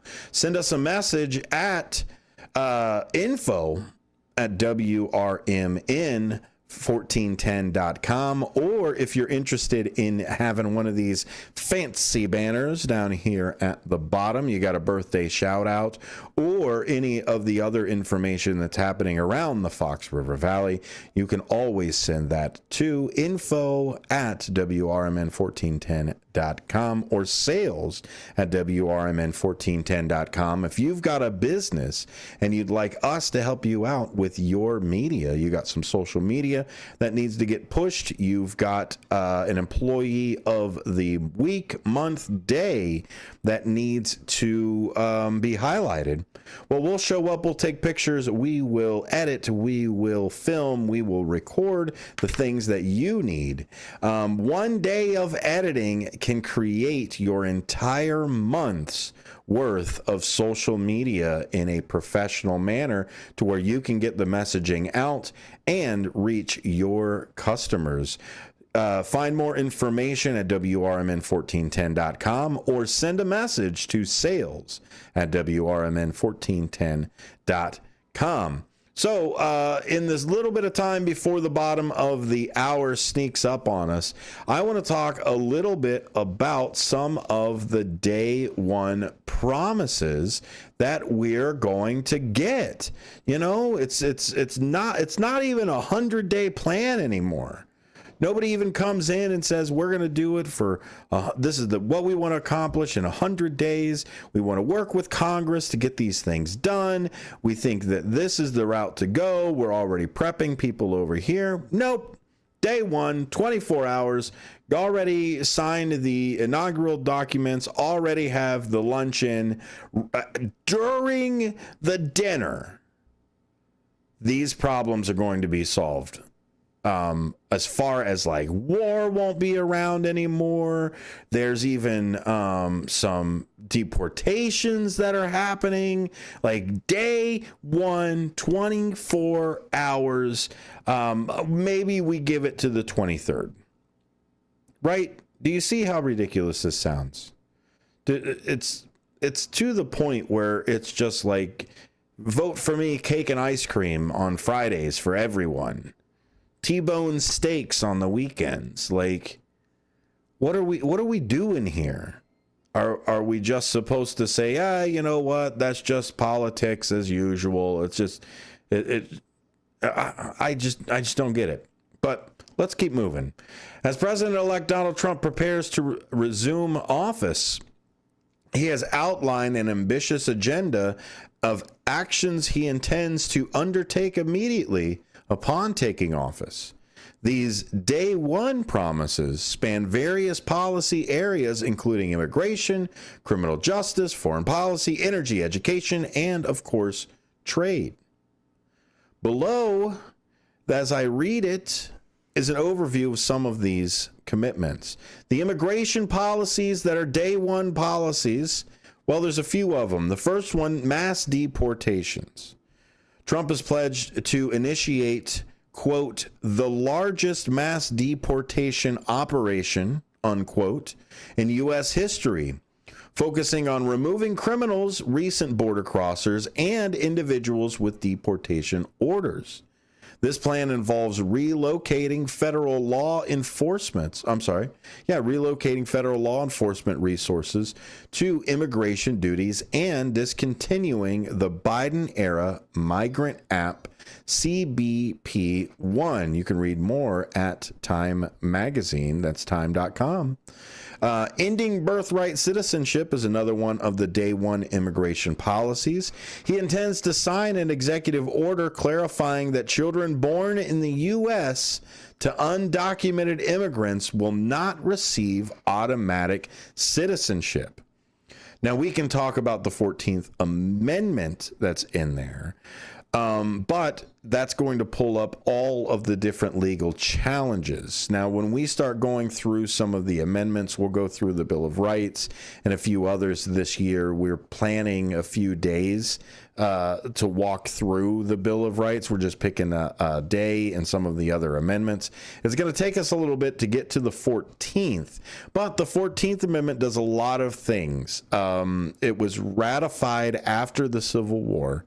So what it does is it prevents people who have sworn an oath to the United States and broke that oath. They should not and possibly could not run for office to begin with. That's a 14th Amendment's been argued back and forth. I guess the legal system for that is still up in the air. But what the 14th Amendment also does is people who are born or naturalized here in the United States are citizens. So if you cross the border, you are born in the United States, physically born, the literally coming out of a person, born. You are a citizen of the United States. So now what your parents did, how did they get there, what's going on? The 14th Amendment doesn't say anything about that. It only talks about being born. Now, we've only got a minute left, so I'm just going to tell you a little bit about WRMN. And WRMN has a fantastic lineup. Every day starts at 6 o'clock in the morning with the first shift. And tomorrow at 7 in the morning, Dean and Mark will be showing some of the pictures that they took today of Tent City. Some of the area that's over there. They're going to be live on Facebook to show some of those pictures of how it looks, why the restoration is going to take almost $2 million to do, and some of the area that people have been living in. Yes, it is prone to fire, but if you could see some of the pictures, which you will tomorrow at 7, you could see why it may be a fire hazard out there. Luckily, the city has jumped into action, and there is a solution, at least until spring, where they may have to actually pick up the can instead of kicking it once again. You're listening to a political talk show on WRMN. We'll be right back after this.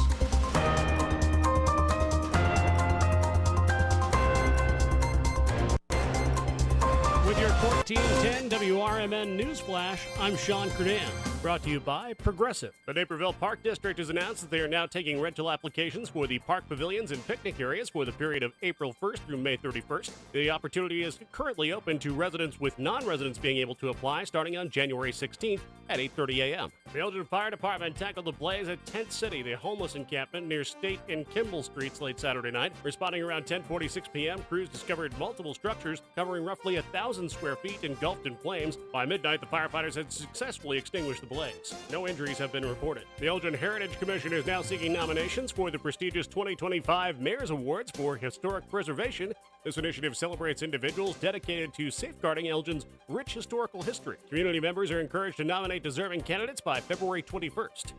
With your 1410 WRMN Newsflash, I'm Sean Kernan. Progressive presents Renter's MVP's Most Valuable Possessions.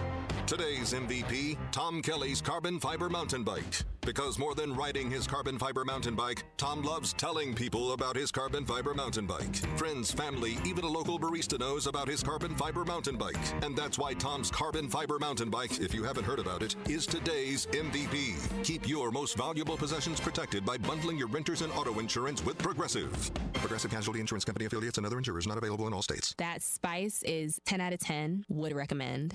Hi, my name is Khadijah, and a little thing I love about the Chick-fil-A Grilled Spicy Deluxe Sandwich is that spicy kick of the chicken. It's just the right amount of heat, and it gets me excited. And then, pro tip, add that cilantro lime sauce. It cools it down. If the sandwich is at 100, the cilantro lime takes it to 200. It makes me want to, tell all my friends and family.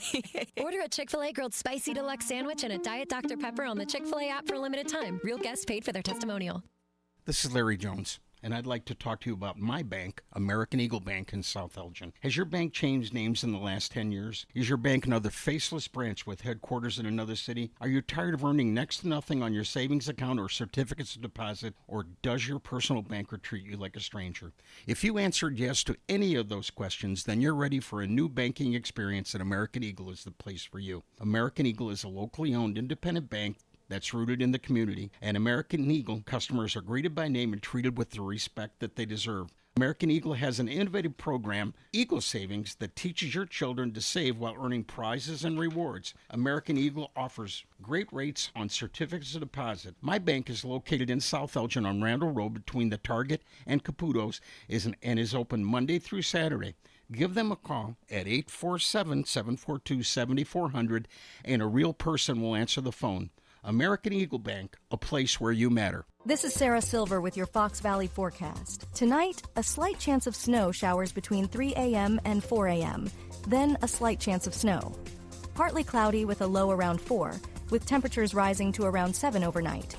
Tomorrow, sunny with a high near 16. Currently, it is 15 degrees with clear skies. I'm Sarah Silver on the Talk of the Town, WRMN.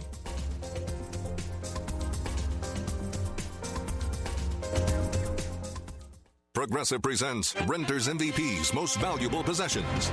Today's MVP, Tom Kelly's carbon fiber mountain bike. Because more than riding his carbon fiber mountain bike, Tom loves telling people about his carbon fiber mountain bike. Friends, family, even a local barista knows about his carbon fiber mountain bike. And that's why Tom's carbon fiber mountain bike, if you haven't heard about it, is today's MVP. Keep your most valuable possessions protected by bundling your renters and auto insurance with Progressive. Progressive Casualty Insurance Company affiliates and other insurers not available in all states.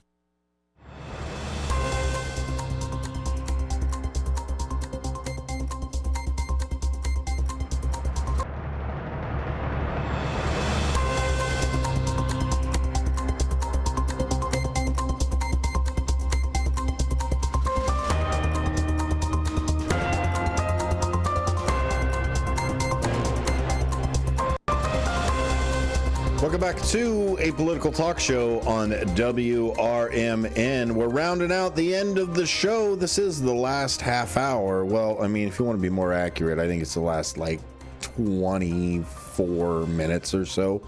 But thank you very much for being here. Thanks for being a part of the show. Those of you that have been joining in on the chat, we really appreciate that. Lots of different questions that have been coming in and out through here. And this is a lot of where I get some of my show prep. I get it from you guys. You say a question of like, okay, well, how does this pertain to a certain thing of my life? Or I'm confused about this technology. Can you bring a subject matter expert in? Can you do a little report on this thing or this side over here? Now, I'm not going to say that we don't cover the national news and the news that's happening right now and all of the current events. But we try to stay a little bit away from all of the crazy talking points that are in the mainstream side. What we like to do here is a little bit more of a deeper dive of why is this news? What is this pertaining? How is this news connected? News, to me, doesn't live in a vacuum. It isn't like this politician did this. Okay, well, this politician did that, sure, but did they do that because of these three policy arguments that they had with this other politician, or is this national disaster different from this state, and that's why this politician is saying this, or why they're passing it on this side or moving? We've got another quote that comes in, or another person in chat. Ken comes in and says, Trump promised on day one to put measures in place to solve problems instead of going down to his basement. Whether problems will be solved remains to be seen. You're absolutely right. And I encourage the problems, and they need to be fixed. Problems should not continue to be problems.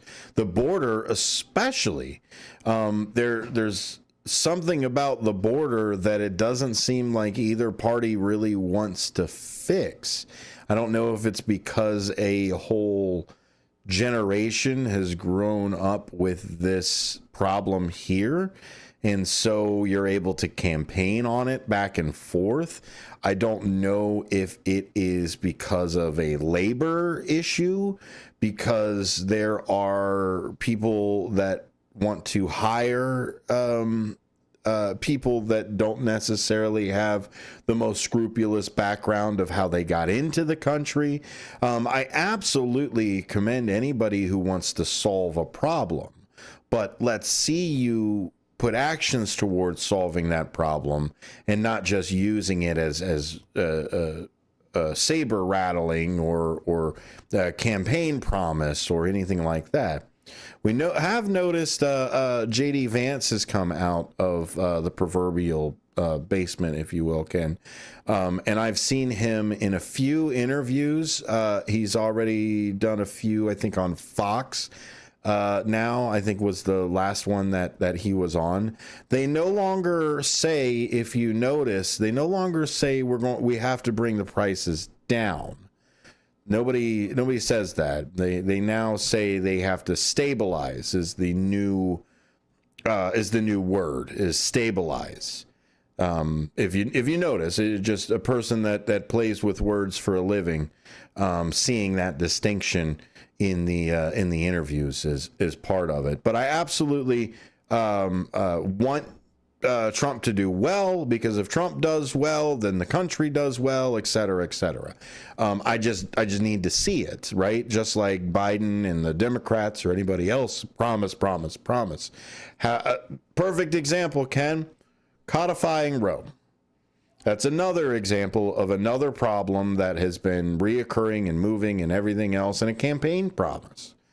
We'll fix the deficit. We'll clean up the border. We'll codify Roe. We'll clean up the healthcare system. I mean, promise, etc. And I get it. Promise I will work on that problem day one. Okay, cool, great, awesome, wonderful thing. But to turn around and continuously say, I'll fix it on day one. It will be done on day one. Even before I'm elected, it will be cleaned up. But it's just like, at what point do you just, is that it? Do I just treat a person as an exaggerator? That's there? I mean, imagine if somebody worked for you that constantly said that. No, I'll get it for you tomorrow. Oh, hey, you know what? It'll be done before you know it. It's there. It's just, sure, by all means, but you need realistic goals, processes, and deadlines.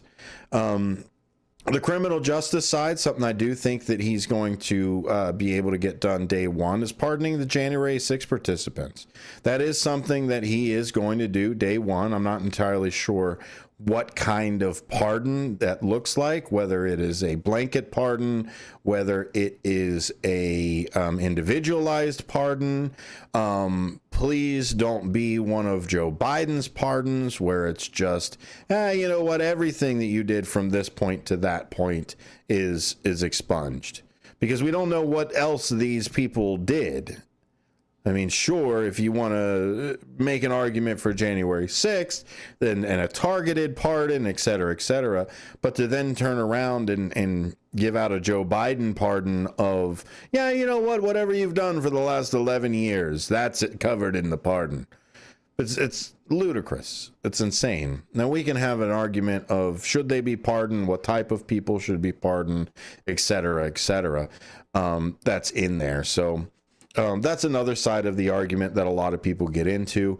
We'll see, but that is a thing that doesn't require Congress, is constitutionally within the president's power to do whenever he wants to.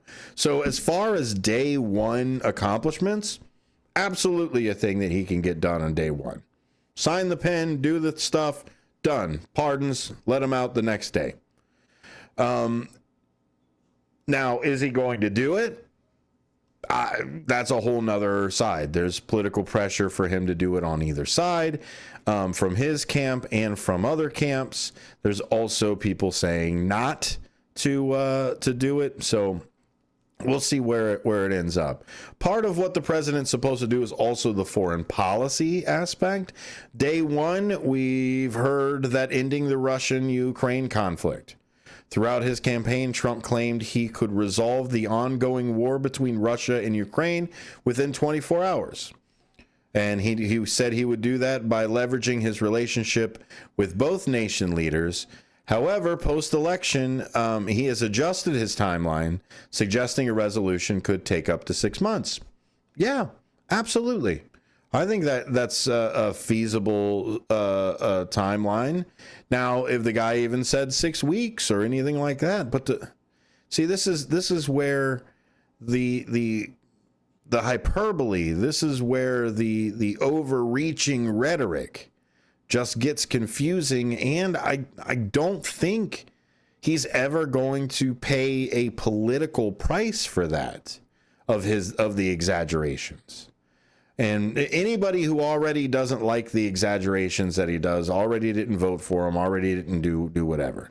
There isn't anybody who is his supporter or in his camp that would change on that side anybody who's on his camp.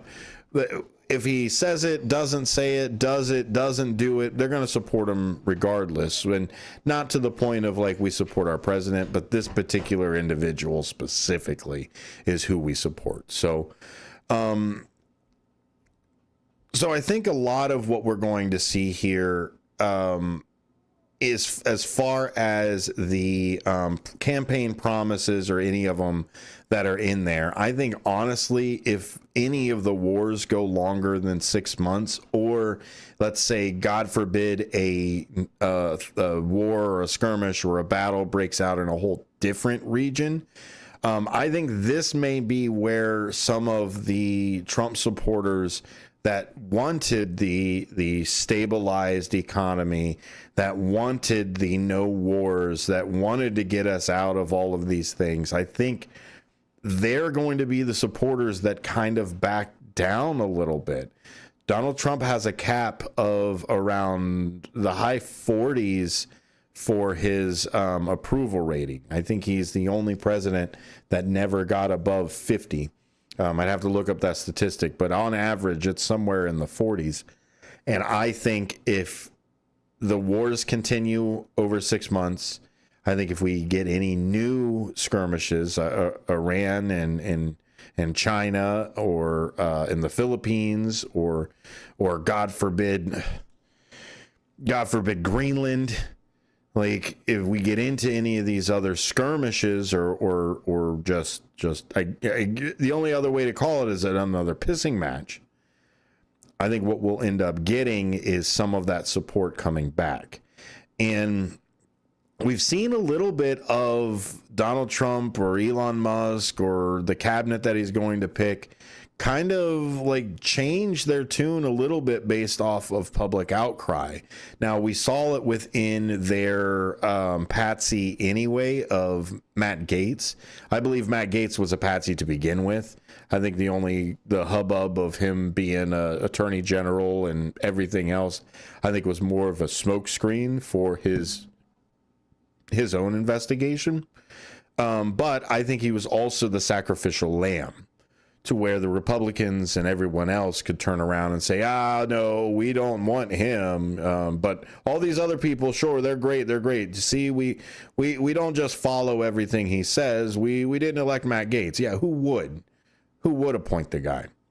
And I think that's where the American people stood up a little bit more and said, no, Matt Gaetz is absolutely off the table. You need to get him off of the list now. And they responded. They turned around and said, okay, well, he's off the list. And so the sacrificial patsy, or the we don't follow Trump 100% type of sacrifice, I think was already kind of pulled out. But I think that was based off of the American people turning around and saying, look, we don't want him. We don't want a part of it. We don't need him here for it. So there's a lot of things that I'm interested in seeing where we go with this administration. Like always in a new administration, there's potential. There's growth, there's unity, there's opportunity that's here. And the biggest thing for me, and I said it even when the gentleman was campaigning, is I'm just not sure where necessarily the loyalty is. Is the loyalty to himself, or is the loyalty to America?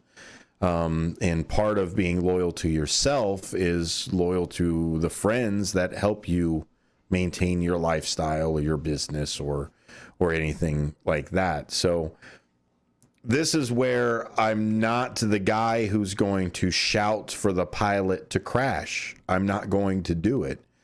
I live in a country where this is my leader. And like I said in 15, I should respect the office of the presidency, because it's the system that we need to make sure we have in place.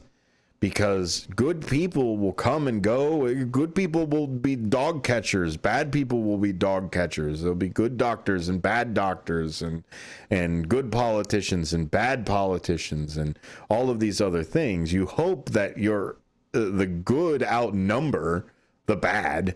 You hope that the righteous outnumber the evil. You hope that the people who are benevolent outnumber the malevolent.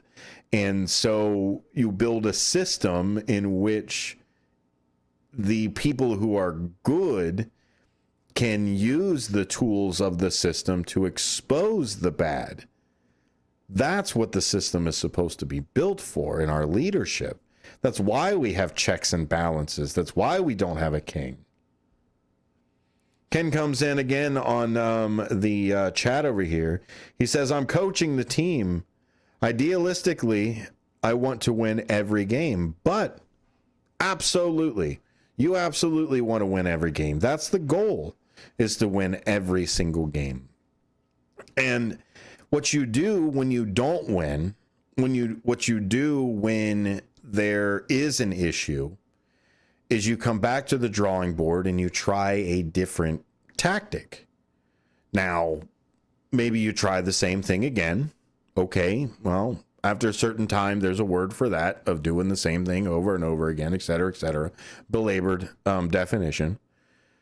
But you also want to look at new information.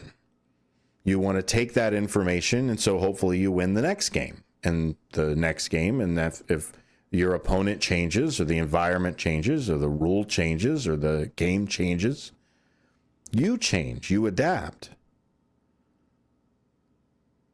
By definition, making something great again isn't necessarily looking forward to a new plan. It's, we want to be winning again. Okay, well, that's not a plan. That's a goal. We can have great goals, wonderful goals. My goal is to win. My goal is to be better. My goal is to be a great athlete. My plan is to practice. My plan is to get up every morning and do something. My plan is to study tape. My plan is to build a team around me. My plan is this.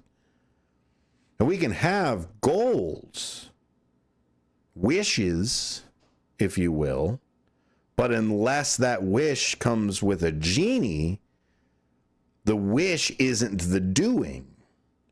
And the plan is where it comes in.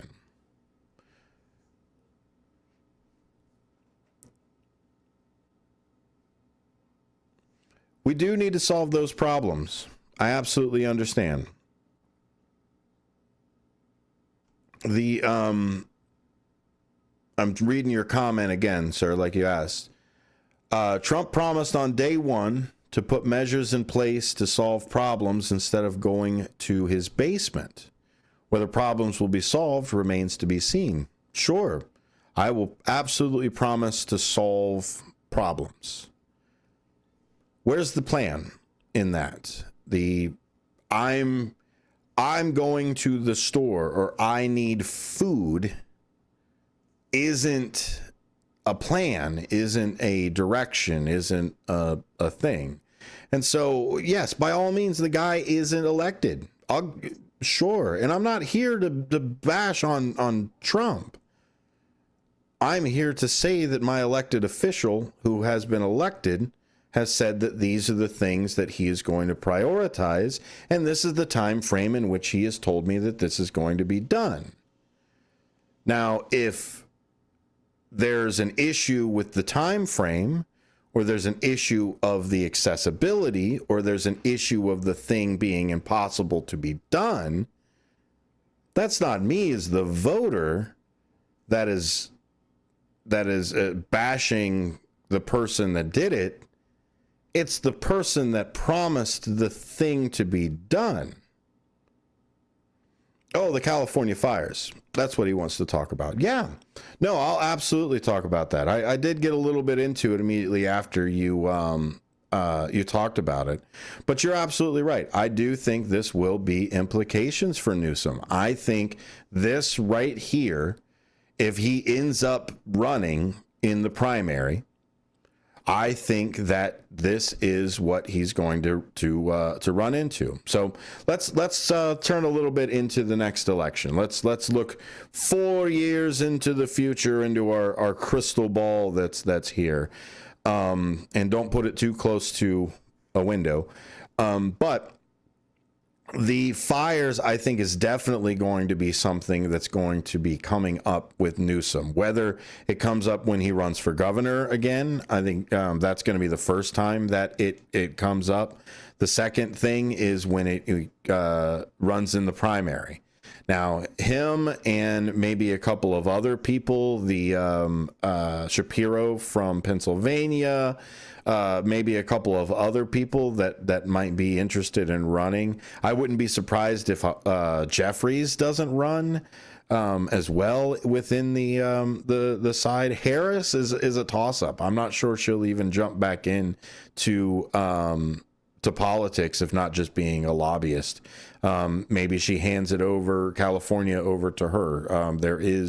Or Newsom hands California or tries to usher California over to her. Obviously, they have to have an election, but there is talks of her jumping into the race for that while Newsom looks for a higher position.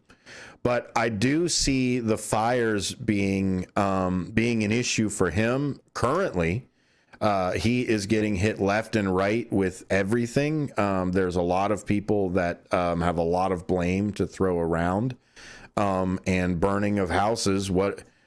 I can't complain and say God did it. There's no use in doing that. But force majeure is a lot of what happened here, and whether that is perceived as not being prepared and therefore he should have done a better job at preparing. There's a lot of rumors that are flying around for deficit. There's even a rumor that he didn't sign a certain piece of legislation that doesn't exist. So there are a lot of fingers being pointed, especially at him. And I think with most things like this is something that we need to wait to hear all of the issues. This is something that we need to focus now that there is active fires. Let's calm down the active fires. Once those are done, then let's turn around and focus in the investigation of what happened, how can it be prevented, and who's, if anybody, needs to be held accountable for these things. This is absolutely something that, if you look at Louisiana with the flooding, you look at Carolina, you look at Tennessee, you look at New York, you look at all of these different places that have these reoccurring natural disasters. They are going to have to be accountable in some way. But this is the fine line of capitalism and socialism, as well as we discussed in the first hour. Insurance and privatization is really what should be covering all of this, as far as a capitalist mindset says. Okay, well, you should be paying into your insurance policy. There should be a business that offers these things, and sometimes there isn't. And so what do you do about that if there is no market for anybody to actually do this? How are you supposed to be protected? So there are a few other ways to look at it as well. In the socialist aspect of it would then be, okay, well, the federal government needs to do something, whereas FEMA at this point. So I'd like to see where it lands with Newsom. It's really a toss-up at this point here. But like all politicians, we have to hold them accountable. We have to turn around and say, you promised this, you did this. So the next time that they promise, or the next time that they say, or the next time that they give us a wish, or hopefully they give us a plan, we will be able to hold them to account. Thanks for listening to Apolitical Talk Show. I really appreciate you joining me here on the show. Love the interaction on the YouTube side of things as well. We'll start doing that a bit more often as we walk through the rest of the week. Don't forget, on Friday is Free Speech Friday, where we love to bring in our Free Speech Friday panel. If you've got somebody that you want on the panel, send that over to sonar@WRMN1410.com. More politics continue with Brian Kilmeade. Looking to stay informed on the political issues that truly matter? I'm Dennis Sonar Green, inviting you to join me every weekday from 4 to 6 p.m. on WRMN for Apolitical Talk Show. WRMN, the talk of the town, is where you'll find clear, balanced analysis of the day's biggest news. We dig into the headlines, cutting through the noise to deliver the facts and insights you need to stay informed. Whether you're deeply into politics or just want to understand what's going on, this show offers the depth and perspectives that matter. Tune in every weekday from 4 p.m. to 6 p.m. on WRMN and be part of the conversation that's shaping our community. Let's navigate today's political landscape together on Apolitical Talk Show, only on WRMN, the talk of the town. Your hometown